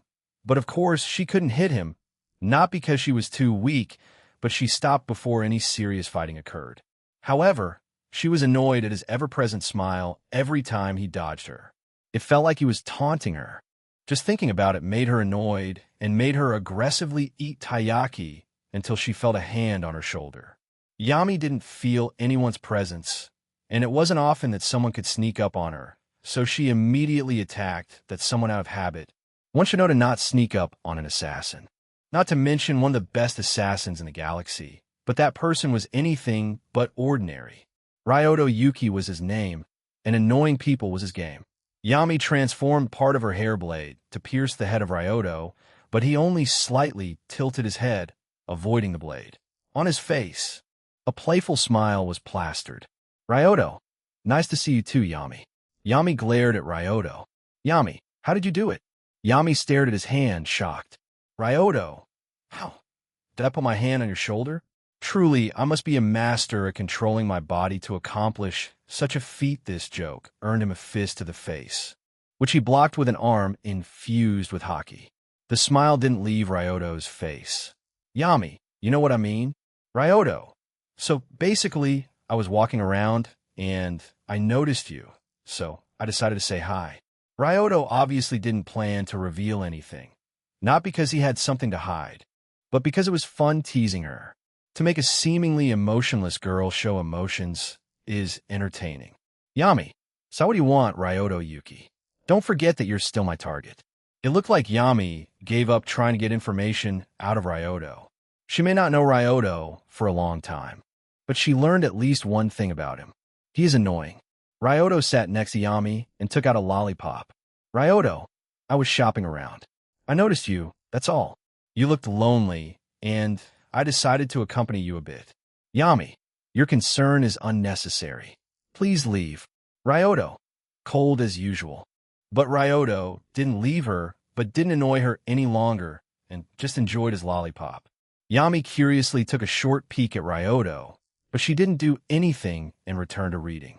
Sometimes just having someone accompanying you can change the mood of whatever you're doing, be it for better or worse. Now I wonder in which group Yami is. Ryoto's POV. I spent some time with Yami. As of late, many crazy things have happened to me, and they don't plan on stopping. Am I responsible for at least a few of them? Probably, but that doesn't mean that I don't enjoy quiet times. But the quiet times are over as I'm at home. I warned Mikan about Lala's tale. For now, Lala won't shoot randomly anymore until we find some kind of solution. I also gave Lala a few dying bullets, so she can either reproduce them or use them for some of her other inventions. If Lala succeeds, then Rito will have a lot more chances to confess to Haruna. Right now, we are eating a dinner that I made. We were enjoying the meal in silence until Mikan decided to speak. Mikan, Ryoto, you need to hold back a little your night activities. She surprised me with that question. And why was she saying that only to me? Lala was literally sitting next to me. She is my accomplice, after all. Lala, but it's fun. Rito choked on his food. Mikan cleared her throat, not expecting Lala to defend our private moments together. Mikan, I understand that, but in about 2 months, we'll have 2 new residents. And I believe that they would be extremely uncomfortable with you doing it every day. ED. The uncomfortable in this line was unconscious. Me lose brain cells. I don't blâme my autocorrect. Lala and I looked at each other confused. 2 new residents? In about 2 months. It would be a beginning of a new school year, so it would mean that we would house 2 freshman students since our school doesn't have school dorms, so residents of Seinen High allow freshmen to live with them. Sometimes they do it for free. Other times, they want compensation in the form of money. But it's still a lot cheaper than renting an apartment. But the strangest thing is that neither I, from what I can understand, nor Lala didn't know about it. Ryoto, what do you mean by that? Mikan was caught off guard by my question. Mikan, you already forgot about it. We agreed to help 2 girls that will start studying at Seinen High this April. I looked at Mikan strangely. Ryoto, we agreed to let 2 girls live here while Mr. Lucky Pervert is in the house. I turned to Rito. Ryoto, no offense. Rito looked down, dejected. Rito, none taken. Mikan had a look of realization and widened her eyes. Mikan, what have we done? Ryoto, what's done can't be undone. And we already promised, so it would be rude to reject them so close to the beginning of the school year. So we'll need to house them at least until we find them a new place to live. Mikan, that would be for the best. Wait, are you saying that just because you want to continue what you do with Lala without intervention? I shrugged her suspicions off. Ryoto, of course not. This small obstacle wouldn't stop me. I said proudly. Ryoto, but never mind that. Can you at least tell me their names? Mikan opened her mouth to answer my question, but she stopped herself, realizing that she didn't have the answer to that question. Mikan, strange, I can't remember, but I was sure that I knew that. Something's fishy, and it's not Penguin's dinner. Promise to answer days went on, and I decided to talk to Zangetsu about something. These strange noises that I heard in my inner world are bothering me slightly. And who knows my inner world better than the resident of that world himself? I sat under Celine and summoned Zangetsu, only to realize that the sword had changed slightly. It grew in length and looked like a traditional Nodachi. Was that because I unlocked Shirkai, and the sword became more personalized to me? If I remember correctly, even Zanpakutos in their sealed forms varied in size and shape. Good examples are Jin with his Zanpakuto looking like ordinary Wakizashi or Kinpachi with his Nodachi-like blade. So the possibility of this being normal is high, but there's no point in thinking about it. Zangetsu probably has all the answers to my questions, but will he give them is another question. I placed Zangetsu on my lap and started meditating, and after a short while, I was sucked into my inner world. In front of me was standing someone familiar. White shakusho, pale skin practically white, eyes black and yellow, cocky smile, and a big sword wrapped in some kind of cloth on his back. Zangetsu, my Zanpakuto. Zangetsu, what is it this time? Another spar? Ryoto, not this time. I have some questions for you. Zangetsu, and it would be, Ryoto, what were these noises that distracted me when I was here last time? Zangetsu, noises? Maybe a wind. His words feigned ignorance. But his look was telling me that he was playing with me. He didn't even bother try to hide it. At this point, I doubt that he would hide something harmful to me. He had a lot more chances to kill me during our sparrings. So why would he do it in such a roundabout method? Besides, it's not in his style. Ryoto, fine. I won't push any further. It seemed that my answer surprised Zangetsu, as he was ready to taunt me a bit more.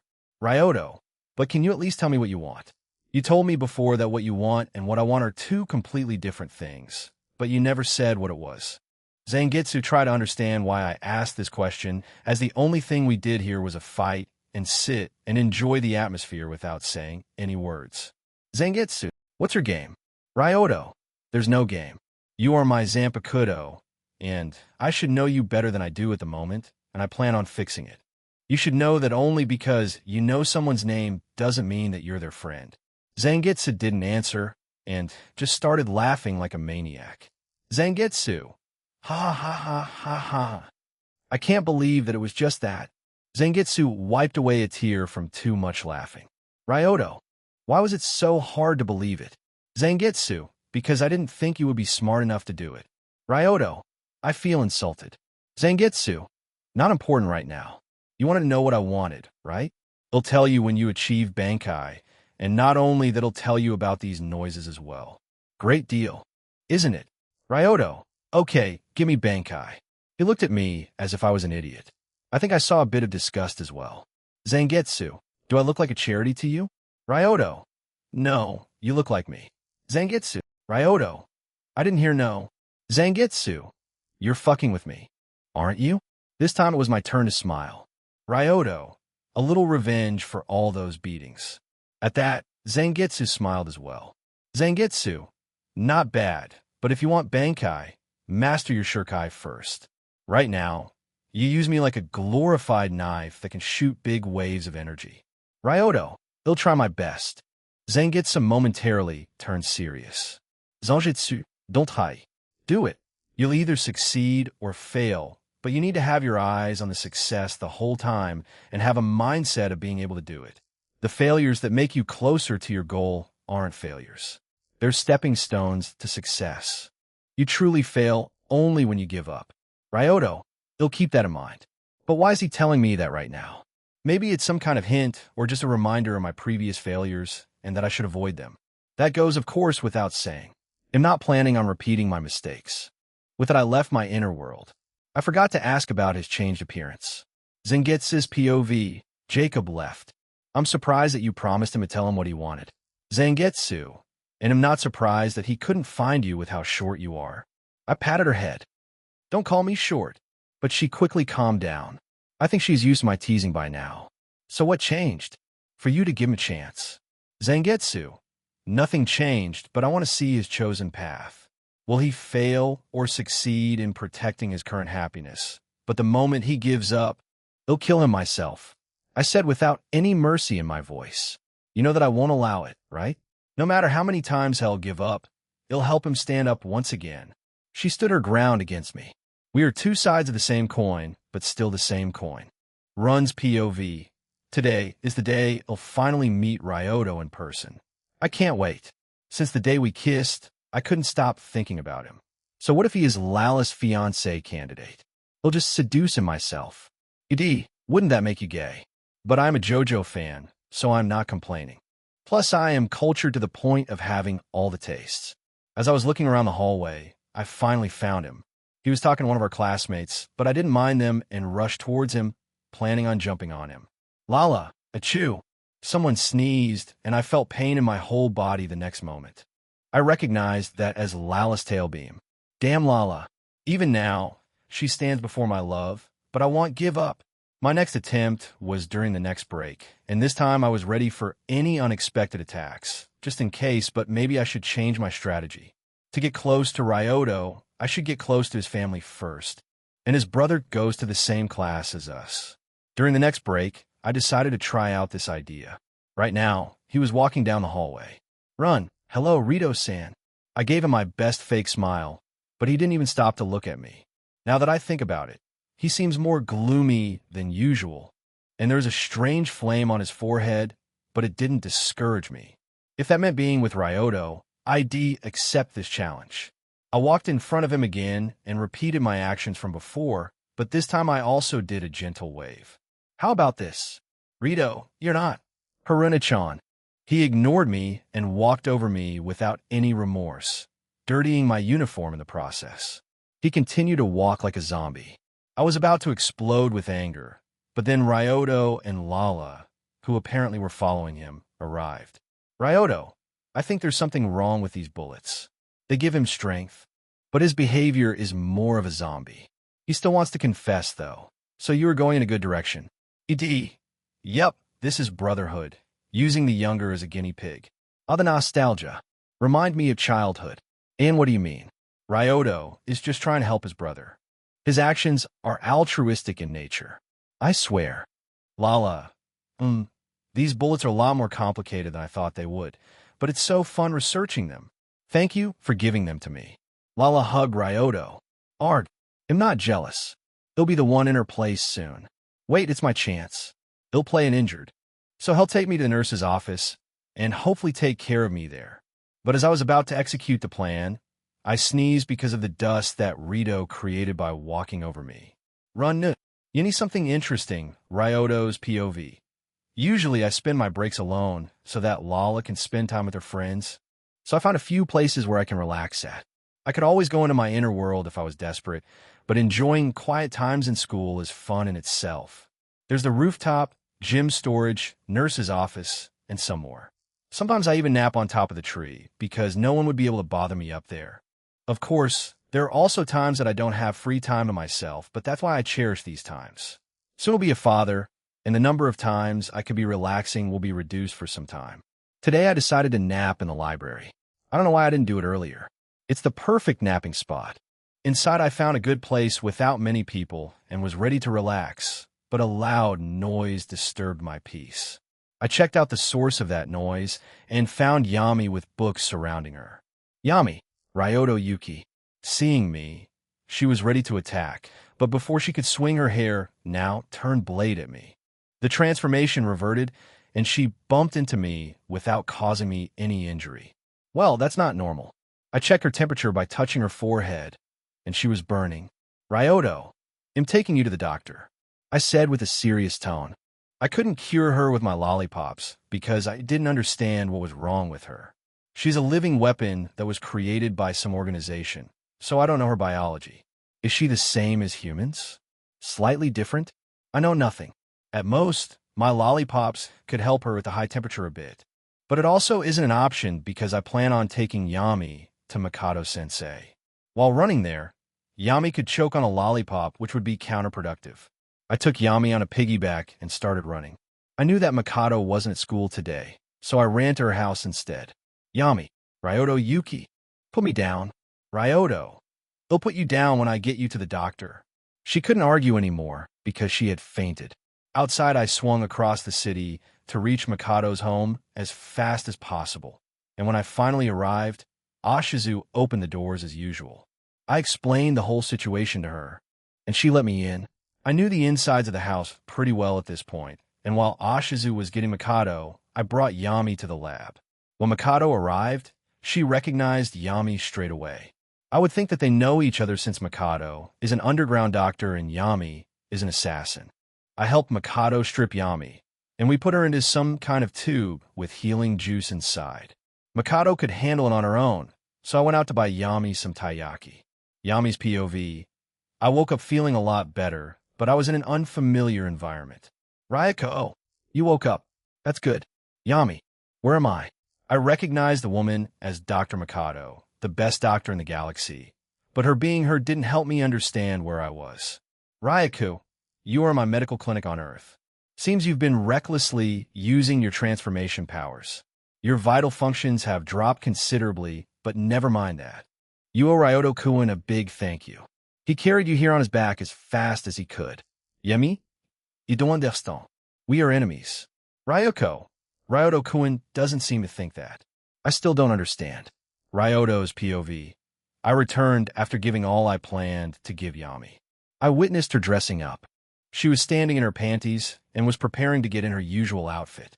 As she realized what was happening, I brought my hands together. Ryoto, thank you for the meal. It wasn't the right answer because Yami attacked me right afterward. It looks like she was feeling all right, so that's good. March 6th is the day Rito was waiting for because that's the date of Haruna's birthday. But today is not that day. Today is March 5th, and Rito was stressing out. I put a hand on his shoulder and gave him a reassuring smile. Ryoto, Rito, you don't need to be nervous. One bullet, and all your problems will be solved. Rito, but Nissan, you shot me multiple times already. Ryoto, I admit there were some, let's just say, unforeseen obstacles, but you can't deny that you were closer than ever before, and soon you'll become a mafia boss. Rito, why mafia boss? Ryoto, not important. What's important is that tomorrow will be the perfect chance to confess. Rito, but do you need to use these bullets? Ryoto, can you gather your courage without them? Rito, he'll try. His eyes were telling me he was serious, although nervous but still serious. Well, he'll respect his wish this time. Ryoto, well, why not? But if you fail, I have some other bullets that need testing, so good luck. At that thought, Rito shuddered, but at least he is motivated now. We were invited by Haruna to her apartment. Thankfully, her sister wasn't home, so at least I could relax. Besides me, there were Lala, Kenichi, Risa, Mio, and of course Rito. The party itself wasn't anything special. We ate a cake and gave our presents, but Kenichi brought with him a color twist, or more known as a twister. Kenichi had a plan to tangle himself with the girls at the party, but he was immediately shot down by Lala, who asked Haruna and me to play before he could propose it himself. The game for me wasn't any challenge. I'm naturally flexible, but I noticed Haruna, who was slightly blushing. It's probably because her face was near my lap. On the other hand, Lala's backside was near mine. And if someone as much as mentions a human centipede, I'm going to send Miltan to all of you. Risa, who would have guessed, but you're pretty flexible, Ryoto. Ryoto, I'm full of surprises. Plus, I'm training every day. Risa took a look at my abs that were revealed because of my position. Risa, I can see that. She walked up to me with curiosity in her eyes and ran her finger across my abs. Risa, wow, they are really hard. Lala, right? Lala sounded strangely proud of it. Before the conversation could escalate, the door to the room burst open and a demon arrived. Akaho Ryo-chan. The party became chaotic. And because of that, Rito didn't get a chance to confess once more. My phone was also destroyed in the process. ITLL takes some time to repair.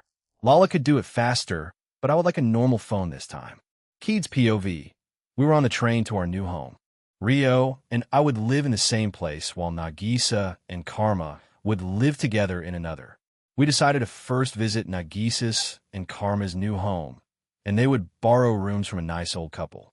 Nothing unusual there, but they warned us about some pervert running around the city. We didn't take it seriously because people tend to exaggerate, and I think we can defend against one pervert, especially when we are in a group of 4. Before we want to look at mine and Rio's new home, we want to look around the city.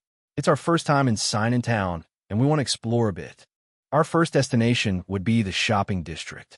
We would eat something before reaching our destination. I don't know why, but I feel nervous thinking about meeting the people that will house us. Rio, feeling nervous? Rio noticed my state. Keed, a little. I just hope that they will be nice. He,